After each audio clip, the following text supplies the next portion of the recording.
Coming off a fifth straight week to the downside, futures pointing lower once again to start things off here this morning after a bit of a bounce early on. We're rolling back over a little bit here on the back of continued tensions coming out of the Middle East. Really no indication of any kind of resolution whatsoever. If anything, maybe even some escalation over the weekend. Oil, WTI back above $100 a barrel. Brent as well to the upside this morning.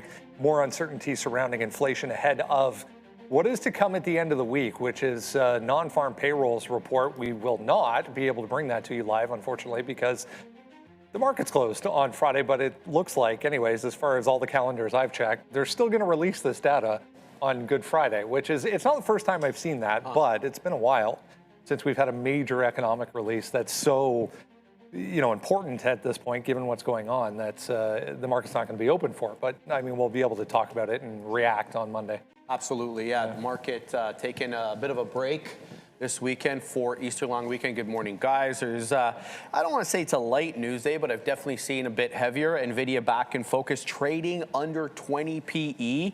I think for the first time in a long time, below 170 as well. We've been talking about that level being a key area of import for NVIDIA. Then you get a couple of the cybersecurity names, both CrowdStrike getting an upgrade and some insider buying for Palo Alto. Ethereum outperforming Bitcoin this morning, Brendo, and then Cisco acquiring Jetro.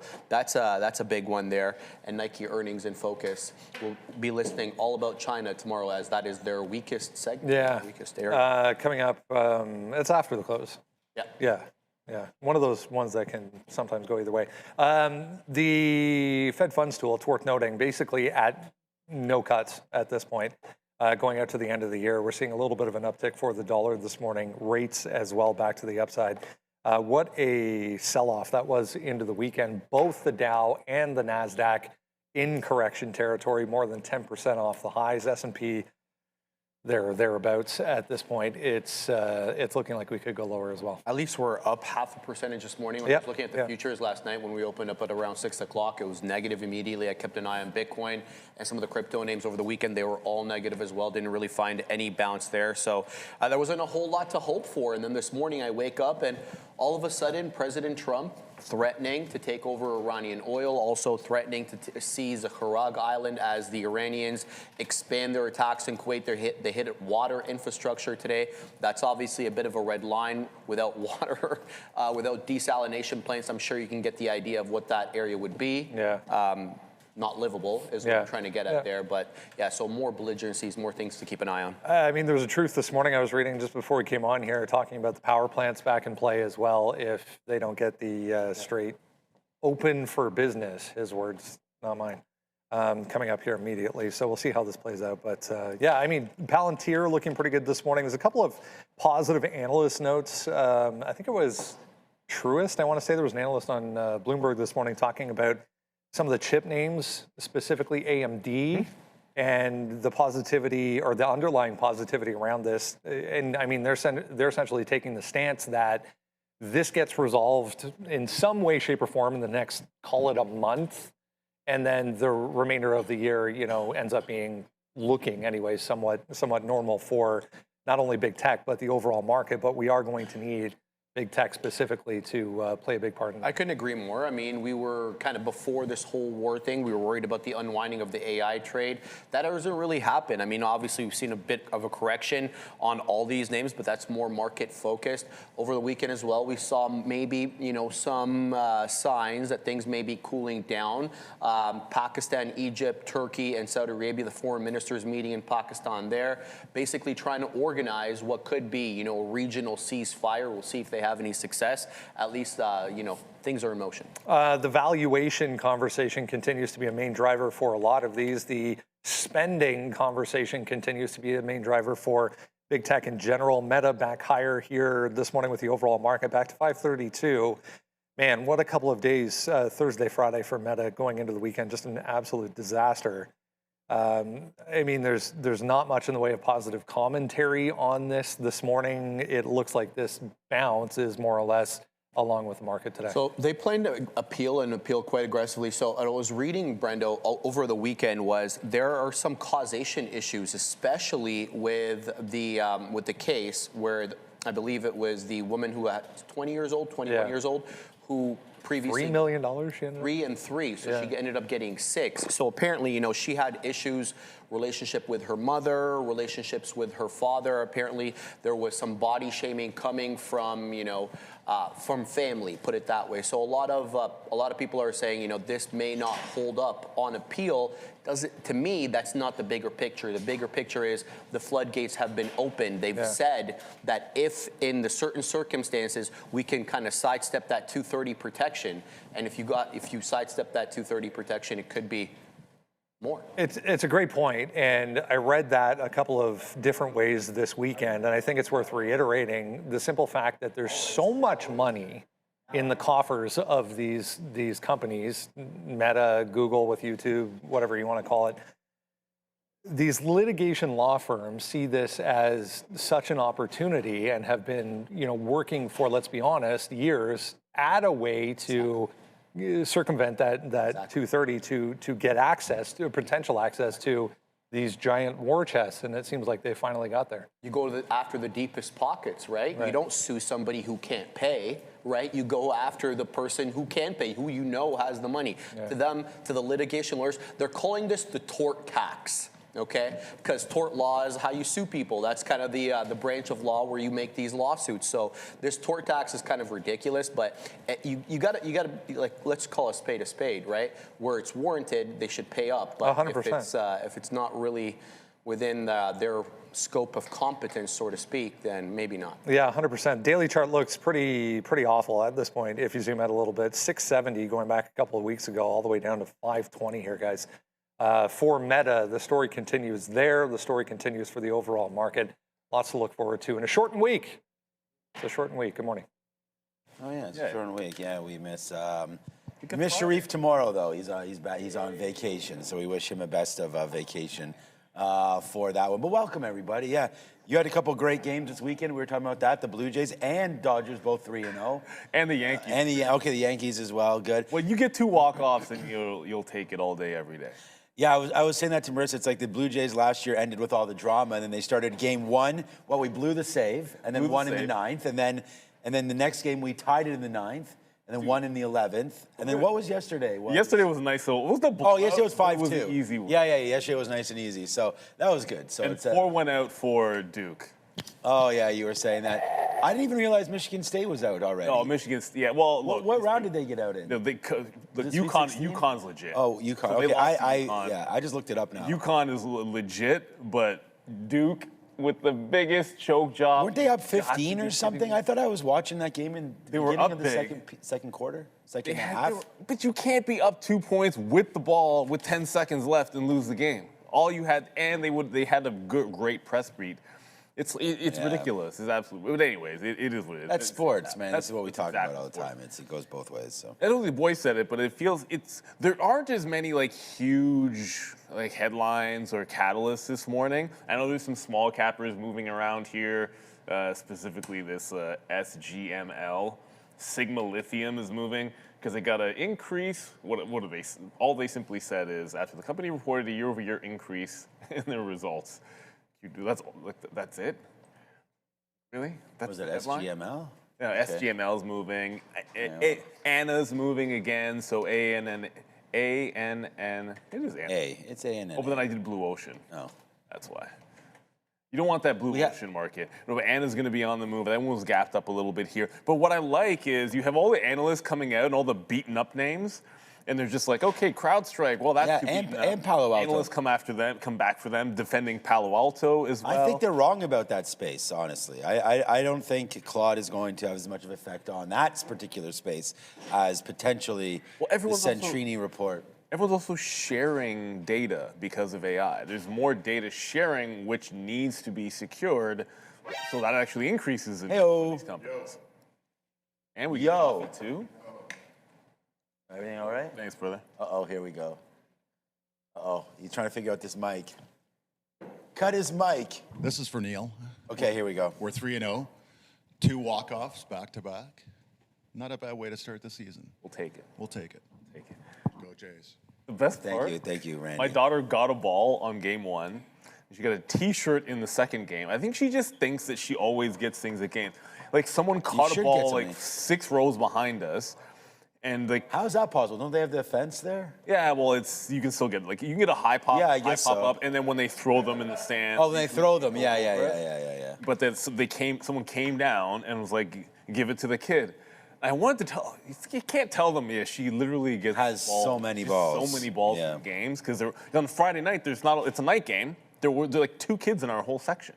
It was my daughter and the kid behind us because I guess. It's not a late night though. It's only 7. Yeah, it's only 7 o'clock game, but there weren't that many kids in our section anyway. I was actually thinking the opposite. I was at the Raptors game and they started at 8:30. And you know how many kids I saw? I even said to my kid, I was like, "Oh my God! Like, why is there so many kids here?" But I assume they probably left at halftime anyways. That was a blowout. Yeah, great to have baseball back. That's for sure. The weather needs to get baseball-ish very soon. It's very, very chilly still around these parts. It's not chilly around the oil trade though today. That's heating up again, up 1.5% here. And I don't, my first look today, and I've been asking you guys in the chat, my first look today is short again, honestly. Like, even though the market's going to be up a little bit here, I think with oil still going higher, the market comes back in and gets lower. I don't, the correlation between this market, move that Brendan just mentioned here that we've had over the last, whatever, this is going into the 4th week, I believe, of this war. The market is telling us what it feels right now. And even the last couple of days, right? Brutal last Thursday, Friday, into the weekend, Wednesday, Thursday, Friday, just lost its shelf there. So for me, I'm going to be going short there. The Fed is stuck in a real bad spot, as Brendan already mentioned. Like, the fact that we're not going to be able to lower interest rates this year is going to be, I think, disastrous, honestly, for the market. I mean, unfortunately, we had mentioned that this was going to be a very rough year, I thought, for the Mag 7. I didn't realize the SPY and all this would also be in correction territory there. And then we do have a high, the 10-year, 4.5% on the 10-year, not helping anybody out either. The TLT, the U.S. dollar. We also talked about mortgage rates now back above 6%. Look at the rates going higher right now. That's not, going to be good for anybody. So, it's going to be a little bit of a rough slide, I think, this week. And then, hopefully, I don't really know where the green shoots are coming from, honestly, right now. If it's not opening the straight, it have to be earnings. It absolutely has to be earnings, because if we don't open the straight in the next couple of weeks, we're in a lot of trouble. But the earnings have actually been solid. What's going to be interesting, I think, for this earnings season is you want to hear who's concerned and who's not concerned about the uncertainty. Like, if the conflict is still, if the war is still going on, and we still have surging energy prices, then you're going to need to hear from all these CEOs and which companies are like, well, we can weather this storm, or we're not as affected by it. You want to see down the line who's the most scared, because that's going to be, well, who knows? Maybe we get into earnings season and Straits opened up and the war is over and everything is back to rose and we can just focus on the numbers. But I think the guidance and more of the commentary is going to be a bigger deal for sure. You know what the oil executives think? Like, they're all like doom and gloom. They're all like, if this isn't over in the next 2 weeks, we haven't priced anything in yet. But again, they're the oil executives, so they stand. Yeah, I mean, look, watch out for travel expenses going higher. I mean, airlines, everybody. Like, the longer this war goes out for, the more it's going to be passed on to us. And CCO the Carnival just missed on their guidance last week, and nothing's gotten better. Like, that's a stock that doesn't, you can't feel that good about these things, especially if they're going to miss on their numbers. So yeah, it's hard to feel great. Like, I was looking at, I heard Sharif say, oh yeah, Bitcoin was back up. I'm like, Still 68. But nah, when I look back, the first thing I saw was, so we're consolidating under that trend line that broke. That's still bearish. Like, this is what happened before when it consolidated under the trend line. Like, you had that up day, and then that was the psych moment where you get this up day, and then it's just a bit of a fade. So I don't know if we get a sustained rally today. If we do, I still wouldn't be that bullish, especially on Bitcoin here. That's a pop and fade to me, because I look at that 68,000 level and whatever it works out to over there in IBIT. But it's still going to be a headline-driven market. We're going to keep our ear to the ground. But I felt as if toward the end of last week, we weren't quite having extreme reactions to the news. Like the trend was just a trend. Like USO was about as calm of a trending trade as, like, look at this thing. It just sat there just trending up all day long. The last time it did this, we had a volatile day with mean reversions. So I'm half expecting that today. Like you'll get some mean reversion plays on USO, but man, that sucker was just one directional and calm and collected on Friday. Here's our US dollar is breaking out as well. So strong US dollar. Oh man, not great either here for many of the multinationals. So let's wait to see what happens here. $100.40 it looks like right now. Gold, it's an index, so not $100, but right there, 100 breaking, and now looking to go higher here. Trying to go all the way. This goes all the way back to June.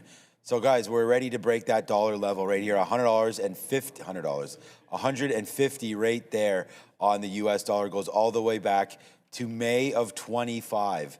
So strong dollar, boys, in the back here as we continue to, like I said, I can't find any green shoots. I mean, I'm hoping that earnings can really pop through this next round. This week, though, we have Nike. So, yeah, about, getting a good print from somebody. I don't think that'll come from Nike over here. They're not the one. No, they are not. The swoosh might need to be like the reverse swoosh. Oh, it's the one that Joe made, the melting one. But I love that one though. I actually think that's a great one. I think it needs to be like one with an X through it or something. I like the melting. The melting one looks more like graffiti. Yeah. Like it looks like a gritty. fancy Like it looks like we're getting back to the streets, Nike. Anyways, you can't. You can take me out of the streets, but I guess they can't take the streets out of Nike, I guess, either. But That breaks 50, it's over. yeah. Anyways, all right. Alibaba, is it moving around? Why is that hitting my scanner here? Oh, I was looking at silver up 1.5% today as well. Gold, same kind of ways. So both these names. No, not Alibaba's not doing anything. Both these names doing some kind of things as well. And again, like just oil up, gold up, silver up. So dollar up, rates up. Boy, it's like a market up. That's the stock market not supposed to be up with those three things also, or four things also heading up. So something's awry. So I'm going to go short the market at some point. And there's a question. I mean, would we buy? I mean, there's so many questions in the chat. We want to thank everybody for all those. And once I get the system going, we can actually post them there. I mean, here's a question here. I think this is for both of us. I mean, I know last week Neil bought some in the S&P. I bought some 2 weeks ago maybe as well. I think for long term, I mean, you're always, it's just a question. Should we buy the Qs here long term?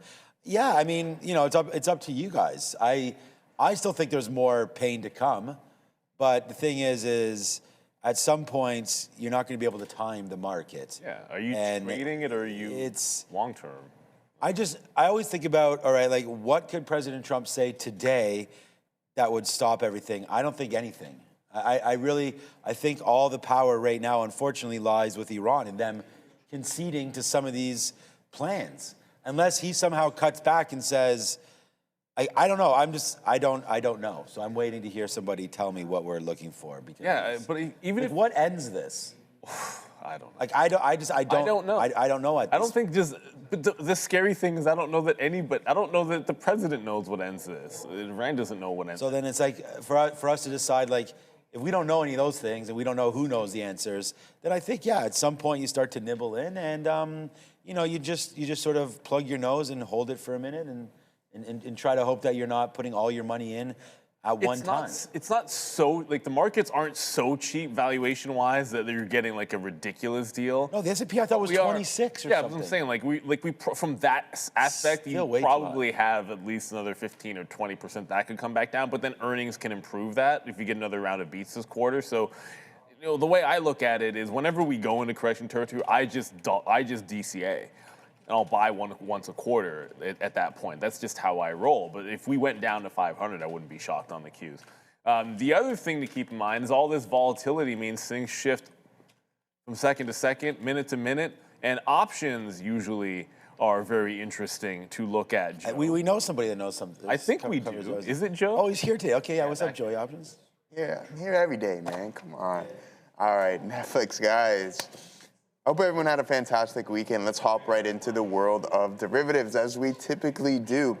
Today we're going to take a little bit of a deeper look into Netflix. Now, we're going to be talking about this $100 mark. And again, if we look at our bid in the ask, not worth very much. The chance of us climbing there, you can see that the delta metric is telling us it's not very high. But what I want us to look at here is the potential range for the foreseeable future, and we'll get into that here momentarily. Open interest sitting around 13,100 contracts.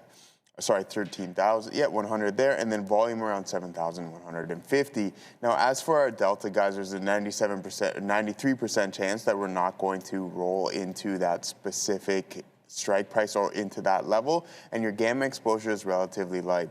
And your at-the-money IV sitting around 35%. But this is what I want us to gauge. So we're going to remember this $100 strike price. This is going to be the most amount of open interest on the call side. And then we're going to head over to this put here at that $92 strike. And this is going to be the most amount of open interest on the put side. Now, considering this is closer to at-the-money, what we can gauge here roughly is that could this be a potential base? And if this base does crack, there could be some more downside. But if there is a bounce, then maybe we can fluctuate in between that $100 and that 92 mark, right? And what does that help us gauge? Potential condor trades, all right? So moving forward, open interest 7,870, and then also volume around 3,130. Bid in the ask sitting at $3. Once again, that 92 strike price expiring this Friday. Now, our put to call ratio is very interesting here. Our PC sitting at that 1.21 there. So we could just gauge that as for every one contract, you have another 1.2 of the other being purchased, all right? Now, as for delta, we're sitting at that 35 metric, always going to be negative on the put side, remember that. So regardless of what the contract may be, if you see a negative sign beside your delta, then you can just tell that it's a put. Now, as for gamma exposure, relatively light. And then also the active money IV isn't going to change from either way. It's just based off of the underlying asset itself. Moving forward, we'll take a look at SoFi. Yes, SoFi at this $20 mark. The options market pricing in the fact that there's not very much of a chance that us heading into that level, but we want to keep an eye on it. Why? Because it has the most amount of open interest. So what we can gauge, as I typically say, and this is what trading is. You want to find a system that's somewhat repeatable. So if we're going to stay below this $20 mark, 26,800 contracts still currently open there, but volume relatively light, only 959. Now, the daily volume throughout this underlying asset sitting around 578,000, and you can see DV there. Now, delta, once again, 98% chance that we're not going to climb in this week to $20 in SoFi, and then gamma, also relatively light. You're at the money IV 64%. Now, we use our delta. Doesn't mean it's for certain, right? You can still get bounces within the market. A lot of the big names, fintech, and even if you head into the Mag 7, we're down and we're into bear territory, south of 20%, guys. Okay, well, I mean, you're hitting a soft spot there with SoFi. Yeah, look, I mean, this has been one, unfortunately, that on this desk, I think we've both been liking this name for probably way too long of a time here, and I still do like it. I mean, I know that you were talking about some of those calls on there. I am just, yeah, you know, you want to talk about another name there. We had that question about are we buying the Qs and what are we doing with those Qs? At the end of the day, you know, you're going to have to make decisions about stock and what you're thinking about. For me, I was actually looking at Robinhood over the weekend, and with their PE still, I think it was 28 or 29. I'd have to double check on which platform. You're still, and their SoFi as well, 28, 29. Morgan Stanley, Charles Schwab, you know, even Goldman Sachs, like some of these big brokerages, you know, Morgan Stanley, Goldman Sachs, IBKR, their PEs are like in the low teens, you know? So I don't think right now there's enough about some of these stocks like SoFi or like Robinhood that really give it the premium that it had before and you know, to justify the PE that they have. And I know it's a growth story, and I get it. And I still really like the company. I've said that over and over again. Both these names. I'm sort of grouping all these newer fintechs. Webull may be a different story, although Webull is the one actually turning profit. So I don't know why that's so far down there. I think that's because the China play, right, with Webull. But at the end of the day, you're breaking lower right now on Robinhood through this 70, and I just. And until the love gets back in this market, and maybe we're back today, and I know I started to say, and I do have written down here already short, so I am still thinking short today, but I think on a market turnaround, a name like Robinhood, a name like even Webull, SoFi, all these names can get going and can be part of that next bump forward. You know, I don't feel like these guys are going to be left for dead. Webull might be a different story. I mean, this name really, despite its IPO craziness, has never really got going. So I know that SoFi had dark days as well, of $5 and $6, and I know Robinhood did as well. But for me, I think I would leave Webull alone, just because Joe had SoFi written on there. I don't know, until you get a major turnaround, like the other banks sort of have to lead the way is what I'm sort of getting at here. And you're gonna go through ebbs and flows with stocks that are relatively new entrants to this market. SoFi trying to figure itself out. Private credit's gonna be a problem for a minute. Robinhood up 2.5%, SoFi just up 1%. I don't know, I don't think we're out of the woods yet with these names, but again, another name where I couldn't hate on nibbling somewhere around here, you know? Well, it's starting to get to those levels. SoFi, man, there's a difference. The long term, yeah, I can justify. Like, you're starting to get to points where it's like, okay, it turns into a buy. But on there's been 2 positive weeks going back to, well, you know what? Forget it. But just ignore this. Like, if we start the last couple of months, it's been 1 green week. Then you get this Muddy Waters report, and regardless of what you think about the report, it held some pretty good lows at 16.5. Like, the report came out here on the 17th, and then look at it hold the line. Last week was when it broke, and on Thursday it was a short all day, and on Friday it was a short all day. So the 2 days after it broke that support level, it was just a straight up short. And the crazy thing about Friday is off the lows, it did a good trend up, and then broke the trend. So I'm not, like, to me, if it's a short till it's not, and it's made a temporary low, then to wait for it to try to test up that high, I want to short it today at 15.6. Even if it breaks that, it could trend all the way to up here on Thursday's lower highs at about $16, and I'd still take that trend break. So I just want to wait for a chance to fade this on an up move on SoFi until it proves that it can make some kind of a bid. And that's just how it is. I think you're going to get much better.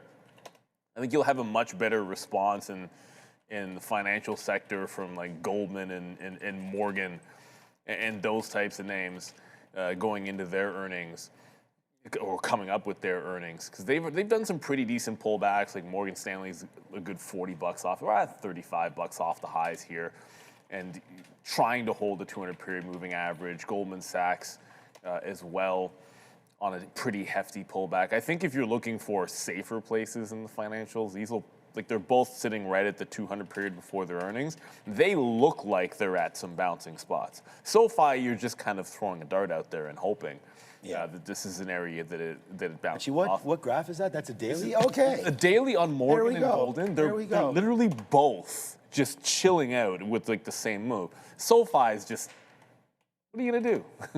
It's not good. Nothing about it looks all that good. I hope it goes up. I don't share the SoFi, but I'll probably lose money shorting at some point today if it only ever goes up all day, and there isn't any decent pullback entry points. Then I probably shouldn't trade it if that's the case, but I'm sure I'll take at least one shot. I do believe. Oh, there he is. It's Monday, so you know what's up. It's not quite the end of the month yet, so Michael's not going to necessarily have all the joy of new monthly charts. Oh, well, almost. We're end close. of month charts. We're very, very close to that. So I know he's getting all geared up to check out a lot. I'll just say a lot and not the thousands and thousands that he says of charts. And a lot to go over because there's been a lot of volatility as well. So without further ado, we got to go back to the desk. We got our man, Michael. Just saying to Sharif, it's getting real when Michael Saylor didn't even buy any Bitcoin last week. I think he's trying. Like I was telling you, I did read an article that he was looking for money somewhere, Brian. Yeah. So I think he's trying to get his hands on a couple of more dollars, and then we may see that news article hit. Yeah. Apparently, Strategy didn't sell any shares and didn't buy any Bitcoin last week. So something's up. Michael Noss wants to talk about Bitcoin, so we'll get his take on where we should start to really get a little concerned here from a technical perspective, Mr. Noss. Happy Monday. It's one of those situations where I saw that headline this morning. I mean, I can't even remember the last time I came in on Monday and didn't see, Strategy bought 3,000 additional Bitcoins for $10 billion or whatever it is. And that is the case going back to last week. So something's up. Well, I've always said, if he ever goes under, if that ever blows up, I will be getting all of the money I possibly can together and buying as much Bitcoin as I can. I'm not even like a really big Bitcoin maxi guy, but it seems like that might be a bottom, maybe, if he ends up, having to liquidate, forcing these shares on the market. But speaking of liquidation, that's what I want to talk a little bit about today, because we see these tweets all the time, and my first slide is just this tweet came out from Whale Watcher. There's a bunch of these accounts, and it just talks about how we get these massive liquidations all of the time in the crypto space. You'll see, $190 million liquidated in 15 minutes. And then, funny enough, usually like the next day or a little bit after, you'll say, another 190 million from the short side liquidated as well. And I got a question actually from a viewer, and I thought I would answer it here, is how do they know? How do they know what's being liquidated?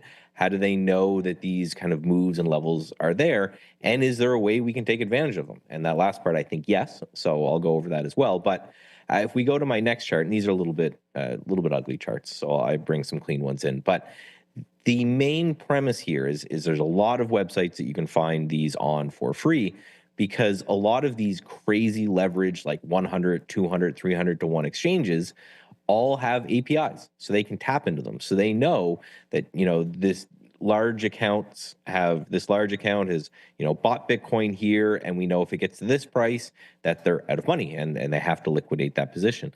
And they can aggregate all this data across all these different leveraged exchanges and give you this kind of heat map. So what we're looking at is a zoomed in chart of kind of what happened yesterday, and the horizontal bars, as they get more darker yellow, it just means there's more money that's going to be liquidated in through there. And you can see as we broke down that support, that's where a lot of these accounts blew up and then had to be liquidated. And funny enough, right, I took this, I think, last night at maybe 9 p.m. And then right after, we're right above this price. And then we actually broke through the high of that zone, where there was a whole bunch of other people that had to get liquidated. There's a lesson here, I think, about using margin as well. But the next chart is a zoomed out version. So this is what's looking at on the daily chart. So you can see there's kind of two major zones. And again, we're looking at those kind of horizontal bars on the top and bottom. And those zones are where right now, obviously these people can change these positions at any time, but right now, if we hit those zones, there's a lot of these accounts that will go under. And you better believe there are, proprietary algorithms that they're trying to do whatever they can to push the price to these zones, because you could very easily build systems that say, hey, liquidate everyone who's overdone to the one side and bid in. It's all the kind of conspiracy theory that you see out there in the equity market, that the market makers can see my orders and all of this, but you actually can, because it's on chain, right? These are open places. So everything that you think is happening in the equity market is actually for sure happening in the crypto market. So last is just my chart, which I've just kind of cleaned up and just shown those particular zones on the last slide there, and just shows the two bars. I just brought them over so we can just see kind of the cleanest areas in which places will be liquidated. And that's, like 57,000 on the downside and then around 100,000 on the upside. And you can see that's a wide range. And what this tells us is that we could be range bound for an incredibly period of time on Bitcoin. Like if you zoom out on this chart, you can see we've gotten nowhere since February. It's been a lot of violent moves back and forth, but really no price action has happened since February. So I don't know if we need one of these zones to be cleared out to move one way or the other, but this is where there would be a lot of action taking place if we got to any of these places. So my kind of, I don't say recommendation, but what I'm planning on doing, I guess the best way to put it, in Bitcoin, is I'm just staying out of the mess. I've got some systems that I'm developing for the crypto market. They're more looking at other securities, but it's just saying that we're chopping around. And then lastly, this should be all a lesson. Don't use 200 times leverage because they're coming for you if you do. Especially when they're sitting out there just for everyone to see, and you know exactly where they are sitting. So it's a very trippy looking chart, to say the least, but it gives a very, very clear picture, as you said, of where things stand on both sides of the trade. If there were, let's say, the bottom fallout, and we get one of those areas, let's say the bottom cleared out for whatever reason, I mean, I think a lot of macro changes would have to happen once again for that to actually occur. Where do you go first? Is it an IBIT? Is it an ETF? Is it the underlying? Where do you go first, Michael Noss? I am way more comfortable with IBIT or with one of these large name things because you know, at least for reputational risk, like BlackRock, iShares, these would never let any of these things kind of go under or be liquidated or any of that, because it would just kind of destroy their business, which is you invest in their ETFs and you know your money is safe and sound. So there feels like there is kind of a reputational backstop there. The only problem with that is that this could happen on a weekend, or it could happen overnight, which is less of an issue now, I think, now that we're getting more overnight action with the boats exchange and all of this. But it's hard because I would like to. There's a lot of benefits to it, right? My money's in my broker, which is insured, and I don't have to split up my trading capital across a bunch of different accounts.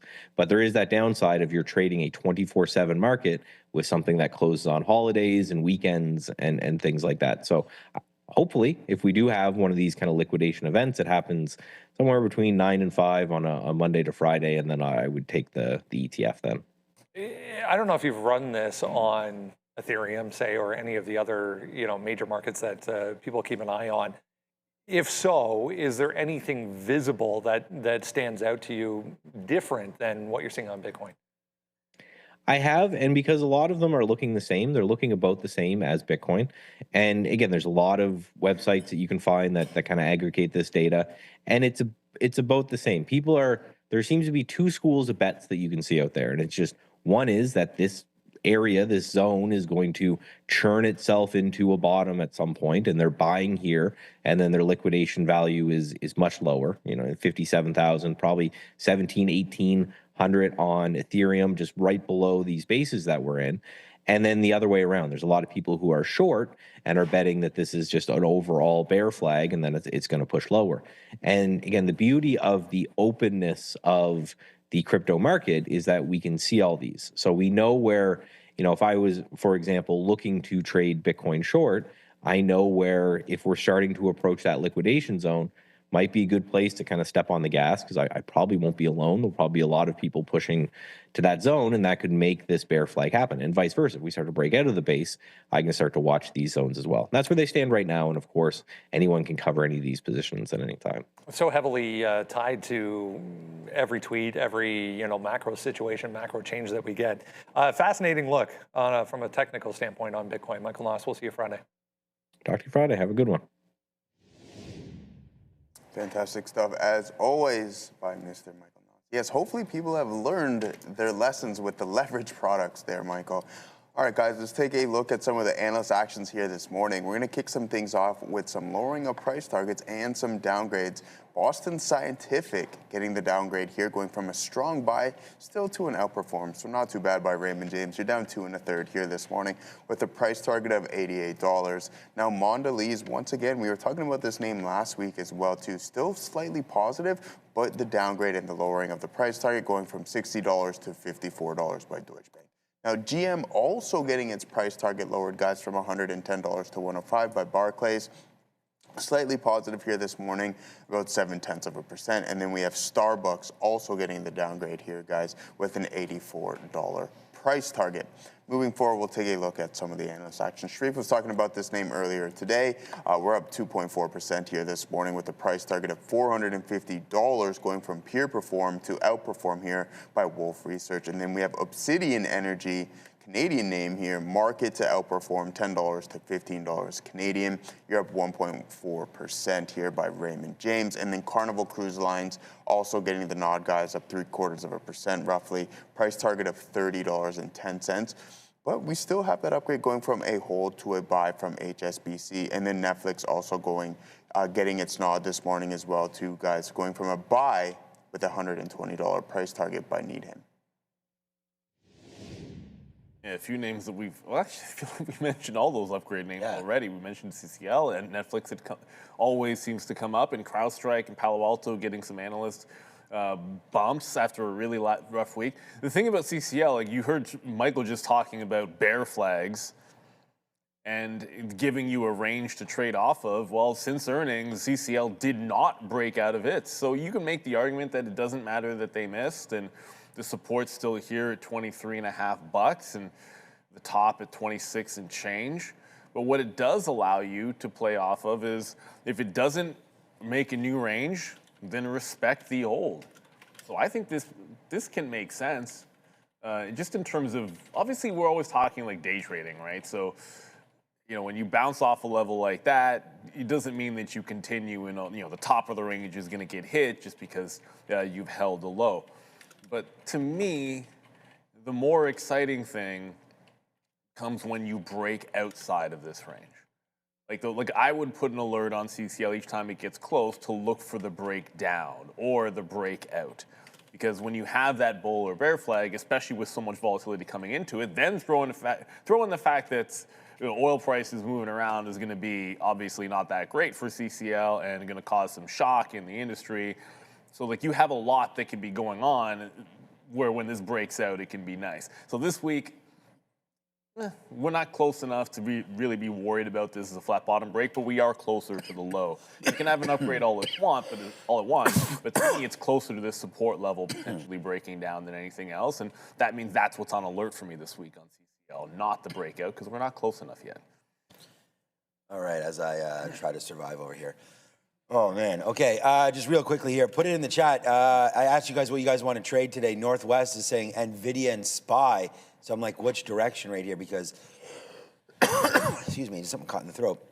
NVIDIA up 1%, which is nice. So beating the market right there. A lot of attention.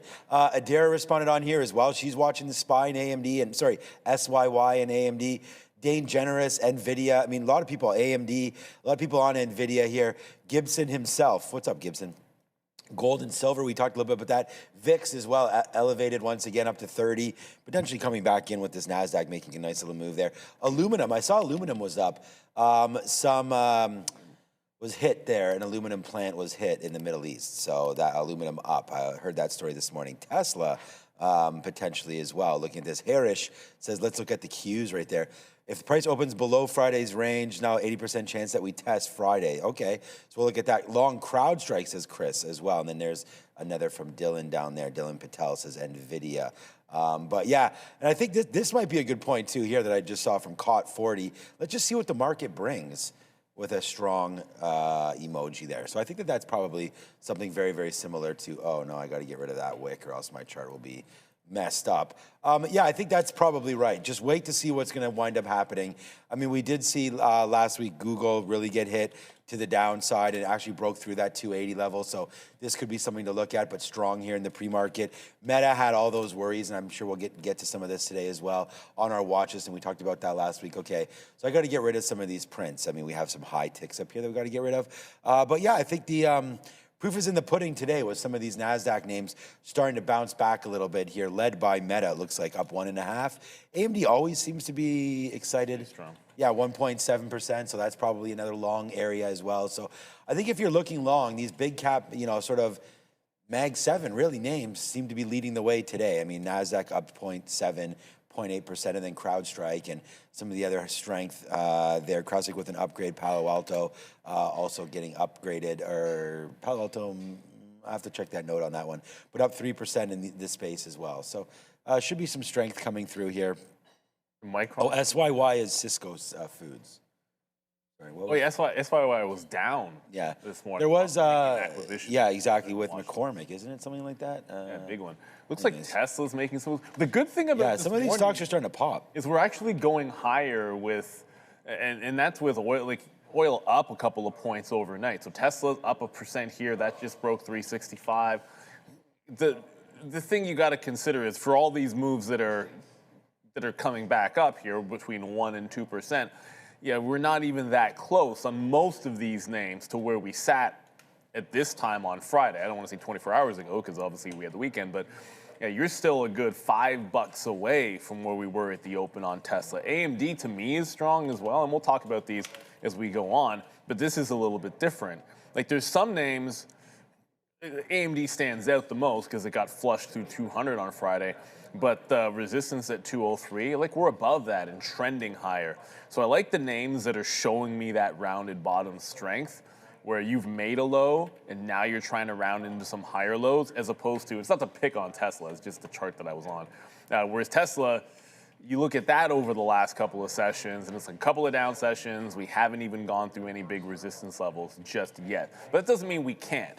I still just want to separate, if possible, like the wheat from the chaff, like the ones that are breaking out's a tough word, but the ones that are solidly bouncing, showing you that they can chew through, and the ones that haven't quite done it yet. Micron's pretty close, but AMD is distinctly above all of the levels from Friday. That 203 is in the rear view by about 1% or so. So that can actually go dip and rip and make a little bit of sense, whereas Micron does it, I don't know how good I'd feel about that. So this is the kind of market we're in, right? Like you have to try to separate what looks a little better than others.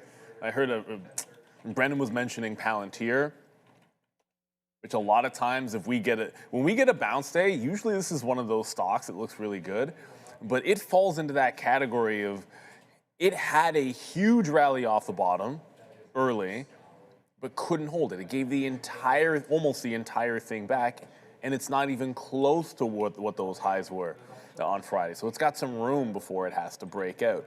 So grouping, yeah, I'm just going to continue to group things in that regard and see how it works, see how this works out for us. But there is a lot to watch out for, because it's not just oil prices. We said keep an eye on the VIX, keep your ear to the ground, because you're not going to get saved yet by earnings. And Roof Ninja in the chat there, Sharif, is asking what is Palantir's PE ratio? Well, PE, when we talk about PE, you have to ask yourself, under what circumstances does it matter? Because for most of the time, when you're in a bull market, a lot of these things, the PE is not that big of a, it's not that much of a factor. Palantir's, from what I see, its forward is like 111, but that's just at one source. Sometimes these have them wrong. It's always been incredibly expensive. So I don't think anyone is making the argument that, oh, Palantir, this is a value buy down here. I've never really heard anybody say that. You're just looking for signs that this downward trend is abated. You haven't. We just lost the 50 period. You rejected the 200 period. Doesn't really feel like there's any momentum yet in the stock, but when it does usually find a bid, it was up for a couple of weeks in a row the last time I caught a bid. So just allow that kind of a thing to happen. But it's not about valuation for Palantir. I think when you start talking about things like NVIDIA right now with its lowest PE in like 7 or 8 years, like that kind of a value will start to matter to people. But Palantir, far from that. Just looking at a weekly chart here of Starbucks. Kind of interesting on a Monday, but I mean, the weekly chart's still fantastic. Came to market back in 1992 at the equivalent of around $5 or so like that. Still trading 86 to 90 at this point, stuck in a range here on a weekly chart. It was today in 1971 that the first Starbucks opened in Seattle, which is just crazy to me. That's well before you and I were born. Oh, yeah. I feel like that. I mean, I don't know. I didn't grow up knowing that it was a big company. I was telling you off camera, I remember it from Austin Powers 1, when he was trying to get Dr. Evil, to stop pursuing the noble cause of dominating the world and to diversify a little bit, Brendel. You got to throw a little bit money here, a little bit money there. Number 2 was a good guy for Dr. Evil. I don't remember those movies at all. Sorry. It's, what is it, Tuesday, May 5th, 2026. Starbucks going to report earnings. I mean, there's no news. It was just kind of a fun fact there, guys. It was today in 1971. Closer to your era, I guess. Did you hear the... Huh? This is what I was saying. I said when Sharif said that wasn't, it seems like, I was like, Sharif, man, it's not that far away from when you were born, my guy, over there in Man, I was 1970. born in 82, brother. That would make it 11 decade. years older than me. 82, okay, yeah, my bad. Yeah, my We're bad. talking about something that was 55 years ago, so a Sharif decade, 8 Sharif months. looks older than that, man. Sharif looks older than that. Yeah, but anyways, yeah, we're sitting here wondering about Starbucks, and I like I've been saying, I think out of all of the, Tim Hortons, McDonald's, all this, I think Starbucks is the easy win on the quality of coffee. But as we get expensive here, and I mean, for me, I was saying this, man, I worry about GDP, I worry about the consumer rate now, I mean, I worry about inflation, everything. And I mean, if the consumer's gonna tighten its belt a little bit, then yeah, Starbucks being expensive, as we just said, doesn't seem to matter if you have, preteen girls or anything, or boys for that matter. They still want to get Starbucks every single minute of every day. But, this is the sort of proof is in the pudding here as we continue to make moves lower, right? 102 down to $86. I mean, it's been quite the bleed here for Starbucks. But the good news about it for everybody is that we're kind of falling right into support. So I think many names, right, have broken their 200 period a long time ago. This just happened on Friday. So I think it's, the story may just be beginning on Starbucks. The fact that you've lost that momentum there. Have to wait to see, obviously, what comes with the earnings call and report. But coming back into here, $78. To me, that looks like a buy. I mean, we retested the tariff lows. We came back in right there. I know Brian Nichols has been trying to get a little bit more, sort of cost cutting and a little bit more frugal on that side of things, closing, stores that don't really matter, stores that were in grocery stores or whatever, the little kiosks and stuff, and trying to focus more on quality and customer service. So I think that's going to be a good note there. But, look what happened on Friday, man. 91 all the way down to 85, bounced back into 87. I'm not really feeling the market today to the long side, and the Starbucks is already down on the day. So I would say that, yeah, like shorting into VWAP, once this thing settles down a little bit, this could be a name that you pick on to the short side today with Starbucks. But Dutch Bros, this is another name that's relatively new. We talked about 1971, well off of Sharif's birthday for Starbucks. But Bros, though, more closer to, I guess, maybe 5 years. I don't know how long Bros has been around for, but a relatively new IPO. These guys also near the bottom of the barrel here. I think this is a Midwest coffee chain there. I believe it started in Oregon or, somewhere around there. They have the Annihilator. But if you're just going to look at Bros, you're right near a shelf right here as well, right? That looks like we could break down and then get into sort of these IPO levels, in the $30 again. So watch out for Bros dropping through as well, getting into the 30s. So I don't know. I mean, I don't know too many other coffee chain names to look at, but Starbucks looks interesting to me anyways at $80 if we can get down there. You know what? I can't get excited about that. That Bros chart looks even worse. I can't get excited at that move in Starbucks. But if you look across and not in the exact industry, but maybe if you're looking in like the restaurant side of things and some of these brands, everyone's always trying to pick the bottom. Well, what about something that seems like it's made a bottom? Like Kava wasn't any good for the majority of last year, and then bottomed out in November, and it's making a series of higher lows that have bounced pretty clean off the 50 period. And the other thing is you've got the 200 period flattening out, which usually that's a good sign for a turnaround story. So if this can hold out this 50 and 200 the next couple of weeks, that's like a resumption of a good trend. You still fall right back into what happens if the R word creeps up? That's not going to be good for them. But at least in this case, like you're not trying to fight that precipitous fall, like you've turned around a little bit, which I like. I mean, I'd rather see something which has turned around than looking for that anticipatory bottom. I don't like anticipating bottoms. I'd rather find something which has shown you it's made it and then working back into a bit of an upward trend. And the only thing I saw remotely in the space that was doing that is going to be Kava right now. Sit and Spin just said big dip on SNDK. I see you in the chat. Is that true? Let's just quickly double check. No, that's just a dark pool wick. So yeah, so sometimes what'll happen, And for those out there, there's nothing wrong. Like you can see 8 o'clock, or actually this wasn't even 8 o'clock. You'll see some of these moves and these big candles. They're late reported dark pool prints, right? So like a print happens overnight or a series of trades happen overnight and they just report them after 8 in the morning. And a lot of times they'll be like, that was at 66.16. So a lot of times if you go and look at like the blue ocean market overnight, they'll sometimes even be at key prices. So if I pop this up, there's a very decent chance. Yeah, like there was a lot of liquidity in and around $616 on SNDK. So a lot of printing in and around that price overnight. And that's why you'll see a little bit of this. So, I mean, the easy way to tell is simply to look at your time and sales. Like I pull over my time and sales. You can see it's like it's printing at 636. But you do have to be wary of those because obviously it can skew you in your charts in terms of what you're looking at, where the support levels are, resistance, and that nature.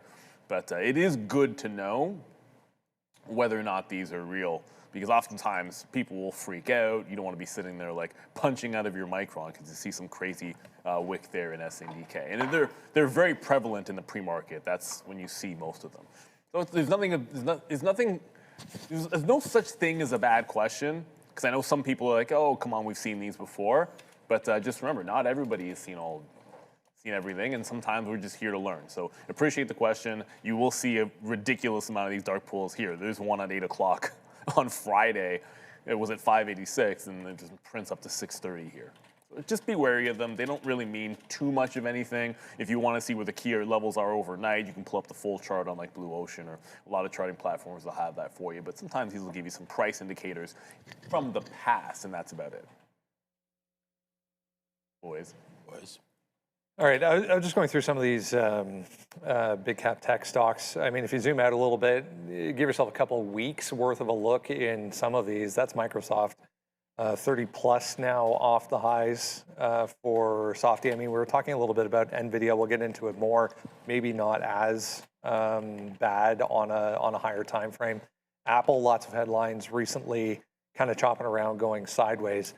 It's really interesting if you just purely look at, what is that, 2.5 weeks or so on a 15-minute chart kind of thing, just to see the visible trend and how severe some of these still are at this point with no signs really. I mean, maybe you can make the argument for Apple that it's trying to hold the bottom. It's tough. I mean, a lot of good positive announcements last week with respect to Siri and how you're going to be able to kind of, include Claude. You're going to be able to include Gemini, whatever, your heart so desires when it comes to the LLM. More on that. I need to see more, and I need to see it live in living color and not just videos like we saw at WWDC 24. Hopefully WWDC 26 this year is a little bit better, but that's what is widely being speculated on right now, that it's going to be a standalone Siri app. Siri is going to be integrated into many parts of iOS, and you're going to be able to do things contextually, like have it amend certain things within apps, do things for you. So we'll have to wait and see how that all works out. Separately, I did like the, what's it called? What do they call it? The Neo? MacBook Neo? Yeah. So I saw it. By the way, Apple, undefeated. And I'm an investor, so full disclosure, undefeated in terms of customer service. I went over there with a Belkin screen protector. They sell it, but they don't warranty it. They gave me a new one. It broke after, I think it was like 6 weeks. Gave me a new one. The case over here, I know you can't see it on camera, but it's cracked on both sides. Got a new case, even though I dropped it. Is it an Apple case? It's an Apple case. Really? Yep. Huh. Brand new case. And so I'm seeing this consistently. Also, there was a spot on the screen, a really tiny spot. Ram's husband also had the same issue. Went there a few weeks ago, went in, had the screen changed, went back within an hour and a half. So really, really good customer service. Now, from an investor's perspective, not thrilled about that. That's margin deteriorating, right? If you're kind of cost, exactly. Sure. So. No, I mean the longer term story still well intact, obviously. I was just checking here. 0.3 on the week is all downside for Apple last week compared to, Meta was 11.5% down last week. Google was better part of 9%, 8.8%. down last week. So Apple definitely the standout here, I think. Yeah, and Google, we talked a lot about Meta and the two trials that Meta had, but implicated in one of those trials, of course, is YouTube. And their parent Alphabet company, obviously, is going to have to pick up the tabs for that. So I don't think Google's spared in any of this. I think we're probably going to see more litigation when it comes to more of social media companies. Some of them are private, obviously TikTok, but Snapchat is not going to be spared either, Brendo. There's going to be a lot of these lawsuits coming to, I think, coming to the fore within the next calendar year or so. Yeah, and then you venture into the chip space. NVIDIA was 3%. AMD actually held up better, 0.3% only. A lot of analysts pounding the table today on Palantir, saying trading below a 19 forward PE. It's 20% off the top, so technically in bear market territory. Yeah. And for nothing that they've done wrong. You and I talked about this. Even the most disruptive part of their business, which is custom silicon, which is really optimized for inference, they've addressed through the acquisition and the investment into Grok. And we're going to see those chips coming out, I think, within the next year or so. So I don't think NVIDIA's done too much wrong, but finally had that bottom let go on the weekly chart, so we'll see how today plays out. But yeah, Palantir 5% right now, or going into this morning here, as of the end of last week. Let's have a look at the market here. 634, guys, is where we close out on the SPY. We're above it right now. We're just a little bit below 640. So we're going to say our first level of resistance is this area low that we got back into on the 23rd. That's 642.5. So that's our level one, especially if we can clear that 640 area without any problem. If we start selling off, we're just going to look to Friday's close as support, 634 on the dot. All right, meanwhile, if you haven't done so yet, grab that, absolutely free every single day. Link is below in the description, you know the deal. Second link down below will get you to the sign-up page for the watch list, has everything you need to know on it every single day. Top of mind, I guess, coming into this morning, a lot of analysts still talking about this energy situation in the Strait of Hormuz and all of the macro headlines from the weekend coming out of the Middle East and a lack of any sort of progress, it seems. Again, dollar higher today, yields higher today, inflation front of mind. We get jobs at the end of the week, even though Good Friday market will be closed. We'll have to react to that on Monday. There's the XLE.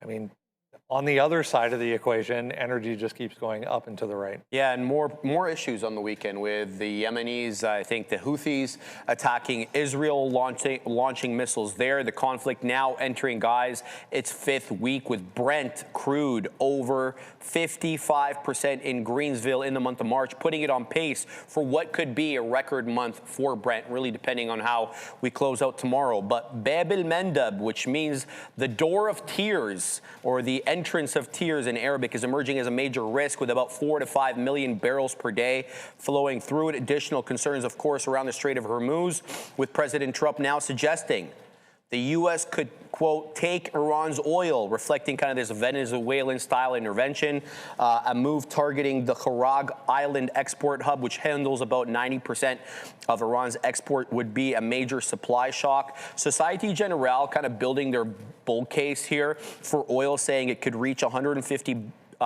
a barrel if the disruptions persist into April. So we're going to have to keep our eye on geopolitical headlines. We're fading this gap a little bit right now, guys, but this trend is still well intact for oil. Well, see, this is more like it for an update in the market if this is going to be trending down. Finally, yeah. Yeah, like I just want to feel like, okay, we felt this way on Thursday was similar, right? Like we had gapped, oil price gapped up, and then all of a sudden we're trending down for the majority of the morning show, and then at about 10:30 things broke out. So at least for now, you're going in the right direction. But what I don't like about this, we've seen this story before, and then that turned into a trend break, and then we were just going up all day long. So I think it actually matters that we sustain this channel down. So I'm going to look at it kind of like this, and my note was just like USO, it's been trending pretty much every single day. Like on Friday, it was mostly an uptrend. But you can pretty cleanly see this have a trend line, like shorting pops this morning. If this breaks the trend line, I think that's a long on USO if it breaks this trend line, and that'll probably signal if any of the stocks I'm looking at aren't giving me short opportunities, then I look at that moment for a bit of a turn in the overall market. But I do like the fact that we are trending down here, and I think that gives you specifically a trade in USO.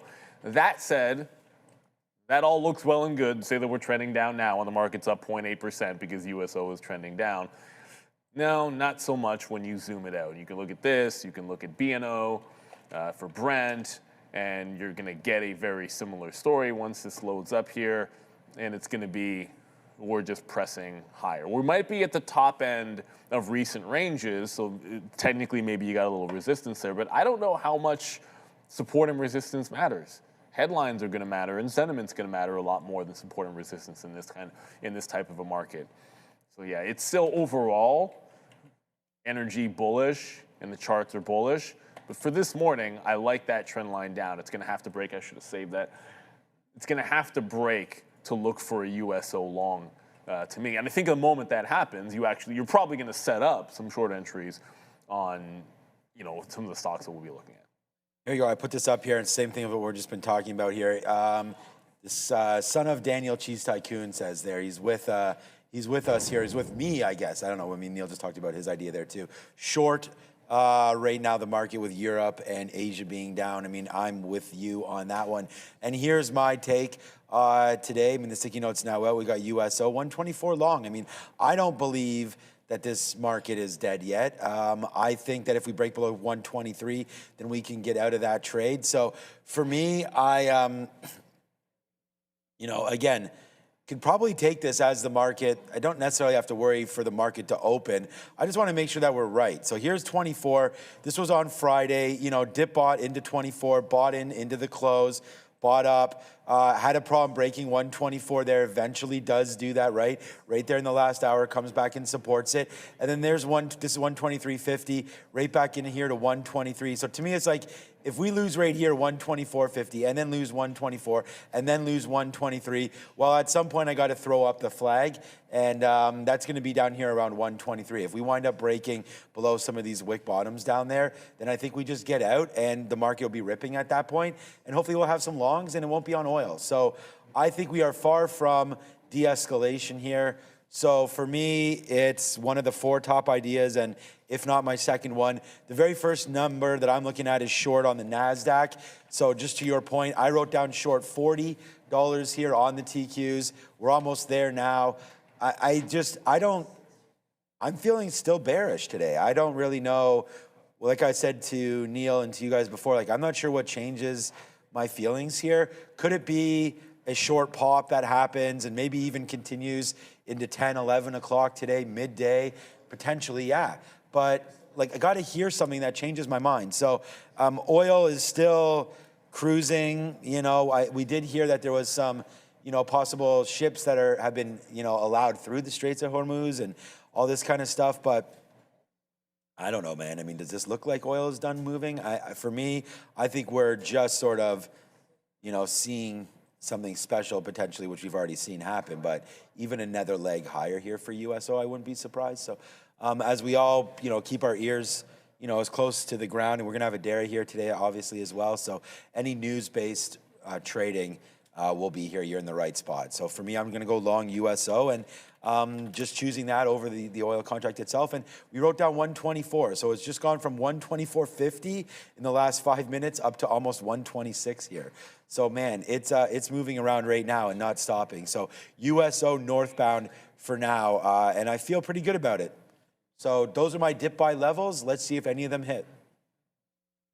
All right, we were just talking about individual names and valuations and retracements. Here's Bill Ackman. Sounds like he's about to buy the dip. Basically saying highest quality businesses in the world are trading at extremely cheap prices currently. Ignore I had to look this up, but mainstream media. One of the most one-sided wars in history that will end well for the U.S. and the world, and we have potential for a large peace dividend. So Bill Ackman essentially throwing his hat into the party. He's ready to buy some dips here, it sounds like. I wonder what he means by peace dividend. Oil? Well, probably the amount things are going to rip as soon as the all clear is given. Let's talk about Meta here. Pretty ugly couple of weeks here on a higher time frame for Meta, including Thursday and Friday was just horrible, unreal. There was just no bid on that stock. No, I haven't seen Meta sell that aggressively since, I want to say, mid-22, when we kind of saw that huge correction from $300 or $400 down to $88. Yeah. Meta hasn't been this weak since that time. Obviously not retracing as much as it did in 22, but in any event, Morgan Stanley today lowering the price target on Meta to $7.75 from $8.25. They did, however, maintain the overweight rating. Despite the cut, they keep Meta as a top pick, kind of signaling the continued conviction to Meta's long-term story. We'll have to wait and see if they're right or wrong. They say, look, Meta's sentiment has softened due to concerns around Gen AI spending and positioning. Investors are also, I should say, increasingly questioning the near-term returns on heavy AI investments. We've made this point. We've tried to make the distinction between the CapEx at Meta spending, which have to see ROI vis-a-vis ads, whereas Amazon, Microsoft, and Google, they all have cloud and now Neo Cloud, off which they can monetize it at least in the short to intermediate term. Meta doesn't have that. Now, when it comes to long-term growth narrative, they say they expect Meta to grow faster over the long term, supported by AI-driven initiatives, and they say some potential catalysts include agentic AI developments and improved monetization tools. We know they picked up Manus from China, but that deal is under scrutiny with the two founders of Manus prohibited from basically leaving China. Speculation there is that once the investigation is concluded, which they will draw out to really kind of weaken those two founders, it's going to be a huge fine. They're not going to take everything that they made from the Meta deal, but the idea here is to dissuade anybody from trying to take a China-based company, move it to Singapore, move it to Malaysia, and try to do these acquisitions circumventing the Chinese regulator. The bounce has, it's not very impressive, let's say, given what happened both Thursday and Friday at this point. Low volume behind this currently. Let's see what happens at the open, but less than impressive so far here for Meta. Yeah, I'll say that too. Oh no, we just had these dark pool wicks come back. By the way, USO just spiked back up, and the market's trying to take a little bit of a left turn. The impressive thing for Meta will be that the P is now in the teens, which is gotten to like a value point. Like it's now at a price where you will probably see some actual analysts start saying this is too much and we should be buying it. And at least one note from that Acumen thing. I mean, he did say in there quality. I'm pretty sure I saw the word quality in there, where it's like, okay, if you think the war is not going to last too much longer, at least make sure if you buy quality, you're good to go. And the issue is not everybody has been considering Meta the quality part of some of these Mag 7 names. The preference has been to an Alphabet to a certain extent. And it just comes down to the fact that you look at all the CapEx spending and then who has the ability to funnel that into boatloads of cash the easiest, and Meta might not be at the top of that list relative to Google and Amazon and, well, to a certain extent, Microsoft as well. I think that's the problem with Meta. The valuation was fantastic at 15 P. The number I saw 15 P this morning, which is pretty nuts. To me, that makes it a buy in front of, like, just a DCA in front of the 500 if you're liking that stock. For today, it's disappointing. 1.5% on most days in an average market. With all this turmoil not being there, Meta's gapped up 1.5%, and you're perfectly happy with it, and you're saying that's fantastic. But I was giving you that juxtaposition between stocks that have gapped today and are threatening breakout levels from prior resistance. Meta's nowhere near any of that. Like, it would have to go, what, 20 bucks till it's breaking something that actually might matter in here at 550? And look, I'm not saying it can't do that. I'm just saying it doesn't look that incredibly strong here today. Like, I looked at AMD, that looked a little bit better. At least when you were talking about Palantir earlier, like if you're looking at that, it had made a distinct bottom, which was at least a higher low on a daily chart. Meta is guilty until proven innocent. And that makes it okay for a DCA because the valuation's cheap, but as a day trade, like, you're not buying the dip as a day trader because it has a 15 PE. You do that in a long term. That's different time horizons. For me, Meta's going to be a stay away today, and a little more interest in some of the chip names, which we'll be talking about now, actually. Yeah, potentially memory side of things, I think a little bit more in focus than chips, potentially anyways. I mean, they're very, very strong compared to what happened on Friday. If you go back and look at, pull up SNDK, pull up Micron, pull up whatever, And then compare it to what happened with the market on Friday, these things held up very, very well. And here we are gapping up again this morning. Absolutely, because they got hit hard Thursday, Brando, especially Micron, which lost about 7% of its value on this turbo quant headline from Google. Specifically, it's an algorithm, according to Google research, that helps these CPUs as well as GPUs use RAM a bit more efficiently. So you're able to use less RAM to achieve the same type of work output. Apparently, there's no information lost as well. It's about an 8-time improvement. If you believe the reports, we'll have to wait and see when this is deployed in real life, what kind of effects it has. But as I mentioned on Friday, two schools of thoughts on this. One that says, look, their sales are going to get hit because you're not going to need as much RAM, and so they're not going to be selling as much. That's one school of thought. The other one says, no, we're just going to build more data centers. So there's going to be just the same amount of demand, if not more. We're just going to be building, two, what are they called, the data centers instead of 1 or 1.5, because we'll be able to buy more RAM. I was reading an interesting argument about this on the weekend, essentially alluding to the simple fact of what you're saying. If this exists, this new technology from Google, guaranteed they already have version 2, version 3, that'll be even bigger and better, and they're already working on more. So it'll just expedite this entire process. What was that, 367, I guess, for Micron? 368 was the high from Friday. We're kind of sitting there right now, guys. Thoughts? Micron. Well, you know what? Micron might break that 370. I think we talked about that one earlier. It looks like a good breakout thing level. But SNDK, for those out there, this already bounced once off the 50 on the day. Look at the respect it's had for the 50. This is kind of a recovery spot.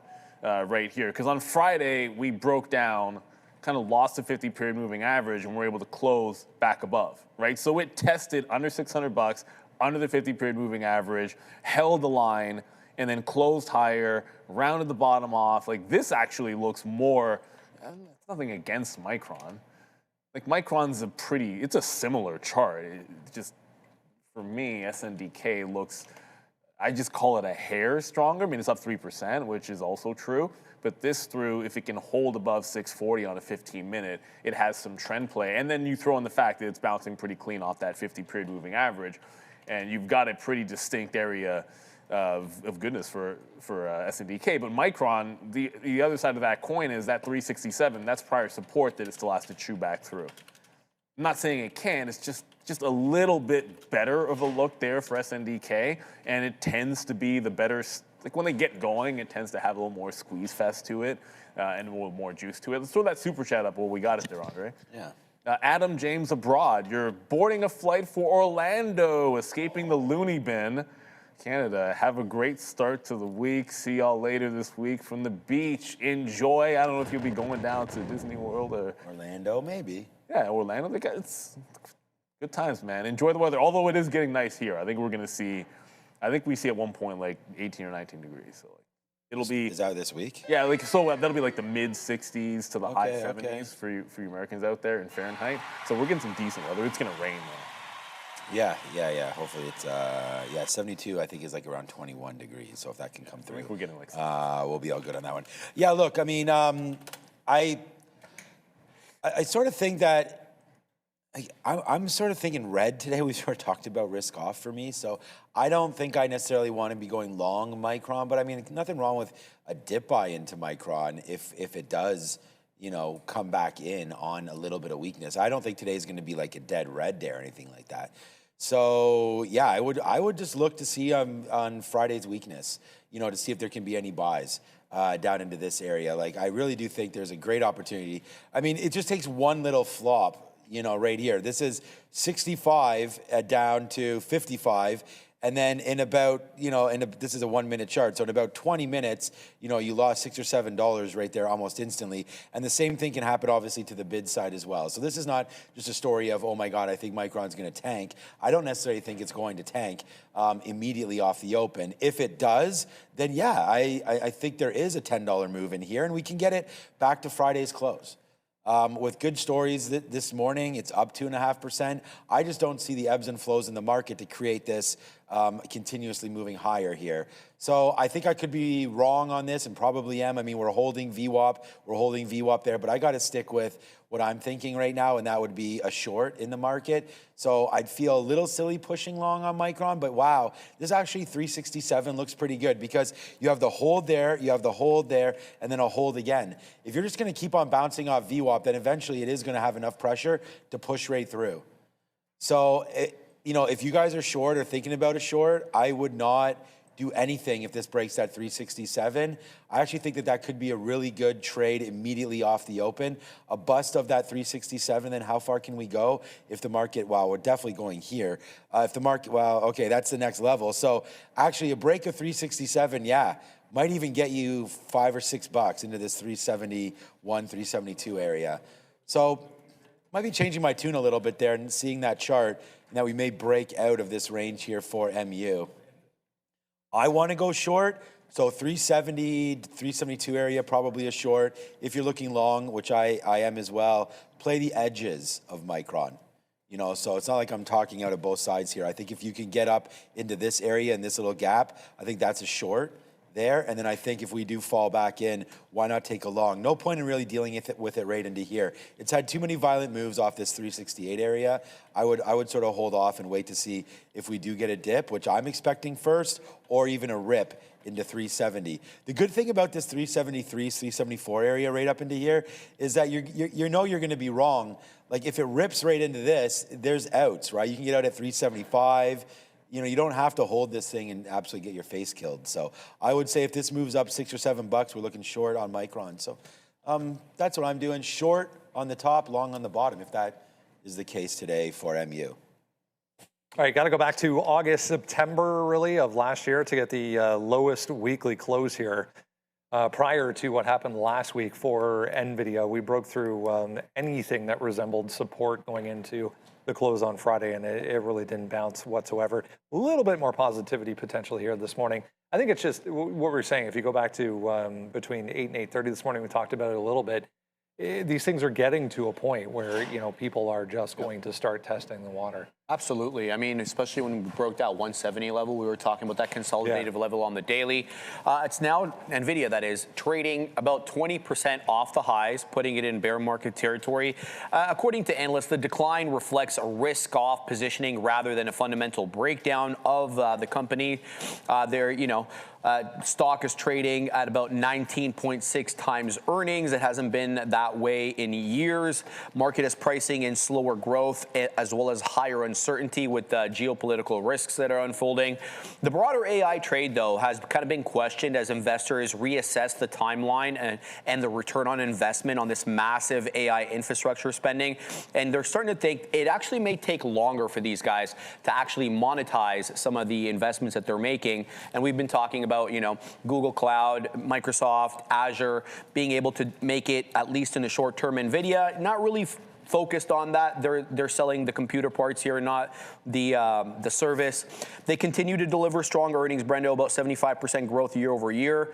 They have lost, though, an eye-watering $800 billion in market cap over the last little bit, month and change since the war started. Key issue, great results are no longer good enough when the expectations are even greater. I mean, we were talking about Microsoft in the same boat. I mean, 30+% of the value of that company just vaporized. But obviously, as the valuations go higher and higher, the swings get more incredibly violent. I mean, this is a massive, massive level here, guys, for NVIDIA, if you believe in it. Well, I mean, if NVIDIA is cheaper than the S&P 500, NVIDIA is a buy. And the thing about it is, though, is it's not, like we were just saying a second ago, just because that is true, that doesn't necessarily mean the day trade is long. It just means in the long term, I believe that's a buy. But the trend is what it is for now. If it loses that support at about 165-ish, I mean, it's more of an area than anything else. We lose that support, then you're even further trending and a potential flat bottom break. Ooh, even more dark pools here as well. But I look at this. A lot of them. I look at this and I see that 170 level. Like, we're close enough. Oh, yeah. It sets up this is not the one that I would want to be fading necessarily early, Because when you have it cheap relative to the market like it is, like if we were to bounce, it would be exactly the kind of play. Like if it gets through that 170 level, I can see it up here in the 72, 73. I'd almost say, like if you're looking for where the potential fade might be, it'd be closer to this 74 than anything else. Like like for me, if there's going to be like some kind of a pop and fade, like I'd probably look closer to this like 44.5 to 45 level on Intel. And then I already mentioned the one that seems the strongest to me would be AMD.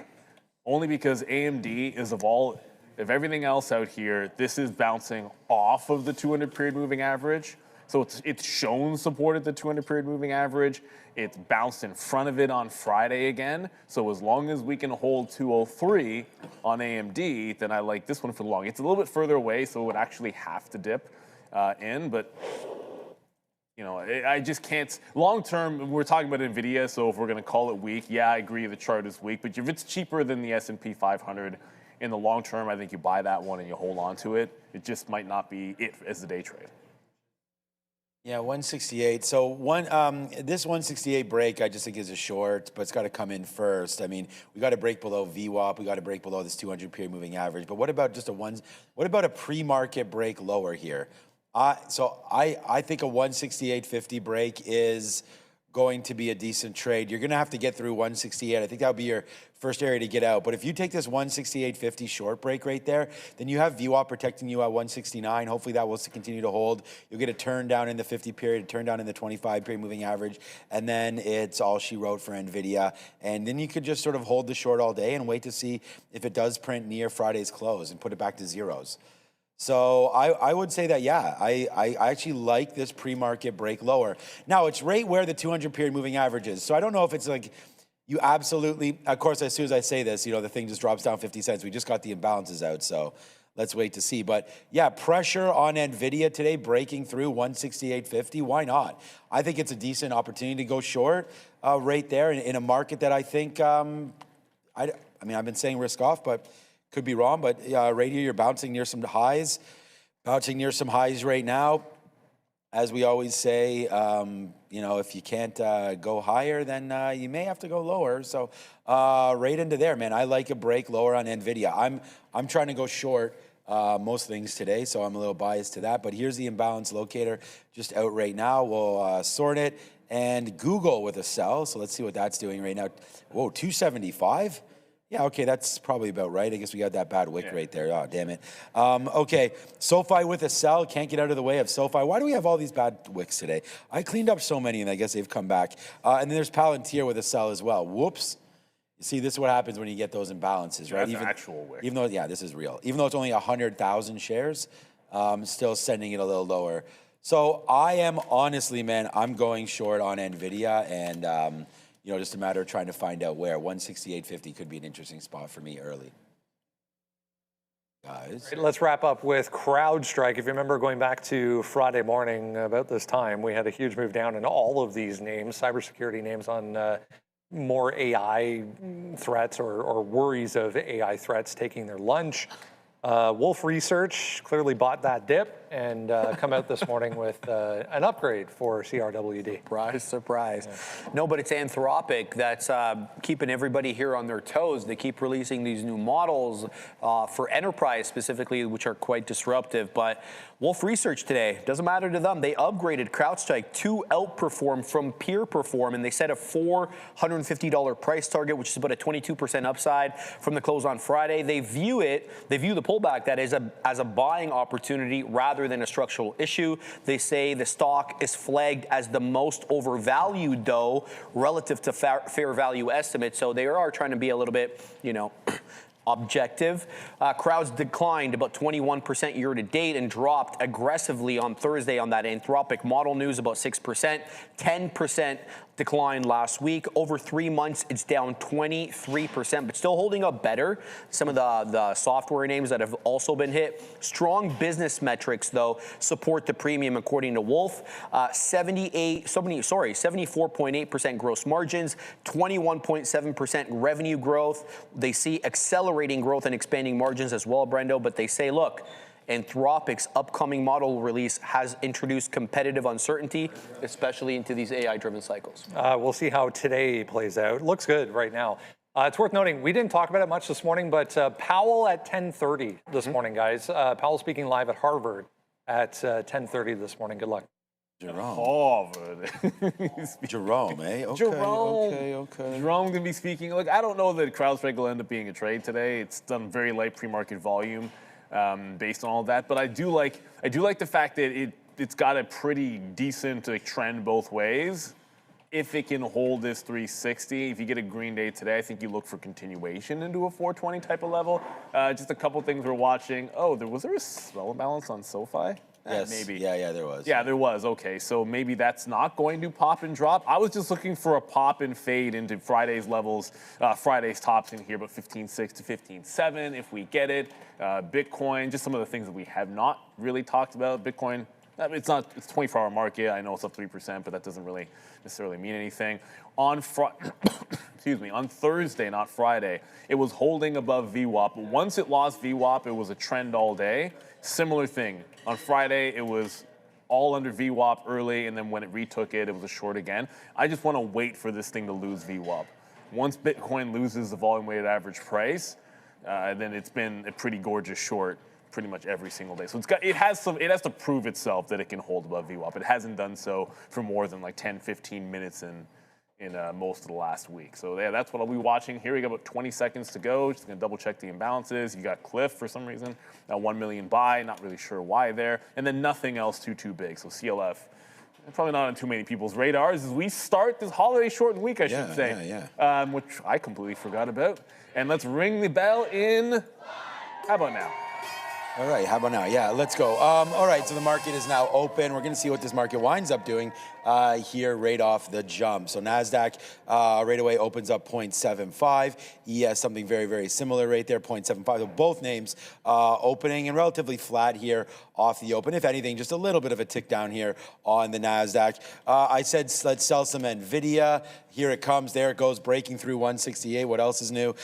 We don't have that trade, but we did say we want to look at it. And there's that 168.50 break on NVIDIA to start with the day here. So we'll see if it winds up holding it. Nice little move there. What about just a 168 flat bottom break? That could be into play. There it goes as well on NVIDIA. I'll try a little bit here. Too bad, man. Again, rewind it. We talked about shorting 167. 168.50. It's now at 167.70s. Nice move down there for NVIDIA as it's continuing. I just tried to get short against 16. There it is, and I'm short. So now I am short. First position right there of the day, short NVIDIA. We are a little bit early, I think, on it because it's only 9:31. But nice move back up there for NVIDIA. So the flush does happen. Let's just see now if we go back up to the pre-market highs, and that would be sort of my next area to think about a short as here we come right back upside. Yeah, Intel dropped 1.5% at the open. Oh boy, yeah, I think everything. But this is actually coming back, believe it or not. TQs. AMD's going a bit ham though. What does so that 203 dip did not happen. AMD's back at 207 and still flying. So that's looking pretty crazy. If we're not going to get 45s, let's look at that 43. It's about 43.8. Is the top here on Intel. If we hold under VWAP on this first candle, it's just the first 3-minute candle, I want to look for the short. But if this closes over VWAP, I'm not trying to fade it as we are really starting to bounce. That must be Randy. Bitcoin is also making a bit of a bounce. That's Blue Ocean. I'm not going to wait for that to load. I'll just give you the black chart. That's bouncing off of VWAP. If we can't hold under VWAP, not going to fight that as we're getting an early market bounce. Thank you, Randy, for the reload. Appreciated. Yep. There for sure. AMD's now gone, 2.5% to the upside. Man, all these markets seem to be wanting to go. We do have a short here. I'm going to try to play short against, thanks, Randy, for the coffees there. I'm going to try to play short against 40 there. We wrote that down for the TQs, so that's a play that we have in right now. It's only, thank you, it's only 6 or 7 pennies right now to the downside. So we'll have to wait to see because the market does sort of make that move higher there as we had imagined a little bit. Our NVIDIA trade, a little bit of a problem over here. I'm going to get something out here in the 80s if we can. We did short the pre-market highs as well as the lows. So right now we're stuck in the middle, which is where we don't like to be, right? I mean, we had said sort of sometimes it could be uncomfortable sitting around there. We made that pre-market break of 68. pre-market short break right there. That was probably the better trade that we had talked about. So we do have to take it there, and then I took it again, and so far so good. As we're back to positive on it, but it did take a minute to do that. All right, there goes NASDAQ as well. Spin it, at least on the NASDAQ, as we'll see if we can get back into the pre-market lows here as well. 39.60 potentially, put a bid there, see if it does hit. So yeah, we took a hit early on NVIDIA, but able to make some out there at the 200 period, 168.50. I think another opportunity to put another bid down there makes a little bit of sense. And then we'll wait to see if we can get a drop after that. So yeah, so far so good. Short the NASDAQ, and we're in the money on that one pretty nicely. And it's the NVIDIA one that's hovering around flat right now. So this is what I'm doing now. Interesting to hear about Intel, as you had mentioned there, upside. Well, it's unlike AMD, Intel just did a topping tail. Look, you have a pretty clear resistance level on Friday around 44 up here, and then down here at 49.3. It just did a topping tail candle. So the other way of looking at a topping tail candle, something we talked about on Friday, that's also a false breakout. Right, so you failed. Well, I mean, you do break out, but then you fail to break out immediately and come right back in. So, want to play that one to the south side. Bitcoin looking at something very similar at this moment, although not as distinct over there on IBIT. And then also SoFi. SoFi was the other one. Actually, I'm sitting at 1570. But SoFi is also making a bit of a breakout as well, but it's trying to get to this level in here. Want to go pop and fade. SoFi is a dog. I mean, the thing about SoFi is the market could actually go up and it wouldn't even matter. It could still do its own thing. For now, it's 1.7 and relatively strong, but I think that's going to turn as well. Oh, shoot, I just heard. Something a circuit breaker? Yeah, it's this. Okay, so it's anyone looking at this. No, maybe this is the wrong one. Roma. I thought I heard something halted to the upside. No, Roma is halted to the downside. ROMA halted down. Here. I thought I heard something breaking out, halting for you small cap gappers, but Roma is getting absolutely pummeled and halted on 500,000 volume, by the way. That's absolutely nothing. Intel already at the pre-market lows. If it bounces pre-market lows, remember the NASDAQ's at VWAP here. Might quickly scalp this one out. Money. Okay, well, there's the TQs. I mean, this is, again, I was just talking about it. Shout out to Joe, shout out to Neil, everybody over here today. There's our TQQ 40 short, man. We talked about leaning risk off today. And that's exactly what we did, man. We went short the market on that first bump up. So things are just printing out for us, man, like really good here again today. And, you know, trying to be, you know, as sort of in touch with this market as possible. There's the short there, and then NVIDIA is an absolute beast right now. What a trade here for NVIDIA. There it is, man. I talk like this. Daily goal met right there. Hit the chicken dinner winners. Almost double the goal right now as NVIDIA is bleeding all over itself. For those of you that didn't believe in the short for NVIDIA, that's fine. I mean, it was tough, right? I mean, we did take that first trade right there against us, had to average it in, and boom. But this is what I mean about having a bias. I'm never going to pick the right levels. We can try to get close. And that was wrong, that's for sure, and I wish we would have put all of our risk up there, but at least we got something back to the upside there. As here it goes, man, it's an absolute cratering moment here for NVIDIA early anyways. We'll see if it winds up holding. And I mean cratering, like it just went $2 straight to the downside. And your boy is short. We are absolutely printing right now on this trade, man. There goes NVIDIA. And it's just good to have that bias, you know, early. And I think that's what we had Brian on and we had Steve Tileman on, and I talked about, you know, what was your process like? And it's like, you got to figure out which way first and then try to find the, you know, the tool next. And boy, man, did we do that today with the market and then here with NVIDIA as we are absolutely falling all over themselves. I mean, we have the high of the day in the TQQs, right? So traders going to trade. I'm here to do that. We're all here to do that. And just thank you so much for watching one more time here today. As the market's making a move lower, we didn't get that very bottom there on NVIDIA, it doesn't look like. So let's take a 50 fill and then still wait for our 30s. So there's the TQs. We get that one, and we just took a 50 fill there in NVIDIA. And let's see how much lower we can go right now. Big time day alert already. It's 9:37. Yeah, already is 2 for 2 both sides, but watch out for, we just broke the high. Never mind. I was going to say watch out for the high of the day break on USO, but it's already broken the high of the day and continuing to go higher. So remember we're downward trending in oil? Yeah, well, that ended right at about 9:15, and it has only been trending to the upside since.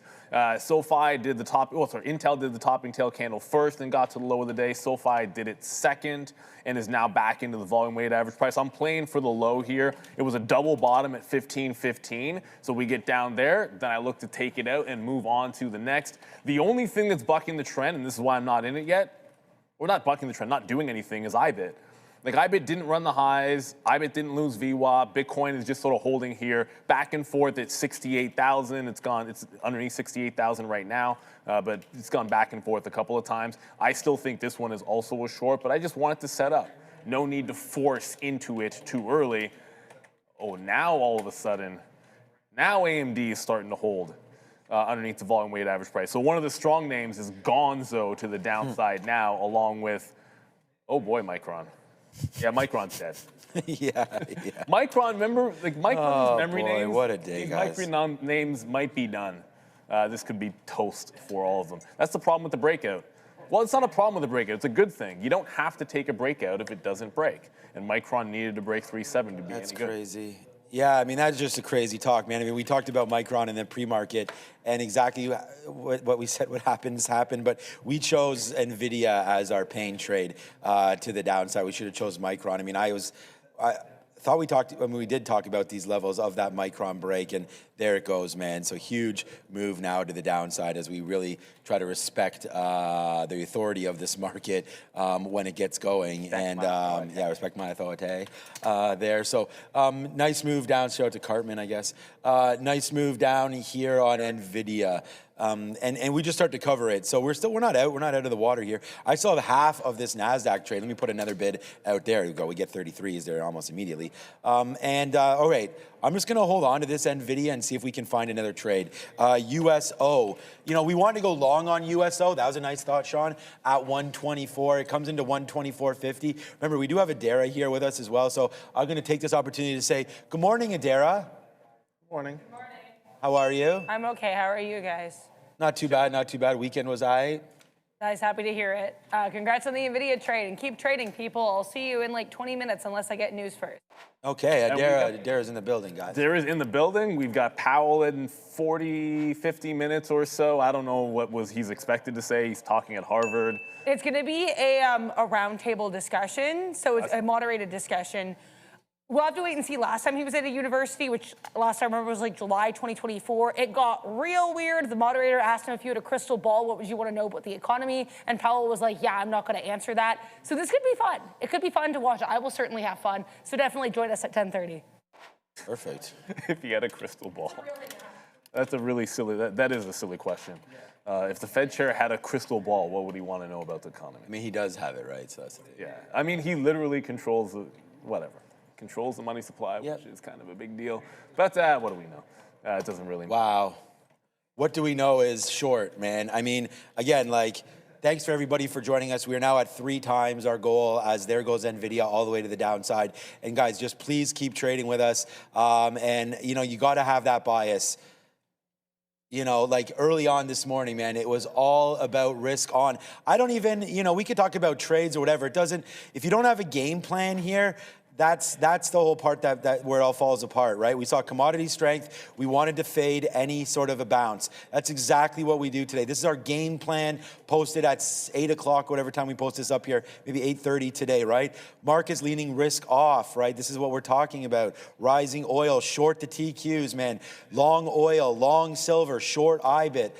Everything we talking about, we're posting it up there. And then here is the trade for me of the day. It's shorting the NASDAQ, man. We are now up 25.53. This is almost 200 handles straight there to the downside. And of course, I choose the TQs. We talked about that many times. And then also, what about NVIDIA, man? We're not even hitting the dollar club yet. You know why? Because it's $2 right now for that move down on NVIDIA. So it's sit in your pocket, sit there, try to put on as much risk as you can, and be confident in your position. So, we did that here today, and it's, like I said, sometimes fortune does favor the bold, and we did take it right on the chin for NVIDIA early, man. That trade we had to hold against us. And as we say all the time, Everybody has completely different styles. Some people might have punched out of that. I would have in the past as well.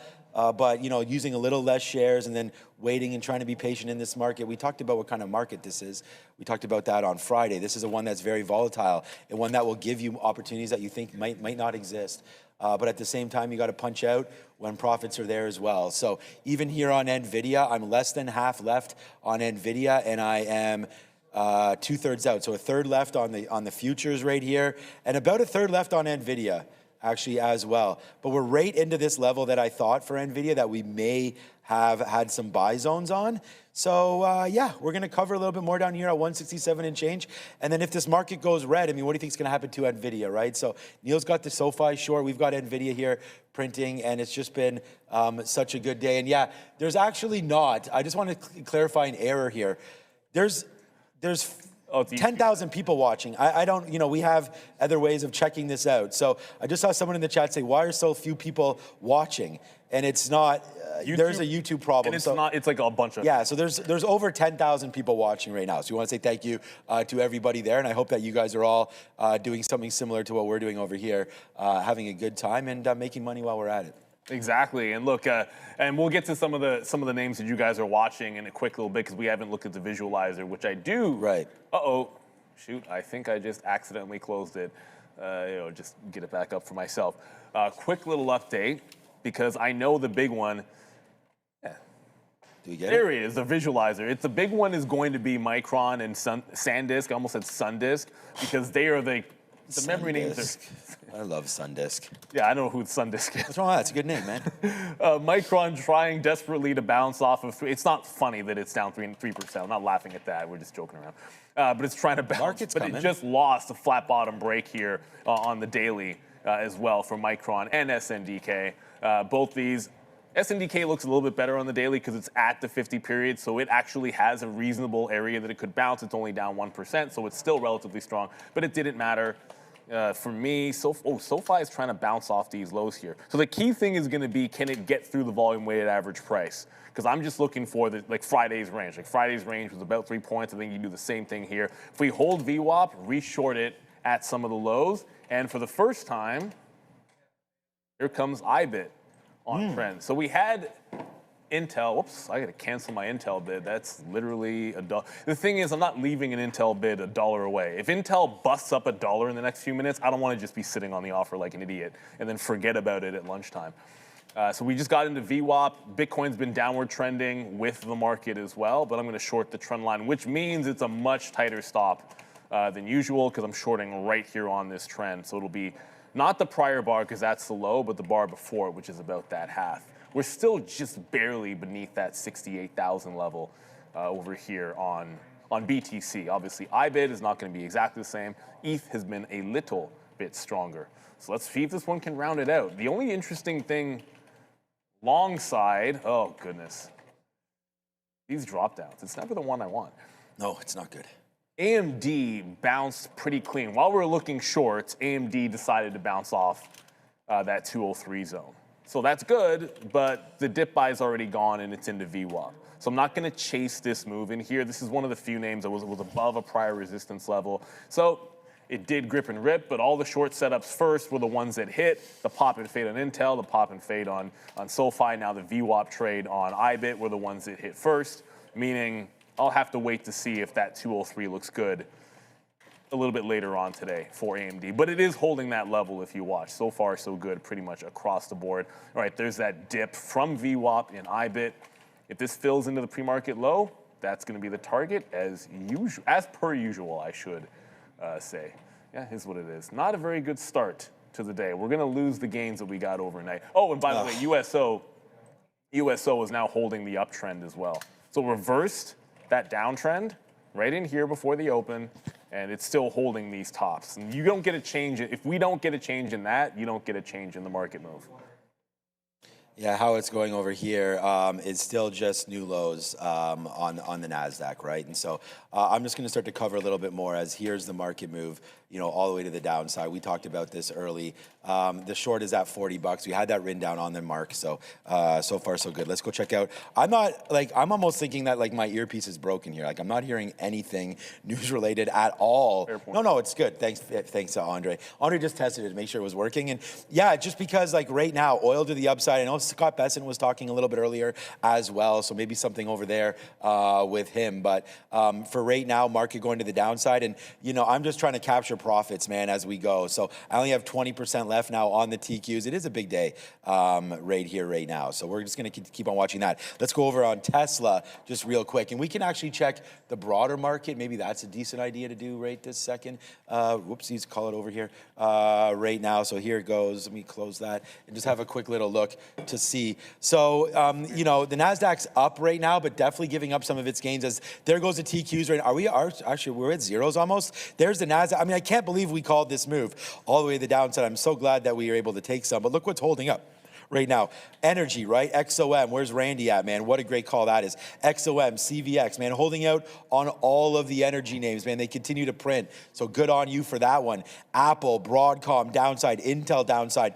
Google up, Microsoft up. Some of these bank names up. So it's just tech right now. And, the manufacturing names, Lam getting hit, GE Vernova getting hit today, Caterpillar getting hit. So, this is where you might want to find some value. I mean, hard to say value when we talk about where these stocks are, but just in the fact that I don't think anything's changed. They're not cheap, though. Lam's not cheap. Yeah, I mean, that's part of it. Vernova's not cheap. Caterpillar's not as cheap as you'd think. Yeah, right. Yeah, exactly. So right now, there's not too many prices. Oh, sorry about that. I have this bad wick there on Tesla. You can't get rid of these today. Well, you can get rid of it, but I think they just come right back, right? Because I did get rid of it. You mean, did you try to get rid of it? It didn't even work? No, it came back. Okay, I was going to say, because mine's been working to it works to get rid of them. But anyways, there goes Tesla to the downside right now as well. Just trying to figure out NVIDIA. I feel like we've potentially made a bottom. So I'm going to put another bid here and get out some more at 50 and then just wait for that ultimate move lower. And hopefully that can happen. And if not, man, then we can just empty out and hope that we can get a reload a little bit higher. The NASDAQ has been the one. This has been the thing that's been really falling back in. So apparently, go ahead. Yeah, because I don't know. I'm just trying to waste time here until I see what other people want. Always be thankful. This is a name that we don't see very often. If you're looking for something that's not defecating all over itself, hey, then check out Alcoa up 11%. You never know where the long bread will be buttered, I suppose. So congratulations to anybody that is long Alcoa. I'll note that it's into a triple top up here if it gets to $66. So just watch out. They reported, I believe. Did they report? I thought it was Alcoa. No, it wasn't that. It was a different catalyst. It wasn't a report for Alcoa. Daryl will get it in a quick little second. I think it was really just it was shortages, supply concerns, and so driving. Yeah, I'm not seeing anything specific to the company. Just has to do with shortages due to the curbs on Middle East exports. It's exactly what you said. So it's not a stock catalyst. It's a sector-wide catalyst. And if you rang the register on Alcoa at the highs, hopefully you ring the register on some of these things that are holding lows. Mm-hmm. I'll be semi-happy that SoFi hasn't broken $15, but it effectively just made Friday's range. So this is 1560, which is the intraday high. It double tapped it here with a topping tail wick, goes right into the low. We'll look to see if this holds trend. If it does a bounce, on Friday, it was an early move to the low, just like this, and then a slow trend up. It didn't get back to the highs until almost noon on Friday. So same thing, like it dropped quickly a few points down to the low, but then it took a couple of hours for it to get back up to that high for a short. I'm still going to try to reshort this on a trend break if it goes back up to the top, but if it ends up one and done, it ends up one and done. Bitcoin is holding much better than you expect. It just got to the pre-market support. It's not really the low here and is holding on. So that also made a bit of a bounce. This short was not at the high. Intel was at the top and SoFi was at the top, but this one was under VWAP. As long as we hold VWAP, I'm short IBIT. If you break VWAP, then I have no issues getting out. Like it would have for about 30 minutes here in the afternoon on Friday, you wouldn't have been shorting this. Well, I wouldn't have been, and then you just sort of re-engage. That's the plan of action for IBIT. And then from there, just maybe looking for some other opportunities. One place that I forgot to look, and this is a fail for myself, because it's relatively strong, and actually I think the charts are semi-bullish, is Netflix. Although it looked much better if you had the break at the open, this was a strong runner early, just couldn't hold on to the gains. Thought maybe he was able to, yeah, this is not looking as good. But if you hold 93 was support on Friday, and it's trying to hold that here. At least it's got something. If this can close holding that 93 again, you might have a little something there for Netflix, but it's barely even green anymore. Damn, man. Okay, so let's go back over and have a quick look at Micron. I mean, another name that just continues to go a little lower here. You might have been hearing me hitting keys, man. I'm getting out of these positions now because just feeling like we may have bottomed just a little bit here. I mean, oil almost wants to tell you a different story, as that's still going upside there at 102.5 right there. USO, the highest I saw was 125 before today, and now you're into 127 and starting to kick higher through there right now. So this is definitely an interesting play moving forward. So apparently people are saying, like, where are the talks between U.S. and Iran? Like, I don't know either right now, and that's what we're sort of waiting to hear. And I think that you're not going to hear like every day. And I think that that's like another problem, is that we're sitting here like hoping to hear something about everything, and some days there's nothing to report. And I don't, we're not even sure who Trump's talking to be honest with you. Micron there, NVIDIA, BFrog. So there's also something wrong with where's Fabian? Not in yet. There's also something wrong with our screener here. Oh, he's not feeling well. Okay. Oh man. All right. So we don't have that. The board's just it's not giving me the right things. Yeah, you're right. Okay. So I think it's delayed. I think maybe that. Yeah, maybe. But anyways, that's what we're talking about there today. So USO. We can have a quick look at silver. We did get some super chats on silver earlier as well. That's making a move down. I wrote down 63.50 here for silver long. So I mean, that is wow. Okay, I mean, that's literally where we bounced from, 63.55. I wonder if you guys took that, and I didn't even realize silver had made that move down. We've been tweeting out sort of, we first put out our TQQ trade was there. Since then, it's been there, that's NVIDIA, and then there for the TQs as we go lower. But we did write down silver, 63.50 as a long, just looking to see if there's any dips in silver, but there looks like there has been one, and it is downside for SLV. So go over there and have a look at Trader TV, Sean, to try to find that one. But there goes NVIDIA right back to the lows. So yeah, buddy, props it up. We take that low there on NVIDIA, and now we're at the very lows. So obviously to have waited for this would have been pretty awesome, but we don't. So now it's a nice little downside move. 3.5 times the goal right now on the day. It's been a pretty good one. Only 2 trades for me. I know Neil's been sitting in similar trades here to the short side. So, we're thinking short today. The market's all the way back to zeros. If you rewind to 8 o'clock, man, we were talking risk off today, and it's been a risk off day. So hopefully you guys are there with us as well. Big moves today all over the place. NVIDIA is absolutely cracking so low right now. Feel bad that we don't have more shares, but feel great that we have this to begin with. So nice moves here in the broader market today if you're short. Yeah, unless you're long energy, you're not really having anything that's going well for you. And I know we'll sound like a broken record here, but things are at lows and energy is at the highs. So congratulations. For anybody that's short, congratulations on all the short. You could be Qs, it could be NVIDIA, it could be Micron, it could be SNDK. But for some, I don't like longs necessarily, but for what it's worth, I'm not sure what's going on in XOM. That just had a heavy pullback into VWAP while oil and energy are still going higher. So you are getting upward trends, I think, sort of obviously in some of these names. Similar thing with Oxy. Oxy's actually holding trend line above Friday highs. This looks pretty good as well, but I don't know. There's 2 ways to express the trade, and sometimes it's just easier. You can go long energy, you can go short stuff. I like short stuff. So we're going to short the pops every chance that we get. SoFi I thought was going to give me a refill, but it didn't get into the volume-weighted average price. So we'll just hold IBIT through the lows, look for the next available pop to be able to get into SoFi. Did I just hear Bullfrog?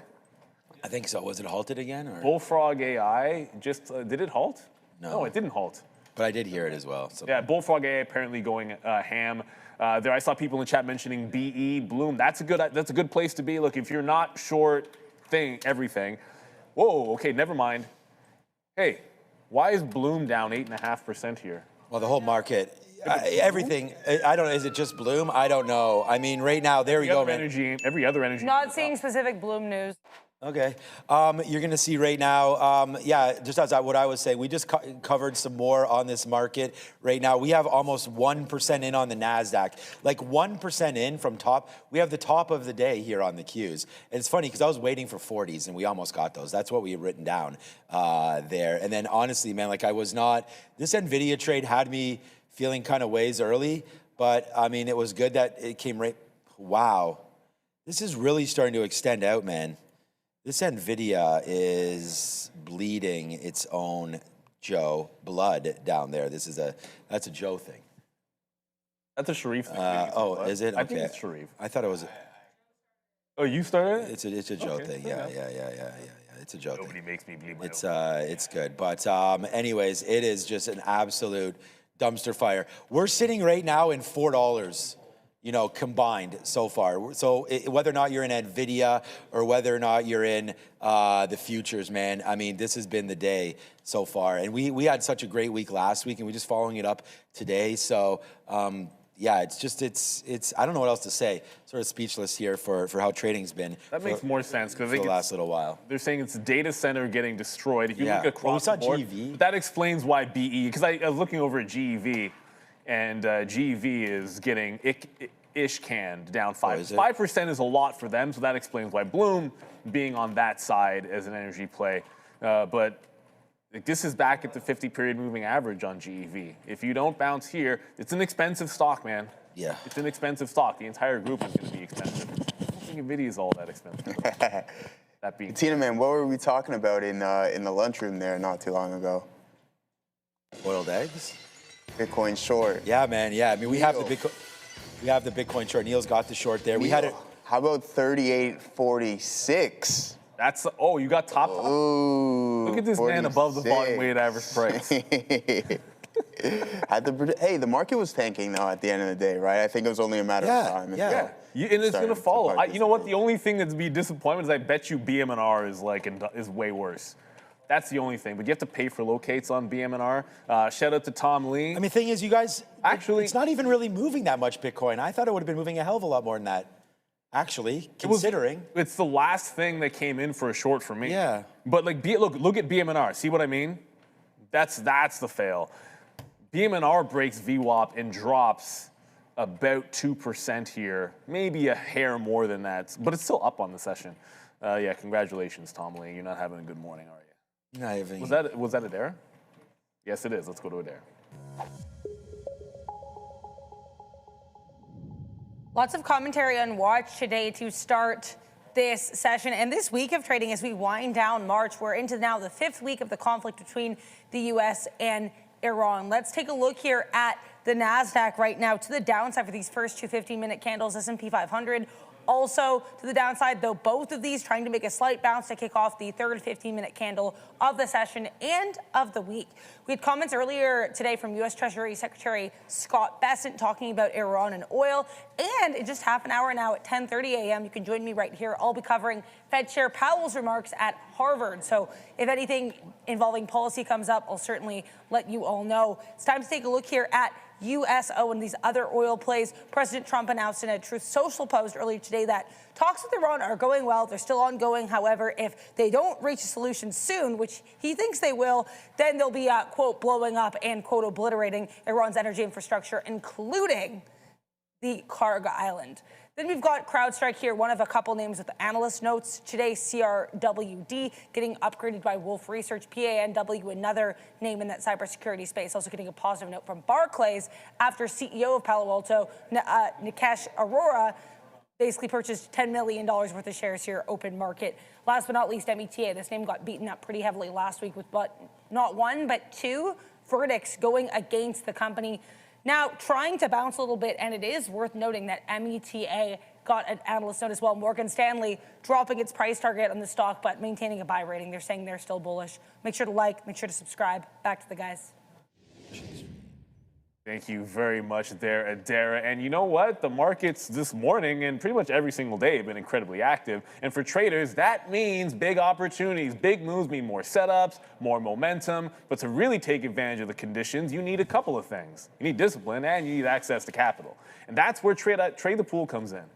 Instead of being limited by the size of your account, traders can access firm capital and focus on executing their strategy and managing risk. No more fear of blowing up your personal account. No more moving your stop loss too early because you're worried about your own savings. This is limited risk trading. So if you want to take advantage of where volatility is in today's markets without risking your own capital, visit tradethepool.com or scan the QR code now to get 10% off. Well, this is interesting. Okay, whatever. Describe what you were doing when the tab crashed. No, I will not. YouTube. My computer seems to be going really slow today, too. Yeah, I'm having the similar. So I don't know if it's I mean, we talked about YouTube maybe having a problem. Yeah, my YouTube crashed. Same thing here. Actually, okay, my whole chart crashed. My whole everything's crashing right now. So we want to thank everybody for paying attention with us here. I'm going to have to reload the chat up here as well. We're having some I think YouTube was having. I think it's YouTube just having the issues right now, yeah, because I'm on the lowest possible zoom, refresh rate. 240. Yeah, exactly. All right, so hertz. Here's hertz. Yeah. Speaking of hertz, lower it. This is kind of a weird segue. Which one was it? Car rental companies were huge last week. I think they were going to jail in hertz. No, they were up like one of them was up 50%, I believe. They were getting a huge boost because of the TSA thing. Oh, right. Apparently TSA is coming back soon. Well, I think that's why there were some moves to the downside. That'd be nice. You're looking at some of the auto rental companies. I don't know why the big one, I forget who it was that was up 49%, but it was somebody in the space. So Hertz got mentioned, and I thought of that.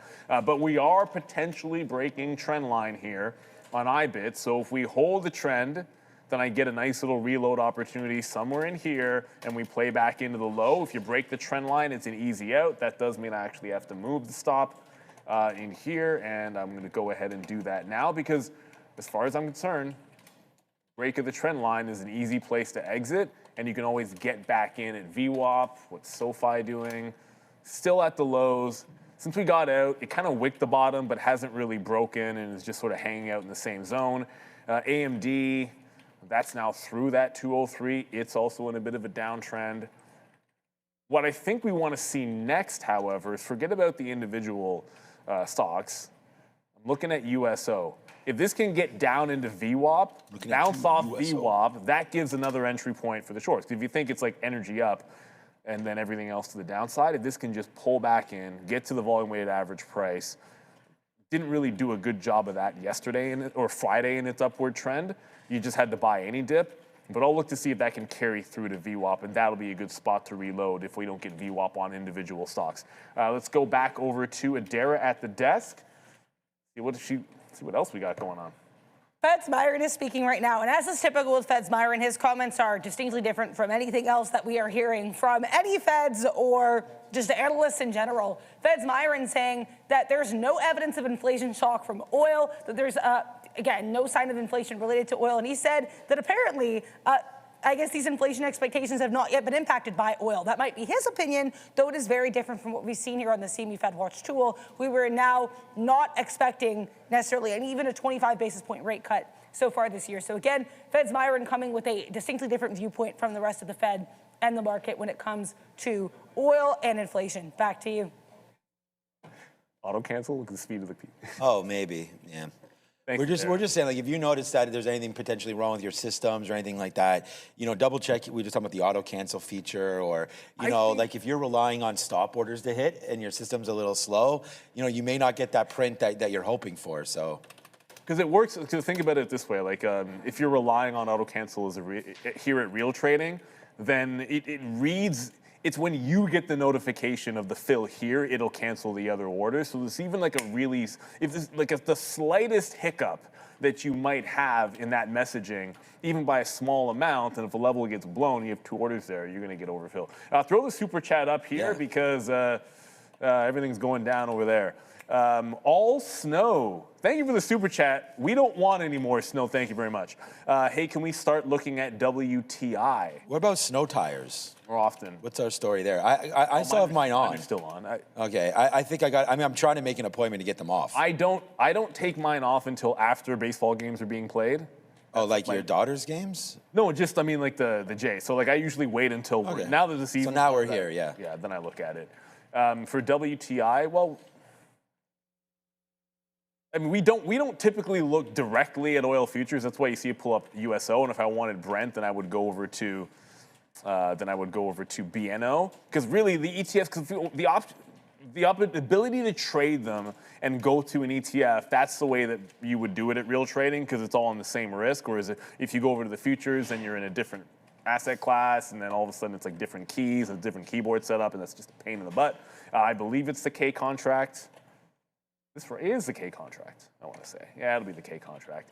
And it's going to look, the charts are going to be absolutely identical.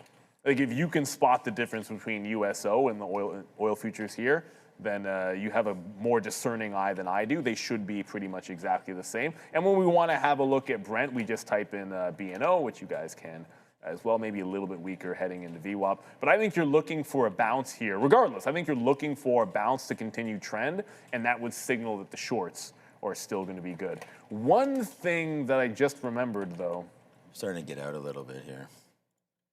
Yeah, like I sort of look at the initial low on Friday on Bitcoin. It was right in here, like at 10:30, it made that bottom. If it doesn't, like if we don't break the low here and make that move to make our morning low, then you got to start to think that it's holding this pre-market low. And that's just going to be it. Sometimes the move is the move. You take what you can get and you don't get upset. SoFi still hasn't really done it. This has done pretty much nothing since we got out at the low. There hasn't been a bounce good enough to short. There hasn't been a flush enough to get anybody's attention, or at least to get my attention at all. So I'd say a little bit disappointing there in SoFi. Another name, SMCI is just a short till it's not. This should have been. You can't pop and fade everything. The chart's exactly the same as everything else. You short it at the open and then you hold it, and then reload it wherever you can. But this is on my ish list, where if it's under VWAP, you short the pops. So I might come over to SMCI as well. If I don't get any opportunities bouncing in SoFi, I'll just go over to SMCI and maybe short that one in the volume weighted average price. Remember, they got all kinds of bad news going on.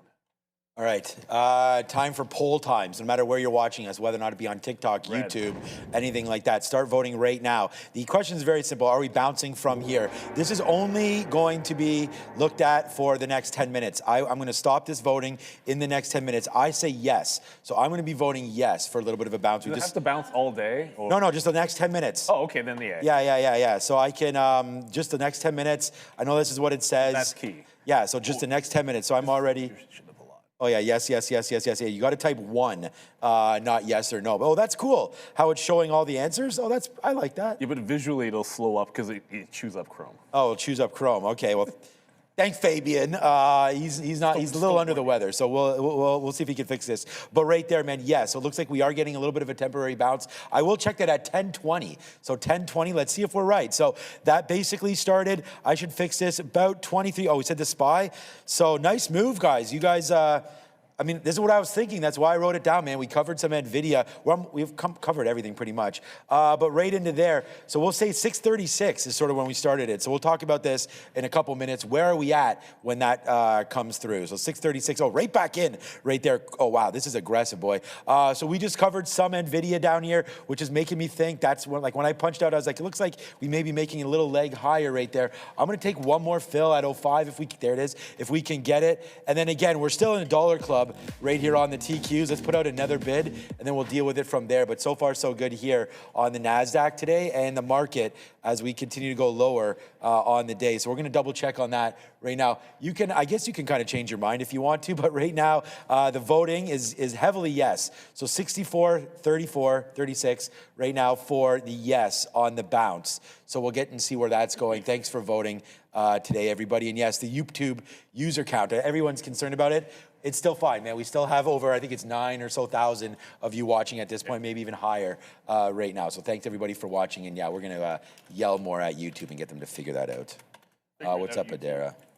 Certainly bullish commentary from Fed's Myron continues. He said that inflation's heading back to target a year from now. So he thinks in just a year we'll get inflation in target, even though, as we've mentioned, right now we're really not pricing in any rate cuts this year. Furthermore, he said the Fed could gradually reduce interest rates by a point over a year. So again, Myron here with a dovishness we're not really seeing from a lot of other feds or from kind of any predictions at large here. It's also worth noting, seeing some comments here, it looks like the G7 is apparently considering taking measures for energy market stability. Back to you. Thank you, Adara. And IBIT did trend out here, so a little bit late to the trend join, but we said VWAP, so I didn't short it till it was holding under VWAP. But there's that trend break right here. I just heard something about Muddy Waters and SoFi again. Yeah, they're saying that, I heard what it was. Yeah, they're saying that SoFi borrowed money from JP Morgan and booked it as revenue. So that's what I heard. I don't know. So they're now starting to come out on SoFi right now, I guess, with some receipts now. So we'll have to wait to see.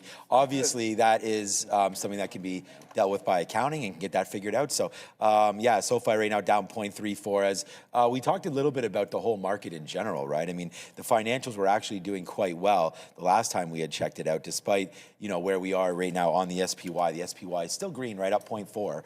But look at the financials, right? There's everything is pretty green under view up right now. So crude is down. Okay, yeah. So that's why we talked about, you know, potentially taking some of those bids on the market right now, right? And so we did take the bid on NVIDIA right there. On that, we just did that just now.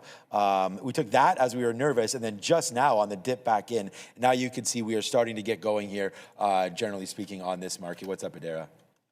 Here's the deal with SoFi. SOFI, as we know, Muddy Waters a couple weeks ago issued a short report on them. Now they have an update. Sean and Neil already mentioned this, but basically I went to their website to find the actual post. They said their management appears to have booked a $312 million loan from JPM as if it were a sale. So it's going to be actually inflating reported profits and their own bonuses while diluting shareholders.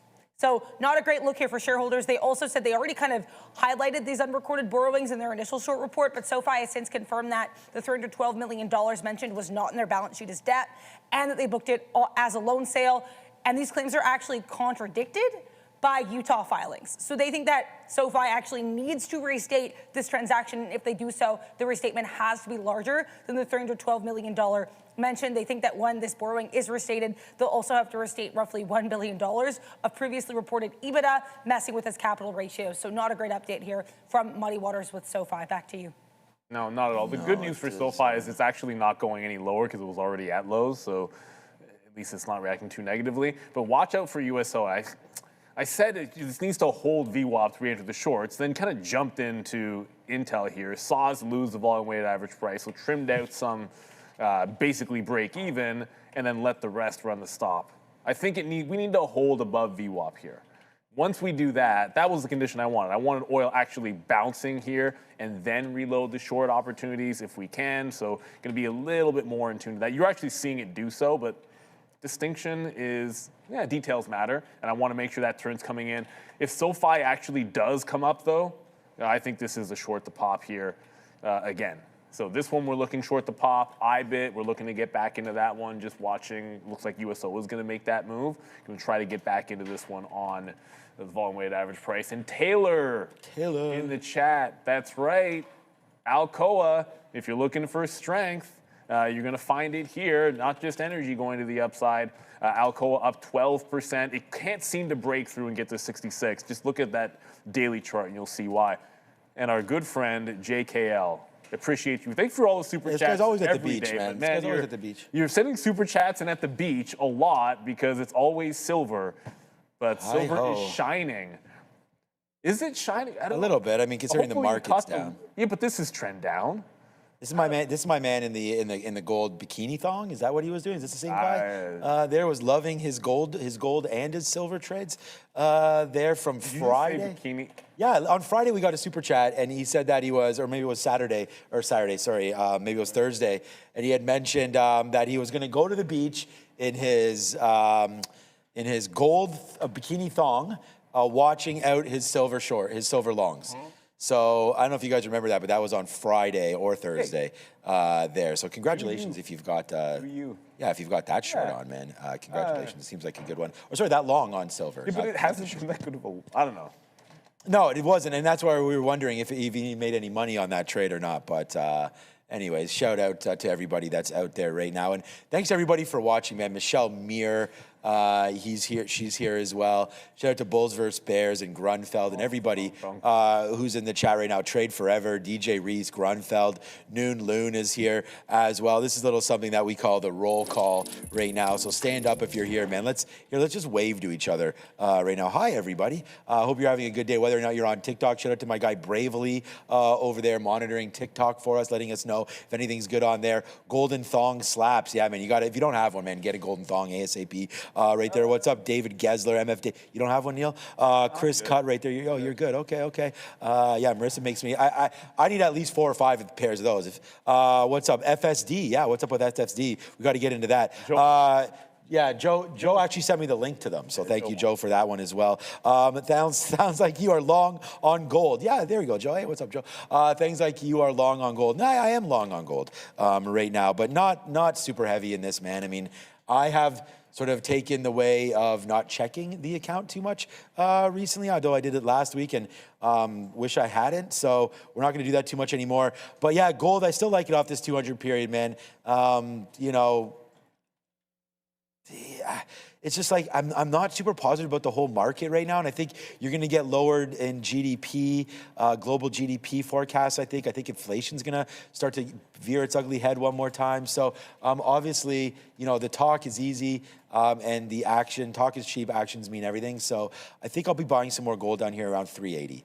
If that can come in. That's the 200 period moving average. And, if I'm a little worried about the global fears, I think gold is the right spot to go to, right? I mean, even though gold's had this epic climb, I still think that the premise behind, US dollar strength, gold strength and all that should pay out moving forward here. So I still like gold long. That is for sure.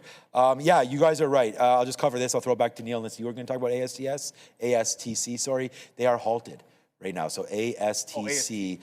News potentially, Adara, ASTC. People in the chat there. It's 16 million shares. Nice move. Astro Tech halted right now, guys.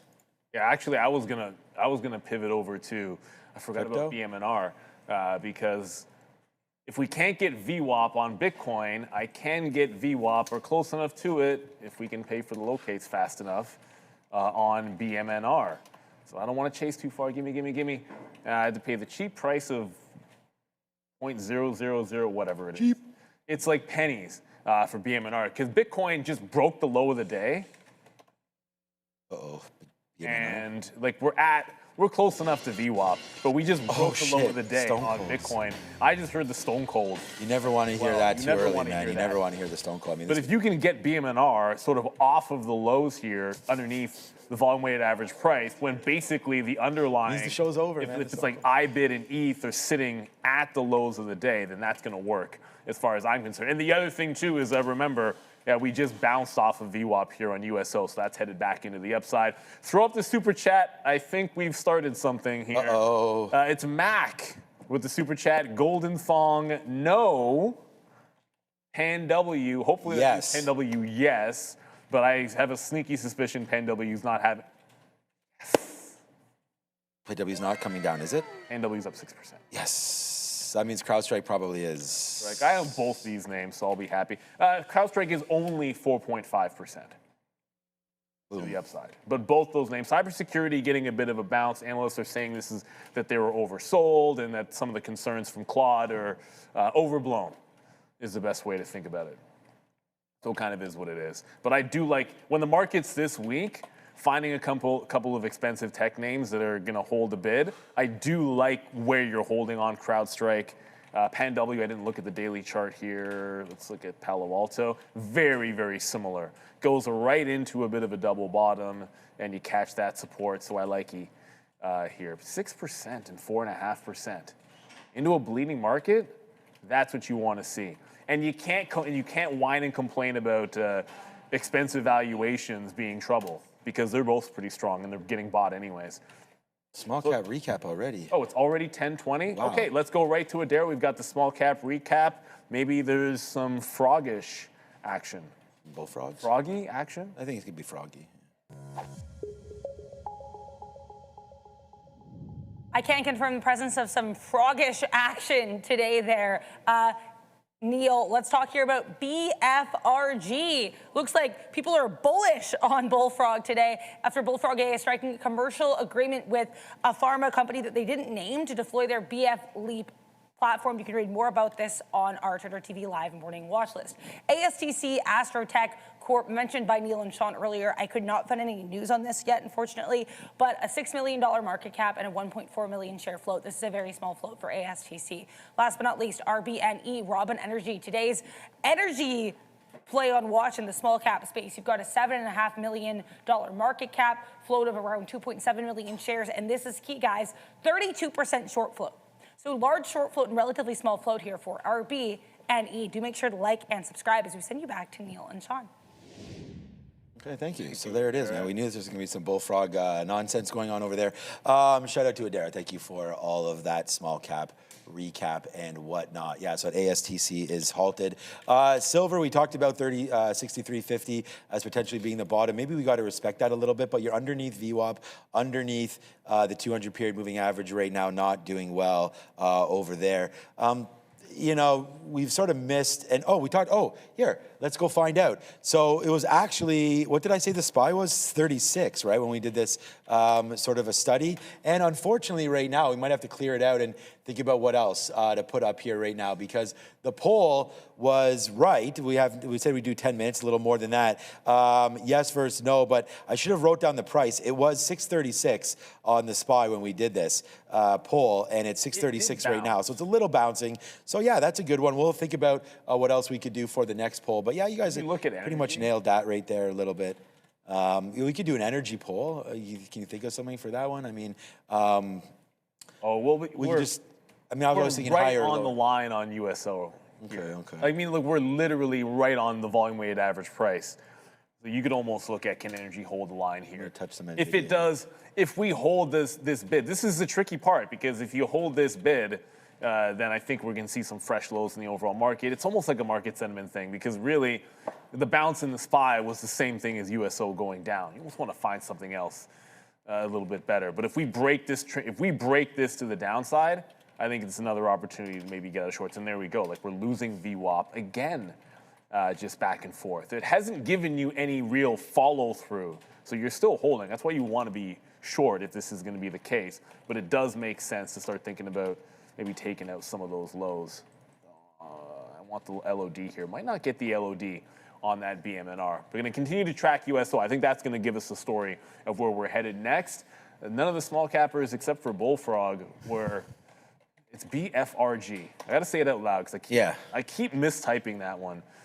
I keep wanting to put a U in there for some reason because it's Bullfrog. But this is all the way holding VWAP and holding 110 so clean. I know if Sharif was looking at this, it's the most obvious stair step up and then hold the line. If this can maybe break underneath volume weighted average price, there's a potential loss of the dollar that's worth a look. At least I like the ones that fail. I don't want to hate on stocks, but I like the ones that fail a dollar for a short opportunity during lunchtime. I know something that Luis would probably look at. Small cap gappers losing VWAP, but you also have the benefit of it potentially losing the dollar here. Let's double check if it's free locates. All right, well, if it gets under VWAP, I'm going to probably pay for locates on this one and see if it'll take out that buck. But for now, it's just going back over, watching USO. We're still with same battle. We're holding the volume weighted average price. You haven't really picked a direction from here in the last 15 minutes. If this goes up, I think we continue downtrend. Pretty simple. You know, it's a pretty, we've been covering things, but what about Tesla? Tesla seems like it might be bouncing. I mean, on a day that's been pretty negative, Tesla's actually been holding out decently. You are in a zone right now from 365.50 down to 362.50, it looks like. So you're in a little bit of a $3 malaise right now. Hopefully the market, because we're both short, I think we want the market to go down. But at the end of the day, Tesla has been holding basically Friday's close. So I think that would be, again, another decent area to look for some strength in Tesla, 362. If, it looks like, not if, looks like almost when that comes through as well. Microsoft pretty strong today. Is that what you said? Almost at the high of day. Okay. Someone else wrote down about PLTR.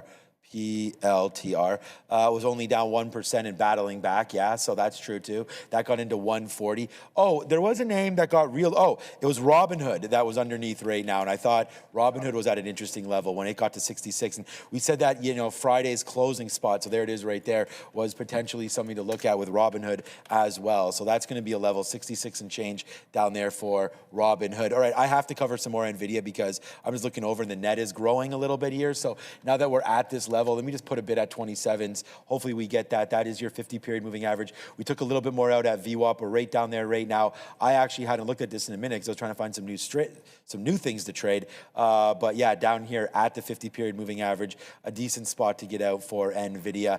And remember, like, we went short early, was not right, and was basically forced to make that trade again.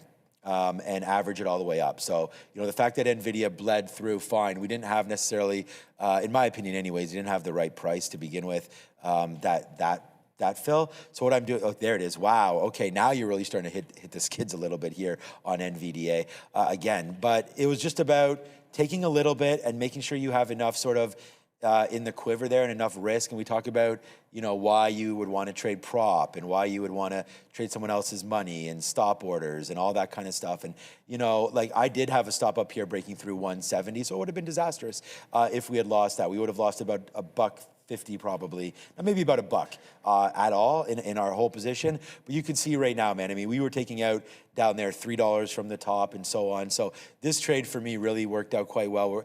We're just going to be 2 for 2 with this in the futures. And then I'm just looking here. I mean, I have my scanner going and silver, gold. Neil talked about Netflix. I looked at Robinhood. Neil's in BMNR. We looked at Tesla there today. So other than that, I mean, this is kind of a little bit of a simpler day to trade, I feel like today. I mean, I really favored the short early and lucky enough that it was able to print out. We just got another fill there on the TQs as well. You had mentioned AMD was actually starting to kick early, which it did do with NVIDIA as well. NVIDIA was tricked me because it actually broke the lows much harder than NVIDIA. And then, NVIDIA did than AMD. Then AMD went up and then boom, right back there into the downside of the trade again for advanced micro devices. So for me, the only interesting name that's signing up or lining up right now is Tesla. We have Dallas Fed coming up, I guess, and Fed Chair Powell. Powell's in like 1 minute. Yeah, so that should be interesting. But watch out here, man. 362, I don't mind this long for Tesla. Yeah, with Powell coming in it's a roundtable discussion, so I'm not even sure exactly what we're going to expect, if anything. But it's the Fed chair is the Fed chair, so we'll try to respect it. Yeah. It is what it is. But I just jumped out. I did tell myself that if USO kind of broke this consolidative low underneath the volume-weighted average price, that'd be a get-out spot. If oil's going to hold this trend down, which it looks like for now, it's holding underneath VWAP. There's the close under VWAP. There's it breaking the prior bar. So the second that happened, I just took the out here on BMNR. It might go further, but if I'm using oil as an example, suddenly that's not looking USO is not looking as strong as it was before. So I'll hop out, look for the next opportunity. Could be if USO goes back and trends up, then we'll short some pops. But the next thing I'm looking for at VWAP is SMCI. SMCI's held VWAP. It's got a pretty clean range. We'll look to see if that gives us a potential entry point. SoFi not doing much. Over there. AMD doesn't look very good for any kind of a long. And this is the problem with that oil move is, now all of a sudden, that strength that you saw on something like an Oxy, like that could be abating just a little bit here. That's Dallas Fed is out. Hang on. Okay, we have Dallas Fed out. It's not a huge number. Do you want that, Adara? Adara? Yeah, I can mention it. I mean, it's not usually one that is super market moving, but it's coming out negative 0.2 versus the forecast of -2 and the prior print of positive 0.2. Not much of a reaction. Yeah, it's usually like a 1 star. Yeah. I just heard it come through, and some people, I don't know, these days, they may want to look at that.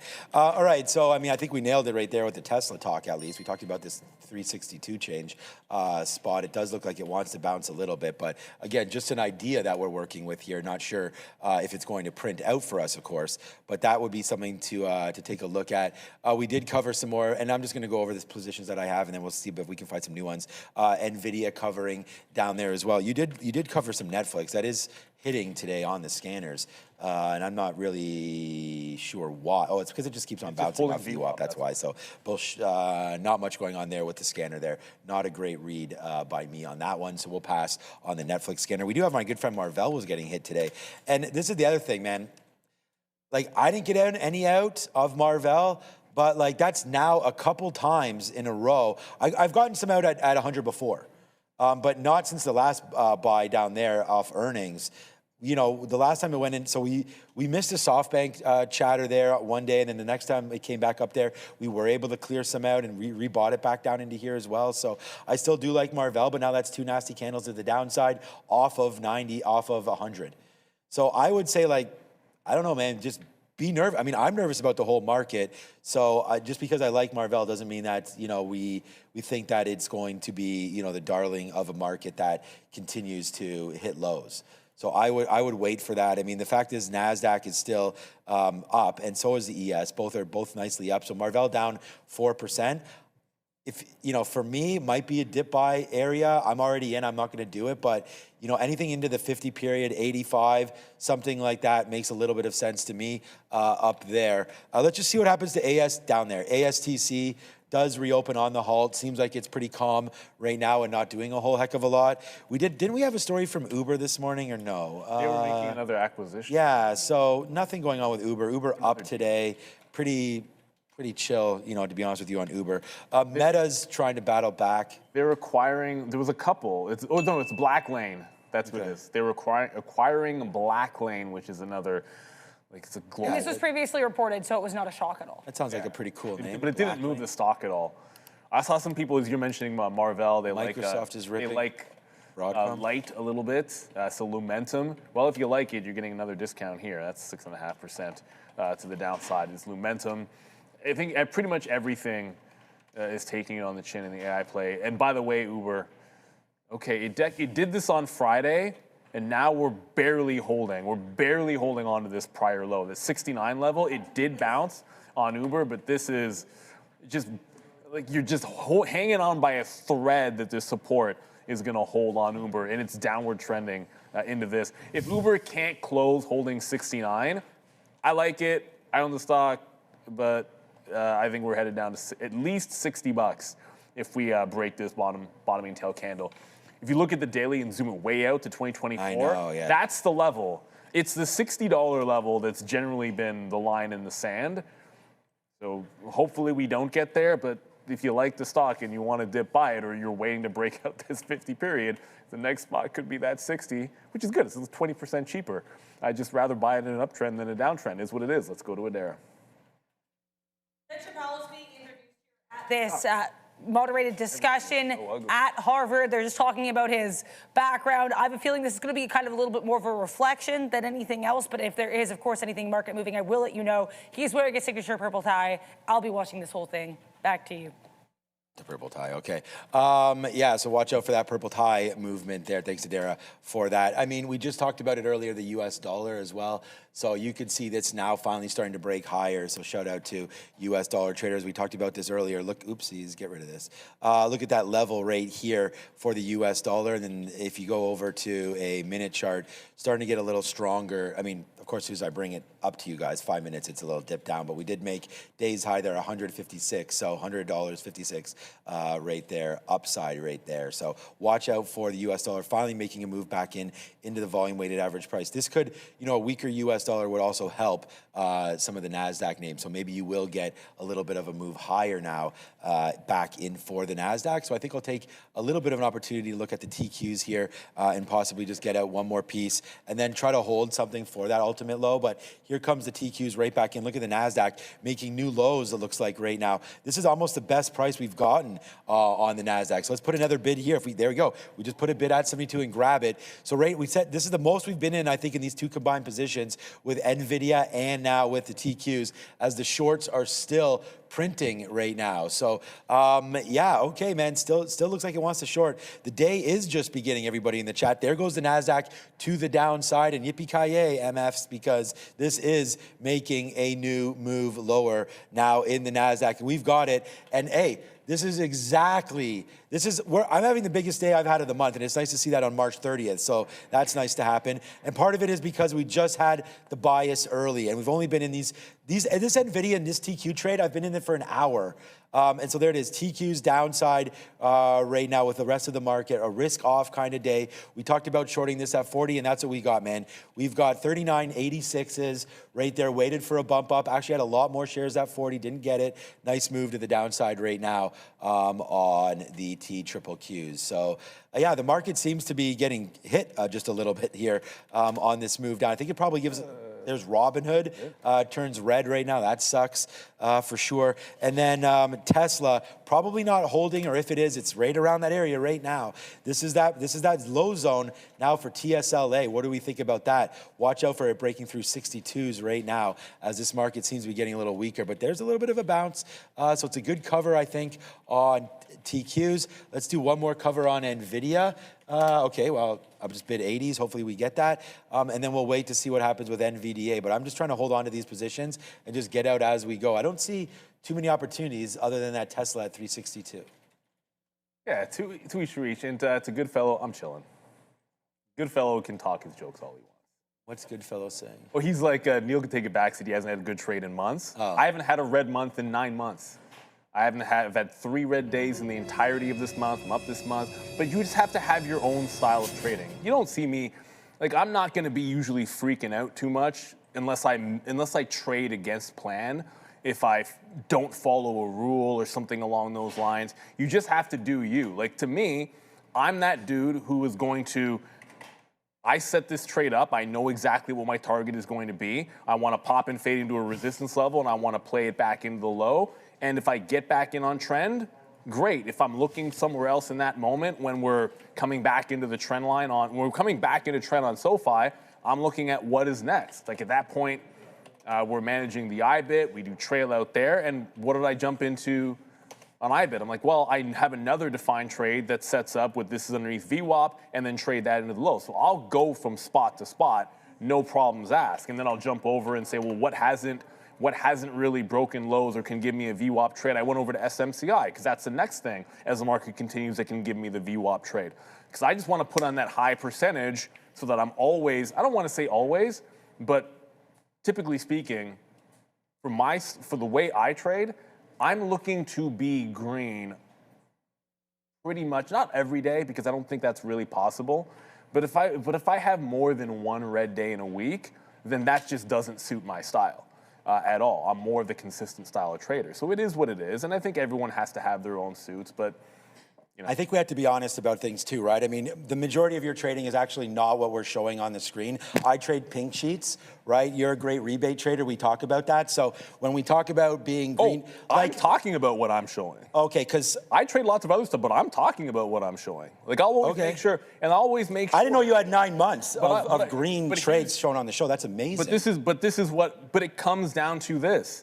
When I have a losing trade, it is a fraction of what a winning day is. So therefore, Man, 9 months of green, it means everything. That's all that matters, right? It's your green with what the trades are showing on the show. But what really matters more is how you accomplish something like that. And the manner in which you accomplish something like that, for myself, is if I look at a month and I take like 1 or 2, maybe 3 of like the best trades, let's just say, I will not have a losing trade that is even half that. And if I have a month where my worst trade is more than my best trade, or even like 70-80% of my best trade, then to me, that's not good. Like I try to keep it, you'll see that. You'll see me have defined targets. You'll see me have relatively tight stops to those targets. So that way, when you have something like, I'll give you the example here. I think this is an important point, so I'll try to go over it just in tune. Like if I'm short here to there, right? Like I'm getting out some at 1-to-1, then I'm getting some out at 2-to-1, then I'm getting some out at the low of the day.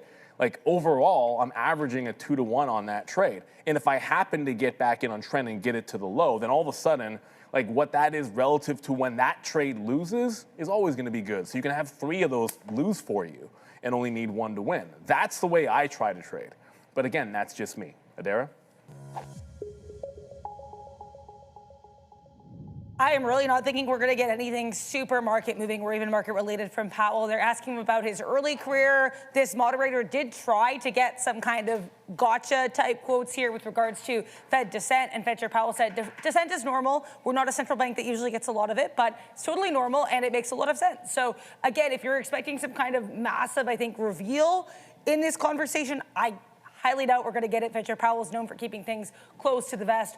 Also, before I get into sector watch, I'm just seeing a comment here. Israel today citing a Lebanese report is saying that Iran's message to the U.S. is that if the fighting against Hezbollah in Lebanon is not halted, Tehran will not be bound by its ceasefire with Israel. So tensions continuing. Also, Fed Powell just saying there's tension between the Fed's two objectives. So things we already knew. Let's get into this market. There's a lot of green, and there are some sectors that are quite red. So let's start with the red. Producer manufacturing and electronic tech, as mentioned by Neil and Sean earlier, both struggling a bit here. Applied Materials, LRCX, and GE Vernova, rather, both down pretty sharply if you looked at electronic tech.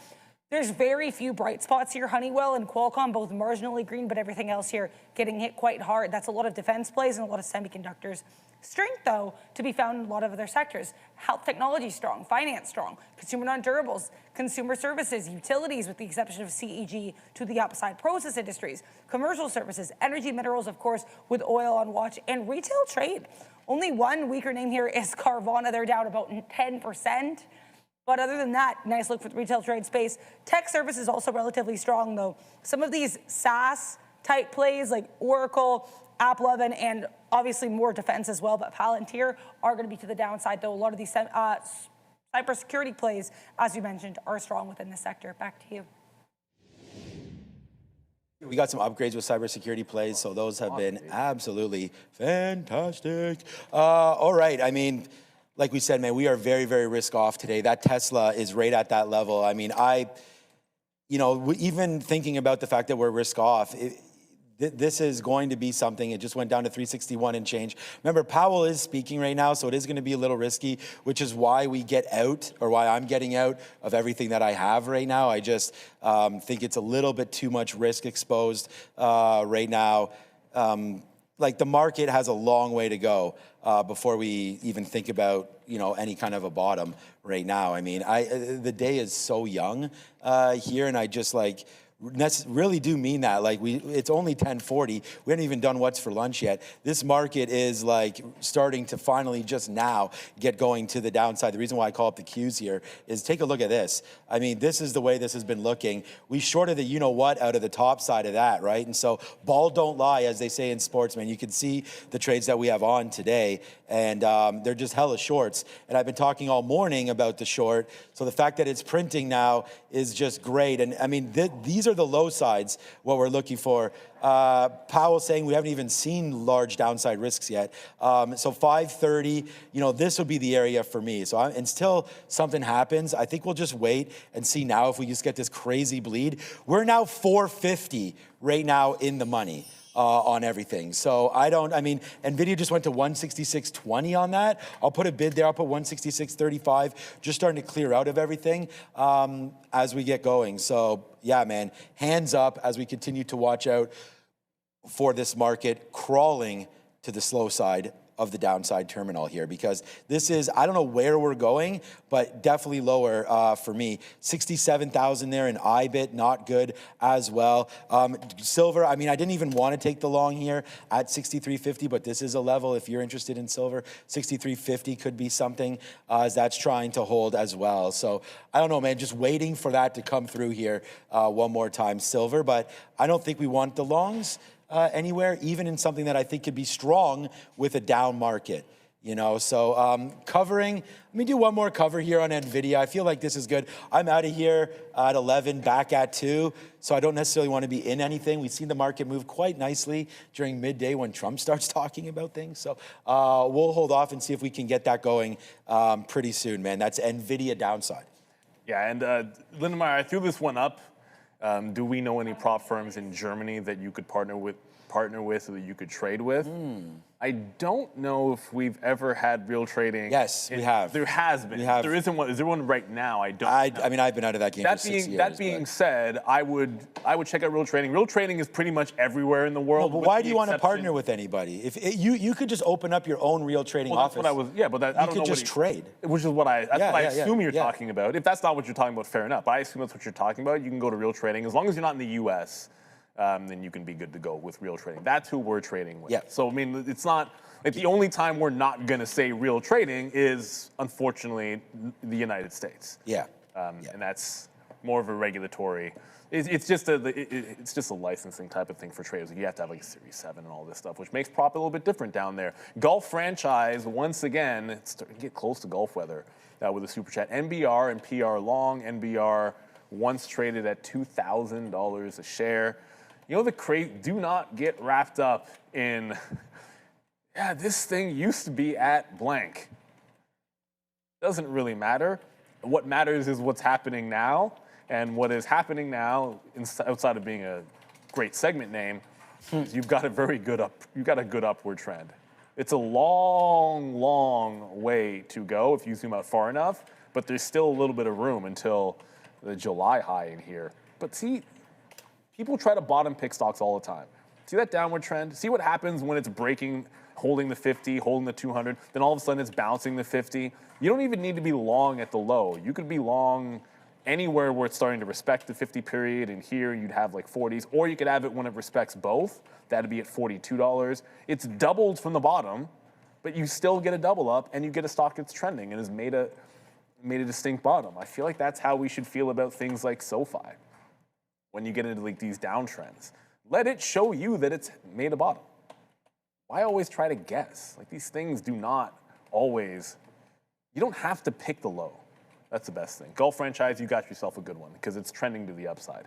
And hopefully you didn't have to weather the storm just buying it all the way down. And if you did, that's fine. Yeah, you never, like, I think we've already talked about this a little bit on the show here. You're never going to get the top or the bottom on anything. It's almost impossible. Just keep the flows going, man, and keep the good times going. All right, we can just do it now. Let's go. Let's figure out what is for lunch right here. Do a little early. USO's losing the bid. Okay. Happening here. Okay, the market is taking off. I mean, it's a good thing that we did cover just a little bit right there. Like, I'm not hearing. Fed's Powell says overall research tends to find that buying long-term assets lowers rates and supports the economy. Okay. All right, I'm not seeing anything too specific about the market right now. If there is anything, we can go over there right now. And I actually don't even have the lunch menu open right now. So we'll get that after we get back from Madeira as I'm looking for it. Oh, here it is. Start March 23rd to 27th. No, that's not the right one. I'll get that there for you in a minute. But it looks like right now the market is moving up. Let's go over to Madeira. Can't just be Powell. We'll do money talks here, and I can talk about what Powell's been saying. There's a lot of things we already know, but let's talk about this U.S. dollar first. This daily chart, really nice. 1, 2, 3, 4, 5 straight green days. Briefly taking out this high from Friday, March 13th, but then pulling back just a little bit right now. So basically in line with that high. As of right now, trading around 100.5. Now, again, what's been discussed here by Fed Chair Powell is a lot of responses to the moderator's question. Because they're at Harvard, it's a lot of like school-related stuff like, we asked our students, how would they advise the Fed Chair with regards to supply shocks? What do you have to say? Can you help them get a good mark in their assignment? It's structured a lot like that. So just kind of be aware it's any response are going to kind of come in response to these types of questions. He did say, though, that current policy is stable. As they do wait to kind of see what oil is going to do and also what this tariff inflation is going to be. And they like that the policy stable so they can kind of take the time to assess and react to these situations. Really no sign of cutting here. He just basically said good time to kind of monitor situations. That one-time tariff-related inflation impact they think is going to be about 0.5% to 1%, but again, only one time. We're still seeing no chance here of a cut, despite, of course, Fed's Myron coming through earlier today and saying that he thinks the Fed could cut roughly 1 percentage point over the next year. 97% of participants seeing no cut in April. We've got 96% seeing no cut in May. In July, got 92% no cut. 89% no cut in September. October, 88% no cut. In December, 80% no cut. Again, guys, it's roughly 80% or higher every single month. The chance that we will have rates held in place. Back to you. Yeah. it was I don't. someone else. Unless it was someone. Neither one of us can find this menu right now. So. Oh, you got the menu? Yeah. Okay, forward it to me. Forward it to me then, if you have it there. All right, Adair's going to forward me the menu there. I think it came different this time, which is why I don't have it. So we'll get that for you guys in a minute. I have last week's menu as well. I'm going to say, regardless of what it is, I'm going to say it's probably chicken. I mean, we don't have it there. This has been an easy take. That's like, generally speaking, it's a chicken-based meal. 99% chance. That's what I was going to say. A lot of people, I see, what's up to Blue York here in the chat. He's liking the chicken as well. Always be thankful. All right, so there's a lot of chicken talk right there. I mean, one of the best proteins, I think, one of the most we get versatile. Some form of chicken 2-3 proteins. times. We've never had a week without chicken. Yeah. A full week without chicken. Something there about chicken there today. All right, 10:51. More Powell talk. You know, the market's not doing a whole bunch of anything right now. Well, watch out for. So USO did have the biggest volume spike since the open. Yeah. Since actually maybe not since the open, since about 10 o'clock of the hour, and it could do a reversal candle on it. So it was to the downside here, and then the biggest volume candle was the bounce. So there's still a chance that we actually hold back above VWAP, and then I think the market would be good to go back to the lows. But it was a pretty distinct, and I can't believe it was Powell and nothing else. Usually we're not getting those big moves. Right. Powell's just randomly talking. But that was a huge potential reversal candle there. It looks like we're trying to regain VWAP, and if that's going to be the case, then maybe this finally gives that chance to get SoFi. I keep saying SoFi. SMCI at VWAP for the first time. So this is the stock that wants the volume weighted average price first for me. And as we're watching that USO, let's see if this can get up to VWAP for a pop and fade. Bullfrog, by the way, did lose the volume weighted average price, potentially breaking down underneath $1 here is that Bullfrog. So it's lost VWAP. There's your rejection. You can even show it kind of trend lining down. So all it has left to do is lose the $1 level, and then it'll be a play into VWAP for me here on Bullfrog. It's up 100%, but like some things, the pre-market was as good as it gets, and when it loses VWAP, you start looking the other direction sometimes. Yeah, I mean, Adair said she sent it, but what we got? Oh, I see it. Okay. You can. I don't have. Oh, there we go. I have it now. Well, Derek, I have a chat from Adair. I don't have. Somebody must be going on with my email because I don't even have the email. We can do it if you have it. Okay, here we go, Neil. It's your time to shine, man. All right, we'll do it again right now. This time, what's for lunch? Brought to you by Mr. Neil Roberts. So let's go. Well, the flag we got today is. I already started saying it. So obviously we're having poutine. No. We're having beaver tails. No. Chicken. It has to be chicken. No. No? If it's tilapia, well, whatever. I've already got the salmon. It's grilled salmon. Oh. We're having the most Canadian dish of all, grilled salmon. Fresh BC salmon. Fire roasted fajita vegetables. I don't even know what that means. With cilantro, lime rice, and Mexican corn salad. Yeah. Okay. I like the Mexican corn salad. Yeah, but it's a Canadian flag. There's a lot of Mexicans here, man. What are you trying to say? We got open borders up in here. Oh. You know, closed a little bit now, but Trudeau had them swinging open. Well, they're still pretty open. They're still pretty open. But anyways, does that make sense? Trudeau was kicking them in. It doesn't make any sense. You know? Anyways, yeah, Mexican. I know, you think you'd have just like Canadian salad. I don't even know what that would be, but some kind of Canadian. I think they're just messing with us with the flag. I think the flags are just a kind of they just randomly throw any flag they want. It's not even making any sense anymore. No. I mean, when it's Greek, I mean, maybe Canada doesn't make much sense, but the Greek, generally Italian, with the chicken parmesan last week. We had the Greek, we had the souvlaki, I think, didn't we have? The chicken parm was okay. Yeah, I thought I liked it because of the little pieces of chicken. Yeah, it was. I thought that was pretty solid. Scott H. I still don't. There must be something going on with my email. I'm gonna message Rob. Scott H. just said to me, "We're gonna race right after you eat that Mexican corn salad." That's a good one. I'll still probably take. Oh wait a minute, Scott. You said you're a runner. I think Scott was the dude that challenged me and said he was a runner. But then I'm pretty sure he's older than me too, so I think I still have a chance. Yeah. I'm gonna try to take on no young people in a race. Stack the deck for myself. So USO. Ever since whatever happened while Powell was talking, you're getting some really distinct vibes here. But USO just took VWAP pretty heavily here. At the same time, like I'm looking over, like BM&R spike to maybe give us a higher low look here in BM&R. So with USO coming back to the upside, I think that's an opportunity to short some of these pops. So I'm going to try to jump over to BM&R. SMCI was the other one that I liked, and I don't know if I'm going to get. Yeah, SMCI doesn't want to get all the way to VWAP, so I'll try to fade the one that looks a little bit weaker. Oh yeah, that ASTC for everyone. Astrotech. Yep. Biosciences, 165%. No halts because logic looks like potentially it could have halted at least once. Right in here at about 10:15, but it did not. Continuing to go, there is a pretty hefty bag hold area at about $7 to $8. Just look at the sideways action here. So you would think when it got back to these prices, there were some sellers here closer to the $8 level, but it's still a ways away from that. So ASTC, the big small cap gapper and runner today. Bullfrog is lost VWAP and no longer looking that good. But I think the story for the market is you're regaining strength over here in oil. So USO, that just closed above the volume weighted average price, which is going to give an opportunity to short some pops if that's your cup of tea. Cup of Joe.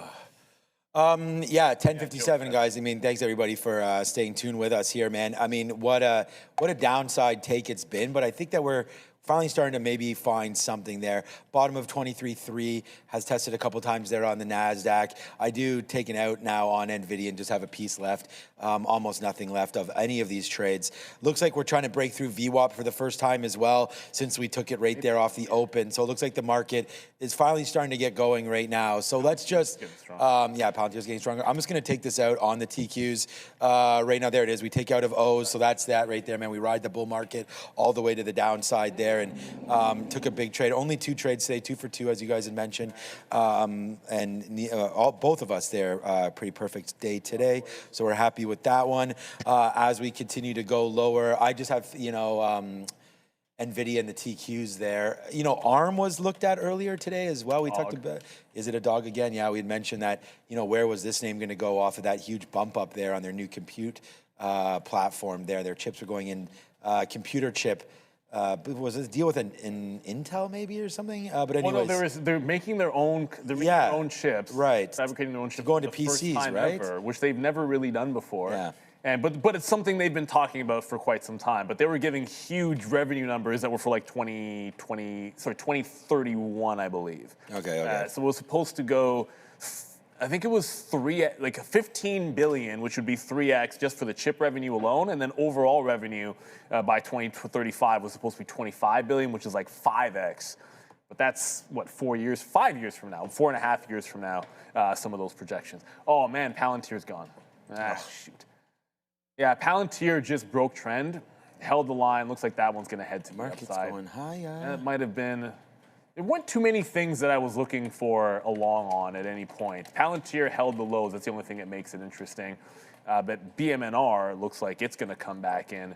And this might be, like, go like that. Like, it's just breaking the trend line in here. So if it's going to lose it, if we close above trend, then I have to jump out of that one. And then this one will be our first loss of the day. Let's go to Adara.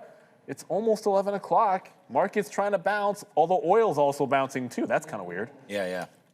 Keep an eye here on some of these banking, specifically private credit related names. We are getting some comments from Jerome Powell on this space. Fed Chair Powell saying that private credit is a relatively small part of a large asset pool, but of course that they're watching it closely. But right before that, he actually said that compared to prior financial crises, specifically the 2008 financial crisis, we have a much more resilient financial system. And that also, furthermore, eliminating all risk is not a goal that the Fed should pursue. So with that in mind, BLK pushing higher, JP Morgan pushing higher. As you can see, a lot of these pushes within the last 10 to 15 minutes. So again, private credit on watch as we get some comments about the space from Fed Chair Jerome Powell. By the way, before we go back and throw you over, I know we've already given them 25 seconds, so we're already way over time here. But yeah, I told you, it's part of Joe's contract. Bitcoin is right throw it back over immediately to where this was at 9:50 in the morning. That's a huge bounce back in Bitcoin. And what's going on with ETH? ETH, pretty much the same thing. How jokes is that these are both all the way back and BMNR is not at VWAP yet? That just means BMNR is relatively weak compared, but that might not last forever. Big bounce happening, and that's with USO not doing a heck of a lot. So we're going to go back. We'll be back, I should say, at 2 o'clock after the most Canadian meal of all time. Salmon. Yeah, but it's the Mexican salad that's really but that's going to be the best part. throw me off. I hope so. I think so. Let's go. We got Sharif, the professor. We've got Joey options. Hopefully trading some small caps and some Bitcoin in the markets. We'll see you back at 2. See you, everybody.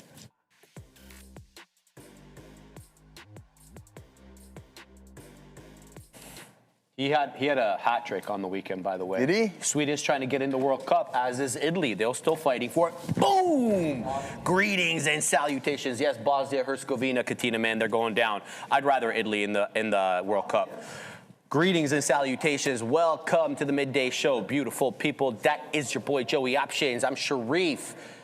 You know, I have a big affinity for soccer. Shout out to Don Sharifo, Lee, the freaking conductor. Hangry wife trading. No, man, you're our guy. Shout out to you, my man. Random Bratley. We got Vincent. We got Georgie. Shout out to Gorev. We got Tariq. You don't say Tariq, guys. It's Tariq, but whatever. Lopa Fett. We got Durant, Gordon, and Hinsey. Shout out to Thomas, Bailey Buttons, King Clutch. 007 in the Real Dangerous. Shout out to Ronaldo. We got PMAC, Chicken Biscuits, and the 25th, my favorite number, TJ Morty in the house. Ahmed. We got Indy 23 and Frank Trades 99, T Money 9996 in the Real Dangerous. Shout out to Two Rich Grannies 07 and Arcane Sway. I see you, Keith Rocks, my man. Diamond District Flips, Buffalo Frickin' Soldier. Let's do one more, Joey. Let's do it. Let's see if there's just one I don't see there. We're going to do 2 more. Ooh. Because I know I see A-Day Trading, and you guys know who that is. That is Luis frickin' Barbado from the Real Trading office in Barcelona, Spain. Shout out to Luis. We're going to do one more. Mr. P. Panda. Hello, right back at you. Panda. All right, man. Good stuff. All right, guys, a lot going on. Hope everyone had a fantastic weekend. Sick UFC. Assassino, you're giving away the chart already, my boy. Oh man, that's all right. That's how we do, bro. This is how we do, man. What can Tina Man say?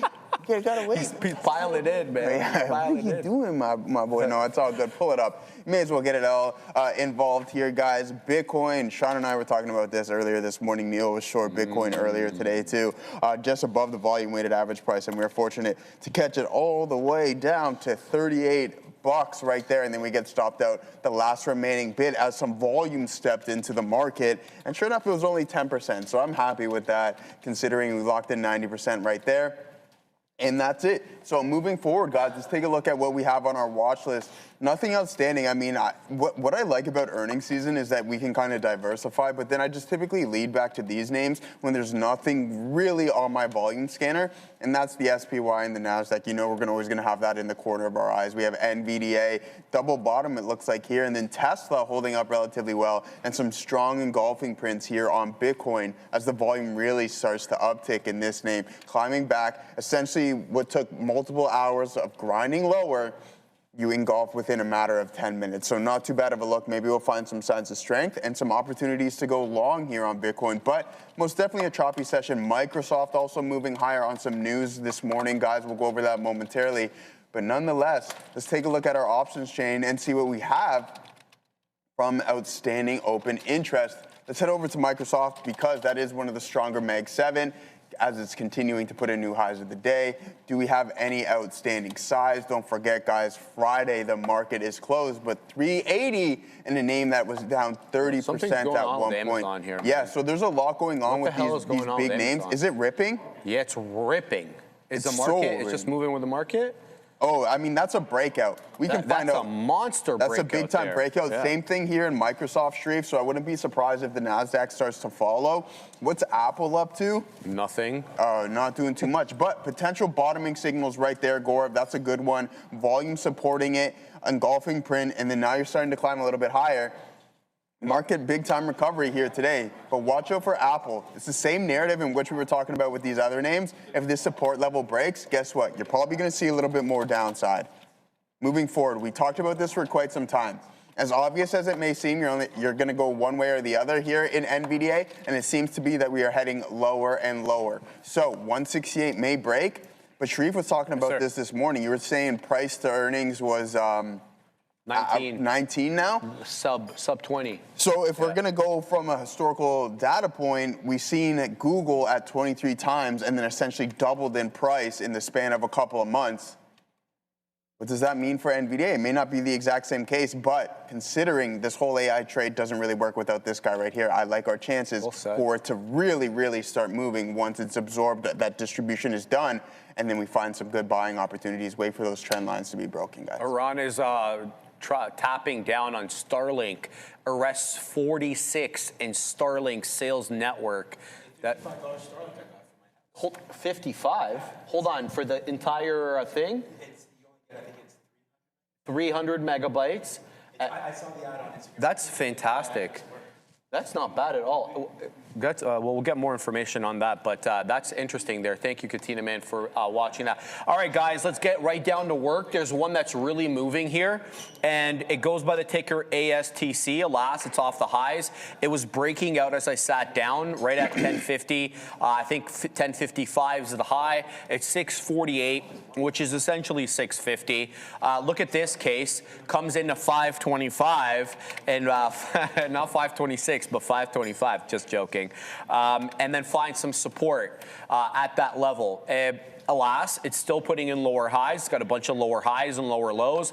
It did find some support here at that double top. I want to say 525 was the level. We've got the 10 EMA on the 5. The 10 exponential moving average on the 5-minute chart is always what I mean by that when I say 10-minute on the 5. 516, 515. It's still putting in lower highs, but we're above the 10 EMA. So now I'm starting to watch as we get closer to that 10 exponential and that whole $5 level of what kind of size we get stepping in. Now, we did get a momentary pop up. We got right into that low 525, 523, rocketed back up above the $0.50. But as you can see, candle still red, still lower highs, obviously lower lows. So the trend is to the downside here for the moment on ASTC. We're going to try to spot key areas of support and resistance. I still feel this 10 EMA is good until it shows otherwise, and really hasn't at the moment. It hasn't been breached. And look at this. The last time we were below the 10 EMA, 1015, pardon me, and then it was all gas, no brakes. Right back into the low of the candle goes. So the selling still operative here on ASTC. It's not time to go long. In my humble submission, I won't be going long here. I'm going to need to see more. And there it goes, continuing to bleed, making new lows in this 5-minute candle. 522 now, 21 is the low of the candle. BF. RG, there's so much we can say here. What a recovery.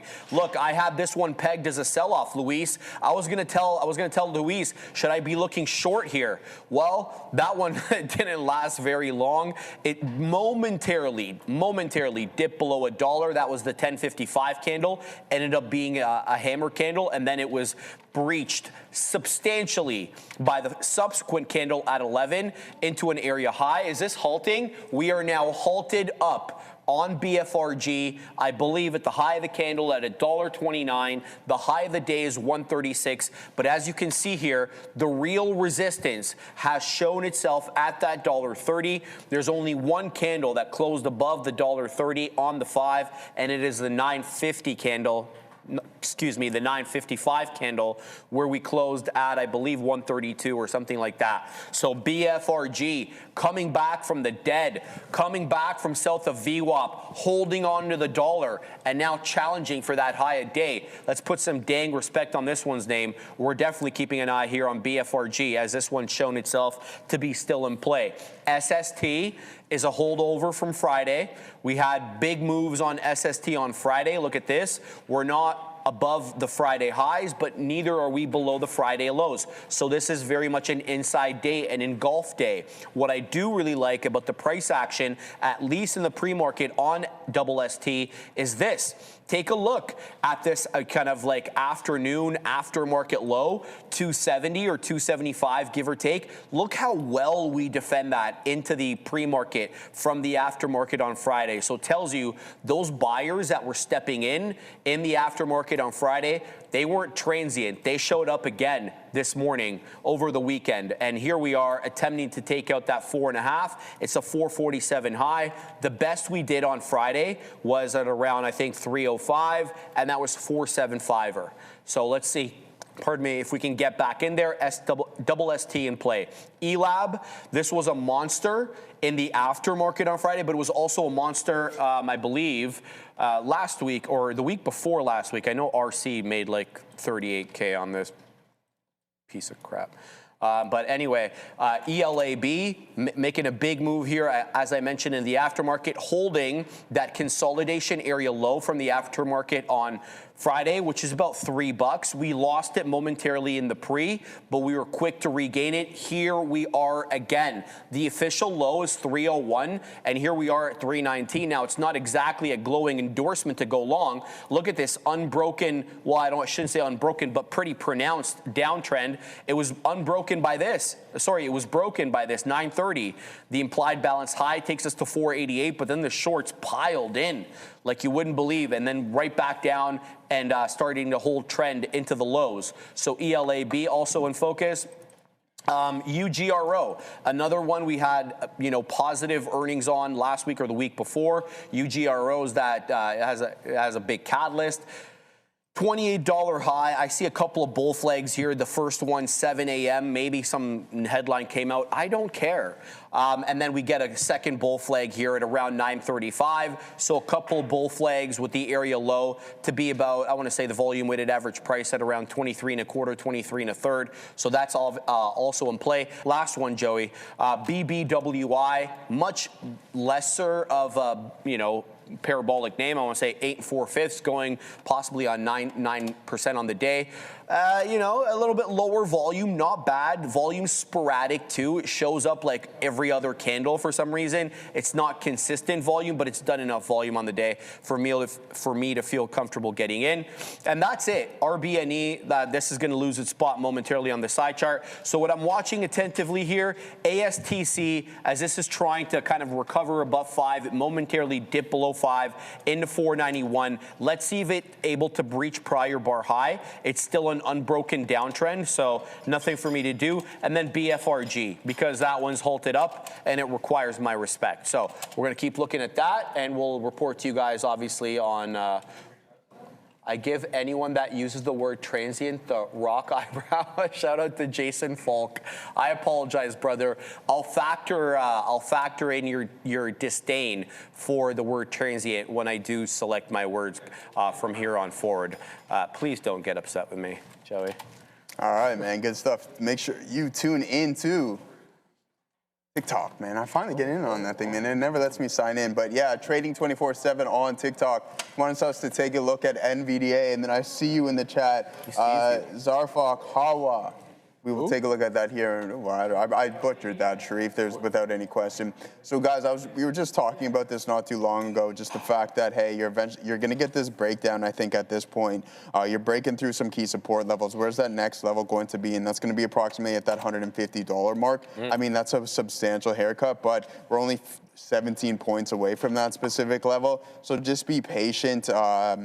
You have to come up with a game plan in order for you to even if you're investing or if you're trading this one, because the market is extremely weak. And if we decide to break down really, then watch out. There might be some further continuation in the overall market as well too. And we were looking at specific levels here. Over here on the NASDAQ, the triple Qs, you have that 545 level. I think we're only 20 points away from that, not even. So yeah, just keep an eye on it, guys. There might be some more downside. Consolidation, distribution, and now we're heading a little bit lower. Moving forward, let's take a look at what the individual in the chat just asked me to take a look. Joe, please talk about credit spreads on options. That's a good day for that. Yeah, I mean, so essentially what you want to see here, if we want to talk a little bit about credit spreads, is that you want to see an increase in implied volatility. So you can obviously get as much premium as you possibly can. If you're headed lower, I don't think now is the time for bull puts, more or less bear calls, essentially. Just you want to go with the flow. You don't want to try to catch a bottom on these ones. I think it will make things extremely more difficult unless you're happy with doing CSPs, cash secured puts, right? And then sure enough, if that's the case, you're willing to get assigned at that price that you're selling. So keep an eye out on that. But again, we were in Condor. I think Condors were the ideal strategy for quite some time, and that's going to be a credit-based trade. But now, if you are looking to get bearish, it's most definitely the bull put. I mean, the bull calls or the bear calls. Sorry, just due to the fact that we are heading a little bit lower.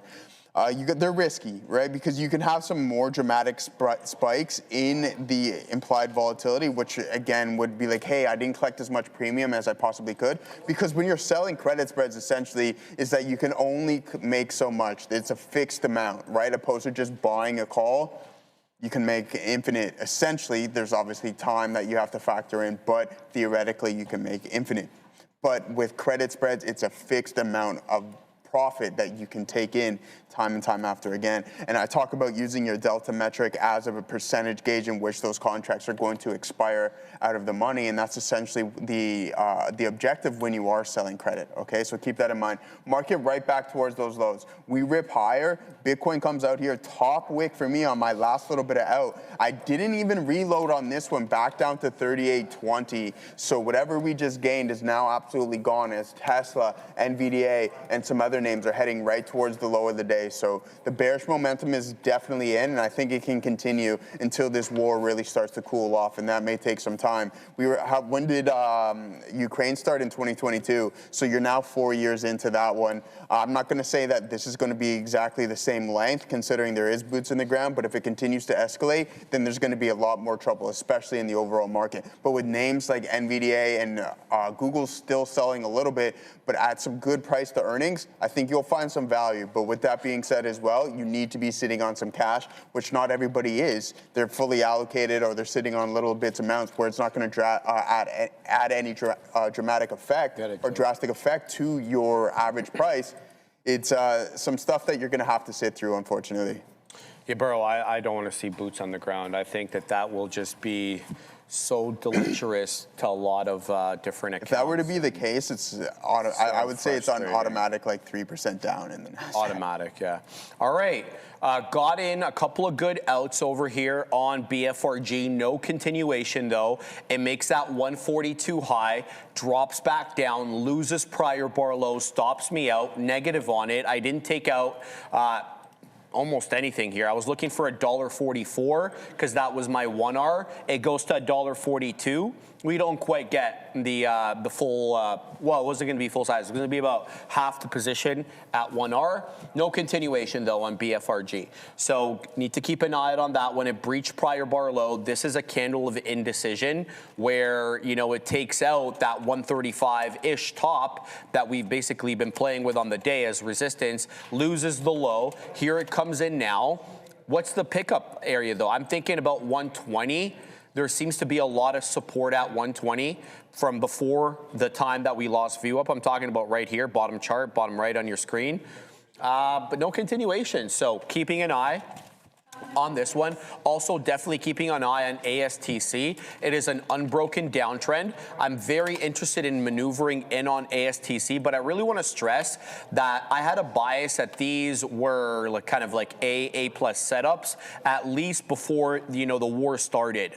Or, you know, in the early stages of the war when we weren't getting affected too much by in small cap world. But I've since changed my opinion a little bit because these ones are now manifesting typically in lower highs. What I mean by that is they hold up above VWAP, you know, mostly, then you'll get a decided trend break below this lower trend line, right? You'll get a clean, you know, couple, 2-3 candles that could take out the high, 550, 560, 570. But what I'm noticing with these trend breaks is that almost always lately, you're getting that lower high. So you don't make it up into that 648, you know, best you'll do maybe 575, 580, and then you'll start getting lower highs and lower lows. And that's how you know you're setting up for another area lower high. And so that is a concern to me. That doesn't mean that you can't trade it in that way. Just be, you know, more selective in where you're looking to take profit. So you shouldn't be looking by default for that retest of 6, for that retest of 6.5 into the area high, because they've been failing lately. And that's the point I'm trying to make. We're going to Adair. So to let you guys know, as I kind of predicted here, Fed Chair Powell steering away from any hot button issues during this talk. He was asked by a student, well, what happens if Kevin Warsh comes in as Fed Chair? We know that he said he wants to cut rates. Would that make sense? We know that inflation's still high, et cetera, et cetera. Fed Chair Powell literally said, yeah, I'm not going to touch this. So again, Fed Chair Powell avoiding hot button questions, just be aware of that. He is still speaking, though. I also want to mention here, mild Iran headline, New York Times reporting that the U.S. negotiating partner in Iran, according to President Trump, is going to be the parliamentary speaker of Iran, Galibaf. Now, it's worth noting, we've already heard claims that Iran and Galibaf have denied that he's going to be the negotiator, but Trump, again, saying that he is, in fact, going to be the negotiator, and, quote, we'll find out in about a week whether he is someone the U.S. can truly work with. Back to you. All right, good look. I mean, guys, there might be some potential long opportunities here today. That's a nice print on the SPY right at the volume-weighted average price. How is the NASDAQ looking? So we're south, not as strong as what we're seeing in the S&P. This potential long, but if that support level breaks, then maybe we'll get somewhat of a continuation. Definitely a choppy one here today, guys. So you're having that breakdown right out of the gate, and then you climb back towards the volume-weighted average price, break right back down, but you failed to establish a new low. Come back higher, you do put in a new high, but then it's immediately rejected. So just be cautious on what you got going on. Be prepared to sit in a little bit more chop here. And I think that's going to be the narrative of today's session, to be honest with you. A lot of ebb and flow, a lot of ups and downs, and not necessarily a definitive trend, unless you want to call going sideways one, which it technically is. But we want to see it go up or down regardless, and typically up, but that doesn't seem to be the case. I'm going to get long a little bit of IBIT here. There is a nice risk profile. Only got to give it 6 cents or so. So let's get involved in some Bitcoin one more time. We're going to go opposite of what we did before, and that's the short. Okay, never mind. It's kind of invalidating essentially my thesis right now as we are about to break that. So I'm glad I didn't just punch. If we hold and continue to curl over, then I like an opportunity. Same thing with the NASDAQ, right? In the triple Qs, we got that hammer candle print. If we break that 562 mark, then we just get out of Dodge and look for some other opportunities. Other than that, I mean, this one good trade is essentially what you want to put on. If I just risk a little bit of my realized gains, then I have no issues with it. But then at some point, you have to stop when you give the majority of that back. So that's the boat I'm sitting in right now, Sharif. I'm happy to sit on our hands for a little bit longer and wait for some high-quality opportunities. All right, man, giving ASTC a try over here. I'm looking for scalps, guys. I'm not looking for a big move on this one into 6. I just am not, because for the reasons that I've mentioned, I feel these patterns are failing more often than they are continuing. So if that's the case, I'm going to keep a tight stop on this monster. I'm looking for scalps. We'll see what comes of it. BFRG, we got in here nice at 126. I see a bit of a double bottom on these two candles. They've both got a low of 123, so I'm going to give this the old college try. Let's see what we got here. What do we got? We got 26s on. So for BFRG, let's put in my fixed price over here, which is 126. So I'm looking for, how's that possible? I got to work on this R&R thing, because I think the R&Rs are giving me incorrect data at times, but that's okay. I'll just have to focus on this for a sec. So looking for 123 to hold. That's all I'm really looking for there. There seems to be a buyer, 123. Here we are again at that level, and we just lost it. So we got stopped out of that one for a second time. Got to leave that one alone until it sets up. Let's focus on ASTC. This one's also got selling here, and I'm assuming it's going to have more selling into the $0.50. The current candle high on ASTC, by the way, is 42, and here it comes, the selling again. So current candle low on ASTC, 503. So we definitely have some support at 5 with a VWAP hold, but we'll keep an eye on that. And then somebody was telling me that they saw EEIQ moving, and I remember that one from last week. So let's take a quick look here at EEIQ. Yeah, that's not it. That's definitely not going to be it for me there. And that's probably why I didn't put it on the side chart. Yeah, this one's definitely a short. Feels like a definite short on this monster here. With this outlying area that kind of popped up. I think that was 820. Okay, I thought that was going to be 930. No. So this one looks like you may be interested here in going short below 9. It's a 908 low. It's got a plethora of lower highs and lower lows, with now this kind of flat bottom developing towards that $9 area. I think the technical low of day is 908. We were obviously lower in the pre, but the pre is Yeah, it was. I don't want to say it was sparsely traded. It was traded well, but not great. Oh boy, we got pushed out of that BFRG. Oh shucks, that's no good. Yeah, so I have to set up on this one again because that one's still in play here. So what are we going to do on that one? All right, let's see if we can get long here on BFRG. Going to give it to this candle low, which is 1, 2. Let's go 1, 2, 1 on that monster, and then we're going to go just like that. All right, good. 1, 1, 2, 1, and then we'll stop out 1, 2, 0. I think that should be enough room for that. So we'll see if this one can kind of continue. Got pushed out of that one, but that's a nice doji candle. Nice move here. Good move. Looking for continuation. Let's see if we can get up a little bit more into 39. Current candle high, I believe it's 36. This one breached prior bar high. Now we should have an attempt here at 40. Now we know that the selling is coming in at 35 because you don't have any closing prints above 35. So that is a bit of a problem. And wow, holy cow, ASTC just lost a bit super quick. Let's focus here on BFRG though, because we have shares on this one, and I'm looking for a bigger move up. If we can clear 135 on a closing basis, I think this would be a good trade. The problem is this 135 level keeps coming back in as an area resistance level. I mean, it's just very obvious on the 5-minute chart. And here it is on the level 2 with aggressive selling at 135. We're able to get above it momentarily, but the shorts reset up at that exact same level, Joe. So if we can kind of push these shorts out, let's see if the buying steps in here. Big size on the book at 135. There's also good size at 134 on the bid, so you are getting backstop a bit, but the shorts seem to be in control on this one. I'm going to be a bit more selective with my stop placement so I don't keep getting cut up on this one. But I like BFRG at these levels, but it's shown its intentions to kind of have a little bamboozlement here and there. If that's the case, we got to keep that in mind when we're trading it, Joey. Yeah, for sure. Jose was talking to me about this name earlier today. I know Shreve was just going on about it, but BFRG. Yeah. I want to go over it What one did more he say time about here. BFRG. They like signed a it? deal. Yeah, he liked it. He was trading it in the pre-market. Oh.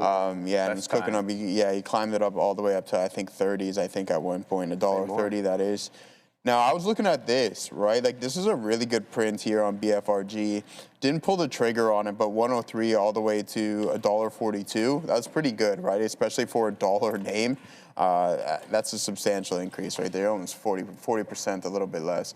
But there goes Bitcoin climbing right back up into the view up, and the market looks like it wants to find somewhat of a recovery. As for Apple, buying pressure, a lot going on around these lows. You can see all these bottoming tail wicks essentially. So what you have going on is that price is being pushed lower, but then buyers are stepping right back in, allowing these candles to close somewhat bullish. So you just got to be patient and wait for a pullback to see if we continue to hold, or it's going to be a bearish day in general. But as for the 1 and the 5 minute, it's looking pretty good as the market has double bottomed. You're seeing across the board a lot of identical patterns, and then we want to see if we can just take advantage of those. Ethereum, how has it been performing here today?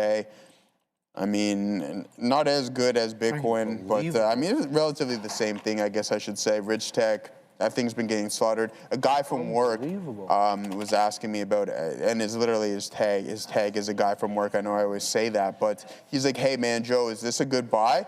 You have to be prepared to DCA, but other than that, like, look at this volatility, essentially. This isn't good.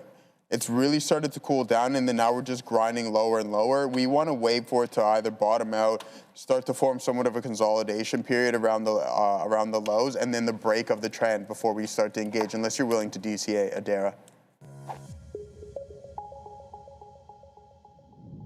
Time to take a look at Bitcoin. We'll look at Ethereum as well, but I think also given that it's not only near the end of the month, but it's also near the end of the quarter, I think it's worth it to zoom out, take a wider look at some of these crypto names. Here's Bitcoin on the daily to start things off, taking out all of the price action here from Saturday and Sunday to the downside with a nice push to the upside. That 65,000 now coming into play as support for BTC. We'll take a look at Ethereum too.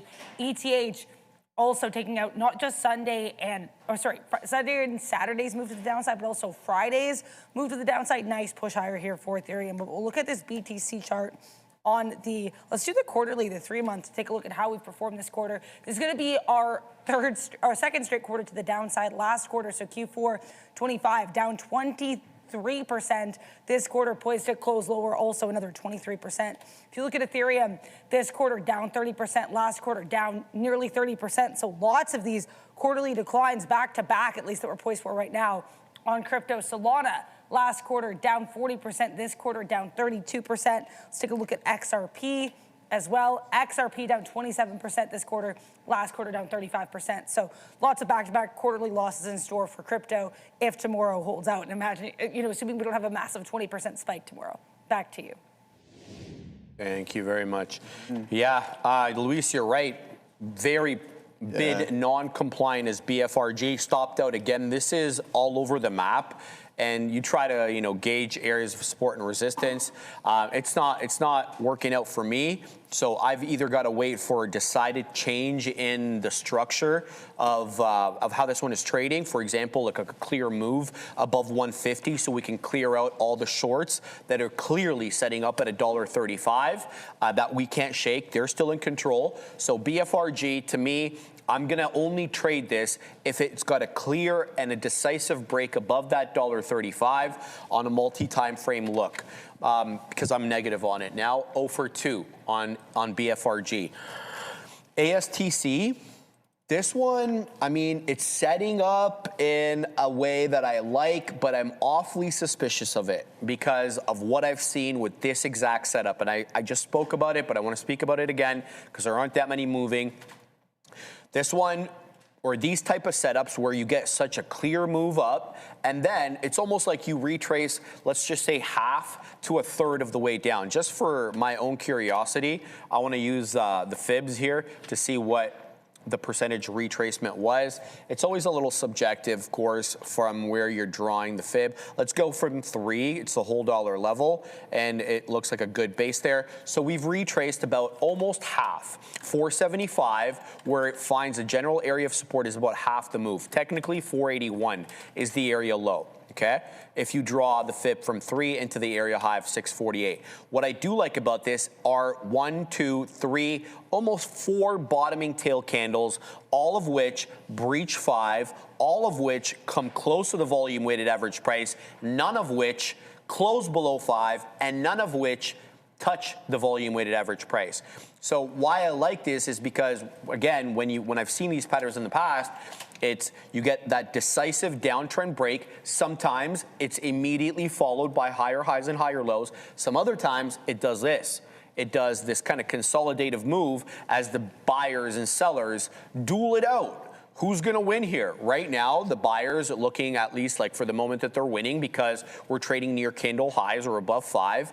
But we haven't really established a trend. We're now on a 3 to 4 candle consolidative look, maybe even 5 if you include this one over here, this 1110 candle. So ASTC stays on my watch list, stays in focus, but by no means am I going to be as aggressive with it as I have been in the past when these patterns were paying. What else is moving? EIQ, this one is really bleeding. I had a feeling that this was going to drop below 9. It has lost 9. It is on the way to 8. So if you guys can secure some shorts on EIQ, it's an unbroken downtrend. It got a bid there in the pre, and it's basically giving back the entire move. UGRO is also trying to get back above the volume weighted average price. A bit more expensive of a name, quite frankly, and I don't know. It doesn't really seem to be as respectful of areas of support and resistance, breaching through 24, breaching through the volume weighted average price, and not really giving me a clear insight into how it wants to trade. So I'm kind of hesitant to want to trade this one as well. But if there are any other small cap gappers that you guys are seeing on your screener, or perhaps you're seeing it somewhere else, I'd love to know about it. I'd like for it to be trading above VWAP, doing some good volume on the day so that we can maneuver in pretty well. I see GEVO over here. Oh my God, it's 2021, 2020 again. GEVO. I remember specifically trading this one at home. And the only reason I remember it is because my barber at the time, story to follow, his name was GEVO. And I remember trading this one when I was using him as my barber. And then he moved to Vaughan. He was way too far for me to keep driving and go see him. But this, I remember, used to be one of those small cap gappers that made a lot of people money during the pandemic. And here it is again, above $1, trading at the high of the day to 287. second to last. It is a little late on volume given the price. About 5 million shares traded on a day on a almost $3 name, up 14 or thereabouts percent, 13.89 to be exact. But this is one that I'll be keeping my eye on. Looks like a little bit less bamboozling maybe than BFRG and ASTC. GEVO looks like their 10 EMA on the 5s at around 280, but looks like initial resistance 275.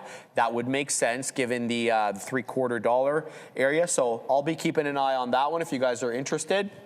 But other than that, I'm going to have to keep pack my patience here with ASTC. It's looking good, but if we can get a breakout here or perhaps some more money fills around VWAP, we'll get involved. But for the moment, Joey, staying clear. Yeah, absolutely. So this is my game plan here on the NASDAQ, guys, TQQs. I was like, oh, okay, if we break through this pivot, I like this.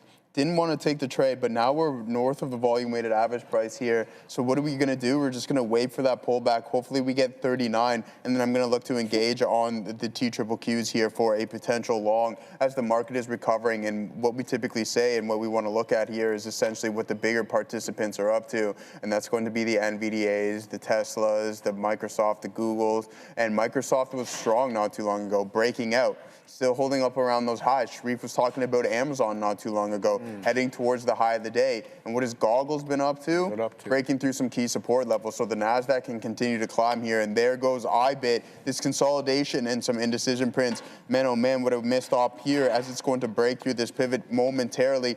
Volume is supporting this move as well. Look at it step in as we continue to climb. And essentially what took the majority of the morning, we were involved in around 9:37. We took our last out at 10:45, so a little bit over an hour. And then sure enough, we got stopped out at 10:57. But what took over an hour to climb was engulfed in the span of about 10 minutes. So that's some signs of strength in my opinion, and we just want to try and follow those. So it's pullback in the T-triples, south of VWAP back into $39, and then we're going to look to take a potential long there. Moving forward, let's see what we got going on with Palantir. How have you been performing today?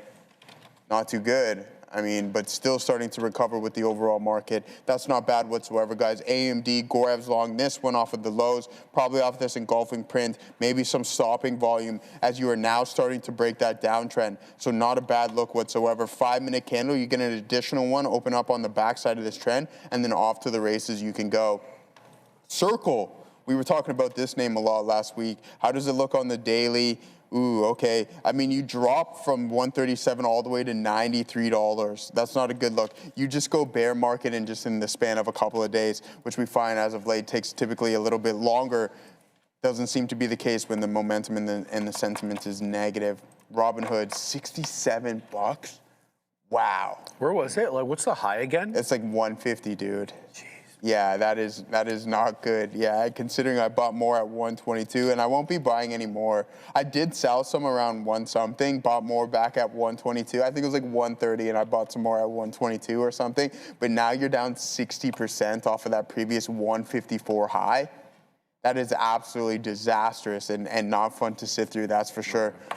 So be patient. We're waiting for IBIT to come into play. We're waiting for the NASDAQ to get that pullback. Pull up that super chat, people. I got it. All right, you got it? Let's go with Mopar. Yeah, I thought, there we go. That's what we're going to put up. Snow people, good morning. Sharif, Turb doesn't hurt my feelings at this level, and I'm thinking of going long here. Thoughts? Ooh, okay. Mopar, we'll get that in 1 second, but let's look at Turbine. I like calling it Turbine. TURB. What do we got here, Joey? Let's look to the 5. Your boy, son of Daniel Cheese. I like that. Thank you very much, brother, for the $5 super stack, doing it live. So Turbine on the day displeases me. It doesn't have much to work with other than a range, 265, 260 at the outlier. And then clearly $3, somebody selling up a storm, and they start selling pretty aggressively right at that 90 penny level. You can see those topping tails. We do breach it momentarily at 815, the high of which is 310. But we're up 8%, almost 9. So let's put some respect on this one's name. And let's look at the hourly here because he was talking swing. All right, okay, I see where you're going with that. We have an unbroken downtrend essentially for a period of days, quite frankly. Let's go with this. So from the highs, the local highs on March 9th, the high of which was 650, We put in a plethora of lower highs. We seem to find a bit of a base, though, on the 26th, and now you've had 26 update, 27 update, and for now, underline that, for now, on the 30th, we also have an update to the tune of 8 4/5. So I don't dislike what you're saying. Let's see what we're talking about here in terms of resistance. We still have that pesky $3 area that we need to clear. And as you can see here on the hourly, a lot of topping tails, son of Daniel, through 3, meaning that the shorts, as you know, one would expect, getting pretty aggressive at that $3 level. I'm seeing BFRGs trying to make a move here. 3 green candles on the 5 trying to make a move. It's coming into 135, could be hitting 140, 142 area high soon. BFRG, not on the screen, but I'm watching on the side. Back to Turbine over here, TURB. So we need to clear 3. That would make me feel a lot more comfortable. Then if we get above 3, what are we doing here in terms of resistance? Well, we have some interactions with this 375 area. I get we did reject 350 a couple of times, but there's been a lot of 375 to 4-ish. So I don't mind your trade at all, but I would be quite attentive, son of Daniel, to see if we can clear that $3 area, and if we can on a closing basis, that would make me feel a lot more comfortable. But you got to love how it held that $1.50 area. That $1.50 area came in as money, and it was also an area we had looked at before, whether it was on March 4th or March 5th. That $1.50 did come in to play as some support. Thank you very much, son of Daniel, for that. Also, Mopar for life dropping $4.99, $5 super chat. We thank you for that. Pre-dawn surprise, question mark, back in 03. Oh no, so you're an Iraq war vet, eh, brother? Back in 03, we entered Iraq before 6 a.m., 10 p.m. Eastern. If it happens this way, a gap down is inevitable. Does this sound about right? I'm not going to argue with that. I don't think the market reacts well in any way. With boots on the ground. That's just my bias. I think that the market will interpret this to be a longer conflict if boots are on the ground. And if that is the bias, that this is going to be longer, I think we sell off more. Because nobody is going to say that oil disruptions are positive or net accretive to the market. I just don't see it happening. Whether it unfolds in the way that you're talking about there, a little bit of a difference, almost 25 years, not quite, between the two wars. The Iraq war in 03, Iraq 2.0, not 1.0, and now Iran 1.0, obviously. I think it's a little bit different, but, maybe the same modus operandi. We've also seen President Trump kind of take these decisive military actions on a Friday so that the market can kind of digest it over the weekend. And if there's anything positive, it doesn't, sell off as aggressively. Whether or not that happens, though, your guess is as good as mine, but a good theory and one good one to put out there, especially. Absolutely. Dear Ollie, what's up, man? Long time no see. I don't know if he's mustering anything up, to be honest with you. Who? Well, he asked me, he's like, do you think, because he's saying Donald's been quiet on the socials for the past couple of days. He was just threatening people this morning, bro. Like, what do you mean? So, you see what he said? He's okay. He said he's making, he's negotiating now with more friendly factions. What he wrote: the United States of America is in serious discussions with a capital, new and more reasonable regime to end our military operations. Why are military operations in capital? In Iran. Great progress has been made, but if for any reason a deal is not shortly reached, which it probably will be, and if the Hormuz Strait is not immediately, quote, open for business, close quote, we will conclude our lovely stay in Iran by blowing up and completely obliterating all of their electric generating plants, oil wells, and Kharag Island, and possibly all desalination plants, oh my God, which we have purposefully not yet, quote, touched. This will be in retribution for our many soldiers and others that Iran has butchered and killed over the regime's 47 years, quote, reign of terror. Thank you for your attention on this matter. So I don't know if he's been that quiet today, Joey. Yeah, I guess not, eh? But yeah, you just be cautious.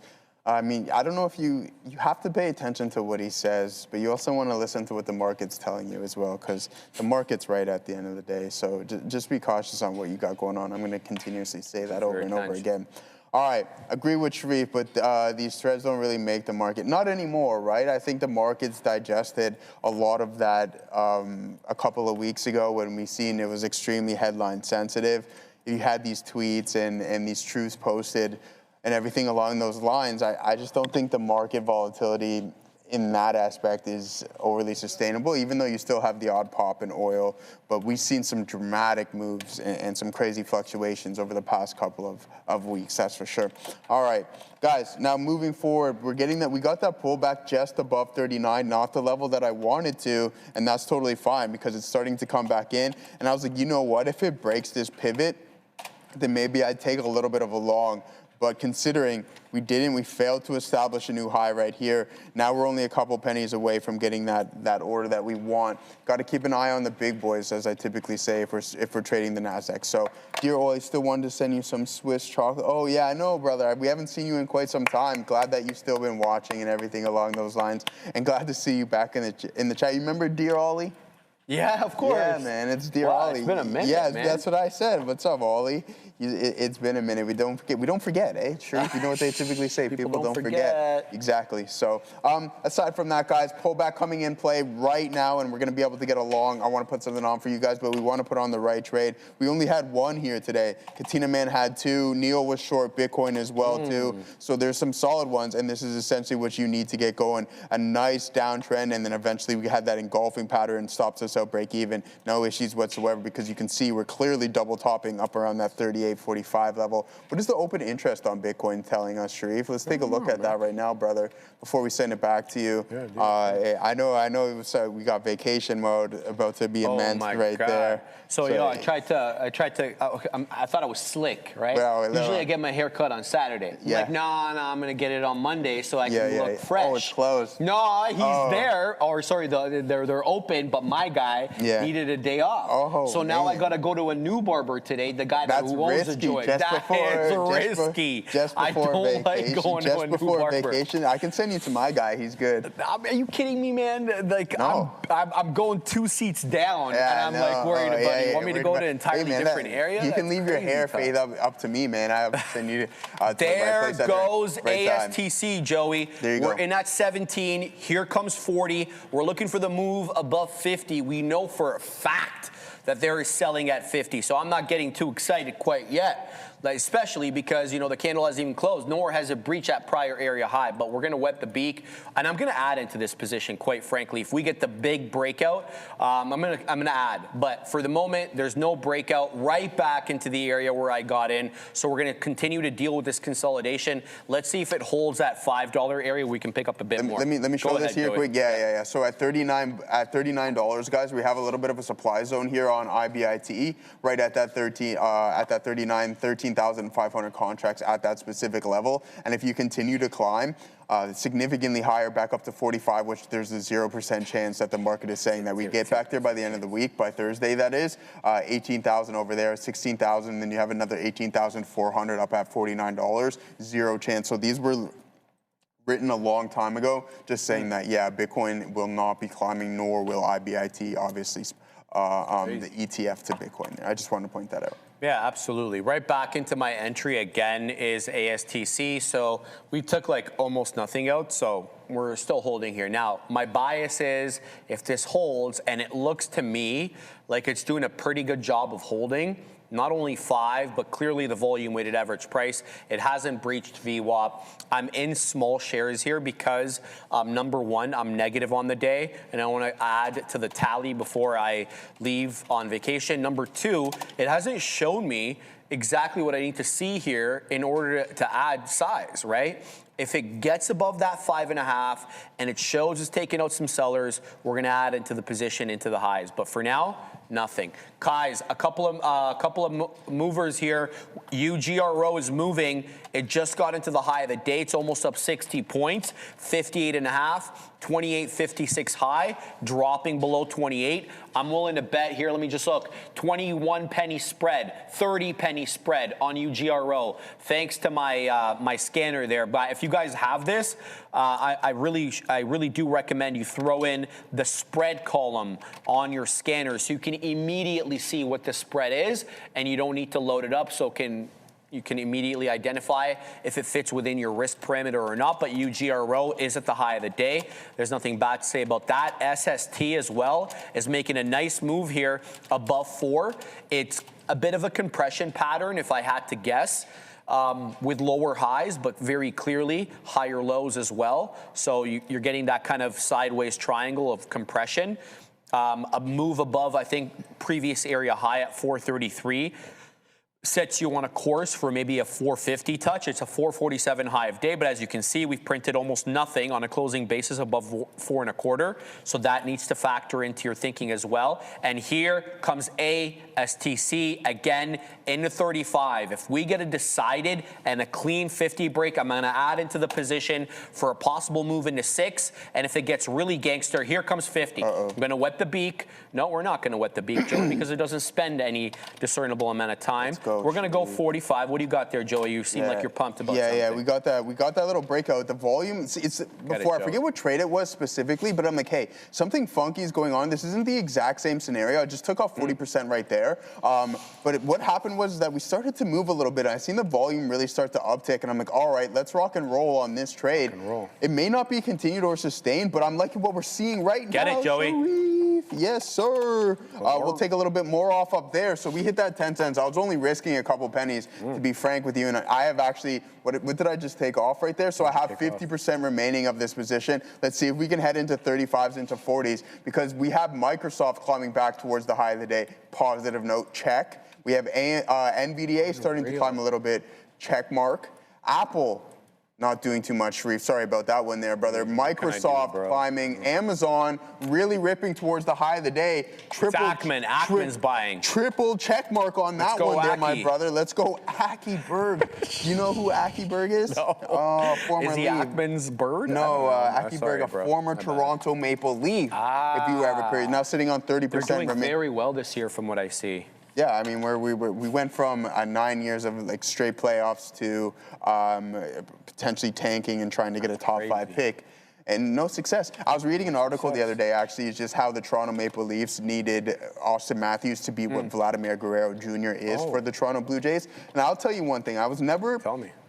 I never, so after the first couple of years, you had the hype, right? But the boys just never really lived up to the hype. They were doing things that I didn't particularly like. Okay. And I didn't love the squad after about year 3 or 4, right? Okay. But I'll tell you one thing about this Blue Jays team. Tell me. Very likable. Ernie Clement, a former hockey guy. Oh, is he? Yeah. I like that. And you love Vladdy's just passion for the game. How can you not like Vladdy? And you just never seen that with the Toronto Maple Leafs, to be honest with you. I respect that. I mean, you're not the first person to say that. All right, ASTC is above the $0.50 momentarily, zigging and zagging here. We added into the position on the higher low. I'm looking for a move, a decisive move above the $0.50. Knowing full well it has not manifested on the day. We're positive on it for the current trade. Negative, well, no, I'm actually positive on the day now. Nice. Negative on the day still because BFRG has put me negative on the day. We're continuing to watch huge selling into the $0.50. It makes me feel like I should be getting out here because we can't shake the sellers here. The $0.50 seller keeps rearing their ugly head, but quite frankly, we have higher lows. And here we are with the $0.50 again. Seller at 48, can't shake the seller. So just time to watch. Really, there's nothing, you guys can see exactly what I'm seeing here, where the selling is coming into the high 40s. And then there we go. We get an aggressive profit taker, bringing us down back into the 30s. I like the higher lows here. Prior bar low, just to give you an idea, is 509. Current bar low is 519. Here's 48 again, 49, 50 showing up, 51. Momentarily moving above the $0.50, but no continuation. Again, same nonsense, Joey. So let's see if we can, hold here. I don't want to take out any more, quite frankly, because now my cost basis is 26, where I added originally it was 17. So I'd like to see this through. There's the $0.50 again, and there's more selling into the $0.50. We haven't really printed anything in the 60s quite yet. Let's go ahead and put a tester in the low 60s to see if there's any liquidity there. 55 just showed up momentarily. There it is again, seller at 55. I haven't seen anything above 55. Did I just see 56 there? What's current candle high? Current candle high is 57. So there we go again, watching. Yeah, there's just so much selling at this level.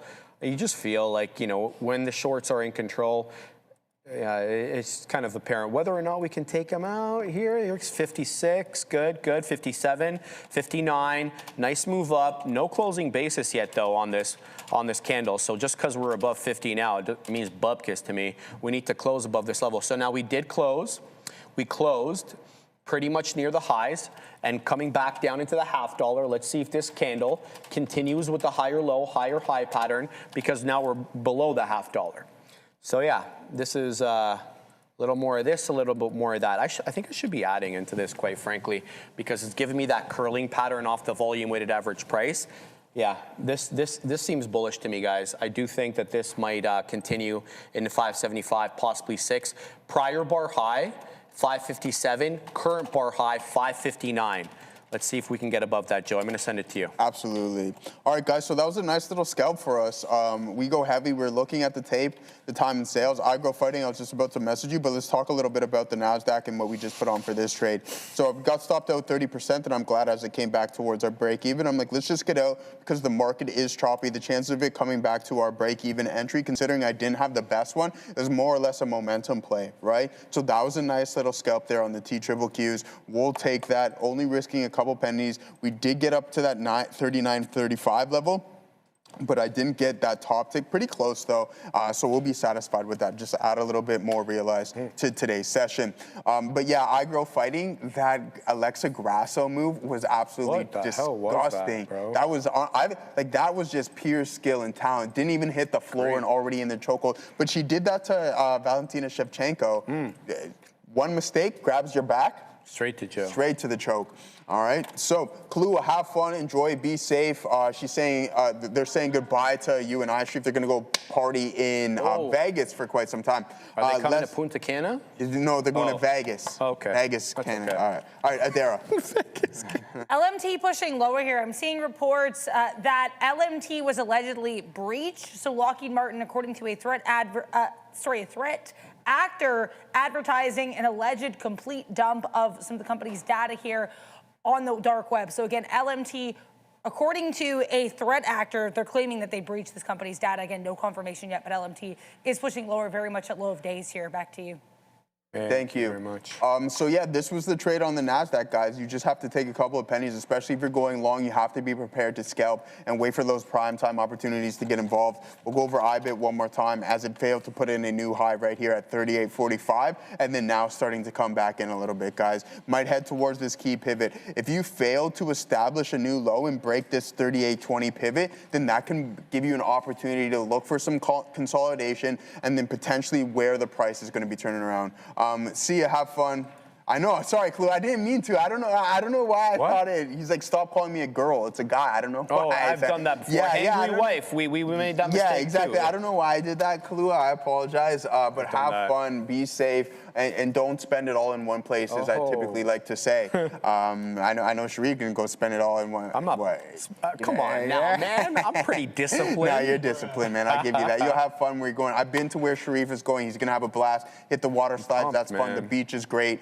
And everything along those lines. Party resort, Joey. Yeah, we're gonna do a live, my boy. Don't let me see you sliding on the table there, because that's what they do. That's what they do at that one there. That's crazy. Yeah. So don't let me catch you on their IG page sliding there. All right, I've been heading towards the lower end of the trade, the trend. Sorry, we're gonna wait for some turnaround levels, and then we'll see if we can find something. I was looking at Tesla not too long ago, but look how the price action is. Really choppy, guys. We want to try to find a definitive trend here. Guys, look at this. This is madness. So I did add into this position. I had to because we were breaking out, and then all hell broke loose. Into 567. You breach prior bar high. Look at this candle. Look what this candle just did to everybody. Unreal. Right back down into VWAP. Thank God I got the hell out of there. But this is a tough day to trade these small cap gappers, let me tell you, because they are, as Luis would say, bid non-compliant, just not following trends. So we're going to have to take it easy. Now, we did okay on the way up, scalp. I did add into the highs, you can see there, because we were looking for that move into 6, but my goodness. Yeah, everybody's saying JCSE. Let's bring that up. Thank you, Fluffy. I appreciate you. I saw Casey talking about it. TT Mass as well, bringing that to everybody's attention. JCSE. Just really trying to focus on the other one. Okay, so 150 price spike up 36%, 35%. Topping tail candle closed at 137, popped into 150, dropping down into 1 1/3. There could be support at 130 given the 2 topping tail candles in the pre-market there. So no continuation right now above the $0.50. Moreover, you could be getting a buying opportunity here in the 130 because there was resistance at that level. So I'm going to have to take it a little easy today, guys. We're 0 for 2 now, negative on ASTC after being positive on it. It's non-compliant, as you can see. So we'll have to pick it up off key areas of support. Other than that, I don't think the breakout trade is in the cards today, at least not yet. And the reason I say support is because look at all these bottoming tail candles right off VWAP that would pay. So maybe the idea here is to put in a resting order at the volume weighted average price or just south of the $0.50, try to pick up those money fills, and then maybe we can give the breakout trade a try when we've got that backstop. But for now, gonna have to steer clear. We're gonna go to a dare for happening now, then Neil's lesson of the day. There's the S&P 500 on the 15-minute chart, certainly off of its lows, but also nowhere near its highs, which were made really early in the session here. NASDAQ looking relatively similar.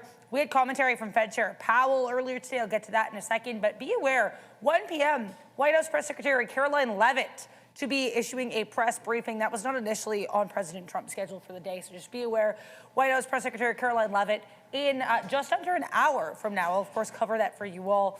Let's talk about USO. This is currently at intraday highs and actually breaking new intraday highs. A couple different comments, of course, on this space. We talked a couple times now about that post from U.S. President Trump on Truth Social saying that he believes the conflict will end soon. But hey, if it does not necessarily end soon, then they're going to be in this position where they'll be striking Iran's oil facilities, including the Karg Island, until they get that Strait of Hormuz reopened. Furthermore, some comments coming on the subject from Feds Myron as well, saying that higher oil prices could be accelerating cooling in the labor market. Now, Feds Myron, as mentioned, not the only Fed to be speaking today. Feds Myron was incredibly dovish. We talked about that. He basically said that he thinks the Fed can just keep cutting rates. He thinks that they can get actually to a neutral rate a year from now, and that over the next year they can cut rates in a total by up to 1 percentage point. Fed Chair Powell saying that, hey, the Fed's in a good place right now. Not really any need to be reactive as of this time. So 2 distinctly different viewpoints coming from 2 distinctly different members of the Fed. Let's talk here about LMT. As mentioned a couple minutes ago, this one did push a little bit lower, seeing some claims on the internet that a threat actor said that they hacked into and then leaked some LMT data onto the dark web. And cybersecurity was already on watch regardless because CrowdStrike and Palo Alto both getting some positive analyst notes. CrowdStrike with an upgrade and a $450 price target from Wolf Research, and Palo Alto Networks, who had Barclays issuing a positive note in the stock saying that they think it's pretty bullish that CEO Nikesh Arora purchased $10 million worth of shares on the open market. Make sure to like, make sure to subscribe, put it on your listening ears. Because Neil has a lesson and maybe a food review for us all. Neil, what's today's lesson going to be about? Thank you, Adara. And the lesson of the day is don't trust the flags with our lunch. We'll get to that a little bit later. No, there was a discussion this morning, and we're talking about like consistency, or at least I was sort of addressing like what makes a consistent trader or consistently profitable. And there's something that I left out of it that I wanted to fill in, because it's a lot of times, you know, like things are moving fast, and it was right at the end, and we got right into 11 o'clock and we threw you guys to the midday. But one of the biggest aspects of the whole notion, which I was trying to get across, which is ensure that when you have a trade that is like an A+ or works out perfectly, or it's like as close to perfect as it can be, or whatever, or it's your best trade of the week, or it's your best trade of the month, ensure that when you take that type of a trade, like you're not losing on those trades more than you could win. And something that gets mentioned so often is risk to reward. And oftentimes we don't do enough to unpack risk to reward, because it's a very important concept, but let's try to break it down in the most simple way possible. Because I have one trade which I think, well, I have a few that I actually want to go over, but I'll talk about SoFi because it's about the most structured as it's going to get. Now, the first thing you always determine is how much are you risking on that trade and that style of trade or that setup of a trade. And then you have an idea of how much that trade costs you. And then if that trade goes perfectly to plan, how much it is that you make. So I'll give you the example here in SoFi because it's relatively simple. Like this was not a not difficult sort of setup. It was a short the pop. It was an obvious resistance level from Friday, and it had a very clean range that it showed you on Friday, if we can come to the chart, Andre. So we came into this high. We basically, I should say, the short is right in here, 15.49. The topping tail candle ends up at 57. So we're risking 8, maybe 9 cents with slippage in that situation. The first bid out is at 1-to-1, and we're getting out 1/3, 1/3, 1/3. The second bid out is at 2-to-1. A little bit more extended on the third, so I can't really say it wasn't really 3-to-1. It was more like 3.5-to-1. What it works out to, pretty simply, is a lot of times you'd say, oh, but that's a 3-to-1 trade. Well, it's not a 3-to-1 or a 3.5-to-1 trade because we're getting a third, a third, a third. Now let's imagine we don't get the absolute bottom in here. Really, it's pretty easy to see. You're averaging a 2-to-1. It's slightly better than a 2-to-1 in this particular case because I happen to get that bottoming tail wick and not out somewhere in here. But the important thing is that one fell all the way into target and ends up a 2-to-1 trade. Now imagine it only goes a couple of steps down, and this last out, right in here, I leave to my original stop. It's pretty easy to imagine. I get a third out at 1-to-1. I get a third out at 2-to-1, and then I lose on that last third to 1. So all of these two cancel out, and I only get the 2. You're still up on the trade, but I'm only making the 2 on a third. So really, I'm doing worse than that one, slightly worse than that 1-to-1. But what's something that I always do when I try to hold for that low? I get out if it breaks the trend. Meaning I don't, if it comes all the way here and it gets the second point, gets my second target, and doesn't make the low and breaks the trend and gets back up, I'm usually getting out in front of VWAP. That actually locks it in almost all times at or just slightly better than the 1-to-1. Meaning even if it doesn't go all the way down, comes all the way back up and breaks it out, I'm not losing to there. I'll usually be out somewhere in here, and I'll have a trade which works out to have still been better than 1-to-1. So I don't need it to go perfect. Because remember, when you lose, you are often losing. And tell you this, I don't care what trader you are, I've seen it time and time again. When you're dead wrong, you're wrong for all of it. So everything from risk to reward comes down to relative to down, you've lost all of it. That's the way I don't want to look at it when I only lose on a third or a quarter, because no, I'm going to talk about from when I lose all of it. If it doesn't go all the way, I'm still going to get myself a 1-to-1, and I can show you an example of a situation like that. We get a couple of legs push, we break out on IBIT. In this particular case, because it broke this trend pretty shallow and doesn't get anywhere, kind of up to the first exit point. On this trade, I'll be a slightly better than 1-to-1. I had a prior bar exit point. It goes 2 steps, doesn't get to the low to get that last out, but because I trail out, I'm going to end up with just slightly better than like 1.5-to-1 in this situation. Here's the rub with that. And this is where you understand that there is no free lunch. Everything is a trade-off. So you're going to see from that style of trade, when you watch when I'm right and watch when I'm wrong, the stops are always pretty tight, the R&R is always really good, and therefore I'm consistent, and therefore I have very, very few red days. But what do you give up for that consistency? Well, that trail out here, that locks it in, like this can't turn into a red trade. Like this will be better than 1-to-1. It'll be 1.5-to-1. But it's getting trailed out there, and then it goes a lot further. That's part of the game. It's things like Intel, where I didn't get all into Intel, so in absolute fairness to myself, I didn't get all into this trade. It wasn't one of my top ideas. So when it's set up, it was a B, not an A for me, so I don't get into all of it. But then when I have an initial exit and lose on that, sometimes when you have a relatively tight stop or go risk off or don't get all into position because it doesn't set up all the way, or when you get out at targets like I do, then you sometimes will miss on the home run trade. That's just part of it. And so you have to determine what style of trader you're going to be. Now, for me, I'm going to do what has worked for me over a long period of time. You know from any statistic you ever hear out there that most traders fail, and a very large proportion of traders do not actually make profits. So I like the foundation of being pretty secure that I'll be green on the strategies that I use. And I want to also say one last thing before I get to the lunch and throw you guys back to the midday. The manner in which I evaluate or I look at this risk to reward, or how I make sure my good decisions turn into winning trades, or profitable trades is how you should explain it, not winning trades. It should be profitable trades is what you should say. Or how I determine how I do not lose too big on any position. That's something that I will use across any strategy, whether I'm talking about momentum trading, mean reversion trading, spread trading, tight stocks in tight ranges, trading an IPO one day, trading a closed trade, whatever it might be. All of these principles always apply. Therefore, I don't have to worry about which strategy I'm doing or how many shares or any of that nonsense. That's all noise. The structure is making sure that the risk to reward means when I make a correct decision, I'm winning enough relative to what I would lose if I am dead wrong on the trade. And then at that point, I really only need to be 50-50 if I do that right.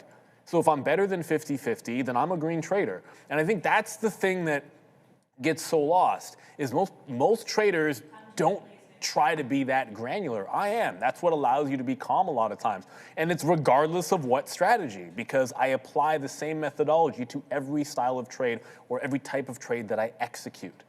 So it's just like points. It's like being a poker player. You just play the game and the pot odds and decisions as you see them. So that's what it's all about. I know we're going to go, I think we're going to go to Adara before we jump back over to the midday, guys. I can only give the lunch a 6.8 because the chicken is dry. It is what it is. And I don't even understand why they're calling it a Mexican salad when it's just a plain regular salad. Anyways, apparently GME news. GME moving higher here, guys.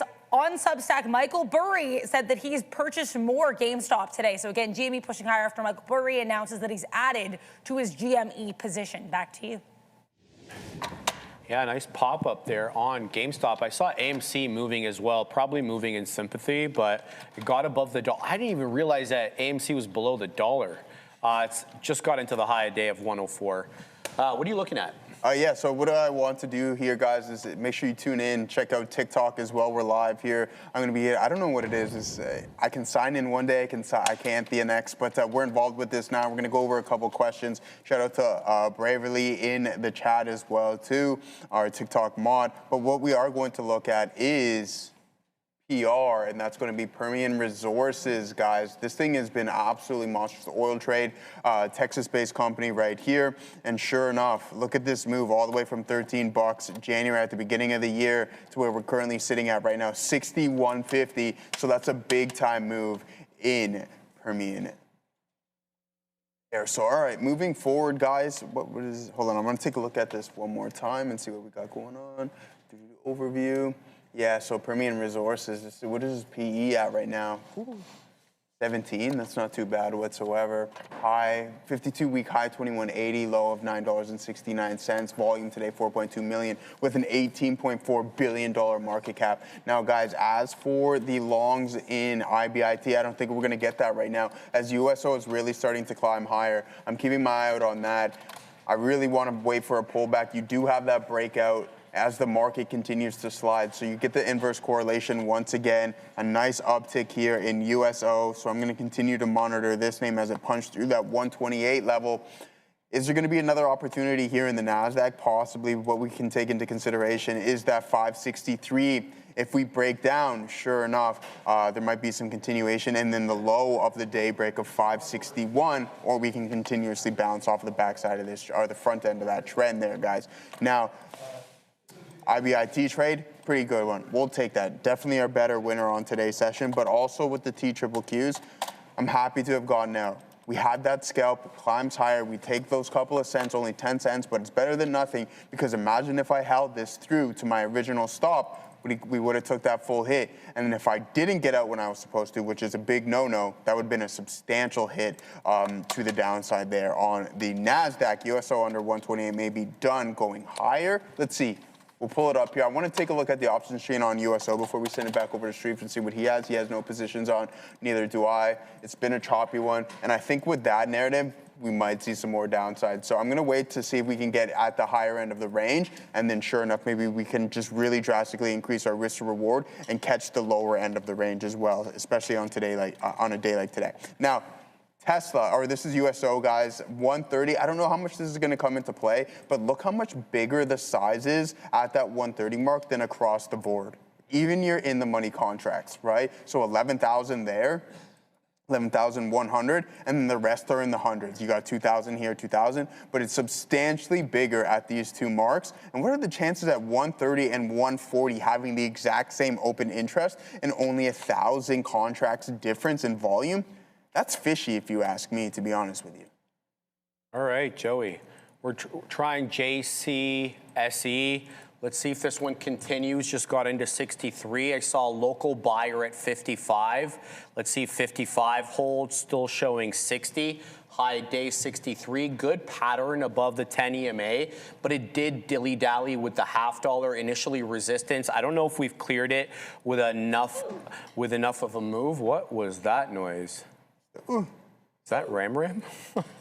Look, I looked over. I'm like, Andre never plays that noise.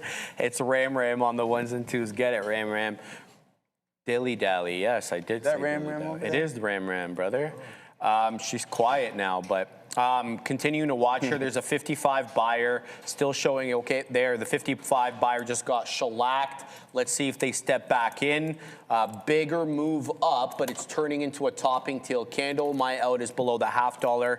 Let's see if the $0.5 buyers step in, because certainly we're getting selling at around the 60 penny level with no continuation above. So continuing to watch that. Also keeping an eye on BFRG. That one is still holding above VWAP, but really not strong at the moment. So this one seems to be the strongest of the bunch. There's also BBWI, which I've said very little about, which just got into the high of the day at 1872. So let's keep an eye here on JCSE. Let's see if this one can pop up into $0.75. I'm trying to be patient with it. I spot resistance at 50 initially with really no closing prints on the one above that level. It hasn't come back in to test that 50 penny level ever since clearing it. So I don't really know whether the buyers are going to step in at that level or not. We're going to have to wait and see. If we drop down, I'll be keeping a close eye on that. But for the moment, we're going to go back up to Adara. Seeing more comments here from Iran on the conflict in the Middle East. We kind of heard similar stuff already, but I think this is mostly interesting because it does contradict some of the comments that were made by President Trump this morning on Truth Social. Iran's foreign minister spokesperson saying that Iran received a message through its intermediary about the U.S. seeking discussions, but they dismissed the demands as excessive and illogical. Furthermore, saying that if there are any Pakistan-led meetings concerning the war, Iran's not going to participate at all. Back to you. All right, what do you got, Joey? Yeah, man, we're in some USO right now. You can see at 81, so let's see if we can get this trade working for us. We're waiting for that pullback.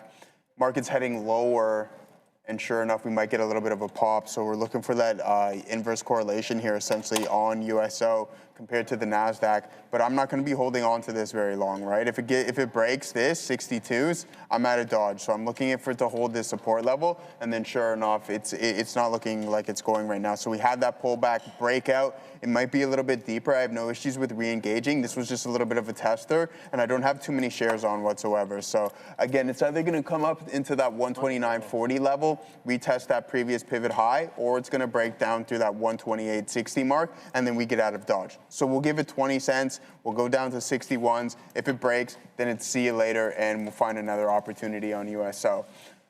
Now, as for the market, it's not looking good, guys, as we are almost at the low of the day. We have NVDA continuing to slide as well. I thought we'd get a little bit more of an uptick here in USO, considering the market's bleeding. So we'll have to be a little bit more patient on that one, but we don't want to go hold it past our stop, especially if this pullback is drastically deeper into that 128 mark. All right, so that's the game plan here in USO. Only a couple more pennies until we get that stop up. But the tape's pretty strong. Like I like what we got going on right here. It's not bad whatsoever. put our filter on. Nothing from that size, so we'll have to make it a little bit smaller. Pull this up. Go 3,000 on. Oh, whoa, what a drastic tank. Take the eyes off the screen for a second, and USO really tanks. That's not good. We don't want that. As we now take a little bit hit, a bigger of a loss than what we want. Good thing we started really small on this one. If it continues to bleed into that 127.98 level, we don't want any part of this. Let's get out of USO and then see if we can find another opportunity to get involved on this one. Adara. SOFI and Robinhood both dropping here, but I think Robinhood getting hit much harder than SoFi. E-Trade reportedly going to be leading the handling of the SpaceX IPO sales to small retail investors, and SpaceX now reportedly considering cutting Robinhood and SoFi out of the IPO as these brokerages are negotiating for a price. So once again, E-Trade reportedly in for the SpaceX IPO. Robinhood and SoFi could be out. Back to you. Thank you for that. So yeah, there it is. USO is moving lower, guys. Maybe we avoid that one. We'll go 2 for 3 right now, considering we had the IBIT trade, that scalp on the NASDAQ, and looking for a little bit of a continuation and a test of this breakup, but we're not getting it exactly yet. I'm not going to give up on it just in case we do see some indecision prints around some lows that I'd be looking for. But other than that, not quite an inverse like we were seeing a couple of weeks ago, a month ago or so, between the NASDAQ and USO.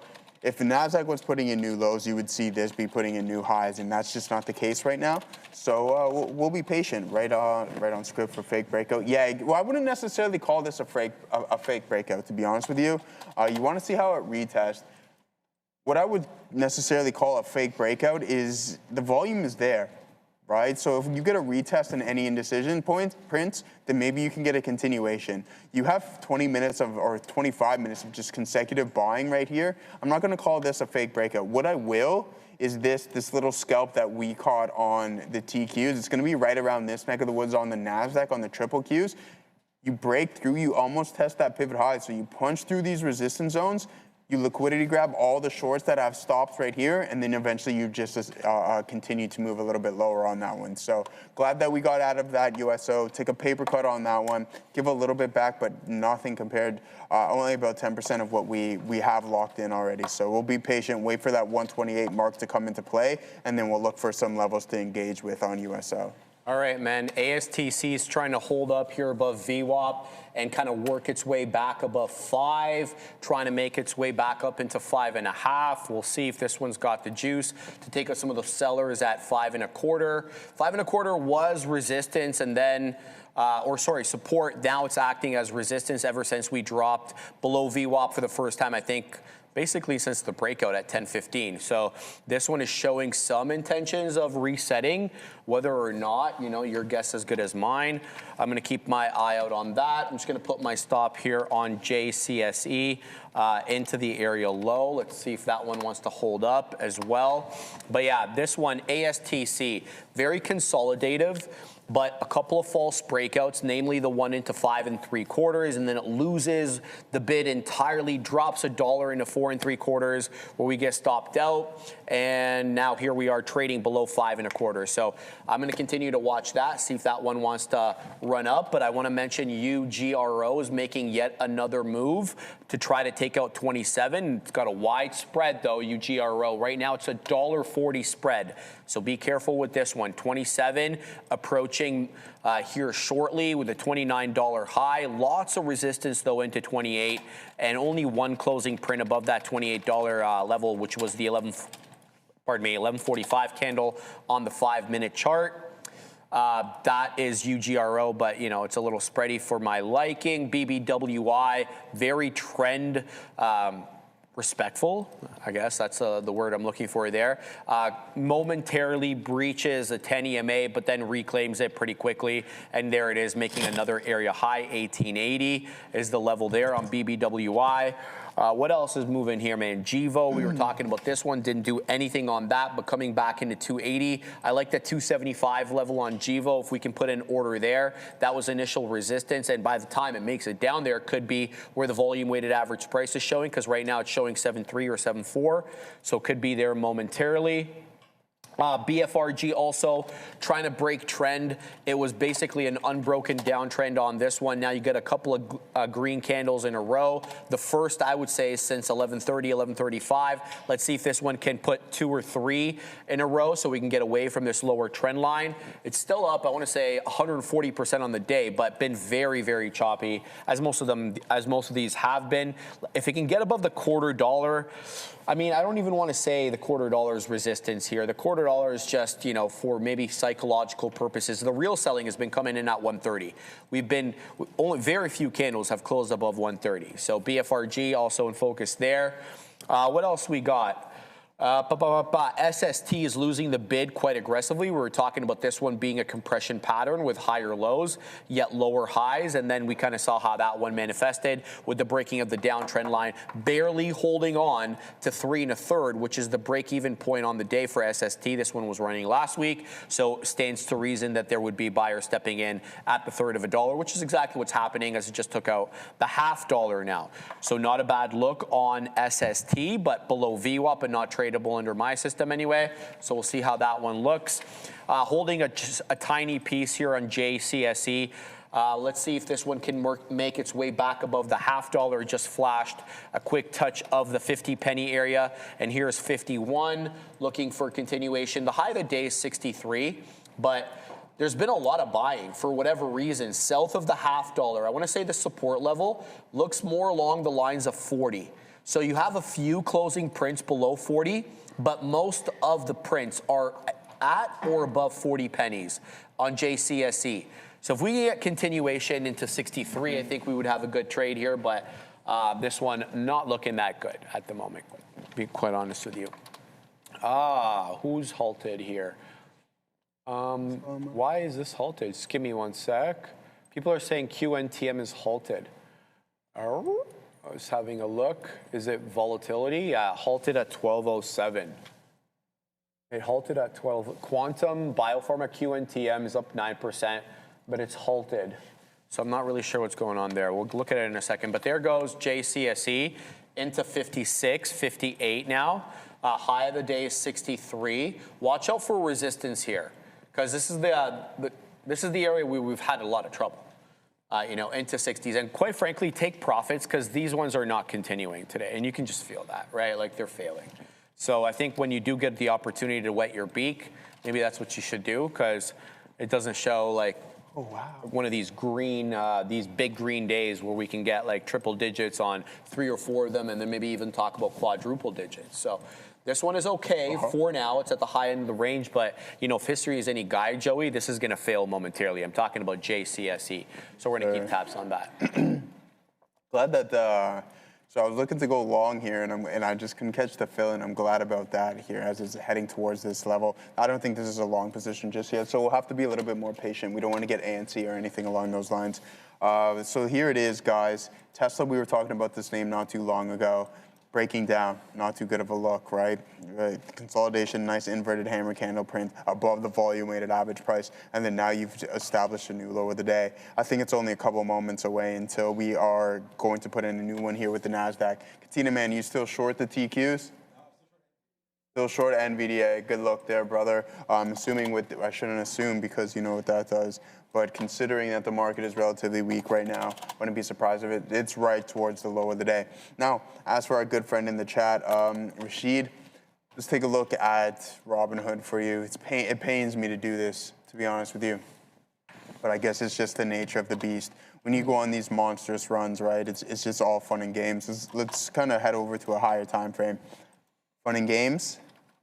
Not so much now, considering. So life of the party, Robinhood goes on this substantial run from those April lows, and then now it's just giving back the majority of it, heading back towards $65 and looking like it's going to continue to slide. Nothing on the weekly is telling us that we're ready to turn around anytime soon, and the same thing with the daily. We got a little bit of a relief pop, I would call this, maybe up here into $84, and then you drop 28% just like that from that specific level, so 25% almost. So a really, really tough look, down 60% off of that previous 154 high. Robinhood, it's going to be the same narrative. It doesn't matter what the name of the stock is. You have to wait for some of these trend lines to be broken in order to get involved. Look at this one to the long side, and it's the same thing with Google and Netflix, the Microsofts, and whatever, regardless the name is. Sure enough, until we're on the backside of this, you see some sustained buying. Avoid it if you possibly can, because you're going to get into a world of trouble trying to continuously buy these falling knives, and you're just going to be mad at yourself. It's like, why wouldn't I just wait? You're not going to get the best price, right? That's just kind of the nature of the strategy. But if you wait at the right time, you're just putting a little bit more probability in your favor, which I think is extremely important when you have a market and a Mag 7 that are all respectively down around 20% at this point. So really, really tough look. USO starting to climb higher here. Do we get involved? I think so. I don't know, because what we have is essentially a wick touching into that support level at 128. Someone mentioned 128.28 or something along those lines. So you got pretty close. It was a low of around 124, and then now it's starting to find somewhat of a bounce. That's a good look there. I would have been long on this name. I'm not going to chase it at this point, so a retest of 128.40, then maybe we'll look to engage a little bit there. But I like what we have going on in Tesla just due to the fact that we're selling and the market is choppy. So if we're patient enough and wait for some indecision prints, we might be able to find somewhat of a bounce. But the momentum is most definitely really starting to pick up here, especially in NVDA as it heads towards the low of the day. You're only a couple pennies away now. Man, MP Materials is down 9 3/4. I have no idea what's going on with the materials names today. Like, what is this? This name's getting shellacked. It's down 10.5% since the bell rang. You can tell somebody's offloading this. This is a dang sell program. Yeah. Unreal. What is going on? I was talking with Jose the other day about just like the programs. It's just like when you see those and you have like, I think it's a time-based thing, and you see that consecutive selling, it's like, don't try to catch the bottom or anything. Just try to essentially go with the flow. Get in on a micro pullback. So something like MP, it's like get until 11 o'clock, 11:30, and it's just steady down, and the buying and the pullbacks are so shallow. Just look to get to go with the flow and go short. Yeah, no, I'm not even thinking about trading it. Yeah, no, I'm just saying. I'm just saying in general. That does make sense, quite frankly. It's a name I'm invested in, and this has just been shellacked today. Wow, 9 3/4. So. At least it's not down 60% off its highs. Do you want to bet? Is it? Yeah. No. Yeah. But is it? Yeah. Oh, yeah. I held this into 110, man. Let's look. What is it at right now? 46. So 104. Sorry, 104. So 104 to right now. Okay, all right, 55 and a half. Yeah, all right, man. Okay, so pretty close. Pretty close. Yeah, it's not a good look. All right, guys, continuing to watch here, JCSE as it dances at around 60 pennies. There's clearly a seller at 6. Let's see if we can kind of continue on with this one or what the situation is. I have a tester there at 162 to see if we can get filled in and around that level, but for the moment, nothing printing above 160. Prior bar high, which is the resistance level, is I think 59. So we didn't quite make it up to 60 on prior bar high. Current bar high is 58. I'm not sure why it's not letting me mouse over that. So JCSE, let's take a quick look. So on the 5, current bar high 158, prior bar high 159. So looking for a move here above the $0.50. Very, very bull flaggish. With a bit of an upward tilt, if I had to say, but definitely selling at around 60 pennies. So be careful with where you get in on this one, as it can just turn on you in a second.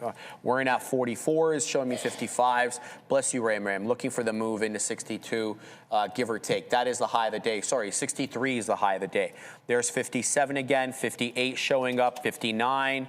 So we did breach prior bar high. Let's see, 60 now. There's 61. I saw 61 flash. No continuation, though. So you can see the aggressive profit taking at 60. So, yeah, that's kind of the day we're having. The shorts are in control. I just love to be able to kind of look to one data point and or 1 or 2 or 3 or some sort of cumulative data points where on the day I could kind of get a better sense of whether we're going to have continuation on these ones or whether they're going to fail at key support levels, fail to breach key technical levels. I know Luis gave us amazing data on his intranet. Got to do a lot more research with that, but that's where I struggle the most. I feel like with the days that you come in and some of them are running, right? You got 3, 4 that are running, but you're really unsure whether there's going to be continuation. So you trade it like you did yesterday, and you go in with size at key levels, and then they fail, and then one fails, and the second fails, and the third fails.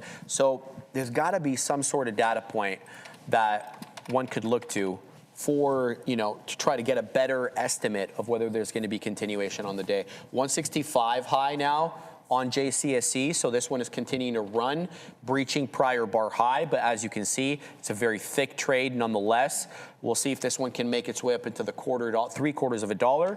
And if it does, if it breaches it, then we're looking at 2. So JCSE up over 60%, clearing the $0.50, and not a bad day. You can always DCA down on uptrend since Finch Chain. I get that. That's probably something, more suited for home trading. But when you're on a prop floor and your risk per trade is kind of, the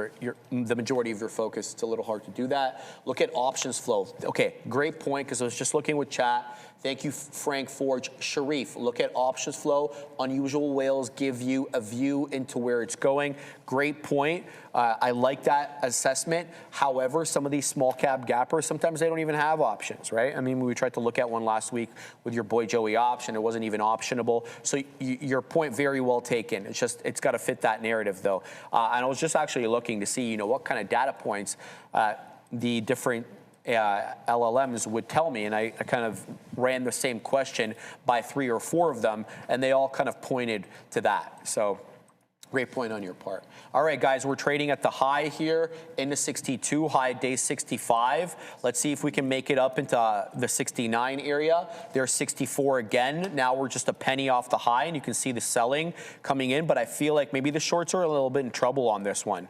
So we'll hold. We'll see what we can get on this, and perhaps even add if it's warranted, but packing the patience here on JCSE, Joey. Good look. Yeah, Gaurav, I see what you're talking about. It's just, but you can pull the trigger on it. Just get out when you want to. Go a little bit of risk on this trade here. But USO continuing to climb. NASDAQ continuing to slide. I got my eyes on Tesla, to be honest with you. I like that we break through that support level. Now started to form a little bit of a base there. And then now at the top end of this range. All right, so that's kind of what I have my eyes on right now. I did want to go long USO. We go 0 for 1 on that one, so I just don't know. I would have to take a couple more swings at it to see if I'm in sync with the underlying or not. I just get more of a feel with Tesla considering. So if there's any form of a pullback on TSLA or TSLL and get right at the lower end of the range, then we can start to rock and roll a little bit on that one. So yeah, it's I don't know what you guys want to call this session. Yeah, I think it's best that I avoid USO. We go 0 for 1, but that's okay. If the market wants to rebound, then I'm all for it. I'm going to look for opportunities there. USO breaks through that resistance zone, but then starts to come right back into that lower end of the range. And then sure enough, if we look at the 5-minute time frame, there might be some more pullback territory. This 128.25 level is holding up pretty good. So a dip below that, retest, some more base being formed, a curl over, then we're going to look to engage on that one. But there goes Tesla, and I'm going to use via TSLA. Nice little consolidation off that low. Even though it's only 5 or 10 minutes, you have to be prepared to get out at the break of this 359.89 level. All right. If not, there could be, if you hold on to that, there could be substantially more downside, and you don't want to be a part of that. Considering, right? Like if we look at that USO trade I just took, and I held on to it, I would just be frustrated with myself because you have that breakup, you don't even get back to your break even, and that can display some forms of weakness, and then now you crack through that support level, so get at it. Dodge, been short Tesla since 365. All right, Jacques, I don't want to go against you, my brother, and provide the liquidity for you on that front, so regardless, I think we'd be patient and sit on our hands. We'll go 2 for 3, and not too bad, giving a little bit back. But when you put on risk, you have to be prepared to do so. AGRO, golf franchise. you golfing yet? Maybe if you live in Arizona, but not in Ontario. I don't think the courses are open just yet. AGRO. Let's take a look at it, and then we're gonna go over and take a look at Bullfrog momentarily. Oh, okay. This thing's still continuing to climb. $15. I thought this thing went up to like 45 or something at one point. This was the small cap that we were trading the other day. I swear it climbed that. But anyways, aside from that, AGRO not too bad on today's session. And then what is this? Bull BFRG, Bullfrog, right? Okay, up to $1.22. Never really breached that $1.43 high, and then it's been extremely choppy here today. You have to wait. Sharif would know a lot more about this one than me, but you have to wait for some more buying participants to step in. It's like a wide-ass spread, Joey. Is it? What's it at right now? Right now, 27 pennies. I have 19, 25. It's moving, but it's been quite 27 wild, cents? Yeah. No right now way. It's 49, 39, 44. You just got to look at that. Look at that. Isn't that smart? Told 50? you the spread. Yeah, wow, that's crazy. Let's pull it up here, actually. Sure. And see, yeah, G, WNQ. Got it, Joey. Oh, here it's showing 2 cents. 1 cent. Oh, I promise you it's not. It's 36. UGRO? Are you looking at? Oh, no, Bullfrog. Bullfrog. Oh, you're looking at UGR. Oh, you're looking at, okay, two different names. Bullfrog, it's been like 1 penny max the entire time. It's a cent there. It's a cent there. All right, not too bad. Aside from that, guys, Tesla low of the day. Glad we didn't grab that one. Market is going to continue to slide, man. It's getting ugly, and you know what they typically say. What do they say? It'll probably get a lot uglier before things turn around. No. Donald Trump, I mean, as for April, the market was extremely exuberant. Everybody was excited. That narrative has completely changed, done a complete 180, Sharif. Oh, no. From being all excited to selling absolutely everything, including some of the best names in the market. And here comes JCSE right back down into our entry into 45. This is the 10 EMA. Let's see if it holds up here. So we're going to add into this position with a stop at 142. Let's see if this holds up. So prior area low, I don't want to say prior bar because we've already obviously breached prior bar, is around 137. So if it pops up, holds a 10 EMA, it'll be a good trade. If it loses that level, I'm out. We were out of the majority of the position anyway. So holding on here, let's put it in at 139. So we kind of take the subjectivity out of it. And if it fails, it fails, right? So there it is. We'll put it into 139 is where I triggered it. Here it comes right back down into 142. No buying whatsoever. Right into 140. It's going to stop me out for the last remaining amount if it fails this level. But there's some buying at the 10 penny level here. We got 46s with the ad showing 45s, but it felt like it was certainly going to fail 40. Let's put a tester at the $0.50 to see what kind of selling we get at the $0.50. So for a very small amount of size, and this is a tactic that I've been kind of using lately, these like feeler outs to see what kind of liquidity we have at certain areas of support and resistance. Number one, sometimes it gets to be a crowded trade, right? Because you're not the only one looking at it, so it's tough to get, is what I'm trying to say. So continuing to watch here as this trades very much towards the low end of the candle's range, but back into 45. There's a seller now at 45 that we can't shake. We'll see if we can take them out there. And it's a hidden seller because there's really nothing posted on the gateways. Very small size at that level. And by the way, ASTC is now losing VWAP.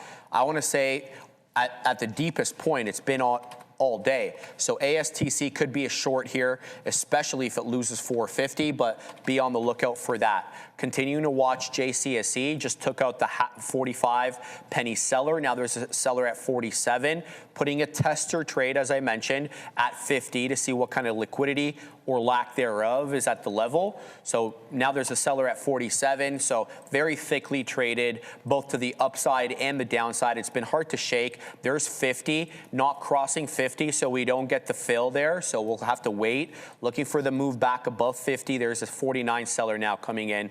But yeah, that's kind of what I meant by testing the area liquidity there, and it's not filling. So we'll have to keep an eye out on that. Son of Daniel, guys, FMCC up 37%. Any news on mortgages? I typically see mortgage demand in the morning when we do have mortgage mortgage news, and I didn't see anything today. Did you see anything with that? I didn't. Mortgage. FMCC is the ticker he's asking about. FMCC. You can take a look for sure. Freddie Mac. I don't have access to that on my platform. I'm sorry, so I can't see any news items on that. So I do apologize there. Birdman, thank you for the $5 super chat. Hey guys, I've recently started trading a new strategy and looking for opinions. EMA 8, 13, 21, 50, 100, 200 price crosses, MTF validation, pros, cons. I'll just tell you how I use moving averages. I use the moving averages of on my wider time frame. I use the 200 exponential, the 50 exponential, the 20 exponential, and the 10 exponential. I don't use the 50 and the 200 intraday. I'll typically only use the 20 and the 10 for intraday trades. However, when I'm looking at something that I'm looking to swing, I'm looking at all 4 of those major averages, and I also throw in the 200 SMA, because oftentimes what I've noticed is some names will find support at the 200 EMA, some will find will support or resistance for that matter at the SMA. So I just like to have both of them on there. That's kind of my take on things, though. Joey, do you have any? Well, actually, we'll go to Adara, and then we'll get back and Joey give us take. Yeah. Here's the Fannie and Freddie situation. Now, I knew there was a post from Bill Ackman. I wanted to take the time to find that exact post, but I think we might have mentioned this earlier this morning, or rather, Sharif and Brendan on the morning show, but this post from Ackman about some of the highest quality businesses in the world trading at extremely cheap prices. His immediate reply to that post was, quote, "And Fannie and Freddie are stupidly cheap." Asymmetry at its best. They could be a 10x, and it could happen soon. No, I looked into this.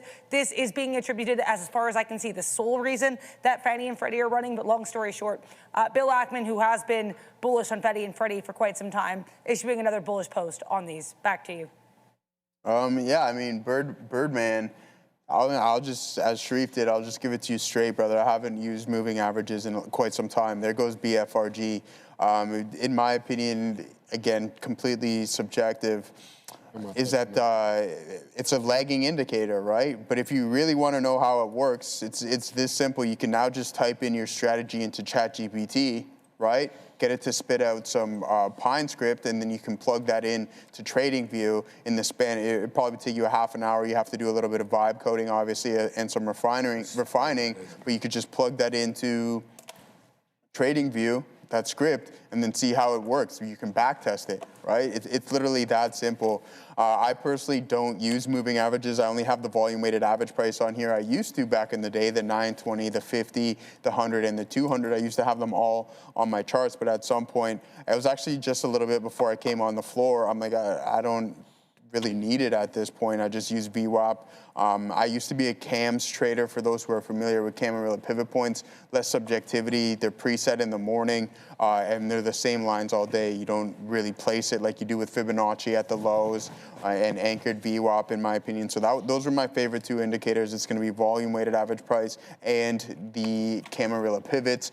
Again, just type your strategy into one of these new LLMs, take that code, put it into a platform, and see how it works from a backtesting standpoint. There goes Bullfrog, 171% on the day now, breaking through that 126 mark, now up to 138, and it's continuing to climb higher. Look at the time and sales here, guys, moving pretty quick, now printing 40s.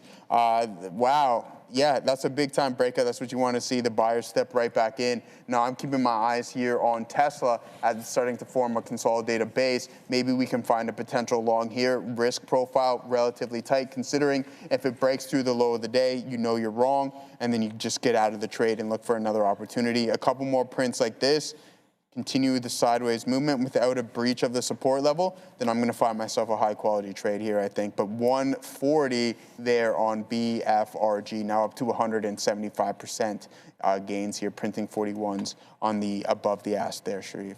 All right, man. I don't have anything new. ASTC is losing bid. I got stopped out for the last remaining amount on JCSE, so we're going to stay clear. We got the news in about 10 minutes or so. BFRG is the one that's breaking out. I'm not going to trade it because I haven't had success on it on the day. This one has bamboozled me several times, so I will stay clear of that. If you guys want me to look at anything for you, though, we've got about 10 minutes, I want to say, or so before we start the new segment. Tag me with any names you want me to look at, but I'm not going to be trading anymore as we go. And there goes BFRG. Halt limit up is 149, so be on the lookout for that. Good move up on that name, 149 limit up.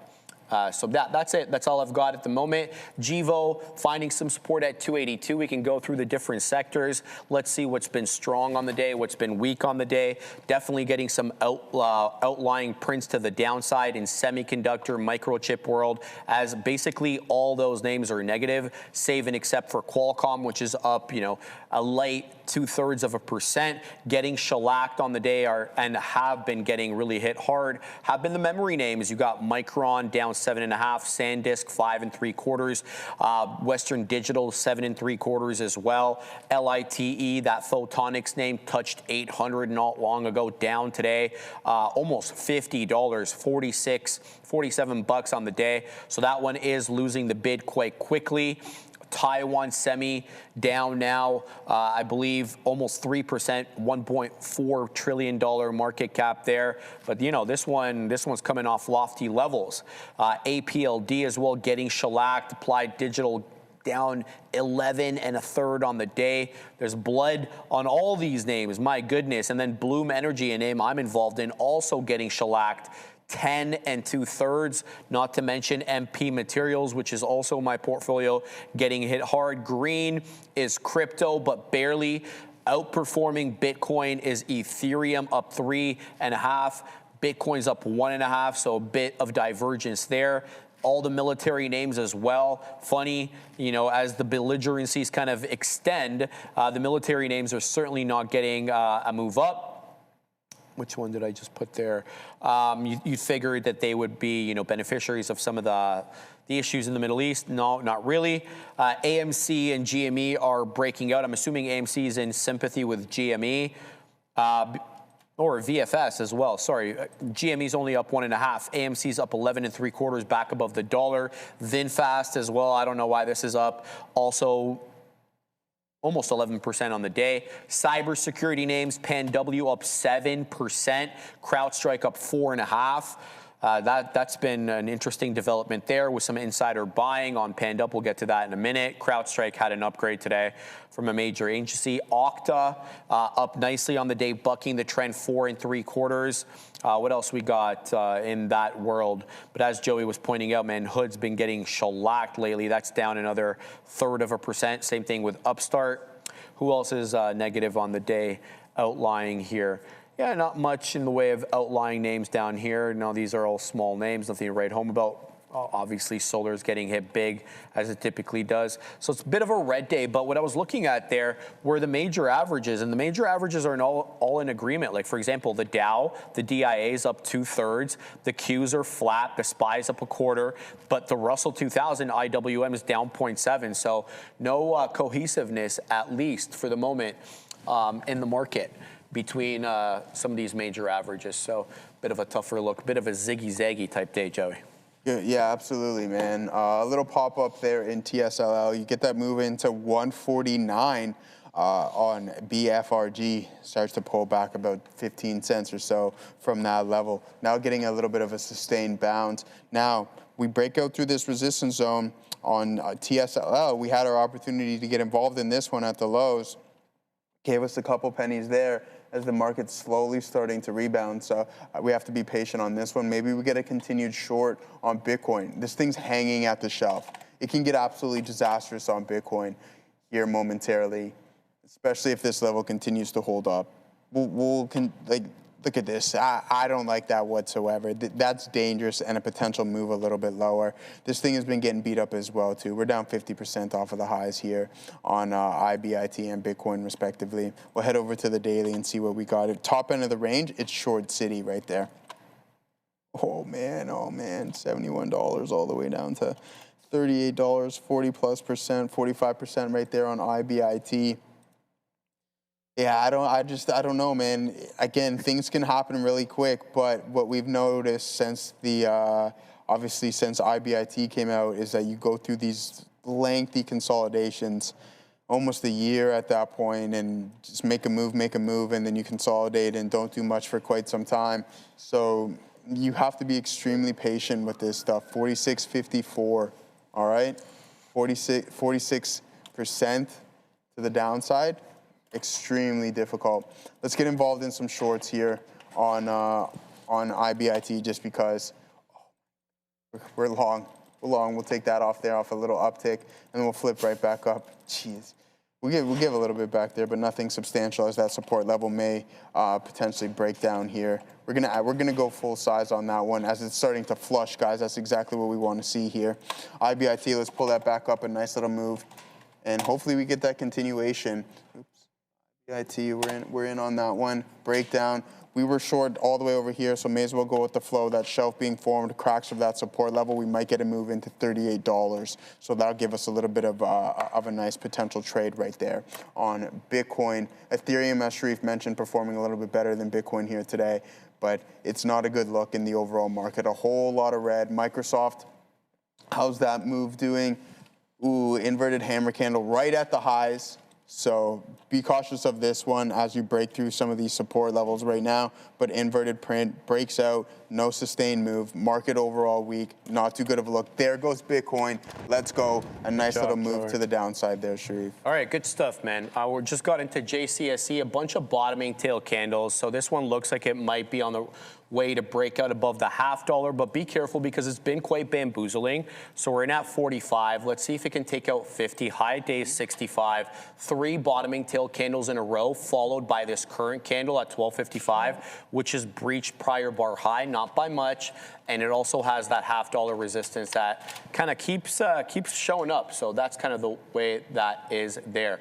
What you're trading, Captain, I can't find anything. JCSE, brother. Shout out to my man, Mike PD Ryder. Look, JCSE is by no means a clean trade.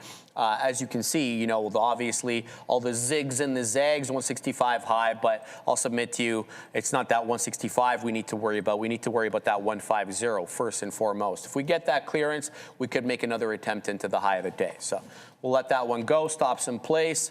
No profit takers. We're going to see if this one can breach area high. But we're going to start the news.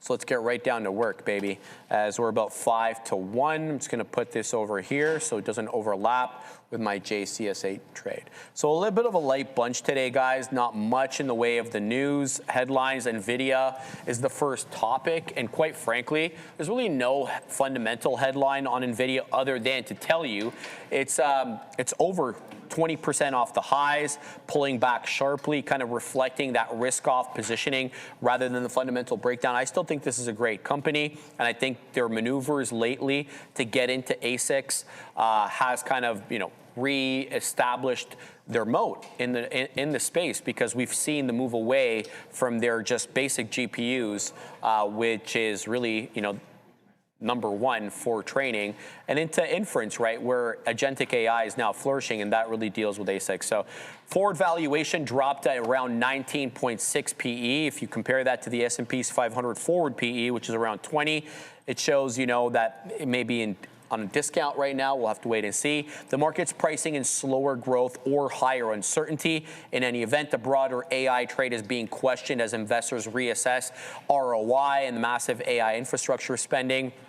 Concerns around, you know, some of the hyperscalers like Microsoft, Amazon, Alphabet, which may take longer than originally anticipated to monetize. I would say Meta probably is the worst of the bunch when it comes to that, because they've spent a lot and they don't have the same kind of moat to be able to monetize. We've talked about how Meta doesn't have cloud and the other 3 do, et cetera, et cetera. We're gonna go through that again. NVIDIA does continue, though, to give very strong earnings, about 75% growth from the last earnings report. Lost over $800 billion in market value recently, with the key issue being the great results are no longer enough if the expectations are even greater. Some strategists, though, argue NVIDIA now looks like a bargain given its growth and its valuation reset, Joey. You punch in on NVIDIA here? No, not yet. I mean, I do like the PE, Sharif, as you mentioned. The street extremely worried about the CapEx tsunami, obviously, you were talking about not too long ago. I'm not punching in. I do like the PE, considering I went over the example not too long ago in regards to Google.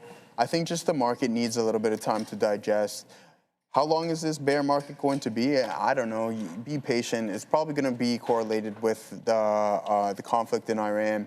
I'm going to be extremely, extremely cautious. But if you're willing to DCA, just be prepared for some more downside here. You got 20% now on NVDA, 30% on Microsoft, and some other names as well too. Meta as well, down 30%. I think these names are fundamentally, they're fine. The street will get over the CapEx. Once you start to see an ROI on some of this, obviously the AI spend, then sure enough, things will slowly start to turn around. But the street doesn't like what's going on overseas. Absolutely. Let's talk a little Meta. Got a price target cut, but the bull case maintained. Morgan Stanley lowering the price target on Meta to $7.75 from $8.25. However, they kept the overweight rating. Despite the cut, they kept them as one of their top picks, signaling, that they have a continued conviction in Meta's long-term story. The sentiment, though, has softened. Multiple reasons. Concerns around Gen AI and the spending, as well as positioning for Meta within that space. Also, the two huge, let's just be honest about it, court cases that came against Meta or came out against Meta last week, could create a longer-term headwind when it comes to these, contingent liabilities. Investors are also increasingly questioning the near-term returns on heavy AI investment. We have to single out Meta here, even though they're up 2 1/5 on the day. Feels like a bit of a relief rally. And the reason is, as I just mentioned earlier with the NVIDIA story, is that they don't have a cloud division, and by extension of that, a neo-cloud division that they can start monetizing and start renting out these GPUs and all the AI spend. So they have to generate that ROI vis-a-vis ads, where 97% of their revenue comes in. And that, might be a bit of a tall task. Not impossible, of course. We'll have to wait and see what Zuck has to say on the call. Analysts still expect Meta to grow faster over the long term and supported specifically by AI initiatives, says the Morgan Stanley analyst.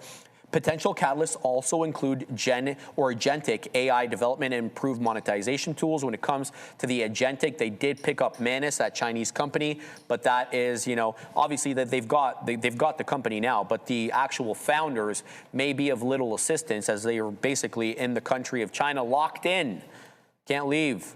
More on that, I guess, later when we have time. But anyway, Morgan Stanley views the current levels as a strong buying opportunity for Meta, given the future growth potential. Joey, what are your thoughts? Yeah, I'm going to sit in the same boat, to be honest with you. But there's a couple of things just weighing this stock down. Obviously, the CapEx spend and then the continuous lawsuits. Once they slowly start to clear up, I think Meta can continue to climb a little bit higher. I don't see anyone or anything in the pipeline dethroning Instagram. It's a social media giant, and I'm going to stick with that. Digital ad revenue amounting up to 97% of it. So it's still going to be an absolute beast, in my opinion. Let the fundamentals speak for themselves, and the technicals continuously sell them off. And I think that's going to be the narrative until these court cases slowly start to cool down and they stop spending so much money, $135 billion, I believe it is, for 2026, 2027. So not too good of a look from that front until you start seeing money start to step back in. We'll go to Adair in 1 second. It's just the fact, he's laying people off. He's cutting in the right places. Yeah. Reality Labs has been absolutely disastrous. Decrease the funding. Cut the jobs. Eventually, you'll start to see margins increase, and I think the street will like that at some point, but it may take a lot longer than what we're anticipating. Adara. Couple headlines out of the Middle East over the last few minutes. So a couple minutes ago, we're hearing a U.S. official announcing that more reinforcements for the 82nd Division will be sent to the Middle East this week. That'll raise the total of troops there to roughly 3,000. Furthermore, saying that parts of the 82nd Airborne Division did reach the Middle East last week. Now, a couple minutes before that, so just about 8 minutes ago now, Israel Hayom reporting that in a closed-door conversation, leader of Israel, Benjamin Netanyahu, said that any closed-door discussions that are potentially happening with the U.S. and Iran will not be stopping the fighting with Hezbollah. So tensions look like they are continuing here in the Middle East. Back to you. Let's talk about oil surging, of course, again, up 3.5% today as USO. As we had more issues in the Middle East, Yemen's Yemen's Iran-backed Houthis launched missiles at Israel, expanding the broader regional conflict. The conflict between the U.S., Israel, and Iran has now entered its 5th week, with Brent crude, that is, surging over 55% in the month of March, putting it on pace for a record monthly move. If we close more aggressively tomorrow, this Bab el-Mandeb Strait now is emerging as a major risk, with about 4 to 5 million barrels of oil flowing through it on a daily basis. That is in addition to the concerns that already center around the Strait of Hormuz, which is a critical artery. President Trump suggesting that the U.S. would take or could take Iran's oil, referencing, this kind of Venezuela-style intervention. The move is targeting also Iran's Kharag Island export hub, which handles about 90% of Iranian oil exports. That would be a major supply shock, both for and against here, especially if they get it. Societe Generale coming out with their case, their bull case on oil, saying it could hit $150 if the disruptions continue to persist into April, and a continued conflict could remove millions of barrels per day from the global supply, which is going to tighten it even more. Current rally, though, Joey, is being driven by the fear of a sustained disruption rather than immediate shortages. We have to kind of put that a little bit in perspective. The Philippines now has, I think, run out of oil. If my understanding was right, that they're basically short. So Asia, a lot more exposed than North America, because the Strait of Hormuz supplies them a lot. We get oil in North America, Venezuela, the United States, Canada. So when it comes to the actual oil itself, we've got it. It's just the price is high because it's a world market, right? Yeah, extremely high. I think that's going to be the narrative for quite some time. Apparently, I've seen someone in the chat, I don't know how much weight we'll put onto it, but at the end of the day, hearing Australia getting low as well. Yeah, that whole area. Yeah, that whole, again, the Eastern Hemisphere. Right? Yeah, exactly. There goes IBIT. There's a good opportunity to re-engage right here. We took a little bit of a scalp, but then now we're continuing to slide, and USO moving to the top side. And as long as this war continues, you're going to see an increase of in oil prices as the supplies start to dwindle, especially on the eastern side of the world. You're going to see those gas prices go through the absolute roof. I wouldn't even want to know what the price is over there right now, considering Sharif. It's pretty bad over here. Hopefully things start to cool down, that they can come to some form of agreement, but I don't think that's going to happen as quick as we anticipated to. No, it doesn't feel like it. Let's talk a little ETH outperforming Bitcoin today. So Bitcoin up 1.38, ETH up 3.32. Not a bad look. And they rallied, ETH that is, rallied last week about 9%. Stalling, though, near 2,200. It's below 2,200 now, 2,060. Strong technical resistance continues to hang out at around 2,200. Price is currently range-bound between the 50 EMA and the 50 SMA. So the 50 EMA is apparently at 2,200, and the SMA is at 2,000. So $200 range there. This range defines the near-term battleground, with bulls needing a breakout above 2,200, of course, to shift the momentum back in their favor. A confirmed move, though, above 2,200 could signal a breakout from a symmetrical triangle pattern, according to the article I reviewed this morning. The move, the measured move, from that structure targets about $3,080. That's a 40% upside from the price at the time of the writing of this article. Historically, though, similar setups, we're specifically talking about May of 2025, triggered rapid upside expansions with about 50% move in under a week. I don't know if we get that kind of same volatility this time, but something to note nonetheless. Significant resistance here sits between 2780 and 2880, so about $100 range. Multiple long-term EMAs are converging at that level. And then also the on-chain data shows there's a heavy accumulation between that 2780 and the 2880 zone, with about 7.5 million ETH previously bought, creating a supply overload at that level. There's also strong support. So if you're looking less for resistance and more for support, strong support sits between 1850 and 2000, and that's backed, Joey, by a prior accumulation of about 1.3 million ETH between that $150 level. Losing, though, 2000 could, especially 1850, could break a key structure and likely trigger what they're saying could be an accelerated downside move down to 1400, which would be the next area of support. And last but not least, we always talk about ETF flows. Last week saw about $27.5 million in weekly outflows, which isn't that bad for ETH, especially because it did rally a decent amount last week. Yeah, I mean, on some occasions it has been performing a little bit better than Bitcoin, but I think the price of things need to be taken into consideration. We know that there is a use case to Ethereum as for the staking aspect, building stable coins and other things within that blockchain. But I think that with the crypto space, unless Bitcoin, there's enough confidence under Bitcoin's belt, I don't think that the Ethereums, the Solanas, and those other names are going to have any form of sustained rally. You need Bitcoin, the grandfather of the cryptocurrency, to really lead the way. It has in other times. Ethereum's been equally as volatile as a Bitcoin, a high of $5,000 now trading to a low of around $2,000. So that's a hefty haircut right there. So that's where I stand. Until Bitcoin continues its climb higher, I think it's tough for the crypto space. All right, AMD got a bullish reaffirmation on their AI growth outlook. So how do you say this?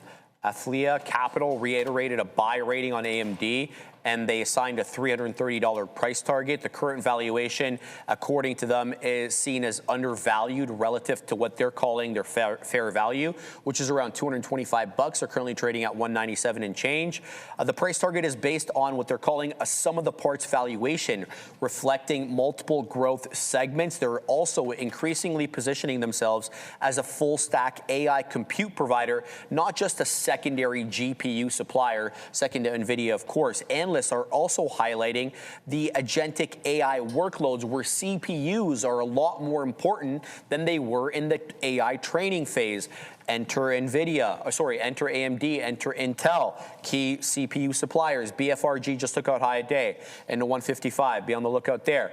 This shift, though, expands AMD's role not just as a GPU challenger to NVIDIA, but also an AI infrastructure player in the next-gen AI phase vis-a-vis their CPUs. We're going to have to see if, they do catch an aggressive tailwind as a result of that. With server CPU revenue expected to grow at 45% CAGR, compounding annual growth rate from 2025 to 2028.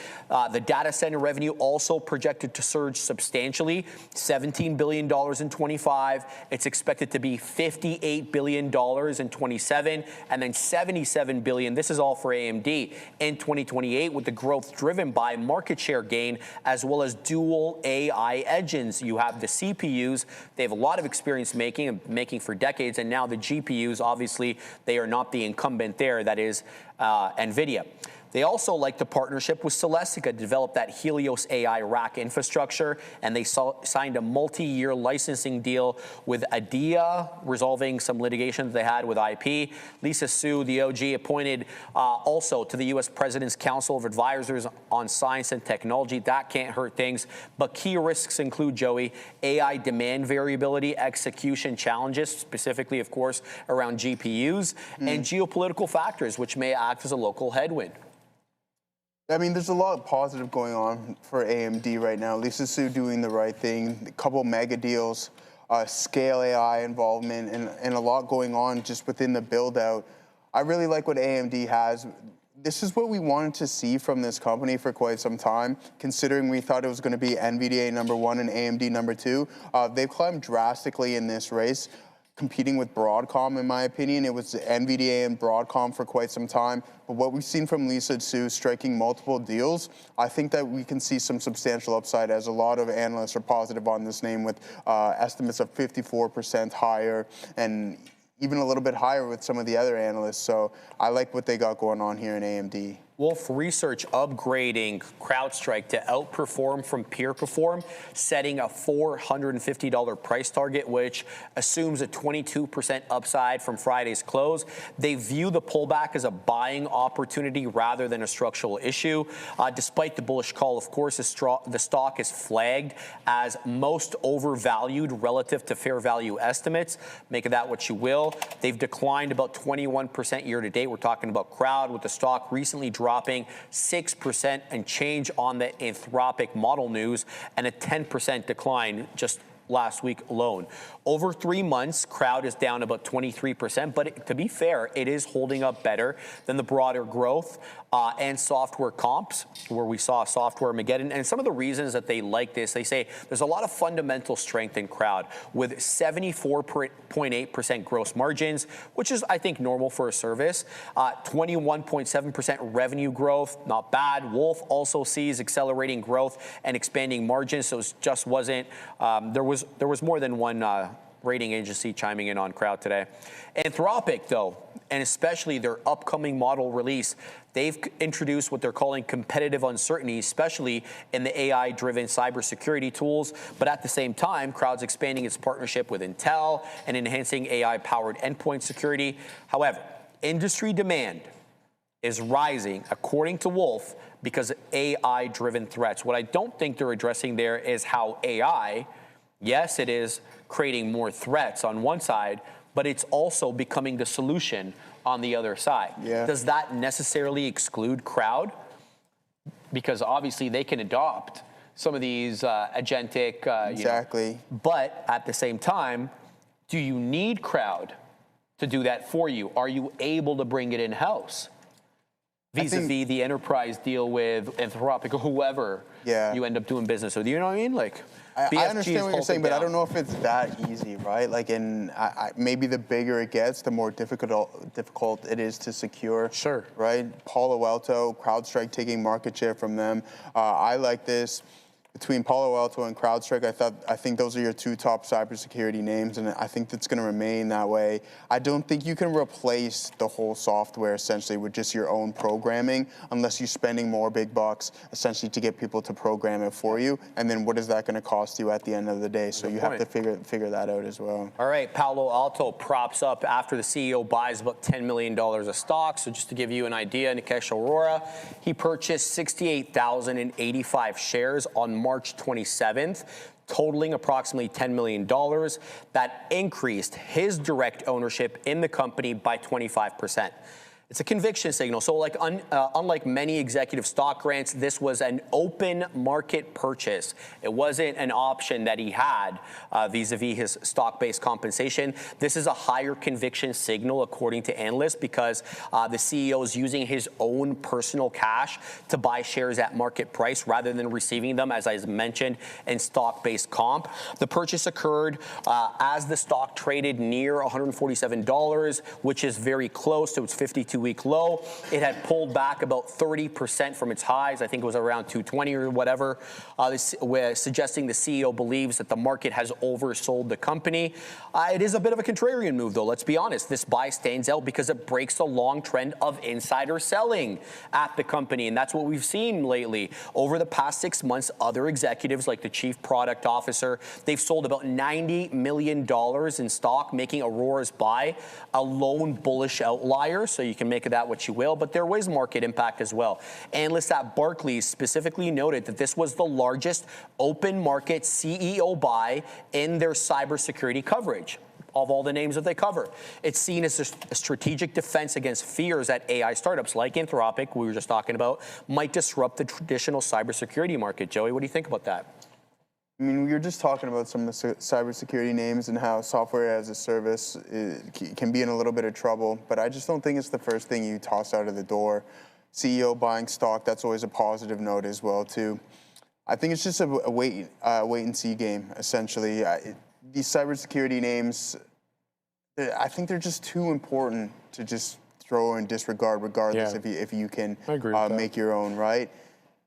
It's unfortunate because I think this negative sentiment is just going with the overall market as well, too. So Palo Alto, CrowdStrike, Zscaler, who's been absolutely getting destroyed, I think they'll find somewhat of a rebound. Zscaler will be a little bit more difficult, but the two predominant ones, that being CrowdStrike and PanW, it's easier for them to find somewhat of a recovery. Fair enough. Those are the two big names. Adara, what's your take? I have a couple different things I want to say on this. For one, I think if you're just going to directly compare like Palo Alto to CrowdStrike here, I think Palo Alto with the insider buy, much stronger catalyst than any kind of reason Wolf Research could have had to upgrade CrowdStrike, though, as mentioned, not necessarily the only analyst speaking on CrowdStrike today. That being said, I think like if you're just going to compare the two cybersecurity catalysts head to head, I think Palo Alto is a better look. But here's the thing. I think the CEO insider buying, especially depending on the timing of it, is not necessarily as good of a signal as it always seems to be, because sometimes it happens when there are times of panic for the company. Now we know there's been a lot of concern about cybersecurity as of late, so good timing there for Nikesh Arora. But let's talk about SoFi. Because we know SoFi here, I believe it was March 17th, we had this push to the downside. It closed relatively flat, just slightly red here on March the 17th after that short report from Muddy Waters. Now what happened also that evening was we got an insider buy from Anthony Noto, CEO of SoFi. And same with another recent purchase here from Trade Desk CEO. Let's take a look at what Trade Desk does. The point I'm trying to make here, guys, is like we get these insider CEO purchases, and I think the implication is supposed to be, oh, well, if the CEO isn't worried about the company, then we shouldn't be. But here's the thing. Of course, the CEO doesn't want to be worried about the company. They're in charge, right? So it looks bad for them if it goes lower. I think to some extent, a lot of these are just trying, I mean, maybe they do believe in the company and that's all fine and well, but I think it is kind of, I don't think this should be taken like at its face as much as it is, the CEO buys, and I think as of late, the stocks don't really seem to be falling for, or rather they don't seem to be buying the CEO purchases as a catalyst. Let's talk about Cisco acquiring Jetro to expand higher growth channels. So they announced an agreement to acquire Jetro Restaurant Depot at a value of $21.9 billion. It includes about $21.6 billion in cash and about $91.5 million in Cisco shares, making it a sizable strategic acquisition. It does imply, though, about 14.6% or times, operating income, with about 13 times with synergies. That's confidence in the integration upside, which is often a problem when companies do merge. Jetro is a cash and carry wholesale model competing with Cisco's delivery-focused business. The acquisition will allow Cisco to enter what they're calling a high-margin, fast-growing cash and carry segment. The channel's estimated at about $60 to $70 billion in expanding addressable market, primarily serving smaller restaurants, food service operators, and the like. There is a good operational footprint, though, for Jetro because they operate 165 large-format warehouse stores across 35 states. That's about 725,000 independent customers. The model emphasizes low cost in-store purchasing with immediate access to inventory, kind of differentiating themselves from the delivery-heavy peers. The financial portfolio for Jetro, they generate approximately $16 billion in annual revenue. They have about a little bit less than $2 billion in free cash flow, and they've maintained a 30-year track record of EBITDA growth, and that obviously highlights the operational consistency here. Strong cash generation aligns well with Cisco's existing margin profile, Joey, as it tries to scale advantages. SYS, what do you think about this one? Yeah, it's SYY, right? Yeah. I mean, this isn't a name that we typically always talk about. We go through the deal street, went through some of those numbers as well. These guys are honestly outlook to 3 to 5% adjusted EPS to be high around $4 and $4.60. That's not bad whatsoever. Growth over 3% year over year, not too bad. 180 bips in Q2 performance, demonstrating strong momentum in the business. So there is growth across the board. Sharif was talking about the EBITDA there as well. So not too bad. We could take a look at some of the technicals, SYY, and see what we got going on. This isn't a good look whatsoever. This is down substantially, and this is what typically happens to the individual acquiring the company, the entity acquiring the company. You see a strong down move. They're going to have to raise debt as well, too, which the street's not going to like. You go from $92 down to $69. Overall market sentiment not helping, but when you have to raise debt, then the street doesn't typically like that via offerings. Adair, what do you have? I'm seeing a couple different headlines out of the Middle East as oil tries to push back here into intraday highs. We are seeing the Israeli Broadcast Authority quoting a security official saying that the army has been providing Washington and the U.S. over here with information regarding a possible ground operation in the Strait of Hormuz. So it does look like there could be a potential ground operation here in the Strait of Hormuz. Furthermore, looks like there's some comments as well coming through from U.S. Secretary of State Marco Rubio saying the U.S. is dissatisfied with NATO in terms of how it's handled the Iran conflict, and furthermore, saying that the conflict in Iran will conclude when, quote, the U.S. accomplishes its goals. We are also expected to be getting some comments here from White House Press Secretary Caroline Leavitt. I have a couple streams open waiting to hear when she speaks. She's supposed to start at 1 p.m. She often starts closer to 1:30, so this isn't out of the norm at all. Once she begins and appears on that podium, I'll keep you all posted. Yeah, Bitcoin towards the low of the day, guys. I mean, putting in a new one. We were short right here, came back, stopped out. I knew I should have punched in right there. Once again, at that 38.15 level price, better risk to reward. Now you're down to 37.91. Still slightly positive, but that gap up. Had that hunch this morning, and I'm like, hey, we're going to fill this gap to the downside. And sure enough, look at the momentum really start to accelerate here in Bitcoin and the overall market. You have to be cautious. USO right towards the high of the day, and then we have Tesla as well, two guys starting to form that base. Be cautious. I don't know if it's a catch the falling knife type day. You want to go with the flow, as I typically say, and that's to the downside here, guys. Nike set to report earnings after the close. Tomorrow, Wall Street is expecting $11.2 billion in revenue with EPS at about 28 pennies. That is down about half from what they printed last year. They brought about 54 pennies per share EPS this time last year. The setup reflects obviously margin pressure as well as slower growth with expectations already kind of reset lower. The focus will also be on inventory discipline and the margin outlook, especially amid cost pressures. China will also be in focus. It was part of the review this morning for the morning note, but I had to remove it because there wasn't enough room. But China will be one of the big markets at the market, or that that investors are going to be looking at here to see whether Nike is recovering. They emphasize as well product innovation and fast decision making to kind of reaccelerate some of the growth that they've lost over the last few years. Management's ability to show progress on operational efficiency will be key to rebuilding confidence. The World Cup, though, possibly a catalyst here, hosted in the U.S., highlighted a potential demand catalyst. I don't know exactly what their involvement is with the World Cup, official sponsor, possibly kits made by them. You guys will have to look that up. Tag me if you know.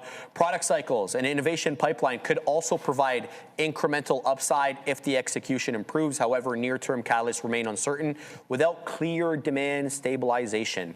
The sentiment, though, especially with analysts, Oppenheimer sees no all clear yet, but they believe in the long-term positioning and say that it is improving. Current valuation is viewed as discounting near-term risks, offering possible recovery to the upside. BTIG also chiming in, notes incremental progress, especially in North America, with faster internal execution. But analysts are split, man. I mean, balanced bulls, bears ratings. They highlight uncertainty around turnaround timeline. What is your take on Nike? I like that you mentioned inventories is going to be a massive factor in this name. How long is the clothing staying on the shelves? China amounting to 15% of its global revenue or overseas revenue. It's tough look, man. And I mentioned this time and time again, there's just so much competition in the athleisure wear. You have so many companies here. You have the Gymsharks, you have the Aloes, you have the On, and so much more. It's a tough space, and when you're trying to go for this luxury brand where at some point you were getting for a discount, you can go to the outlets and everything else along those lines. I just think Nike's in a tough space right now, and I think it's a tough buy, especially in the retail space as the consumer continues to cool down. I don't know if you're going to be spending a couple $100s on some sweatpants and a sweater. You're going to look for those cheaper alternatives, and I don't know if that's going to be Nike. Also, the brick and mortar costing them a lot of money as well. All right, Adair, what's your take? Caroline Levitt just began talking, so keep an eye here in these comments. I'll let you guys know if there's anything of note being said. She already just started mentioning Iran. But in terms of Nike and the World Cup, this could be what it is. This is from Nike's official website. Nike's football section unveiling the 2026 Federation kits. So they've got a whole bunch of official kits that you can shop on Nike's website for all the different national teams for this year. So that could be, I guess, kind of the implication there. If people buy these kits, good look for Nike, of course. But yeah, in terms of Nike's actual performance for this quarter, I think China certainly of note. This chart kind of takes the revenue going back to Q2 2020 all the way to the most recent quarter, Q2 2026. This has clearly been struggling. We are in a downtrend from these highs. That is for sure, to get kind of technical with it. So let's see what happens with that China revenue. I think in general, though, NKE, Elliott Hill, I know a lot of people were really excited about him to come in as CEO.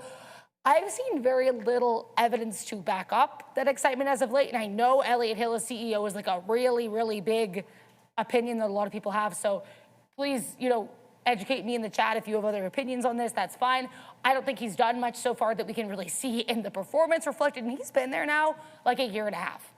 So let's kind of wait and see what kind of changes we get from Elliott Hill. Now, I know it's not really fair to compare him to Kelly Ortberg of Boeing or Brian Nickel of Starbucks, but all three CEOs of these major legacy companies that were in a bad place, they all started around the same time. So I think the comparison's fair to make. Boeing, we've certainly seen a turnaround in terms of reputation and to a certain extent, though not as of late, the stock price. Starbucks, I think we certainly have seen at least attempts to make a turnaround and some changes being made. So I'll give Nickel and Ortberg at least partial passes. Ortberg will give a full pass because he's actually done quite a good job. Elliott Hill, there's a lot left to be desired here, and I'd like to see him kind of prove me wrong, and I think maybe hopefully also prove these bearish people and these investors wrong with this quarter. Uber expanding robotaxi bet with WeRide. They disclosed they're holding 56.6 million shares for WeRide, which is WRD. That's about a 5.82% passive stake, positional signals. Uber's growing commitment to autonomous vehicle technology. We've talked a lot about that. Uber trying to make themselves the AV marketplace rather than the AV source. Investment aligns with their strategy to partner rather than build AV tech internally. In September of 24, Uber and WeRide launched that commercial robotaxi partnership in the Emirates, in Dubai. The deal integrates WeRide's autonomous vehicles into Uber's platform, which obviously expands their ride-hailing offerings. It's framed as a deployment-first strategy, and it's focusing on scaling AV rather than actually having ownership of the AV IP. They committed as well an additional $100 million in May of 25 to expand that partnership. The plan includes scaling robotaxi operations to 15 additional cities over the next 5 years, and the investment is expected to close in the second half of 25, pending transaction conditions. We'll have to obviously wait on that. WeRide was up. I don't know where it is right now, but it was up 6.1% at the time of the writing of this article. Let's see where it's at right now. They are flat. They're up 0.43, so basically selling off the entire thing. Wall Street analysts maintain a strong buy consensus, and some platforms remain more cautious, though. The move does highlight investor optimism around AV adoption as well as platform integration. And Joey, we've talked about this many times. Uber is positioning themselves as a network aggregator for these AV fleets rather than a direct competitor. Do you like that strategy? I think so. We talked about it from an insurance and a liability standpoint. I think it's really important, right? We know that their biggest cost is going to be the driver. Can they slowly start to eliminate that? Is there going to be other liabilities that come along the line when you when you eliminate that driver? I think so, but I don't know if it's going to be as cost effective or cost as much essentially as hiring those employees. You have the Pony AI deal as well, looking to expand in Europe. You have the food delivery service. I really like what Uber's doing right now, especially considering they don't really own any vehicles. It's like, hey, you have the technology, no problem. We'll sign up with you. You can use our app. You put in the software. You use your vehicles, and we get a little bit of the cut. I think that's a smart play by Uber. Cool. Sorry. No worries. All right, Palantir expanding their Stellantis partnership in an AI push. They announced a renewal and expansion of the STLA partnership with a new 5-year agreement that extends a collaboration that began back in 2016. The focus remains on industrializing data and scaling AI use cases across all of Stellantis' operations. This is really good for Palantir, yet another commercial contract. They're going to Stellantis will expand usage of the AIP platform across multiple business functions. The platform enables, as we've talked about many times, integration of AI into the existing workflows of the company in a controlled, kind of governed environment. AIP also provides tools to operationalize data and embed AI directly into real-time decision-making processes. The operational impact, though, it aims to improve data management, aims to improve operational efficiency, as well as decision automation. Stellantis is going to use Palantir to consolidate previously fragmented data sets and improve visibility across their business. That's what AIP does for you. Expansion is also suggesting that they're increasingly relying on AI-driven optimization in the manufacturing as well as the logistic workflows, which makes sense, of course, if you're looking to shore up costs and kind of move into the next century, so to speak. Stellantis has been struggling. But it does, at least for Palantir, reinforce their position as a key enterprise AI infrastructure provider. What do you think about that, Joey? What I like about this is that we're continuously seeing Palantir step outside of the government contracts. They're growing globally, and that's what you want to see from these companies. Even though the government contracts are fantastic, you want to see them step outside. and come into the public market, private, whatever it may be, to continue that growth cycle that it's been on. And that's what I really like what Alex Carbon Company are doing. You know, from a military standpoint, they're going to continue to do what they do, but stepping outside of that and gaining more contracts outside of the government, I think is a big-time positive for Palantir. NOC advances their Sentinel nuclear program with new silo prototypes. So alongside the U.S. Air Force, Northrop Grumman began testing a prototype launch silo for their Sentinel Intercontinental Ballistic Missiles program, ICBM. Marks an early but critical step in modernizing U.S. land-based nuclear infrastructure. The project, though, is part of a broader effort to replace the aging Minuteman III systems. Man, those are things, aren't they from like the 60s or 70s, these Minuteman ones? Maybe they're from the 80s, who knows? Prototype focuses on a modular next-gen launch facility designed for scalability. It also aims to reduce the long-term maintenance costs and improve deployment efficiencies. Have you ever been into one of these, have you ever seen videos, not been, like in the Midwest, they have a bunch of these, like in the middle of nowhere, missile silos that are empty now. Oh yeah, and people people build their bunkers in them and stuff. Man. Yeah. That looks like a time, man. But I don't know about the radiation in those back. I don't know, but dude, remember the show I was telling you about, Doomsday Preppers? With this one old rich guy just bought one. Did he? Yeah, and then he just decided to make it. But it's like filled with water. It's like filled with water. You gotta get that out of there. Anyway, the 60s missile, says Finch Jane. The system is being engineered to support rapid expansion as additional silos are built nationwide. The testing and the timeline phase. So prototype testing will help validate both the construction methodology and the large-scale deployment feasibility for these new kind of silos. The Sentinel program expected to replace, give or take, the 450 existing missile silos that are in the United States under this program. Full deployment timeline, though, remains very much long-term, so don't expect any near-term, maybe visibility in the price. The system is intended to remain operational for decades, as I guess the Minutemen were as well. Multiple decades, you could say even half a century. But it is very strategically important here. The project is a cornerstone of the U.S. nuclear triad modernization effort. The triad, of course, the B-52, so in the air. Then you have underwater with the nuclear submarines, and then you have land-based systems. So that's kind of the triad where it's kind of impossible to destroy all three. No one knows where these nuclear submarines are hiding. And then the B-52s could be anywhere. But obviously the land-based ones are a little bit easier to detect. This reinforces, though, Northrop Grumman's position as a key defense contractor in long-cycle government programs. Obviously, some of the airplanes as well, long-term. Provides long-term revenue visibility as well, tied to defense spending priorities. But nuclear modernization efforts are gaining traction amid rising geopolitical tensions and defense spending. Do you think this is kind of a nothing burger, more long-term than anything else? I would say a little bit more long-term, to be honest with you. I thought this name would be... the B-52. I think, the B-52? No, I'm talking somebody in the chat. It's not the B-2, it's the B-52 that remains airborne, smarty pants. The B-2 has to be refueled every like 10 minutes. Thank you. Go on.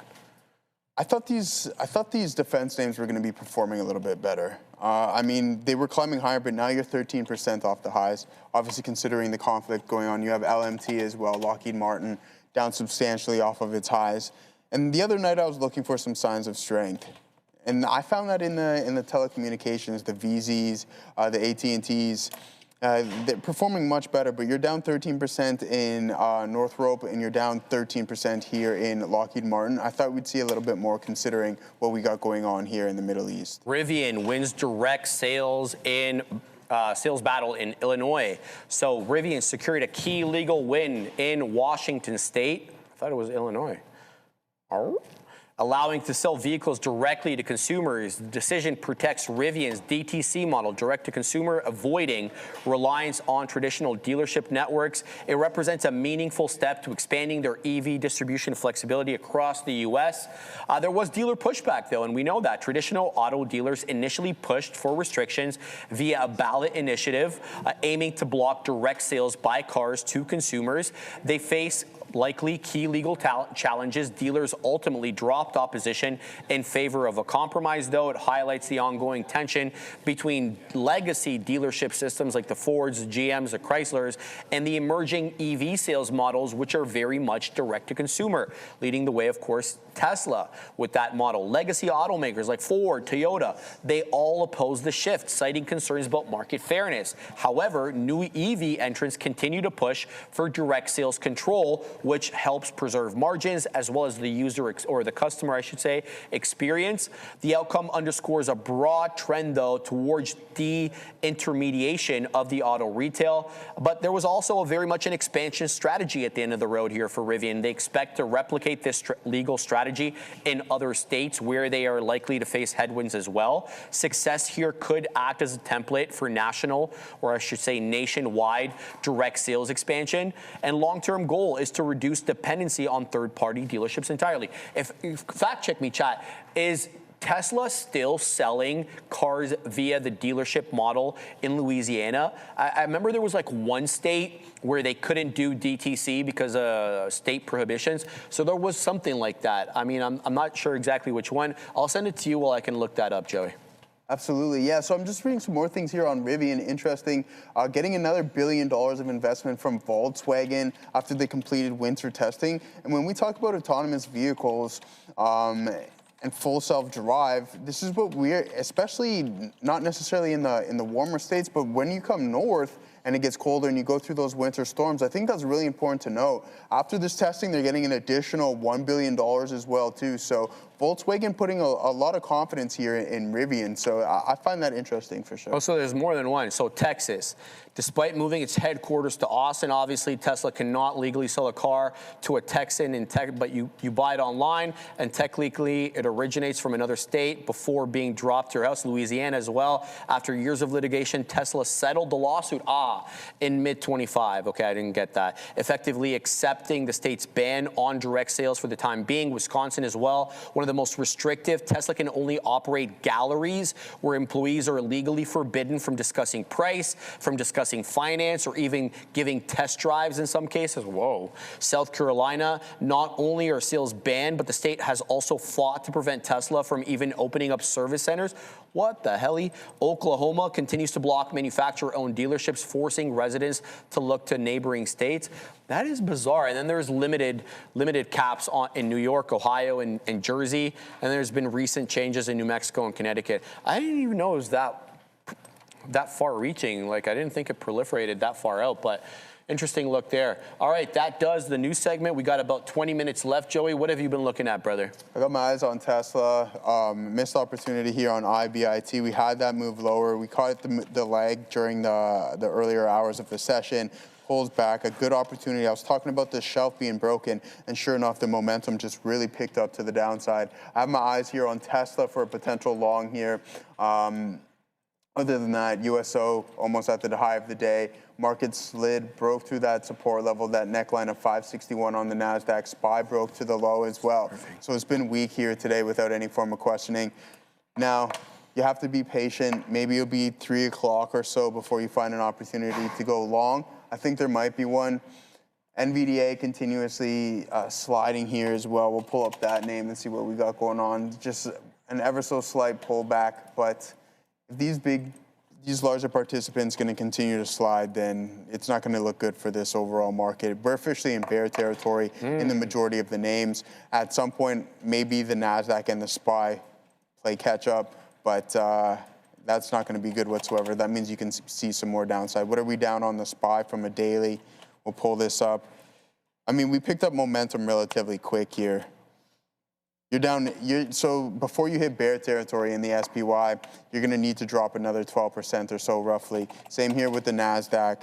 Maybe it's down a little bit more considering its largest holdings are down substantially, and all of them are in bear territory, 12%. Another 8% there, you can classify it as a bear market. How long is that going to be held on to? I don't know. You're going to want to wait for some trend lines to be broken and wait for this war to come to a cooling conclusion. But at that point, maybe you continuously see some side to 25% maybe. It'd be nice if it cooled the hell down, man.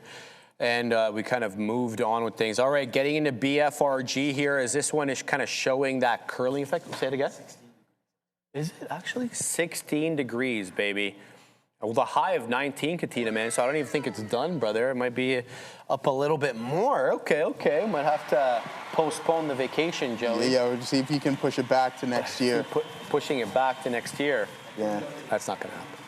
All right. We got to postpone it to when it's cold, We got my to guy. postpone it. All right, guys, BFRG is kind of doing that curling effect that it's done before, and on every other curling move, it's broken out. So this would be an exception. I'm talking about the breakout at, between 9:30 to 10 o'clock. Again, 11:05 to about 11:25. Then again at 12:45. Here we are again, starting at around 1:30. Let's see if we can kind of build a better position into this and see if we can kind of ride up with the trend, but rejecting 139 for now. I'm in at 134. I'm looking for continuation to retest 150.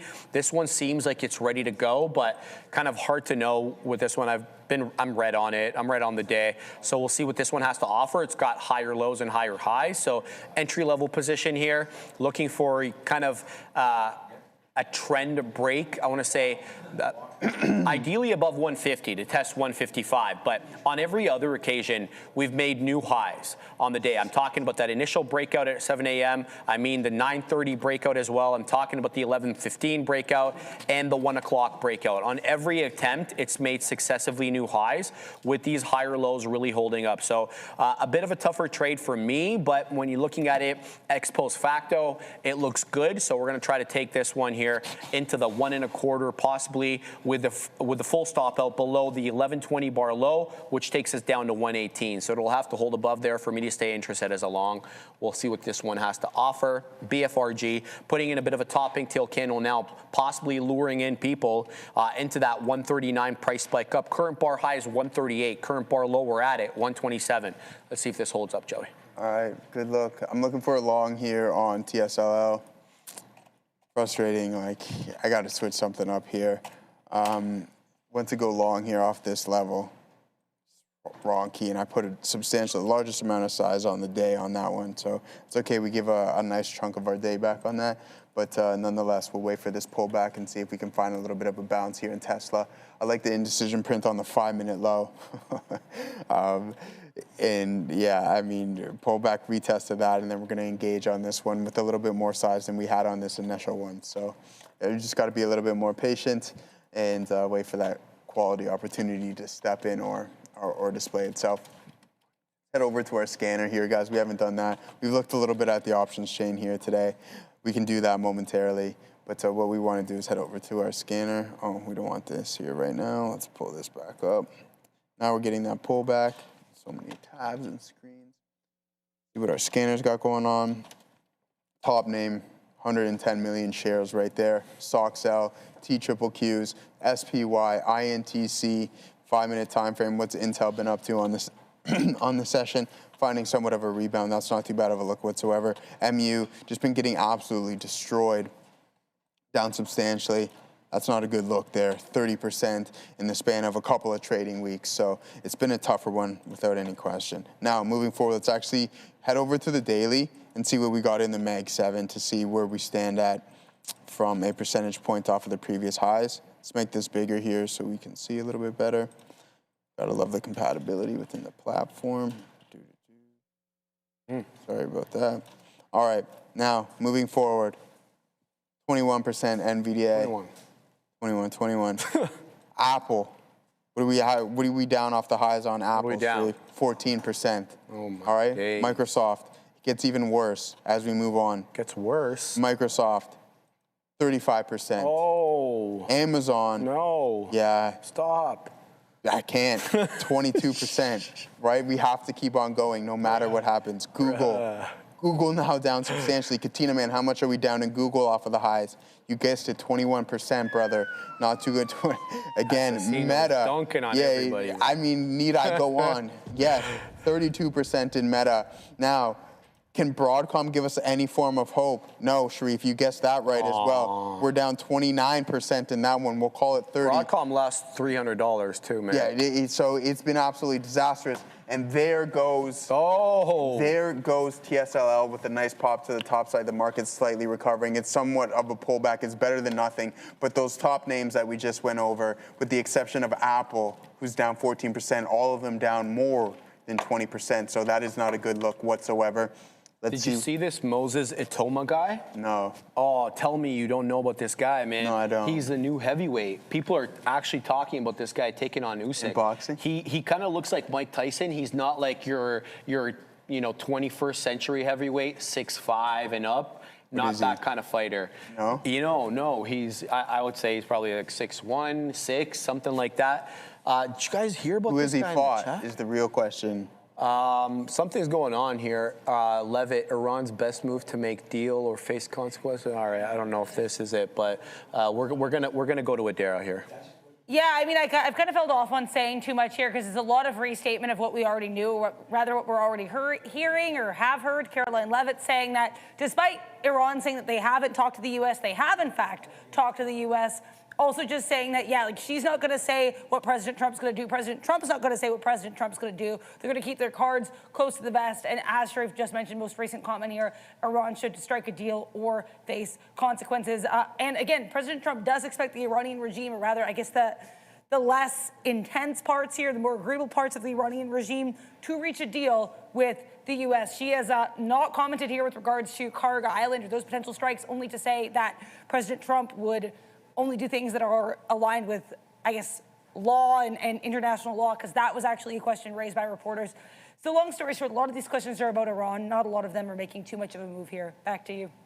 Thank you very much for that, Adara. Yeah. Did you see the question? Somebody asked him, I forget what it was. It was like whether he was going to go in or he was going to do something. He's like, what a stupid question. It's like, why would I answer that? Like, I'm not going to tell you what my move is going to be. That's kind of echo what Adara said there. Yeah, he's kind of said that multiple times. All right, guys, holding BFRG here, looking for the curl back up. This one's had a tendency to spike. To spike up. So let's see if we can kind of, take out that prior area high. The prior area high is the prior candle, which is 138. High a day is 155. I'll submit to you, we've got a lot of selling at the $0.50, let alone 40 pennies, which has also acted as a resistance area. So we're putting in those higher lows. It seems like it's getting its footing under it, but there's no breakout quite yet. Putting a tester here at 134 to sort of wet the beak and see whether or not we can kind of price spike up. New 5-minute candle just opened. About 10 minutes left on the show before we send you to the big boys. BFRG is up 160%. It's done 364 million shares of volume. So let's see what we can get on this one, make some money back on the day. We're negative on the day. They don't want to leave, the trip negative, but we'll see what this trade has to offer. If we get a nice price spike up into 145, 150, we can make some moves here, Joey, but that's all predicated upon this one taking out prior bar, well, not prior bar high now, the candle at 140. Again, the high of which I believe is 138. So definitely keeping an eye on that. Good look. All right, guys, we're back involved. It's not on the position board right now. We're in exactly where we want to be here for a potential long on Tesla. If we get an additional price spike, that'll be absolutely fantastic. I have 33% more size on this position than I have on the previous one, so we're looking to gain a little bit back here. We took a slide on that, considering the little bit of a mistake. We gave some back, so now we're looking to kind of just recover from it. If it works, then by all means, we're sitting in a good position. If it decides that it wants to have any form of a pullback, if it breaks down and cracks that low, then it is what it is, right? So 11, 12, you're not going to see where I'm in at. I'm at 25s roughly. If it cracks 5 cents, then we get out of Dodge. The market continuing to slide here, guys. The NASDAQ putting in an inverted right on a pullback candle. So buy programs aren't stepping in. Sell programs seem fully engaged, and it might be the narrative here on Tesla. We had that consolidation in the first hour of the day, leading up until noon, and then that's when it decides to break. So as they typically say, the longer the consolidation, the more sustained the move may be. Dumping shares here on Tesla with no form of a rebound might not be a good opportunity or a good site for my potential long. I thought we'd be a little bit oversold from an intraday standpoint. Doesn't necessarily mean that we are. All right, so we went over this from a percentage metric, 30% off of that high. So it's definitely been a tough look in the tech sector. But at some point, regardless of how long it takes, these names will rebound, and they'll rebound with strength. They're fundamentally strong. Obviously, we know with Tesla, the EV sector is just dwindling left, right, and center, unfortunately, overseas. But what we remain is forward-looking. Even though it doesn't necessarily matter from an intraday standpoint, let's see if we can get an additional bounce here on TSLA, down 2.8% on the session, and continuing look like it wants to head in the opposite direction of my trade, which will not be good for me. Sure. All right, man, still watching BFRG here. It's been stuck at 33, 32 on the bid, 33 on the ask. I want to say for the last, feels like 5 or 6 minutes here, I haven't seen a move up into 34. There's a lot of buying there. There's 34. Can we get continuation? We took out a big seller, but there's really there's no big move up. There's 34. We get the beak wet there. Looking for the bigger move into 40. We need to see the buying coming in. Now there's going to be selling at every level, and there comes in the selling at 34, about 200 lots or so on those two exchanges. A little bit more coming in now, up to 400, sorry. Look at all the selling coming in, and there's all the red orders, red and yellow and blue. I haven't seen any blue quite yet, though, which usually means aggressive selling. So looking for this one to price spike up. I don't know. It just seems like it's setting up for it. It's really hard to know. It's been bamboozling me on the day, but it made an area low. It's curling up, and it's had this tendency to kind of create a base and then curl right back up many times. As you can see on the bottom chart there, it finds a base, rockets back up, finds a base, rockets back up, whether or not it does that on this successive attempt, but it is up 160%. So there's gonna be on a lot of people's radars. Done quite a bit of volume, 365 million. So we're closing in on about 400 million worth of shares. Continuing to watch here. I don't have any orders until about 38. I'm holding the majority of the position. I'm looking for a bigger move up. Into that 140, 145. They're selling into 133, so no continuation there. What else we got? ASTC was another one that we had eyes on earlier. This one kind of gave it up and then some. It breaking trend a little bit now, but you know, I've seen this before where you draw a trend line, it covers above it, only to stop you out later. So it's kind of rejecting the volume weighted average price. This could be a great short. So you're looking short here with a move or your stop above this area high, the 145 area. So above 492, I think that's candle high. And you're looking to add below 4. If it loses 4, it's probably going down to the 280, which is the low of the day. So that's ASTC. You're looking at that one. UGRO ended up being a bit of a double top into 28, so that didn't really work out much, but it's still up about 30%, a little bit less on the day. BBWI said super little about this one. Probably should have traded this one. This one was clean, 1880 high at 1860 now. It's been quite strong above the volume weighted average price basically all day. So that's what I'm watching. I'm continuing to hold BFRG. My entry's at 129. I stop out below 125. Good look there. All right, Adam, nice, man. I hope you're enjoying the sun. This Tesla trade not looking too good here, guys, as the market is slowly starting to curl around. We head right back towards that low of the day. So, yeah, we'll hold on to it for as long as we can. We put some shares on so we can't allow this to go against us. A nice ebb and flow. If this bottom holds up and we can get a climb back, this is a bit of a push, right? Like, we're not even through some of these resistance zones. I can't really have this as a potential target. So what we want is a break of this previous pivot. You can see there was a resistance zone. You get that wick up into there, and then you come right back in. So Tesla has been extremely weak. Heading back over to our scanner just to look at a couple of other names. Ethereum with 35.8 million shares traded on the intraday session. CoreWeave, how has it been performing? Oh, been getting absolutely destroyed. I have 115 down to a low, 41% there in CoreWeave as well. So it's definitely a tough space. We're going to go over some of the names that I found that had relative strength, and you would be surprised by them. Some staples are holding up okay, but some of the communications is definitely, it seems to be where the money is flowing into Adara. Another oil headline here, and this one could be pretty significant.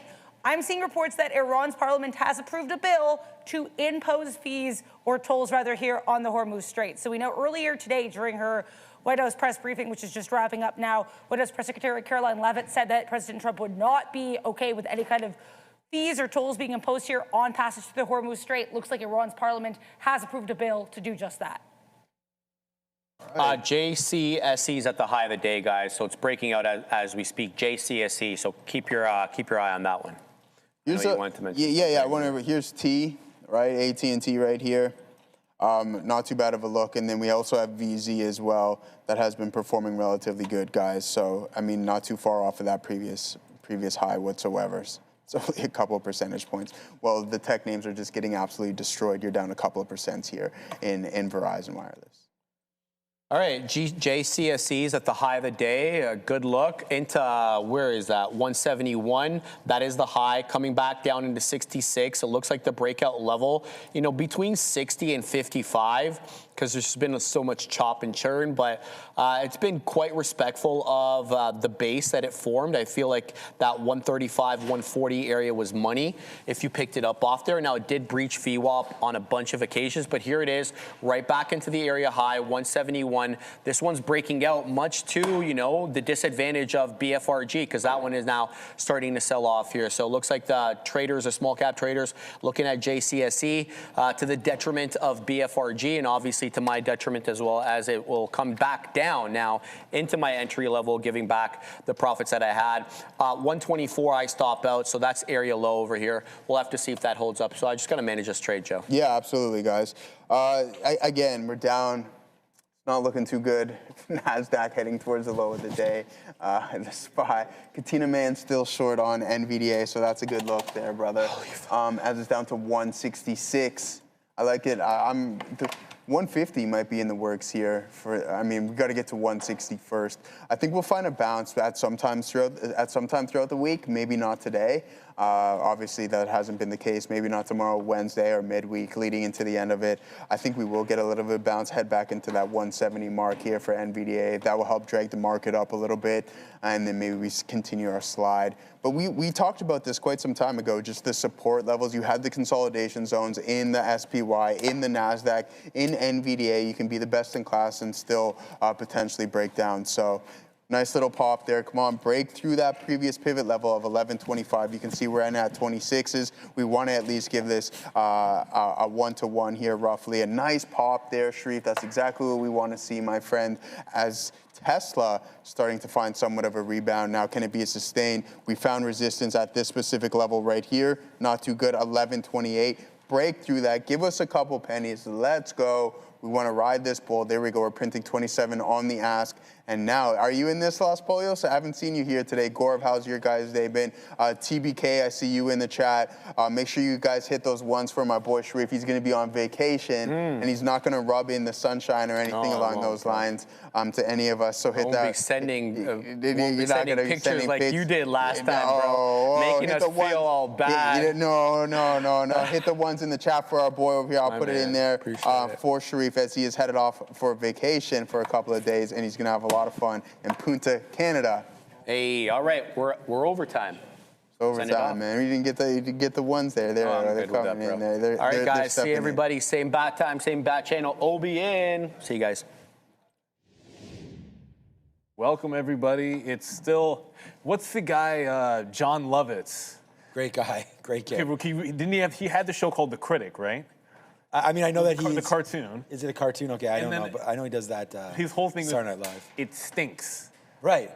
So like everything, the running gag. And I'm dating myself here, but John Lovitz would just like, it stinks. Well, that's the market right now, everybody. It stinks. Yeah. The market is decidedly this. Yeah. You know what? There might be. If I had to pick one little thing on our stream deck that we don't use enough, it would be when we have like a distinct. We're only down 0.5%, which is kind of. Remember, we're kind of up almost a full point, so like it's actually moved over like 1.5% to the downside here. It might be like these red or greens, like just how bad it is. Like we don't do enough of this when the market's actually up, which we're probably not going to hit this afternoon, unless we're talking about cybersecurity. But no, nothing has been good. Bitcoin's at 66. ETH might break 2,000 at some point. The boys were just talking about NVIDIA down 1%. Everyone seems to be talking about, sorry about the wicks here. I didn't clean these ones up. Everyone seems to be talking about PEs lately and some of the ridiculous ones. I'll give you one. Micron is down 8% today with a 6. You want to talk about price to earnings? It's a 6. It's single-digit Ford P. Single digits. Nobody cares. That's just the thing. Nobody cares that you've got a reasonably priced Ford PE on Micron. Nobody cares that NVIDIA is cheaper on a PE basis than the overall market. Nobody cares that Meta is a PE in the teens. Although you might make the argument that, okay, like today. Wasn't there Bill Ackman? Someone this morning came in and said, I think it Meta's up 2 points. I guess was it's it Bill Ackman? Ackman was like, but the dividend P, the peace dividend. He said that there was going to be some kind of a I've never even heard that term before. I think he just means a dividend is the market. Yeah. Right? Like not to buy, just talking about like, you know, once this is solved, we'll all get like this little relief rally. But if you're long. I think he had a word in there too that suggested it was quality. Like I don't think he meant you could buy anything, but I don't know how deep he went into defining quality. No. Then they're IPOing Pershing this year still, I believe. I mean, he's trying to go. I think he's trying to take it public. So I don't know. Probably talking up his own book a little bit here. And look, I think we're at the point now where if all of a sudden we do get a quick resolution to the war, we would see a crazy spike up. The question we should ask ourselves is, what indication on the short-term basis do we have that that's around the corner? You know, and that's the thing. So unfortunately, things are still looking pretty bad. I think this morning we should talk about a couple things that had happened, and this happens quite often when you're looking at stocks, and that is a gap higher. Often you're going to look for a gap higher. Gapping, what's the reason? Why have we gapped higher? And what are we going to do about stocks that gap higher, especially in the pre-market? So here with NVIDIA, we have a great example. This is going out on the lows on Friday, and look at this gap higher right into, again, almost into our 200 period moving average and right into past resistance. There's a gap up. And look what happened today, Neil. Just a complete fade back down in. The reason why we got this little gap and then fade, the market. Look what the market was doing this morning, right? The market absolutely on one all morning long. And not only that, if we look back and we say, okay, you know, what has the market been doing the last couple of days? Sure, we get a nice gap fill this morning. But if you look at the NASDAQ, part of trading in gaps is looking to make sure that the momentum is possibly going to be with you. The NASDAQ, 1, 2, 3 down days, headed open today for a nice little long, but no, we run into those gaps and get faded. So there's the NASDAQ going to the downside. And look what happens to NVIDIA here on the day as well. It actually gaps higher into that open. And what did we do? We ran right into a pre-market high and faded this gap all the way back down. And we're near the lows of the day here on an open gap higher, but failed. So when is it a good gap and when is it a trap? That's the thing that you've got to contend with. Context matters. Catalyst matters. Why were we gapped up this morning? Why? Because you had a couple of analysts on a couple of the memory names where the analysts are saying, oh, okay, we're going to upgrade a few stocks. The AI thing is overblown. We had certain things like, oh, maybe you have a big investor come out and say the market's selling too far down. What are we talking about? Where was the big, massive story? You want big time earnings. If it's something like, if you're talking about crypto, like I was looking, if you're talking about crypto, then I want something big coming out of Congress. You didn't have any of that. And to take it even further, if there is one tried and tested rule, do not take a gap breakout and do overhead resistance. That is going to be trouble. You looked at this one in particular, monster gap up, but you come right into a prior high, and that is where it rejected. Now, if you are looking for a gap with continuation, you want it breaking out that prior resistance level with room to go. If not, it's a fail, and people are going to short the you-know-what of that because they've got a big level to work off of. And the problem with you trying to take this gap up against a move like this is you've got people that are holding over the weekend or any particular time, whenever they're holding from the prior day that guessed at longs, what's their exit strategy when it fails that level? You've got longs that are trying to get out that won on that gap, and you're trying to get continuation. Good luck because you do not want to go long into overhead resistance, and gap ups can often trick you into that. How about what makes a good gap up as well? Like you mentioned this, a catalyst. What about a catalyst? Like NVIDIA today, normally we'd like to hear an upgrade or a new product release or a new deal or something. NVIDIA, not much catalyst, nothing going on. So when it does gap up, what you're gonna look for is prior support and or resistance. And in this case, because it's a gap higher, it would be resistance. And NVIDIA gave us these looks right there at 7:30, gave us these looks again at 8 o'clock that we said, okay, these tops may come into play on this gap. And in order for it to be a true long, you got to break those gap higher, right? And so obviously, when you're looking at this trade, you can extend it back to the very previous day as well. And right into here, VWAP hold, same level. VWAP hold again. What happens? A hold this morning. So stocks do have price memory. And again, when you're going to gap up 1 or 2% on very little news, plus you have a market moving to the downside, well, it gives you enough confidence to play those levels. And again, you're going to see right off the open a big volume spike come through, and that's the market on open orders. So that will often influence as well the price of the stock and what opportunities you're going to be getting right there off the open. So I really like to look at, why are we gapping up? What levels are we running into? And is there a story enough to get the gap continuation play? Today on NVIDIA wasn't, so we have a couple of these shorts, add to them, get to the downside there, and you can see what's happening with NVIDIA. Still has not retraced back to that gap open. Well, see, there's a few examples of what happens when you don't have room to go and when we head back to the downside. What about when you do have room to go? Here's an example of what it looks like when you actually have room to run. You have a weak stock, obviously the prior day. You're going to have a channel, support, resistance. You are gapped up in well ahead of that prior resistance level. But look at the difference. You still have room till we get to the prior day highs or even lows. Forget about the highs. So what can happen? You can break out that top, you can hold VWAP. You've got room to be able to get into this 390. So if you're taking this breakout, you know that you've got $8 here on this name, 382 to 390. There's room to run. You're not going into overhead resistance. There's nothing out there that's going to scare you as much about the trade in terms of it turning around on you instantly, just from a technical standpoint. Room to run matters when you're trading a gapper because, look, every single trade has the potential to lose. You want to at least have something which has a clear path to victory.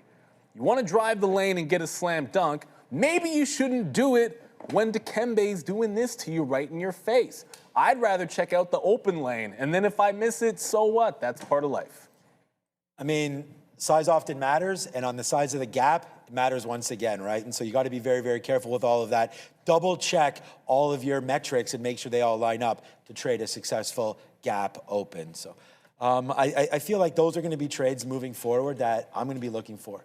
And that is just where you almost get that false move up, because this morning we talked about it over and over again, and that was just the fact that I didn't believe in the move higher. I mean, I think you got a great example there with IBIT as well, right? So I just didn't believe in the move higher, and sometimes you got to put your money where your mouth is, and we did that today with NVIDIA, and today it just wound up working out. So that turned out to be a good trade, and one that we still have on. I still do have on a pretty small piece of this trade. And oh, there it is. Okay, I didn't realize it was showing it up there. So yeah, so that's that trade. A little bit of a gap fill long there for NVDA. But yeah, guys, keep the questions coming in the chat there. I think we did a pretty good job discussing some of our early looks. And I didn't have too many, right? I mean, even the market, I guess I could have used this as an example as well. There's the gap up on the market, and there's the complete fill right there back in, right? And so we have a nice little market gap fill as well back there down to the downside, giving us some decent looks here on this TQQ trade all the way back in. We did get out once it broke back above 39 there. Still should be in. Wow, it's all the way down to 38. NASDAQ looks like it's going to be near or at, if not the lows right now. So TQs continue to get a little low right now. I got to make sure that I'm plugged into Unity here. And so I can hear. The other thing too is, man, like there's some things that are really starting to break down. And I know we keep talking about this market and bear territory and corrections and all that good stuff. But what's happening across the board is you're finding stocks that are just sitting on the precipice, and when they do lose the bid, where there's been support for pretty much, like Intel's an example, like this is January support line that's breaking today. Like it's down 4%, and it looks pretty bad. Like if I go to the 15-minute chart, like it looks pretty bad the last 3 sessions. Like, oh no, that's not very good. Look how bad that is going back to the middle of last week. But this is like the beginning. Like this is a break of a consolidation. Like this is a stock that looks like it's got 15% to go till the 200-period moving average. I'm just that's close enough. But 13, 14% to the 200-period moving average, where it might find a little bit of support. So it's not looking incredibly good for a lot of names. We mentioned that there is some relative strength out there. Like congratulations if you're, you sniffed out Meta or Microsoft. Oh, okay, never mind Microsoft. Microsoft's still green, but it's like right back to the bottom. I should say Meta.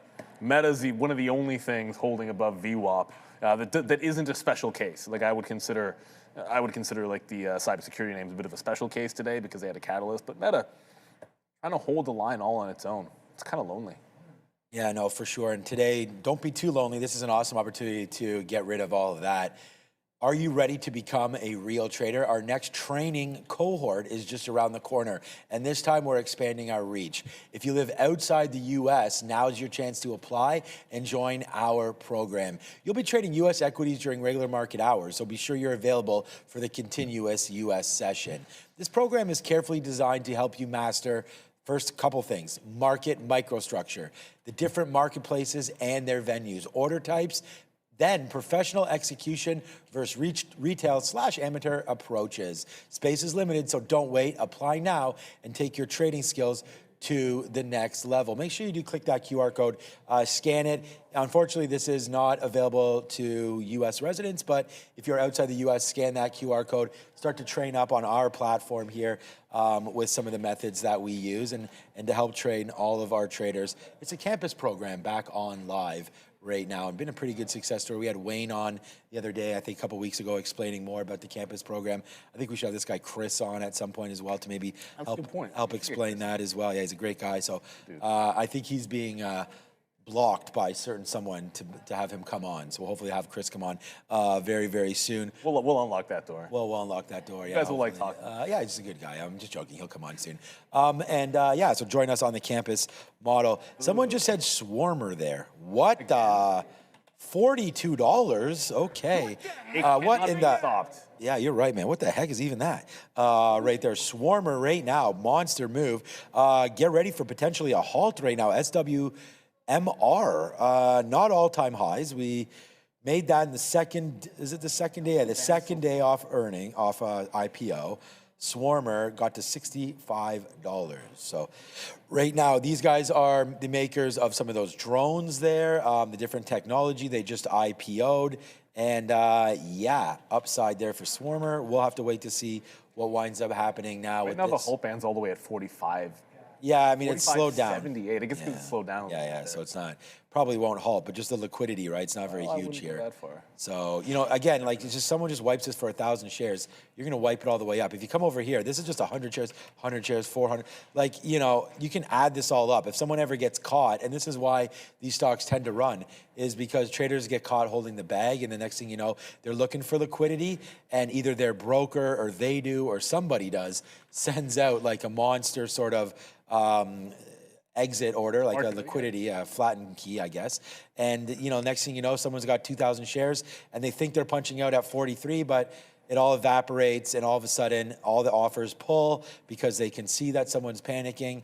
And next thing you know, see like right there, right? Like how many shares were even there to wipe that all the way through? And now you're at 43.65. So maybe it took 5,000 shares to get that thing moving $1. So just be careful with it. If you're on Swarmer, it hasn't halted yet, but that's a nice move right there, breaking through the high of the day. Hey man, maybe this is tomorrow's trade today. We wait for Swarmer in the afternoon to give us that high level and then wait for that break, see if traders do get caught sort of with their tails between their legs here, shorting a name that they probably shouldn't be shorting. And if you guys are shorting this name, I don't know where to tell you to get out, man. I mean, the next little level there is 53 that we've seen maybe some liquidity on. That was the opening and close right here on their third day. So you opened down here at 51, you closed at 53, and you opened right back at that same level the very next day. So maybe some liquidity somewhere to be found in and around that level. Now that's a gap. That's those are gaps. That's an actual legitimate breakout with a ton, almost a different word, a ton of room for it to rally. If you're shorting those, it's because you can stomach if it goes to $70 or if it goes to $100, and you're playing the time game because you have enough capital and enough risk that you can hang on to it, understanding that it probably comes back at some point. I don't need it to come back today or tomorrow. Those are very, very dangerous. Bullfrog is not doing that. After all day long, this has been trending all day long. It didn't lose the dollar level this morning. It actually held it very quickly for a turnaround. This is when I said if it get under VWAP and broke trend, I wanted to short. I did pay for the locates here, but it's just very close to breaking on the trend line, or breaking the trend line, which will actually end up being with VWAP as well. So I guess there's a bit of confluence here. So if Bullfrog can take out this volume weighted average price, give me a close and a hold under, then I want to jump short. In this case, it would be playing it to $1 and then trying to see if it can hold some to see if it can continue even further. But that's on my radar this afternoon. There was there was the headline with Robinhood and SoFi. Let's call it getting shut out of the SpaceX IPO potential. Oh, right. Yeah. What was up with that? What's that doing? Well, what's up with that would be probably the wrong way to frame it, because all we see is more downside here.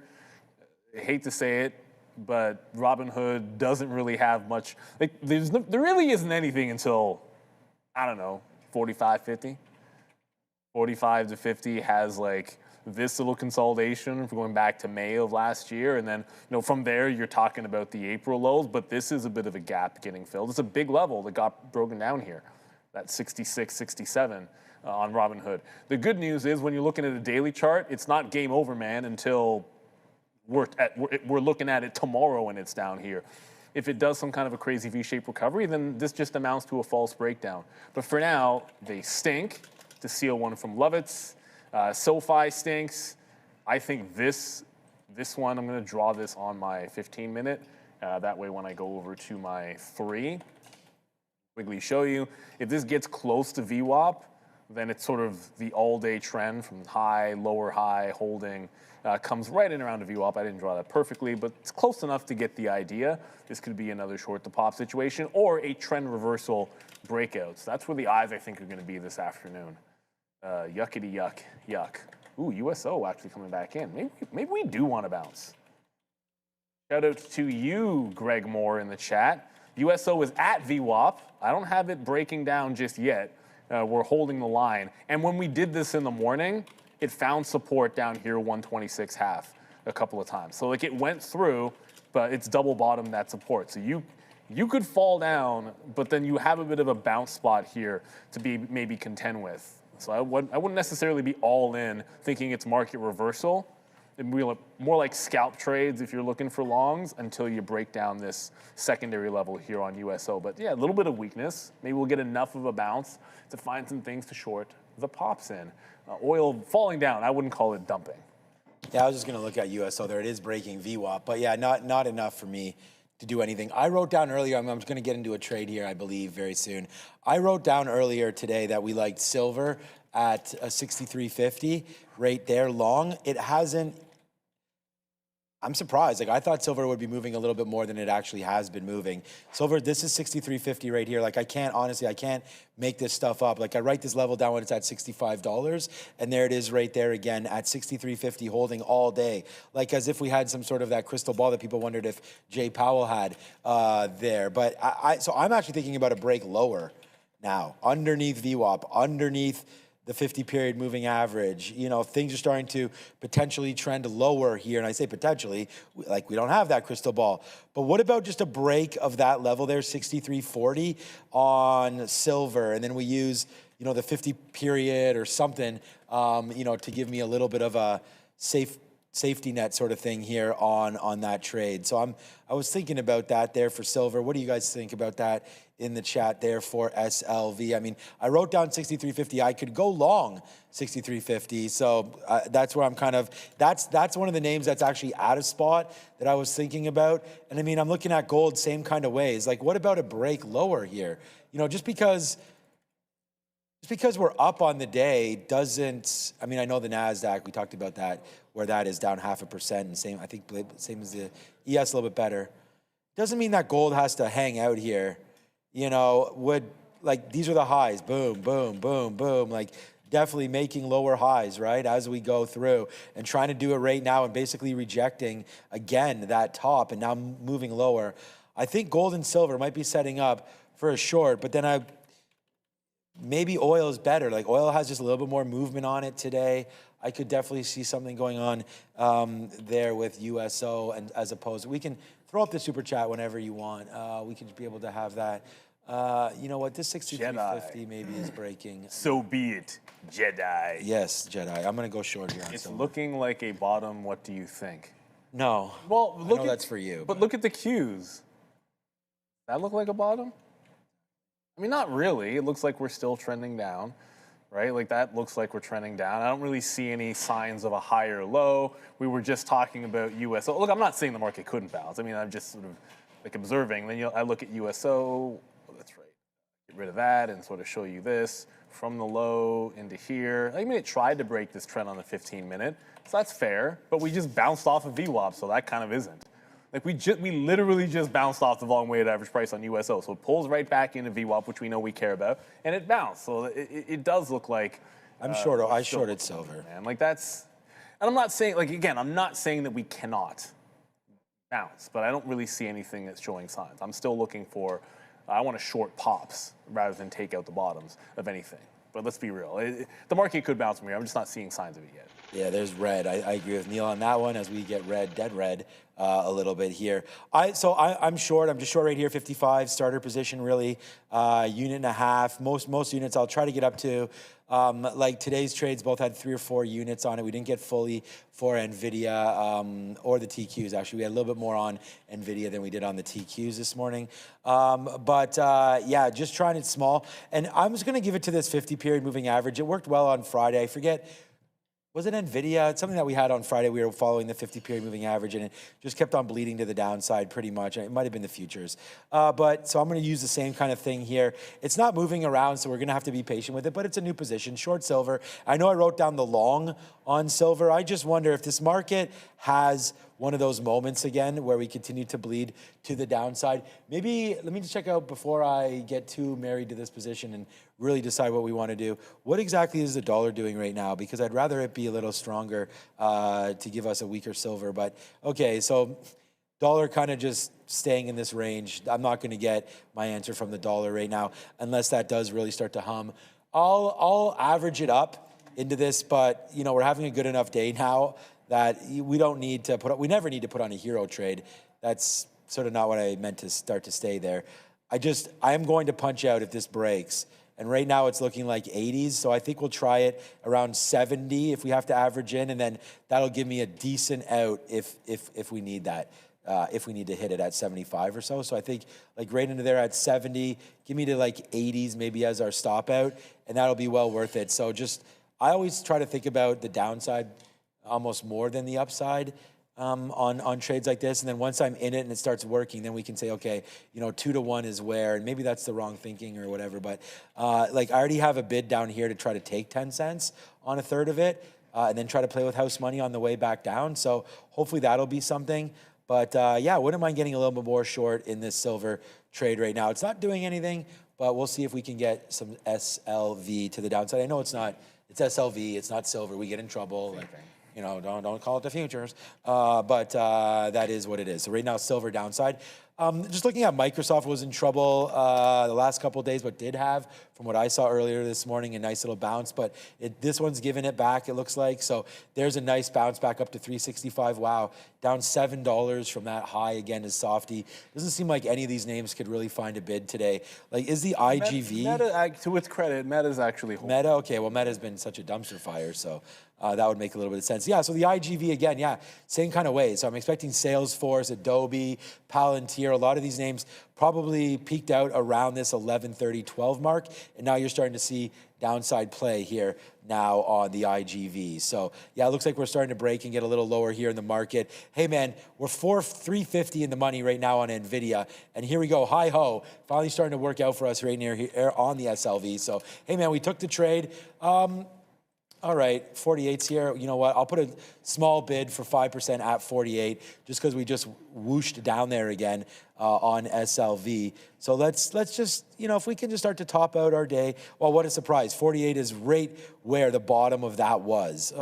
Okay, well, we'll sit there. We'll try to take it. Hopefully it pieces out for us, but you know, it may not. So we'll wait. Hopefully get that 48 one more time. Still early times in this trade, but new position, short silver. And yeah, look at Meta or whatever you want to look at over there. Well, actually, I see this. There's actually a small capper which is strong and not weak, and that's going to be ASTC, not just Swarma. I always want to say Shawarma. Swarmer is the other one that was going. ASTC. I didn't see a particular catalyst for this morning. Astrotech. Oh yeah, there is. There was a catalyst this morning on this. Why can't I find it on ASTC? All right, well, maybe I have to ask Adair for this one because I just opened it up and now I don't see it. It says it gained, it's basically just continuation from Friday, but I don't see the actual news. Either way, it's above the volume weighted average price and it's holding a bit of an upward trend. So if this can hold on to 5, I want to look for this consolidation to hold, maybe try to play a bit of a long in here. SoFi didn't go, so that didn't get into VWAP to fade. And then Bullfrog, BFRG, it's very close to breaking the trend line. Once it does, like I'm just going into the short, but it hasn't done so just yet. So we got to be a little bit patient with this. Throw up the super chat, Dave. Oh, sorry, no, we'll go to Adara. Sir, I'll just be quick. There's no catalyst on ASTC. So there's no point in just waiting. I just wanted to let you guys know. Yeah, that's what I saw. Like, I saw an article, then I opened it, and it's like, it doesn't say anything about a catalyst, so that's pretty useless. We get the super chat up there, Andre. We have, from Dave, thoughts on Xanadu, I believe it is. XDNU. I squirrel up all quantum names and looks like it's based in Toronto. Buy level. XDNU? I squirrel up. Okay, that's an interesting way of putting it. Why can't I call this one up? That's what I want to know. Is this in TO? No, why can't I call up Xanadu? XN. What market is that on? XD. No, it's not a symbol. That has to be something else. I'm not even getting it on e-signal. XDNU. Is it OTC? David, let us know where you have that symbol because I'm not familiar with it. I can't pull it up, and if we can't pull it up, then there's really not much. Oh, Uber's breaking. There. Don't tell me. Whatever. Uber's starting. Uber is a dog. No, just start. Yeah, big time dog, but it's starting to go a little lower here right now. Breaking. I was just saying breaking this pre-market levels. The breakout that again. So down there for. Oh, we did get. By the way, as XNDUs. I don't know. We did get silver at 48 there. So hopefully that eventually prints out for us. What stock was I just talking about again? Oh yeah, Uber. Possible bounce area here. I mean, okay, not really. I was gonna say like we just right here, look at the 50 period, sorry, the 200 period right now on the 5-minute chart going lower right now for Uber. Yeah, this name looks like it might be in trouble for sure. So looking to break lower underneath everything. Everything's gonna be underneath everything right now. So we're just gonna have to be patient. Looks like silver. So remember, what we're actually looking for silver, did you get that symbol? Yeah, he just missed typed. Oh, did he? Okay, fine. Okay, good. We'll get it then. I just wanted to say, generally speaking, you know, when you're talking about a U.S. dollar, you want it to be strong for silver to go down right now. So a weak U.S. dollar should actually shoot silver prices higher right now. So not that it's actually doing anything, it's not, but you know, we'd like to see that a different situation there for us. So it looks like we are getting, look, we took the trade. whether or not it works or not. I'm gonna try this right there into 80, so we're getting close, man. I'm gonna take a 70 short to average in right now into this, and then we'll get back, we'll get that out if it breaks 80s. So that's what we're doing right now. So you got that Yeah, stock. so look, this was a SPAC combination last week. So that means the SPAC found a deal, and the deal was with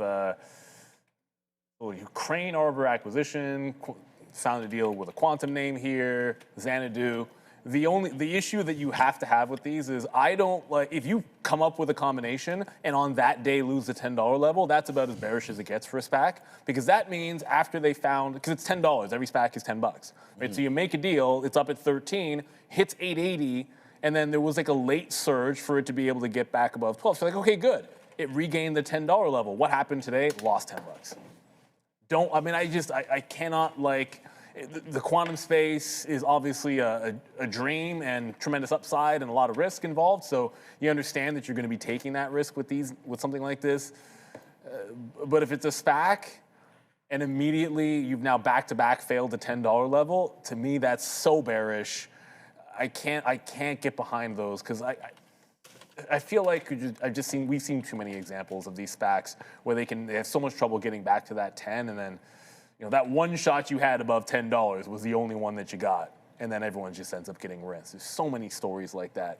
And maybe I'm just too into what happened with all the SPACs from a few years ago, and this will be a different round. But I've seen some bad SPACs, and that's one of those telltale signs. If no one seems to even want to defend the $10 level, that's going to be a pretty big key. Unfortunate, but I don't know. But I get it. All the quantum names, you're not really trading them because of the old rules and fundamentals. Like, you want to find one that hits the home run. So good luck with Xanadu. And if they're Canadian, then why not? Okay. Even better, yeah. Even more reason to go extra long on the name. All right, so we didn't. Unfortunately, I was sitting there at 69 there, and we didn't get it. So I had to punch a little bit short there at 66. Nowhere near, I wanted to basically double the position up there, because that's what we were doing, and that was always the plan of action, was it takes, remember we talked about light there, and then to get about our 3 to 4 units or so, and then give it honestly 15 cents, and if we break 80, then we're out. So just so you are aware, I'm waiting at 70, trying to get that last piece, but we did get a little bit more. Basically, we got back, so we got out of about 10 or 15% there. We put on about 20 or 30% more right here, right now at these prices. And even what I'm noticing is, it still doesn't fill you. Like, you have to punch. Like, I had to get to 66. Like, it wasn't giving me even 67s. So even though you're seeing a lot of volume go through on SLV, it's still tough to get filled. So you got to be careful with that. Okay. All right, let's go. I only have April 2nd is my 15-year anniversary. Can you believe that? 15 years. 15? Right there. Yeah. Who hit that? Yeah, so far. We may not make it to 60, but... Get the heck, whatever. Yeah, 15. That's the running joke that no one actually believes. Yeah, awesome. of course. 15 years, though. 15 years, yeah, it was... Is that right? Yeah, 2011. Yeah, that's right, because my that kid... would definitely be right. Yeah, my kid was born 2012, right. So the first kid there. And being Italian, it was like as soon as we got married, we had to have a kid immediately, so we did that. That's why it's always like a savior for me. Like, so he's 14, so I just... So you can't forget. You can't forget.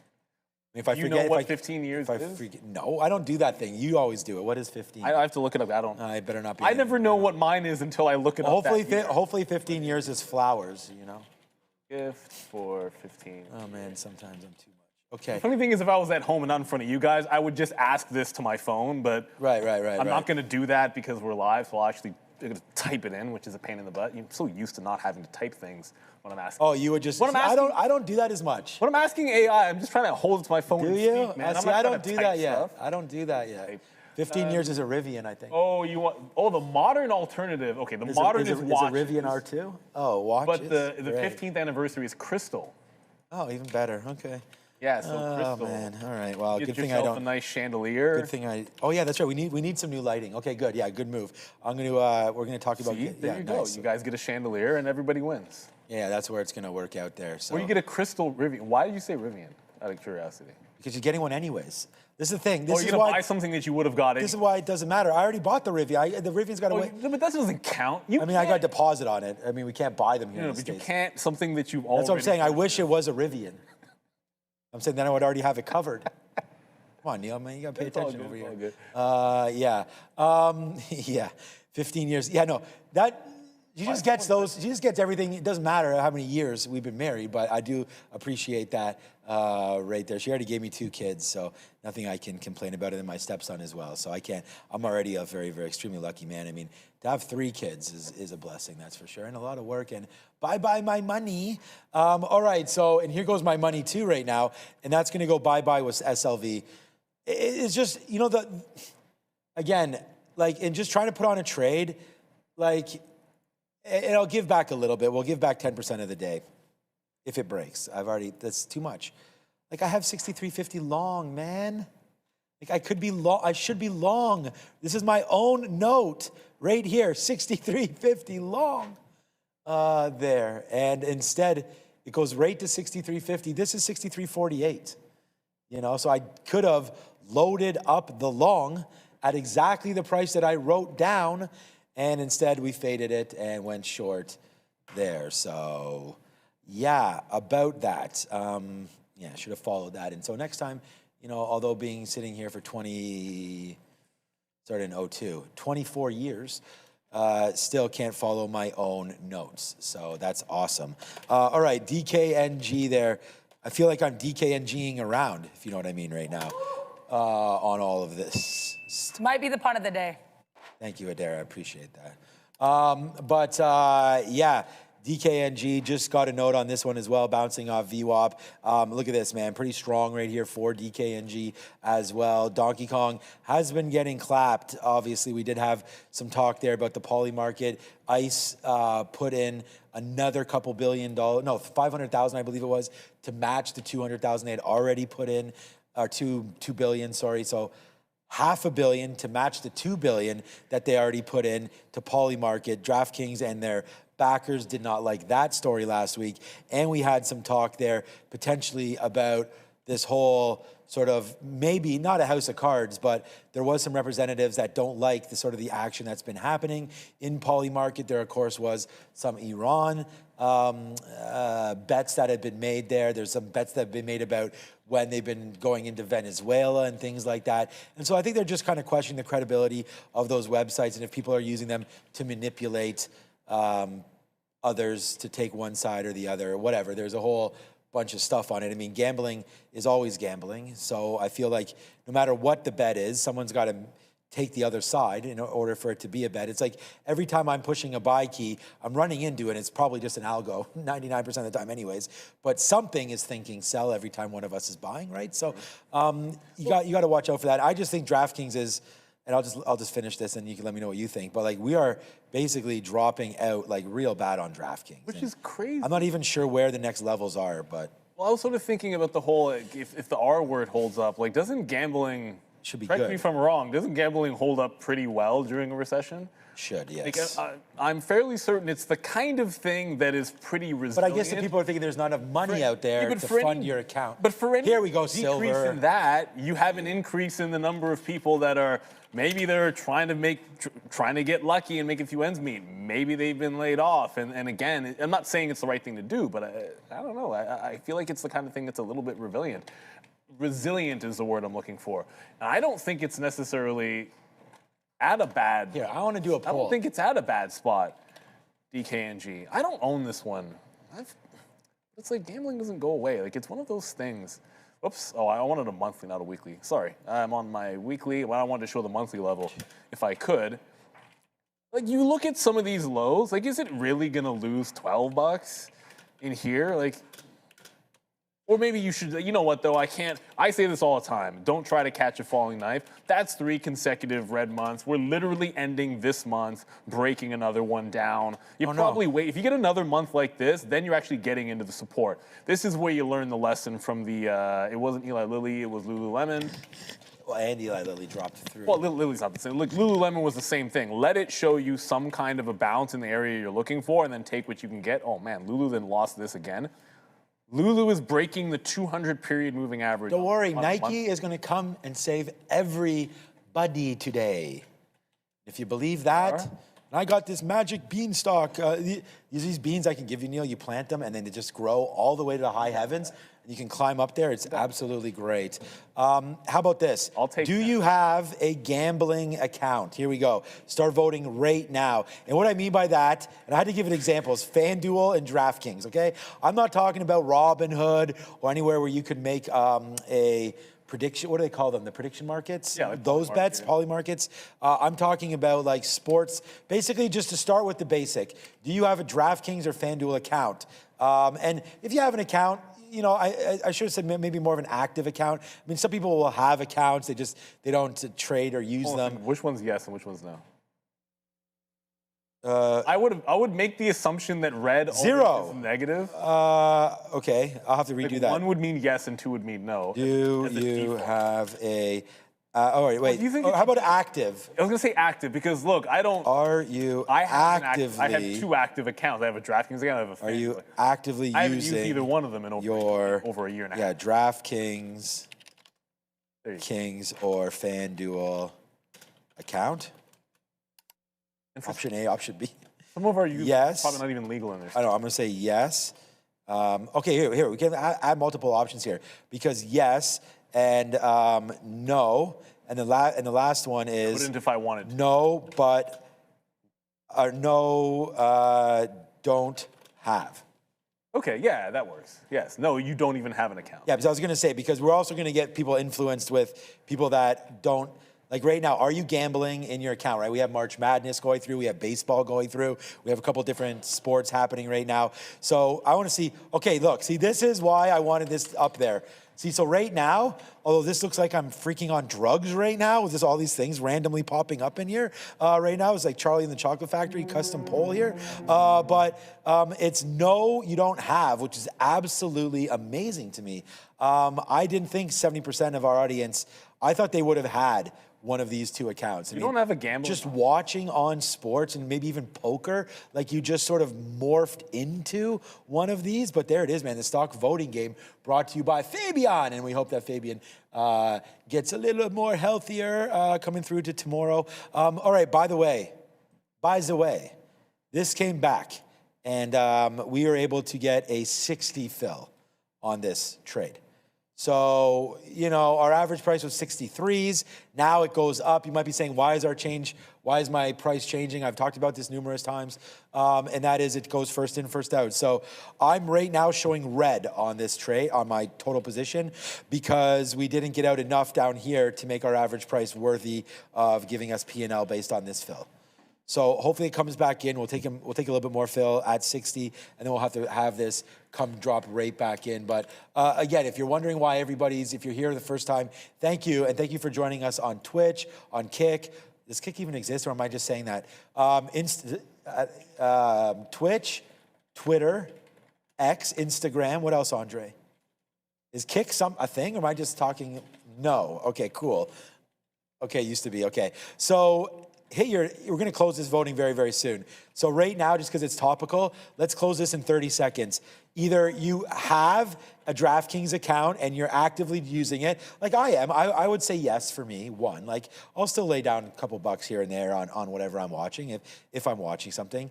And then, you know, no would be, okay, I have an account, but either I'm struggling or I'm just not interested in it right now. My account's sort of lying dormant, which is fine. A lot of people use it for NFL maybe.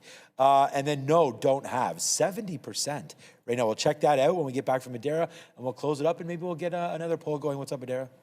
Yeah, I just want to give you guys a fun little update on some of the infographics we're going to have coming over the next couple of days. Now, I mentioned it last week. I am going to be on vacation starting on Wednesday, but that does not mean we're going to have any lack of infographics. Let me make that very clear. I've spent some time preparing some of them, and this one actually was really exciting to me, so I want to let you guys know about it right here. So basically, I was noticing over the last couple of years that a lot of the names that are leading the index each year, specifically the S&P 500, are also names that were just added to the index. So I went back, and over the last 9 years, at least one name in the top 10 performers in the S&P 500 joined the S&P 500 that same year. So last year we had 3, SanDisk, Robinhood, and FIX, Comfort Systems. 2024 we had 2, Palantir and Vistra. 2023 we had 3, CEG and SBNY, the only 2 in their respective years, 2022 and 2021. 2020 we have 2 new additions. 2019 we've got 1.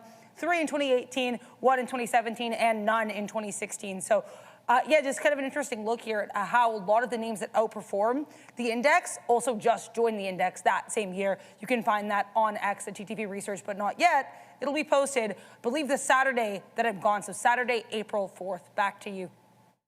Look at, Neil's going to look up something, but I just want to show you one thing here. So I'm not completely, this is silver. Oh, sorry, this is the dollar, right? The DXY, and this is silver, right? So you can see the way this looks. There's the move down, you know, there's the move up, there's the move down, here's the move down, here's the move up. So we, you know, so for me cheering to want the US dollar to move in the correct avenue, right? We're looking for a strong US dollar to potentially get silver to move around here. If the dollar continues to be weak, then yeah, we probably do get a silver bump up. So I just wanted to go over that. Yeah, you had an interesting thought there, and I think you're right Because I'm looking about at it. And they only, Well, why don't we just discuss what it was first? the problem is I only have odds for Q1 Bring it of the down. S&P 500. Show people. So I want to see like what are the odds for things getting added to the S&P 500. The problem is I went to Cowshay and I went to Polymarket, and they both, I guess because it's not closed, they don't have Q2 yet. But because we're done now. But I wanted to go Q2, and then nothing comes up for Q2, which is a bit of a pain in the butt. So I guess what will happen is we're literally entering the quarter in 2 days. So we'll come back and we'll look at this when they posted odds. But my concern was when it comes to things getting added is maybe this short seller report on SoFi, which is one of the names that a lot of people expected to be next. This Muddy Waters thing has any juice to it, then that's a problem for SoFi, I think. Because that was supposed to be one of the catalysts, and all of a sudden that momentum is gone. And I don't think anyone's buying that anymore. Even if it had a chance before, like it's this kind of headlines after what happened to SMCI, you've got to think the indices are like, let's pump the brakes on somebody that has any kind of controversy or issues getting added to the index. I can't see them not caring because SMCI was an absolute gong show after they got added. I think we're going over to Adara. No? What did I? Well, that's entirely my bad. Finally, I didn't hear something. I'm the one that's always misthrowing over there. I'd swear I heard something. Well, you know what happens? You did not. You get a little older. A lot older. Sometimes, you know, it's like these things. You start hearing voices. You know, you do not look a day over 50, man. Don't ever let anybody tell you that, man. Nobody knows that I'm like 1 foot in the grave. Yes. Well, some people know, but most people don't. Yes, Neil looking younger today than ever before. I got to cop to this. Hopefully you can't tell, but like I did a really good back workout yesterday. Back workout? I've never had this problem. Your like back hurts? my neck, like in here. That's okay. I think that's okay. Incredibly stiff. Oh. And like it's. I don't think it was how I slept, but I was doing I had a different grip on my. Like I did back barbell rolls first, and then I was doing like a pull-up with not the complete wide grip, but I was doing a wider grip at a weirder angle to really try and engage. And for whatever reason, like the neck is just insanely tight. So I'm trying not to turn. Like notice when I turn, I'm trying to turn my body a bit more. It's kind of weird. I think it's just a sign of getting old. But right now I'm into SoFi. BF Bullfrog is, for those of you that think this is a bull stock, it refuses to break the trend. It just keeps on holding that trend. So another bounce off the trend here. It's slow enough. Look at the volume on Bullfrog. This is why I kind of feel like it's almost 3 o'clock, and look at how declining that volume is. Like it seems like it wants to break down, not go higher. But for now, it's certainly holding on to trend for anyone looking at it. Let's go. Now we're going over to Adara at the desk. Bit of a drop here on CRM. This is the second company today where we've had reports, or rather claims, of a cybersecurity breach. In this case, we do have some people in the dark web claiming a massive security breach here for CRM that impacted 7.9 million records. That breach could include SSN, internal corporate data, and personally identifiable information. Now, the other name earlier today with a cybersecurity breach that was claimed by some individuals on the dark web, that was LMT. That's still near intraday low. So again, CRM on watch. There are some groups that are claiming a breach, or that they rather hacked into and breached CRM data. Back to you. Restart. Yeah, I was just saying to Neil, like we're not really hearing too much of the news. This is here. an upstock today. But that could have been. That was a little bit of an older story, wasn't it, Dara? No, just now. Okay, yeah, so shoot. All right, so we'll go over to CRM. I just want to, before I go over and have a look at... Spoiler alert, almost at 52-week low. Okay, so yeah, let's go over CRM in a minute. I just want to tell you guys, like this silver, generally speaking, when I'm in a trade, and I think most of you would know this or do the same mentality as well, if it's not working early, like that was nice that it gave us the fill and kind of came up to where we thought it would and then came back in, but that should have continued. Like it didn't continue, and I don't know, like it bounces very cleanly, pretty much off the 25 period, off of, some levels right here. So I'm, encouraged that the fact that it hasn't stopped me out yet, but at the same time, like this trade is, it's right back to flat. I could take it out right now for flat, and that's not, I'm going to actually, here, let me wait and see if I can, I'm not going to get too greedy. Let me take out a quarter or so at 66 if we're able to, and then we'll work on it from there because there's the bounce right back down in. See, I'm not even getting filled. Like I'm holding that level. That's crazy right there. You see what I'm saying about how you think there's a lot of shares? And I didn't even have that many shares there, and it still almost didn't fill me. So that was not a throw a keyboard moment or anything because the software is fine, but that was frustrating because it didn't fill. But here we go, man. Let's see if we can now, and we don't have diamond hands because obviously we're selling this out, but we'll see what we can do now with this trade and see if it maybe something can come to pass here with a little bit of a move lower here on SLV. Well, the problem for anyone looking for bounces is until USO decides that we're not right. Like we just bounced. Remember what we were saying is, are we at the bottom? It's like, well, USO just bounced off VWAP and then remained in this upward trend. What do I have? That I don't need that trend line anymore. That's all that's happening. And as far as I'm concerned, as long as that's going to be the case, we shorted into the trend line on SoFi. We're halfway to the low of the day again. Like it's just play the trend for now. And if we get a break of trend, fantastic. If USO, as we were just sort of saying, if USO decides, enter twice, it decides that it wants to lose VWAP, then sure, let's look for some longs here. If we lose that volume weighted average price, it's only 252. There's still over an hour to go. That isn't happening. I think really at the end of the day, we saw this on Friday. Maybe it was even stronger though. On Friday was stronger, let's be real. You weren't even close to VWAP, you weren't pulling back into it. It's not as good of an upward trend on oil, but it's basically the same thing, and it's just resulting in the market being red. So short the pops is the theme until USO proves otherwise. That's the way I want to go. Throw the super chat up. We got one from, you know what? I think it's a super chat from a viewer I have not seen before, which I like. Oh, there's two? Okay, well, we've got a couple. If we can throw them both up there, just one by one. From Mopar. Mopar, we've seen you before. Thank you, Mopar. Lost more in investing. Bye-bye, silver. Whoops, shoot. Lost more investing in BK in the last 3 than betting. Oh, and DraftKings. Well, yeah, of course. I mean... Yeah, DraftKings stock is... Investing is not any easier than invest in gambling, man, especially when you're taking random stocks. Like investing is a story when you're taking, oh, by the way... Actually, stocks. Yeah, exactly. Well, no, or stocks the that aren't index. falling all over themselves. Beating Silver the index is hard. Yeah, no, you can't. There's been those studies, right? But here comes silver. There it is, man. We just get a 58 fill. So, yeah, buddy. Right now, this is a good one so far. So, there it goes, man. Now, finally starting to make that money on this. Yes! Boom, and we do get our full fill there as well. So, yeah, man, we are getting hyped up. There's your SLV trade. I mean, I'm always, I'm glad when trades work out, but we already told you that I was a little cautious on this trade. But it didn't stop me because we still had our 3 units. I mean, we talked about getting full up to this area. And, yeah, we almost broke that level, man, and we came close. But there it is. We will definitely ring the Reggie at 50s right there. Downside, that's 20 cents, man. It's now 2-1. Our stop was always going to be 80s. It wasn't looking that great, but this is what trading is. You take the gamble sometimes, and that time it worked out, so we're really happy with that. NVIDIA is such a small position, but we're still I'm just going to hold this all the way to the end of the day. The idea was breaking this 200 period, so I never even told you guys that was my out because it's not, it's so far away, but that is my out right now. And I want to be able to do things like this. We take it in the first space, and then when it's going, I really want to be able to hold. So that's what we're doing now on NVIDIA. And then silver, same kind of ways, man. I'm still going to use this as our out, but it'd be silly for me not, you know what? not to put another bid. Let me put another bid here at 50. Hopefully we'll get it, and then we can see if we can break that bottom shelf, right? I mean, this is what we're looking for. That's initially why we thought. So hopefully we get that move down and we'll be able to break it. So breaker 19. Are you reading me here? Because we're looking lower. So let's see if we can get into that spot right there. So there it is. Yes, sir, man. Dun, dun, dun, dun. Dun, dun, dun, dun, dun. So there it is, man. Yeah. All right. More. I'll just keep trading. We'll keep answering some super chats.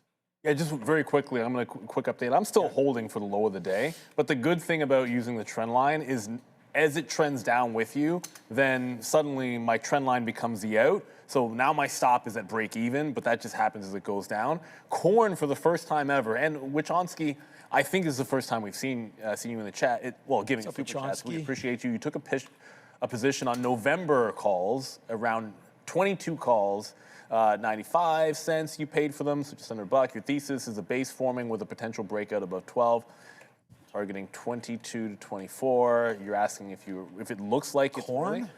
So I have a weekly chart up, and technically you've got a triple bottom. Because I think with the time frame you're looking at, the weekly chart probably is, let's agree, like weekly chart's going to be more informative than the daily in this case. That's just my 2 cents. So yeah, you've got yourself the triple bottom. You've got your hold of the 50 period. You're still declining 200, which I'm not a huge fan of with the 200 declining. Sometimes you like it when it's leveling off, but even the 50 hasn't really leveled off completely yet. But you have like a higher low forming. The only thing that's tricky is the same low kind of failed that breakout there.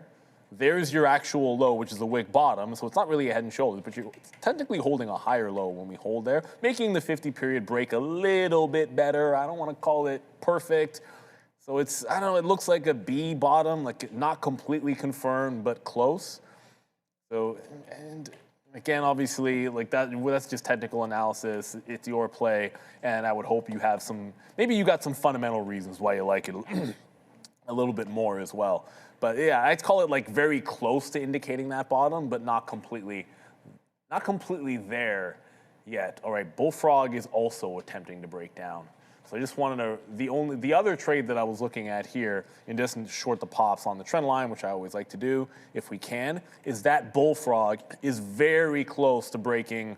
I call it the all-day trend, because from the pre-market at 7:30, the first dip held here, second dip held here, and then at the open, it was nowhere close. The dip at 11 o'clock came right into that trend line and held, and then we had another test. So you have multiple tests from the jump on that trend line. So that's why I want to respect it. As long as this is holding above, it's a no-fly zone for me, but that breaks down. I've paid for locates on it. They were, whatever. At Real Trading here, they're going to be cheap. Shout out to Real Trading. But if you're a broker who says, hey, you can't short Bullfrog, I get it. That's fair. You can't short every single name unless you're with us. And here we'll be able to pay pennies at a time. Like usually I won't even bother quoting it. If it's less than like 1/100th of a cent, then I won't even bother saying the price, because that's basically free, and that's what the case was with Bullfrog. I don't know why I have so much trouble remembering that it's called Bullfrog. Distinct name.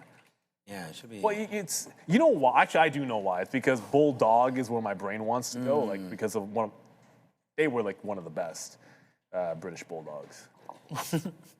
You don't think so? Legion of Doom and Bill. I was actually thinking about the bulldog, like a bulldog, like a dog. Oh no, I'm going to I was like, that's why when you mentioned it, I was like, what the hell? You talking about wrestling? Bulldogs What the hell is even that? Legion of Doom. Yeah, no, I like the Heart Foundation. Well, yeah. So shout out to the Heart Foundation, Owen Hart over there. Jim the Anvil Neidhart, of course, big one. All right, yeah, by the way, we smoking. How about that?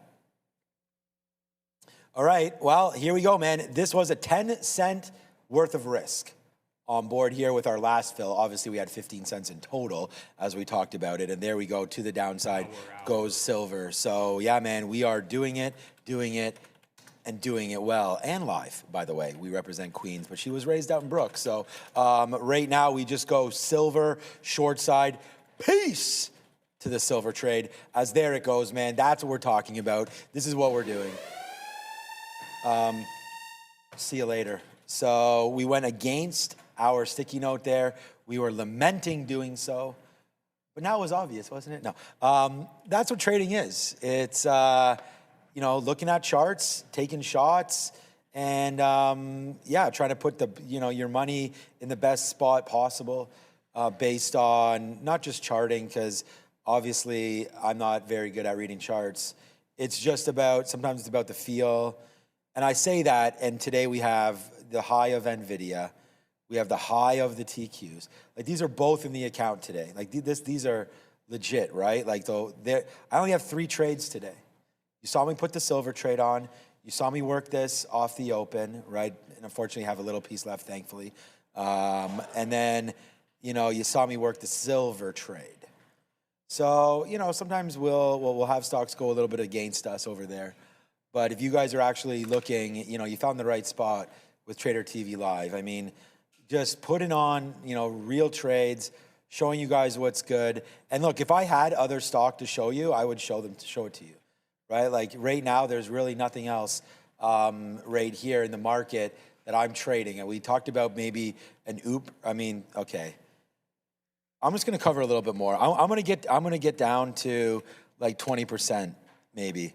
There, okay, so we get that fill. All right, so now that I'm on silver here, I was gonna look at the Uber chart. I just wanted to double check, because if you guys had took this trade with me, yeah, right there, 63.20s or so, you know, that's a spot, I think.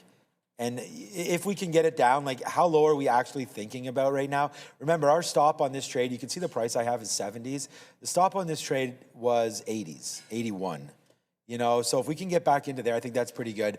I'm going to empty out one more piece, so I have only 10% left. So let's just do that right there. We'll bid some 31s, and maybe we'll get that. There it is. Give me. There it is. So we get that fill now at 31, and now that's what we have left.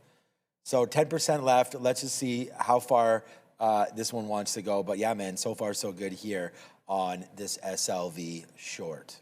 And the markets are giving you all kinds of volatility, and that creates movement. For sophisticated traders, that movement creates those great opportunities. Beta Pro by Globex is offering Canada's first and longest running suite of leveraged and inverse ETFs. They're built for sophisticated investors who understand the risks of leverage and the importance of precision. Its triple leverage bull and 3 times bear ETFs tied to the NASDAQ 100 index are designed for daily tactical trades, providing amplified daily exposure and giving traders tools to engage with both upward momentum and market pullbacks. These strategies are currency hedged, seeking to offset the US dollar exposure back to the Canadian loonie. For those navigating short-term market moves up or down, Beta Pro offers the flexibility to act with conviction, whatever that looks like for your individual strategy, objectives, and risk profile. Trade tactically and learn more at betapro.ca. Scan the QR code you see out in front of you right now. Also in that little corner, want to shout out to them for sponsoring that part of this portion of the show, because we're in a power hour. Not that I saw the graphic come through, but we are in power hour. And as such, you know, sometimes we curl. Right now it doesn't look like we're doing it. So just to keep things simple, USO is still holding. It's no longer going up, but that's probably because it just got to the day's high. Although, okay, technically there was, I don't know if that wick's real. I'd have to double check on a different source. So maybe this wick is real, but effectively, let's call it a triple top on USO. I want to respect that high. If it doesn't go, I'm going to jump out. As we get closer and closer to the low and the trend line coincides with it, it's trickier to short back into the trend line. So I'm going to take the low of the day when we get it, and then try to find something a little bit further away from that volume, the trend line, not the volume weighted average price is what I'm thinking here. So SoFi looks like it's going to get to that low. Bullfrog, BFRG. I keep typing that one wrong as well. And yeah, it's still holding above VWAP, still holding above the trend line. What was the other one that was going? Shoot, it was Schwarmer? Yep, SWMR. SWMR, yeah.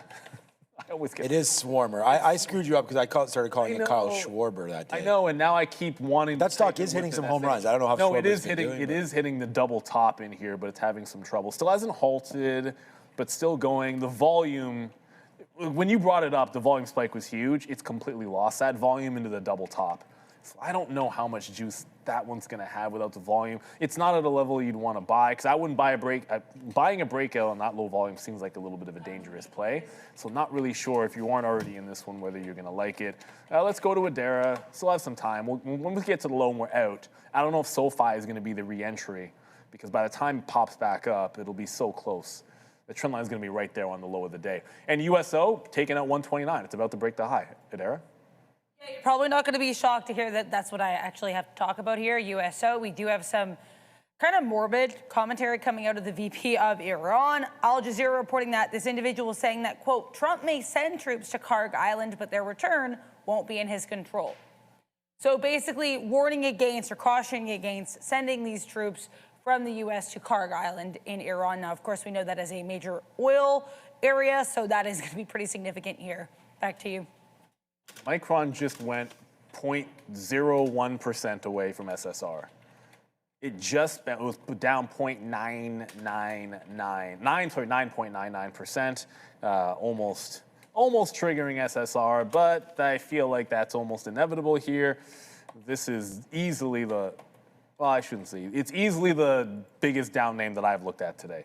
I'll leave it at that. Because we were talking about this earlier, that SanDisk, SanDisk is catching up. SanDisk is trying. It's doing its best. This was holding up a little bit better, but now it's trying its best. Now 8.6%, but this is not looking good. And remember, we started this off, and shout out to Joe and Shreve. They were talking about valuations and all that good stuff. Well, we always talk about how valuations don't matter in the other direction. How much do valuation matter here? Wow, big level at 165. Dying. Absolutely dying. And it's a 6. A 6 on Micron, and it's still getting destroyed. I was going to say, that's a trap. There's a big level here on NVIDIA. I just, see? Yeah, it's just at 65. So it's not huge. That's quarter mil. Yeah, we've seen bigger, obviously, but I just want to bring that to everyone's attention because here comes NVIDIA. We're right in it right now. Watch out for that level. It's just going to break it. We're sure. Bye-bye. Yeah, they don't care. Bye-bye. If it was like 2.5 million, Jesus. Not 250,000. Gee, what good, NVIDIA? What's good? Downside is what's good right now. Oh, we did get a question. By the way, I might as well just tweet that out. I did get a question earlier right here. What's up, RR183? What's up, my guy over there?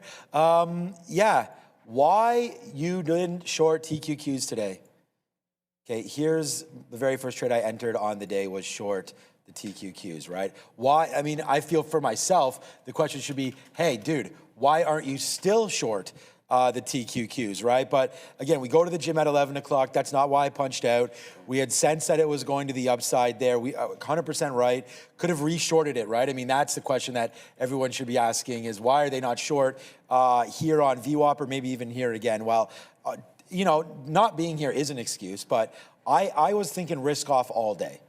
It's part of why we traded this to begin with. And I mean, and if you are looking, and thanks RR for your comments as well, but I'm already all over this, right? Like on Twitter, every morning, man, people, I think it's almost better that I try to figure out which way I'm leaning. And we talked about that, right? Like today I was leaning risk off. So risk off means we're selling things, we're not putting risk on, onto the account. So we're either getting lighter on any longs that we potentially have, or because Neil and I are day traders, we have the ability, just like you guys do, hopefully as well, to go long or short. And for me, the focus was really short today. So we're able to, have this trade on the TQs, and I do apologize, RR and everybody else, that I'm not still in that trade, but we did have that. And NVIDIA, I'm just kind of holding. It's this very, very small piece, but I'm just kind of holding just to see what was going on. My last out was right here at 12:30. That's the one we came back. We had a quick little meeting at 12:30. So I put some bids in there right at the low of the day, and then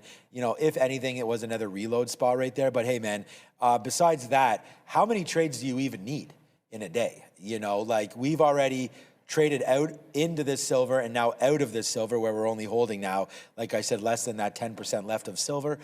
So that was another reloaded position that we got there. Not only that, we did reload it. So if you didn't like the first position, we did take it again. There we got 3 fills right there to totaling 3 units. So that was a nice move to the downside there. And yeah, I wish we would have got a little bit more, but it did fill out right to our levels. And I actually don't wish I got more. I wanted to follow the plan, and that's what we did there. for SLV. And now that I'm seeing where this is right now, I'll put up, okay, well, we bid 22s and get hit right away there. So now it's coming back down. Here's silver. This was a 10-cent risk. You know, we talked about stopping out at 81s. It's now at 60s. So down goes silver, still making lows now. Down goes NVIDIA. This NVIDIA trade is now $5, $2, $3, $4, $5 now in the money to the downside. And silver's adding another 60 cents to that trade. So yeah, just hi-ho. I'm sure you're, I don't know, you were in SoFi. I don't know if it hit your levels or not. Yeah, 15. Just hit the triple bottom. Exactly. So there goes SoFi down to the bottom as well, man. Everything really falling out. But oh boy, man, it's been a big day, and we're happy that you guys are experiencing this with us here.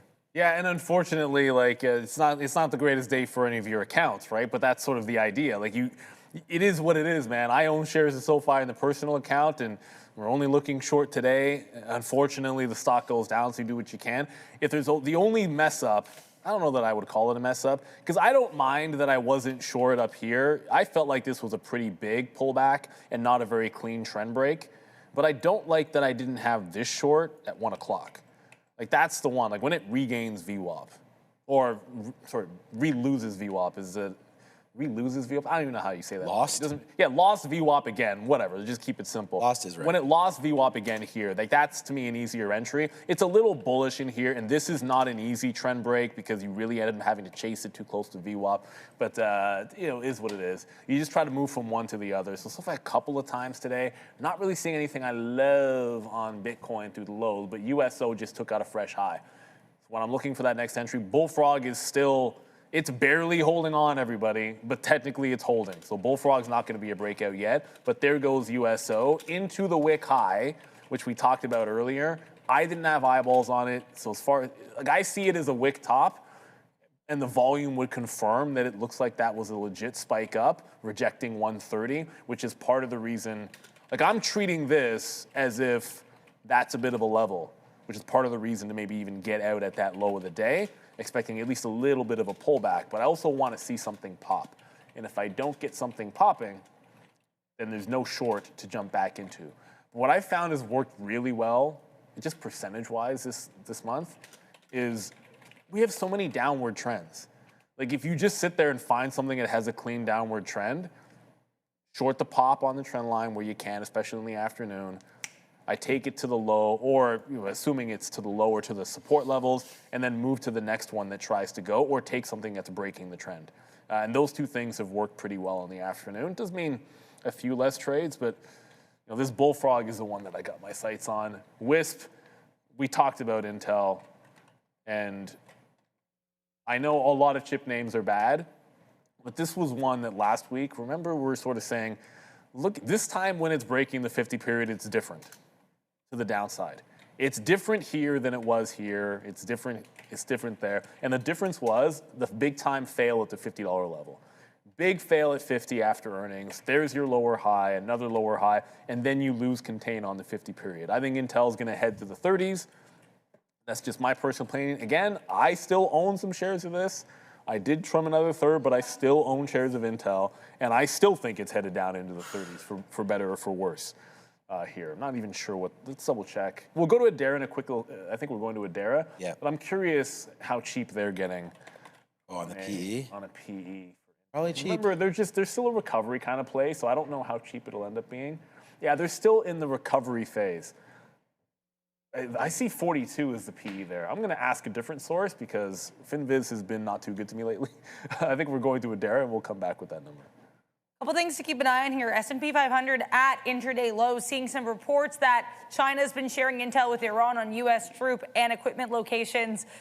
Make of that what you will, but either way here, worth noting, more geopolitical headlines. I also want to mention here, as we're looking at the SPY, CNBC interview right now with Rick Reeder of BlackRock. Now, if that name sounds vaguely familiar, that's because he was one of the top 4 finalists for the Fed chair position. Of course, we did have President Trump ending up nominating Kevin Warsh for the Fed chair position. But either way, Rick Reeder speaking about the Fed right now, saying that he believes they should cut rates, and he thinks they will, in fact, cut rates. Now, it's worth noting, the CME FedWatch tool does not agree with him. We're overwhelmingly seeing that the Fed will likely hold rates steady for the rest of the year, though there have been some individuals on the Fed, pretty much only Fed Myron, saying that he can see the case for a cut, rather. Again, most of the Fed members and the senior Fed Watch tools thinking there might be no cuts this year. But again, Rick Reeder here of BlackRock saying the Fed should cut rates. Back to you. Thanks, Adara. And as I said, Intel's just getting back to profitability. If you're just getting back to profitability, I saw 90 over, I asked Claude, and it has like 4 different sources saying 90. So yuckity yuck yuck. This is heading down to 30. And that actually makes me think it could go potentially even a little bit further than that. But it's guilty until proven innocent. I know it's an upward trending stock, and usually I'll tell you good things about upward sloping 50 and 200 period moving averages. This isn't usually. This one doesn't look very healthy for the next couple of days and weeks. USO, I'm just going to quickly go here. So USO is pulling back a little bit. So a dip in USO, maybe it pulls back into this consolidation, 128 to 128 half to 129. It gets down into that range. That's where I'd look to short a pop in something. Right, so maybe it'll be SoFi again. Maybe it'll be BMNR or Bitcoin, whichever one of the two actually gives you a bounce. BMNR is not even trying to bounce. IBIT is probably not trying to bounce either. That's not trying to bounce either. SoFi is trying to bounce a little bit. Intel's probably not trying to bounce. Maybe AMD. AMD's... Micron's down 10%. Yeah, I hadn't looked at my AMD chart in a minute, so that's why I was kind of reacting to 194 there. There's a lot. This might be a very bad day for people that are holding tech names. No, this is. I mean, AMD ARM down 5. The 200 period's lost on AMD. Yeah. Remember we were talking about this, one of the few things holding it? Broadcom down, Robinhood down, SMH down 4% today. Apple, here, I was just going through this little list here of all the stocks that I look at. I mean, let's start from the top. USO and PayPal, like as if, right? Like people probably own energy stocks, so USO is fine down there. But PayPal, Meta, like honestly, like Meta coming back is nice, but like Meta was down 14% in 2 days last week. So it's battling back just a wee bit right there. So I don't think it's anything to be like super jacked up about for that one. Disney, does anybody even own Disney? There's Oxy. Why is Disney? There's a firm. Why is Disney there? Oh, I don't know why. Cruise lines are down. These are just names that I'm looking at. JP Morgan, Uber, like these are the names that are just getting to the green side of trading right now as well. So I'm just actually figuring out this silver trade. I got some low bids. We got 08 on Oh, there it is. We got 08 right there on SLV. So just watching out for that level. And then downside today, you know, my baby right here, Marvell, down now 8%. And I think this was just turning around. Might be a good opportunity to buy Marvell. I'm not buying anything new right now. I do think that there's a lot more damage that can be done in this market. And I don't even have that much cash. So Marvell, ARM, Intel, down. We talked about that SMCI getting hit again. Wow. Palantir, we all thought, not that we thought it was clear sailing, but we already bounced off this level once, man, down at 130. Looks like we're coming right back in there for Palantir. Palantir had a nice move back up. I last sold some up here, but I remember selling at 175 and all this, and then it blasted up, and I was like, what have I done? And then we got out some there on earnings because it was like, didn't want to miss some of that, so we got something out around, I think it was probably 188, 187 there, and then the hair comes down, and I did not reload. People are asking me, like, am I getting back into anything? No, like, I don't want to do anything, man. I mean, I bought the S&P 500, which is the only thing I bought as of recently, a couple weeks ago, maybe 2 weeks ago, maybe a week and a half ago. And it's just looking like, you know, if I had bought SoFi, which I did, you know, if I keep buying that, that's downside. I wanted to get in, I didn't really want to get into some Robinhood, but was looking at that at 70. Well, how about 64, you know? It's down 10% from the level that I thought was maybe interesting. And 10% is like, could be like a daily move, right? For many, or a yearly move. Like if you can get 10% in a year on your portfolio this year, I think that's pretty good. Robinhood's lost 10% in 2 days, right? They're lost. It can gain it back. You know, I did buy, actually that's a lie, the one thing that I did nibble on recently, I did buy some Palo Alto at 144 on the day when CrowdStrike was getting absolutely pumped. I did step in there and do a little bit of shopping on PNW. That name goes all the way up to 170. I didn't get out. That might have been a good move, right?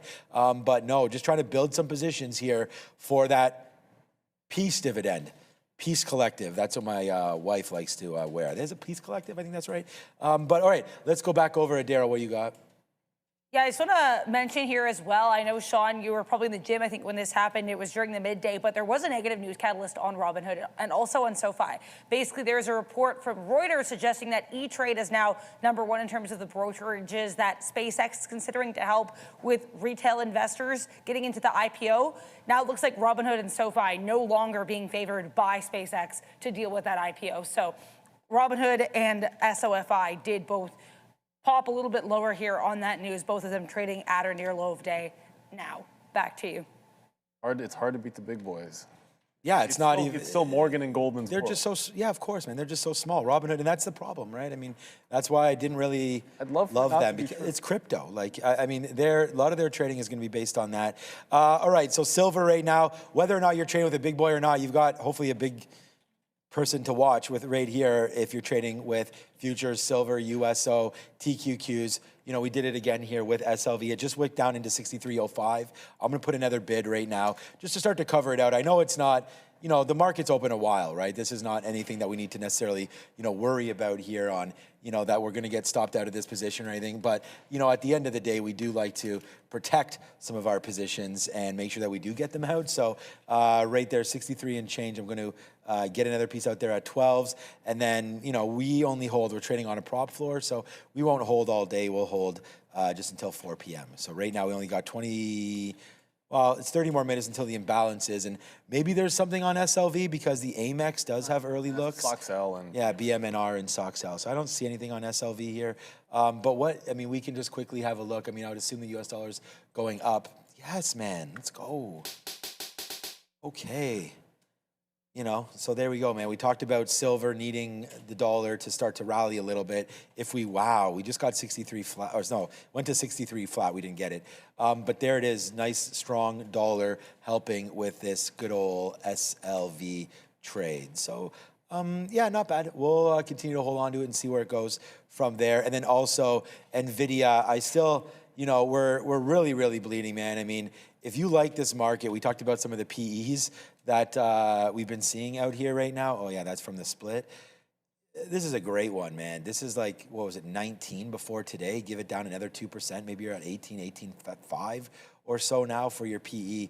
So not well at all. If you like the market and you like AI, you should be buying some NVIDIA. But, you know, breaking lower now, 3 aggressive days, like 3 nice days up, 3 nice days down. And I think there's more down than up coming through. So you have to hold your nose with some of those. I think all of these. If you like them for the next couple of years, you're starting to get into that point where, you know, the people that like to buy dips, this is where you start engaging. Like when it really starts to break down, like the idea that you can see NVIDIA next quarter, if we continue this in the 15 to 18 range on a PE, it just is what it is. To me, that's a buy every single time. And I fully expect next month.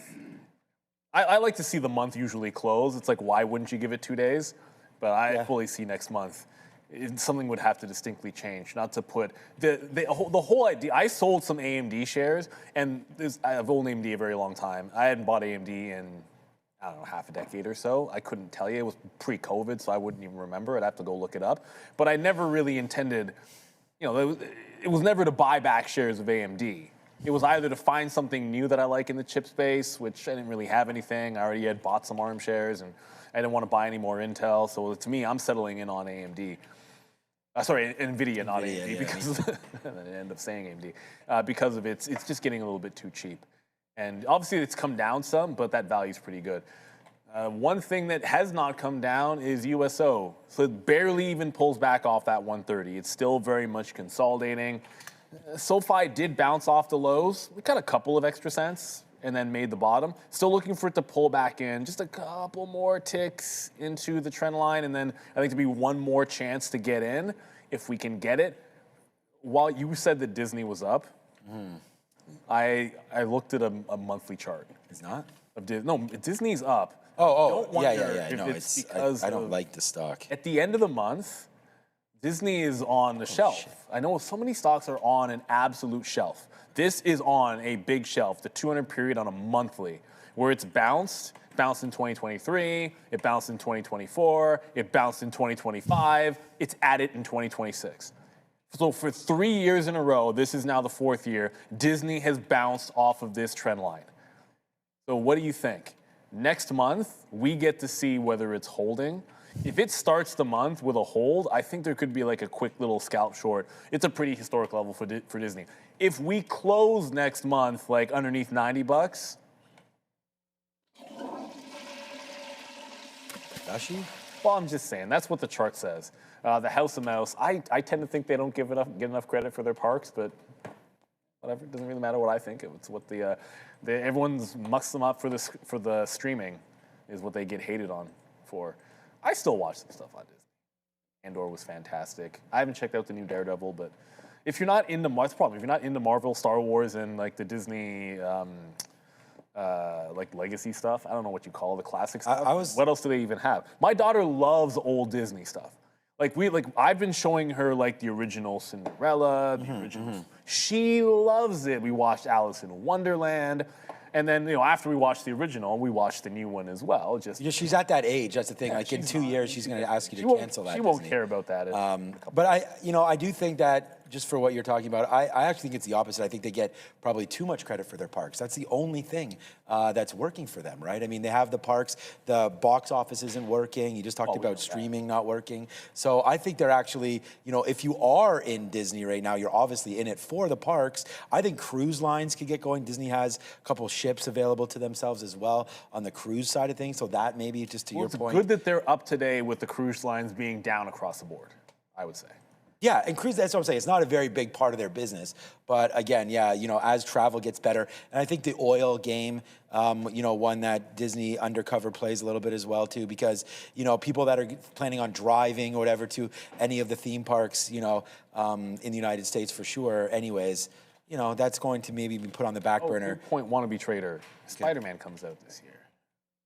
Yeah, great point. So if you do have, any traveling or anything like that happening with yourself, you may be second guessing, and I think even as well, what's the price of airline tickets? Like I still got to get to Minnesota and I got to make sure I check that out before I don't. And the prices get too high, but it's like $700-800 a round trip from here to Minnesota, which is still, I think it's like a 4 or 5 hour. I'm putting YTO. I'm putting tell me wherever, man. Yeah. Wherever the best. I've never flown out of Billy Bishop. I don't go anywhere, man. All my money just gets either invested or put back to the family, which is why I'm trying to get a family trip going right now. And middle of April, you may not see me. I'm just going back and forth right now. You may see some more Joseph action, trying to go into either something basic, man, just a family vacation, Cancun, Puerto Vallarta, Punta Cana, something like that. Excuse me. Yeah, probably not Antigua, but maybe Jamaica. No, maybe both. I'm trying. The reason why I'm saying no Antigua or Jamaica, they're more expensive. Like I'm just trying to do a very, very basic. I'll keep it real. My family's from Antigua. It's a beautiful island. One of the beautiful islands. I mean, it is. You pay a little bit extra. It's not. Yeah, it can be a bit. Like I go down. I haven't been down there in a bit, but it is. You pay a little bit more down there. So if you're just trying to do like the simple like resort thing, I'll be real. That's not where you go. No, exactly. Like you go there because you want to get out, see the. No, there's some that have like. I mean, my kids are 11 and 14. Like the resort's a resort. They might. Yeah, like we just haven't been. Like we went to Miami and we were at Fontainebleau, so that was like a very, very posh, like crazy club vibe, which they absolutely loved, of course. So that was not an all-inclusive. I don't know if any of you guys have been there, of course, but it's quite expensive to go there. But that was really fun to do, but we didn't enjoy it the way the all-inclusive. Oh, James in the chat just said you could fly from Buffalo. That's not what's up. Yeah, you can always do that. Yeah, I mean, I did that for. Coulda, woulda, shoulda done. Who was I visiting? But it's not the flight. I think we went to Buffalo. Oh, you mean to Minnesota? Fly to Buffalo? Yeah, that's not fly from Buffalo to Minnesota. Yeah. Maybe that's a good idea. I didn't do that. It's like 90-minute drive for us. Yeah, for vacation. Yeah, it's about Oh, I mean, the driving is fine. I'll just take the Tesla. You won't have to pay for gas. Exactly. No, what I was going to say was also the packages. So when you're booking packages, I think it's better. I'm not going to fly out of, anyways, nor here nor there. But anyways, Disney's good. I don't know if you noticed right now, but JP Morgan, like the whole market right now is, and I just had JP Morgan falling. Holding up today. Snowflakes falling on the ground. That's not good. That's not holding up right now. Banks starting to get low, as we now worry about JP Morgan breaking. I was like, everything's good. Don't worry, man. We can still afford that vacation. Hopefully my wife's not watching. JP Morgan, nothing but downside there now as, would have rather spent all the money that I lost today on his vacation, but instead we sit here holding these positions in the market. We're up quite well here, day trading, but these are market-related positions, of course, in the long-term account. Not the greatest day to check out that good old long-term account today. What's up, Adara? To be aware here, I'm seeing some reports from Al Jazeera coming from the Iranian Foreign Ministry. So again, Iranian Foreign Ministry reportedly saying, according to Al Jazeera, that they've had 0 direct talks with the U.S. during the 31 days of war, and they have only received proposals via intermediaries, including Pakistan. So just to recap here of all of the context, we know President Trump has repeatedly said that they are talking with Iran, and it's actually Iran that wants the deal and not the U.S. Earlier today, we did have Caroline Leavitt, who is the U.S. press secretary, saying that there are things being said in public that are not the same things that are being said in private, so basically implying that they're being told one thing from the Iranian regime or the Iranian group, and then another thing is being said in public by Iran. So make of that what you will. That's all of the context needed here. But again, the Iranian Foreign Ministry reportedly saying, hey, we've had no negotiations at all with the U.S. Back to you. Thank you, Adara. I want to shout out all of our viewers that we have on TikTok. As you see in the corner, you can find us on TikTok, Twitch, everywhere that you want. Of course, we're going to be here on YouTube. We're on X. We're everywhere that we can find us. Even if we're not somewhere you think we should be, then let us know. But we have Hansi asking, and specifically, I was trying to find the comment so I could throw it up, but then I was struggling to find it in the chat. So I'm just going to read it to you. You're getting back into the market. Is now, this week or next week, the best time? There's no simple answer to that. What are you, long-term investing here? Day trading, swing trading, something in between? There's all different types of accounts, what your goals are, what your time frame is. Those are the things that matter.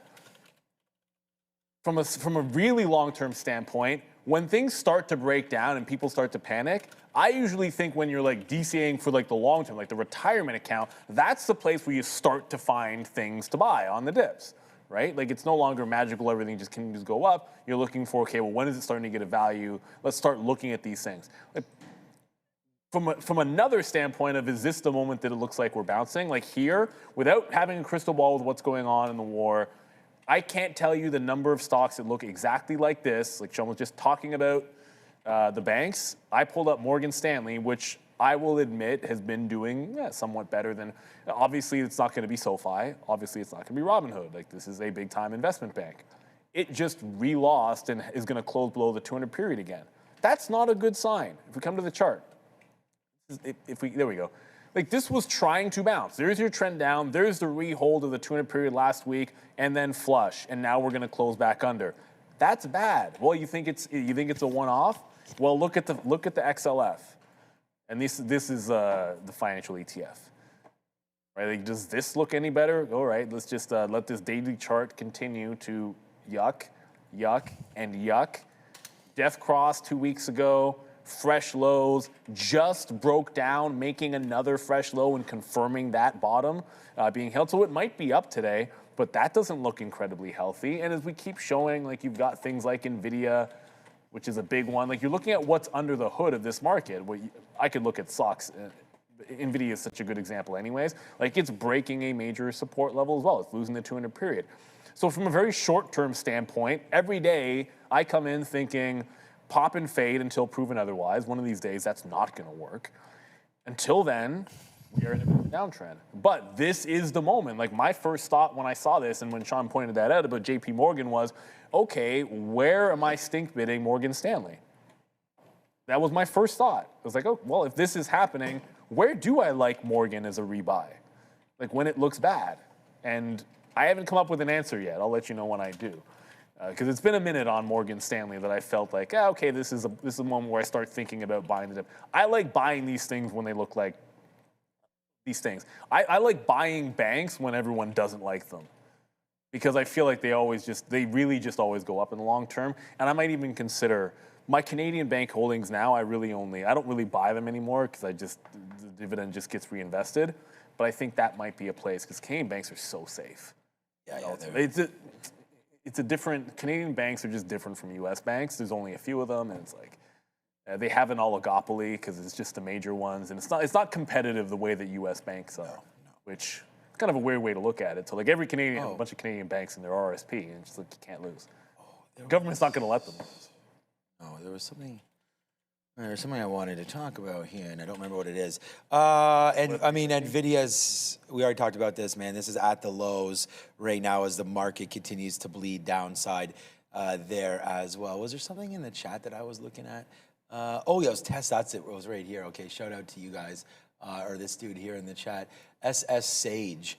That's what it was. And I said yes to you. And you had a good question there. It was, do you remember when Tesla, and I can't find, oh, here it is right here. Oh, no, that's not it. Okay, I can't find it. But you mentioned there in the chat, do you remember when Tesla was at almost hit 500? And I actually looked it up. And the high on E-signal right here, and they always mark it 498.80s. So 498.83 right there. Wow. Great call and great, like, sort of. Again? Tesla just like almost hit that 500. You want to talk about something stopping on a dime there. It got to 498.83 is what we're showing here. I need a Farouk. And then it just went whoosh down there. Yeah, damn, basically. It's whatever. I mean, it looks like a lot of the rest. I'm not trying to pick on Tesla over here. It's just when you're looking at this kind of a stock, pick on them. You do notice, well, no, I like Tesla. I just think like a lot of the stocks are like this. And even some of them like a Meta or Microsoft can be even more of like a direct. The thing about Tesla is kind of funny, and I mean, today's a different day because we are down 3%, which is still not even that much.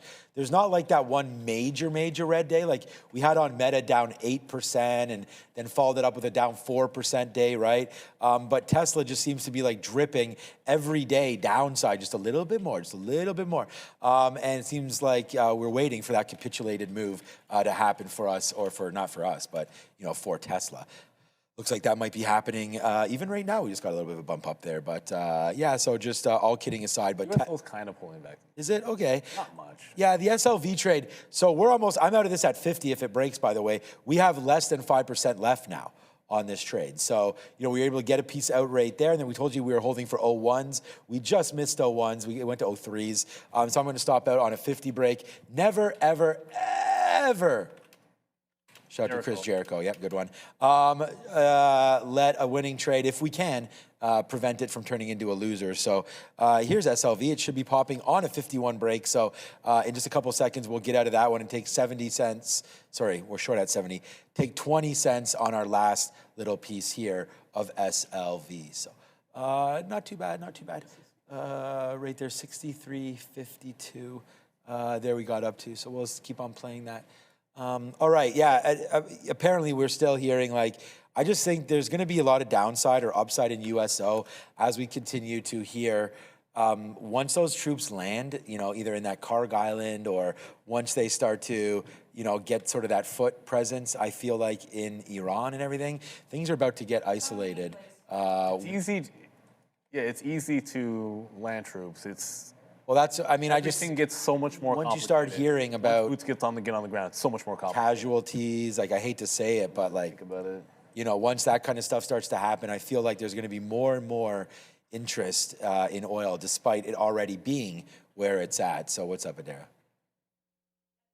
You guys know here, I am seeing some comments from Galibaf, who is the parliamentary speaker of Iran and has been reportedly the individual that was going to be leading these negotiations on Iran's part with the U.S. Either way here, he's saying that the enemy has pushed propaganda as news while threatening the nation of Iran, and any strike will reportedly be met with multiple retaliatory blows. Again, this is reportedly coming here from Galibaf, parliamentary speaker of Iran. Back to you. I just put this up for fun. Shout out to Space Aaron Gator. Trump has landed on Karg Island. Yeah, I don't think didn't President Trump didn't he draft dodge or no? Who? Aaron? I know my Baron can't dunk, but this guy's 6'8". If you're 6'8", if you can't dunk when you're 6'8", Yeah, I'm There pretty was sure. a dude in Peel who went to a school. I'm pretty sure Barron Trump could. I don't want to say his name or whatever. Yeah, that's fine. I loosely knew him, but he was in our region, and he was 6'7". And I'm telling you, if I played in a summer league with this guy, Not we able to played. dunk? I think maybe and he was 6'7" in like grade 11. You just like Or saying grade 10, 6'7", 11. Neil. You No, just- I wasn't even trying that. But I think maybe once he dunked in his like senior year, and it's like you play against him, you get the ball. It's like throw that down. And, White guy or? I mean, I wasn't gonna go there. Well, I'm allowed to, remember? Yeah, he was. Okay. He had the goggles and everything, and he had knee braces when he was. This guy ain't no he had Cooper- knee this braces guy ain't when no he was Cooper 16 Flag, years old, you too. know, shout out no, to it's like, Cooper what are you doing Flag. this little like hook layup stuff? Just throw that down, bro. But he was. Hook layups. I don't know, he wasn't basically. Imbalances in about 10 minutes. Like So Kareem Abdul-Jabbar or I'm what? kind of at this point where I don't know if there's one more trade left in SoFi. USO is no longer even moving. So I'm looking at the imbalances. CVE is a small, it's a 3.8 million buy, but this tends to pair off and be nothing. BMNR is probably the most interesting. 1.8 million. I feel as if it's not over 2, it hasn't really done too much. So it's not really big enough just yet. SOXL is a buy of 1.6. Out of pure curiosity, this is the one that I don't think I've looked at on the Amex when we see an imbalance on it. So I'll probably track SOXL. From now on, anytime there's an Amex name over 1 million shares, even if there isn't a trade setup, I want to have eyeballs on it to see the opportunities.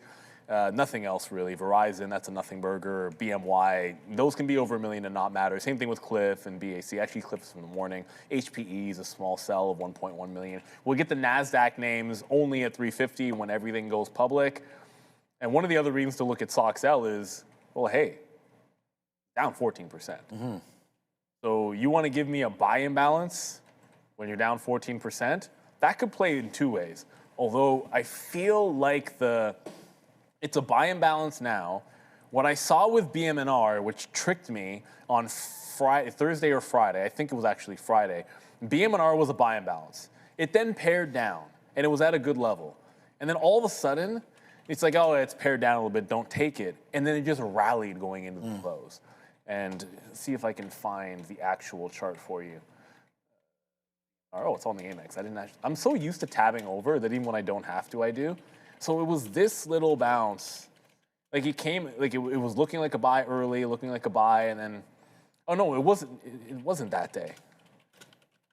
I feel like, no, it was this day. It wasn't. Never mind, it wasn't Thursday. It wasn't Friday, it was Thursday.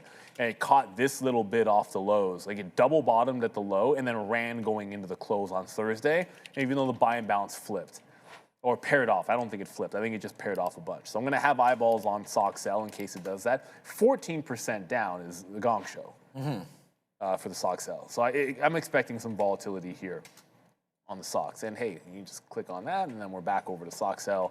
We still have about 7 minutes to go. So we'll see if this one's gonna hold up. And just because it says buy and balance doesn't mean when 350 hits, this will still be 1.6.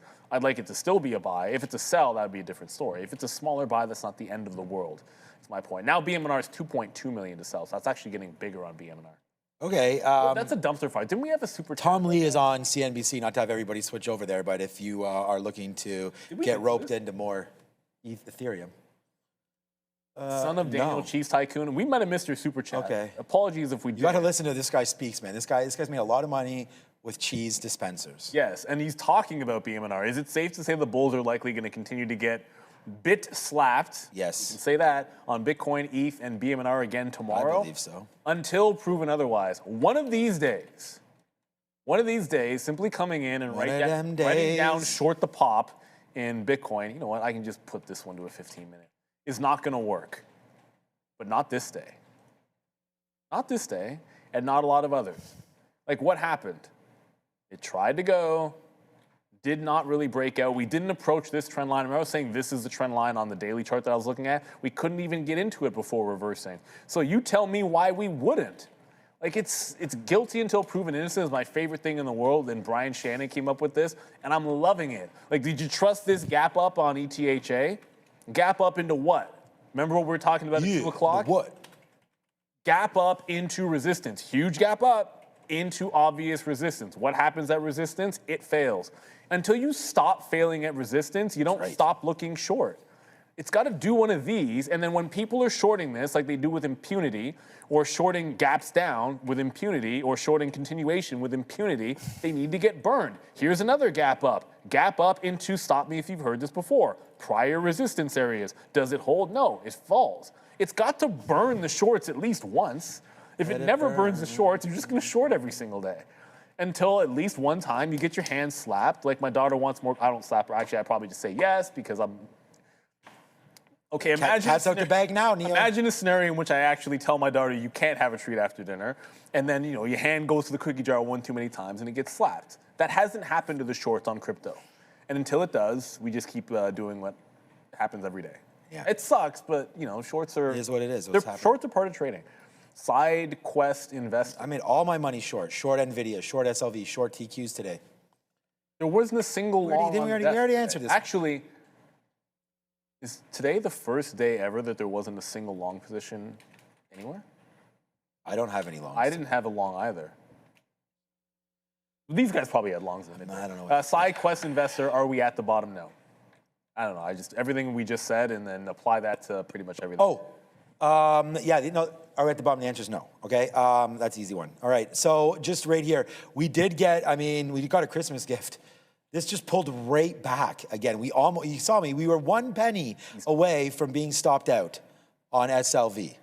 So yeah, we are taking that fill down there at 38, and I actually missed it. Went to 30s there, and then I was like, all of a sudden, the net started to change a little bit, and I was like, what the? And then I looked over, and it did make that move back down. So we do cover, and now it's kind of like whatever. If this now takes 50, we have less than 5% left. And then honestly, I was gonna put out an NVIDIA stop now as well. I'm just gonna go right here, 165 if we run that, 165.01, because well, Neil, we always mention this. It's now coming up to that time, man. You're just a couple minutes away until these imbalances. And we want to thank everybody for watching us, because I think it's important that we always consider what these imbalances can do to the market, right? And if you haven't seen it, you're going to today if you stay for another 3 minutes. Once these imbalances come out, stocks will just change their trajectory completely.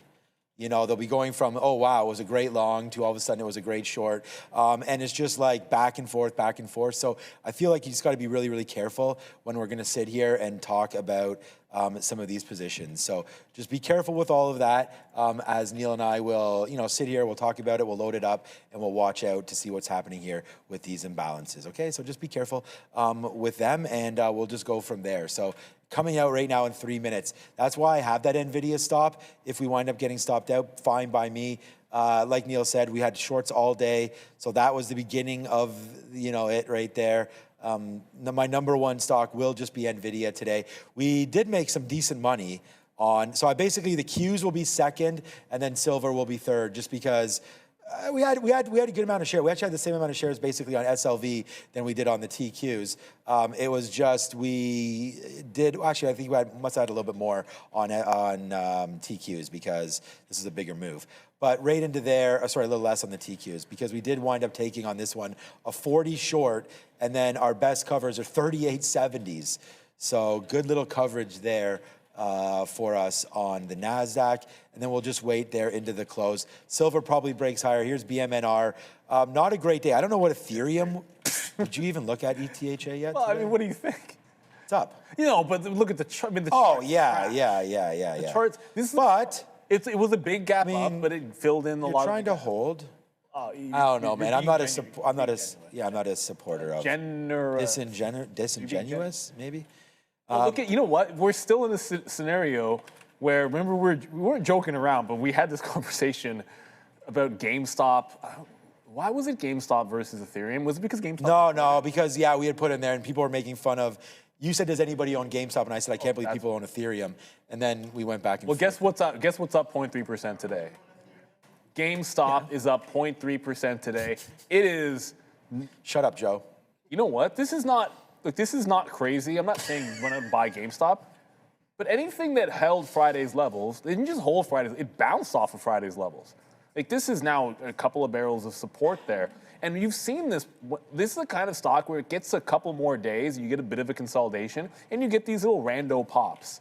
Right? So if the bottom is no longer 20, and it can start to show that 22 is the new 20, then you might have a little something in a GME, just from a momentum standpoint. All right, and bounces in a minute. Easy, Oh, a minute. Easy, giving us the $2, 0.2%. Thank you, easy Positive, but peasy. IRA still bleeding. Help.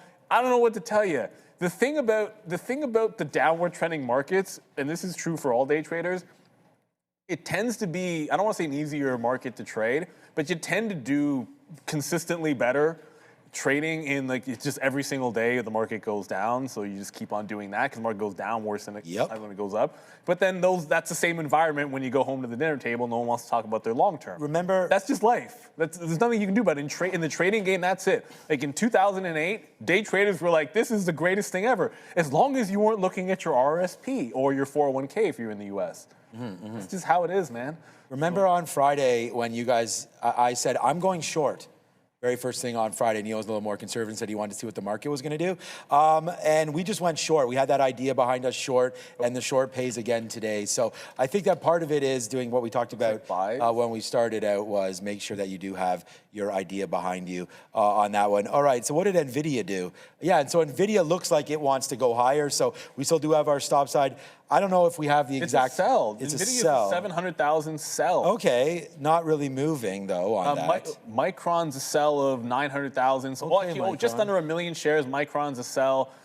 Who cares about Warner Brothers? Stock sell 1.6 to the buy side. Well, it's I'm just playing. I know what you mean. Well, the only thing I find it interesting that it's a buy imbalance, and if I continue to see buy imbalances on this, I think there's a value there, but that's a different story because I think it's a $31 cash, and then there's this other like dollar that you can get if the deal gets delayed, which is a good value. But if there's someone else buying it, that could get interesting at 20. There we go. NVIDIA. But these are all small imbalances.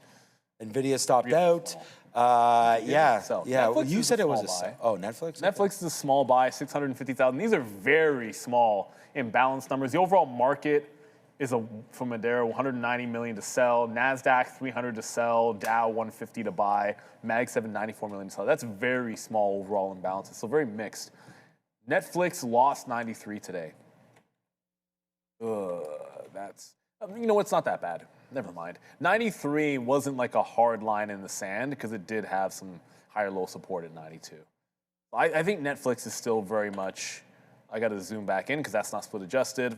I just saw someone talking about Netflix. I don't think the thesis hasn't really changed on Netflix. It bounced off 90. It's still putting lower highs and higher lows. It's forming a wedge. As long as that wedge doesn't break down, I still hold that the next thing can still be, whoops, I have to actually click so that you can see that wedge and my mouse. I need to clean this mouse. So that's not the best wedge. But there's the idea, like there's the wedge from $100 and then there's the higher lows. This still has, it's a 50-50.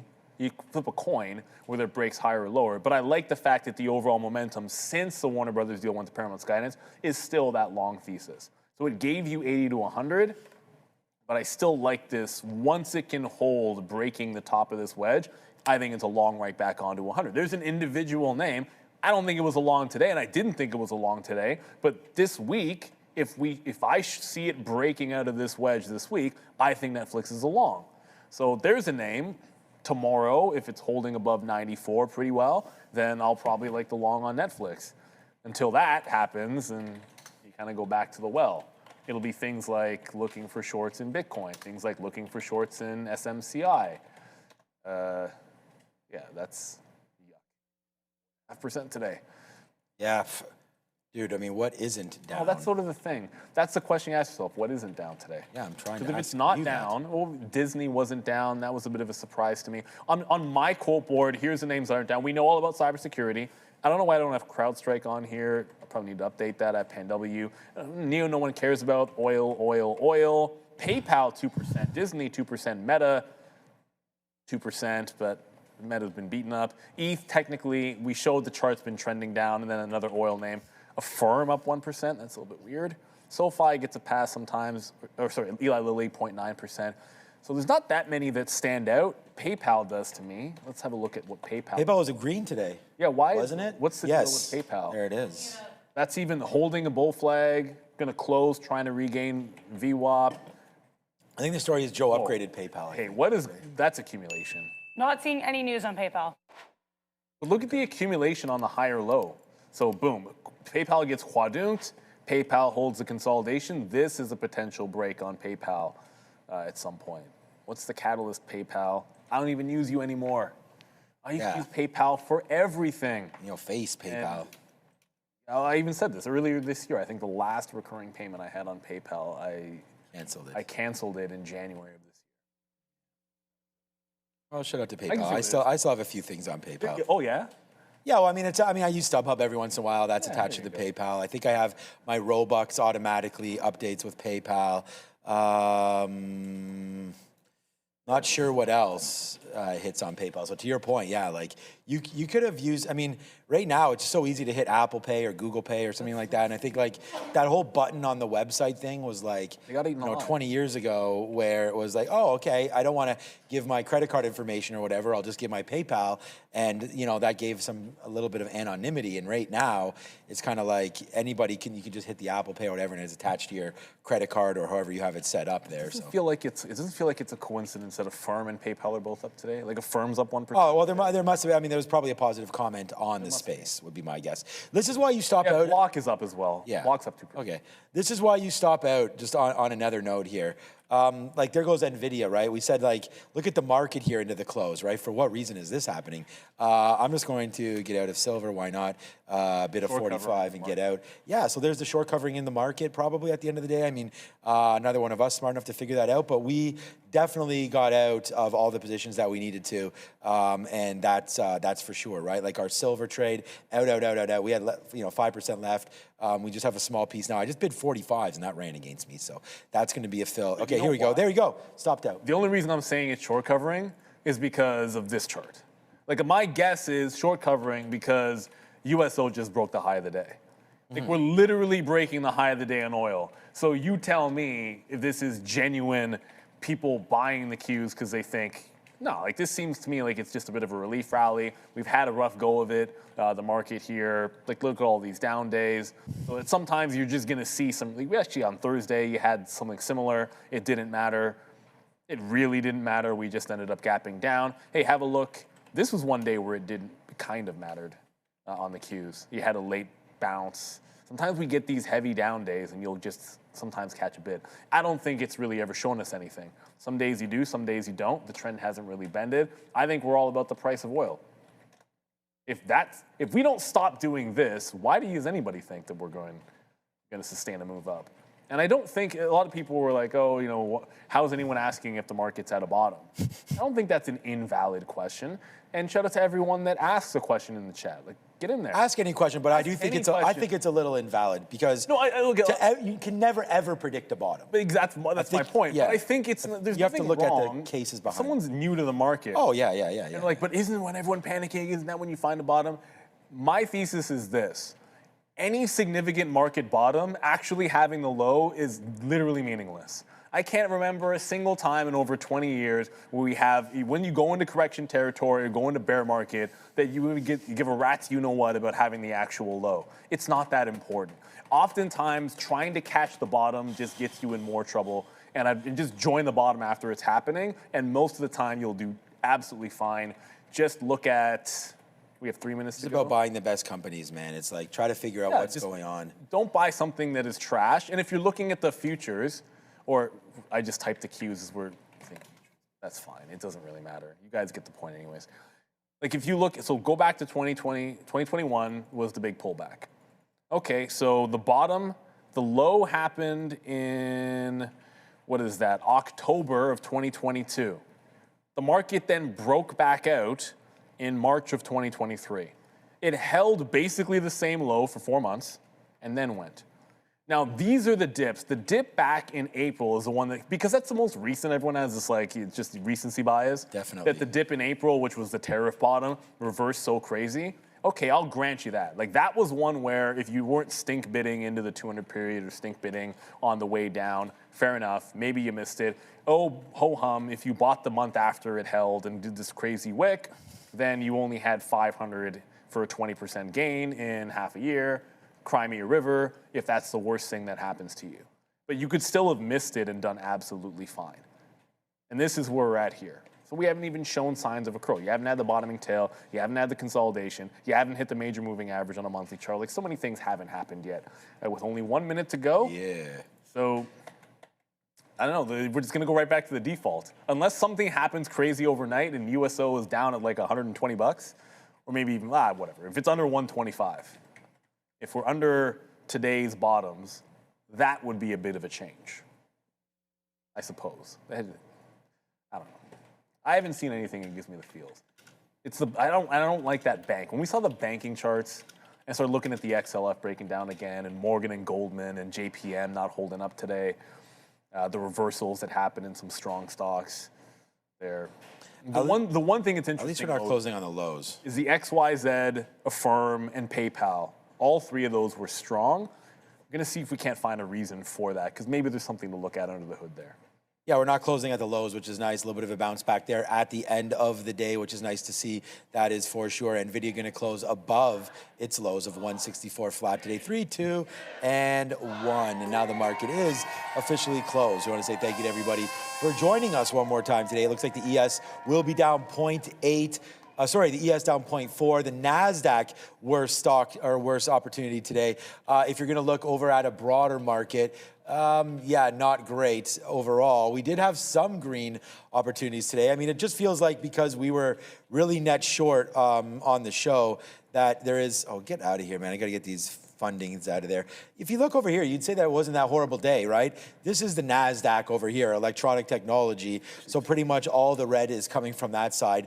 And then we did have like Caterpillar down 4%, LRCX, like GEV, like big time movement in the industrials today. So producer manufacturing getting hit there. Oracle still down today.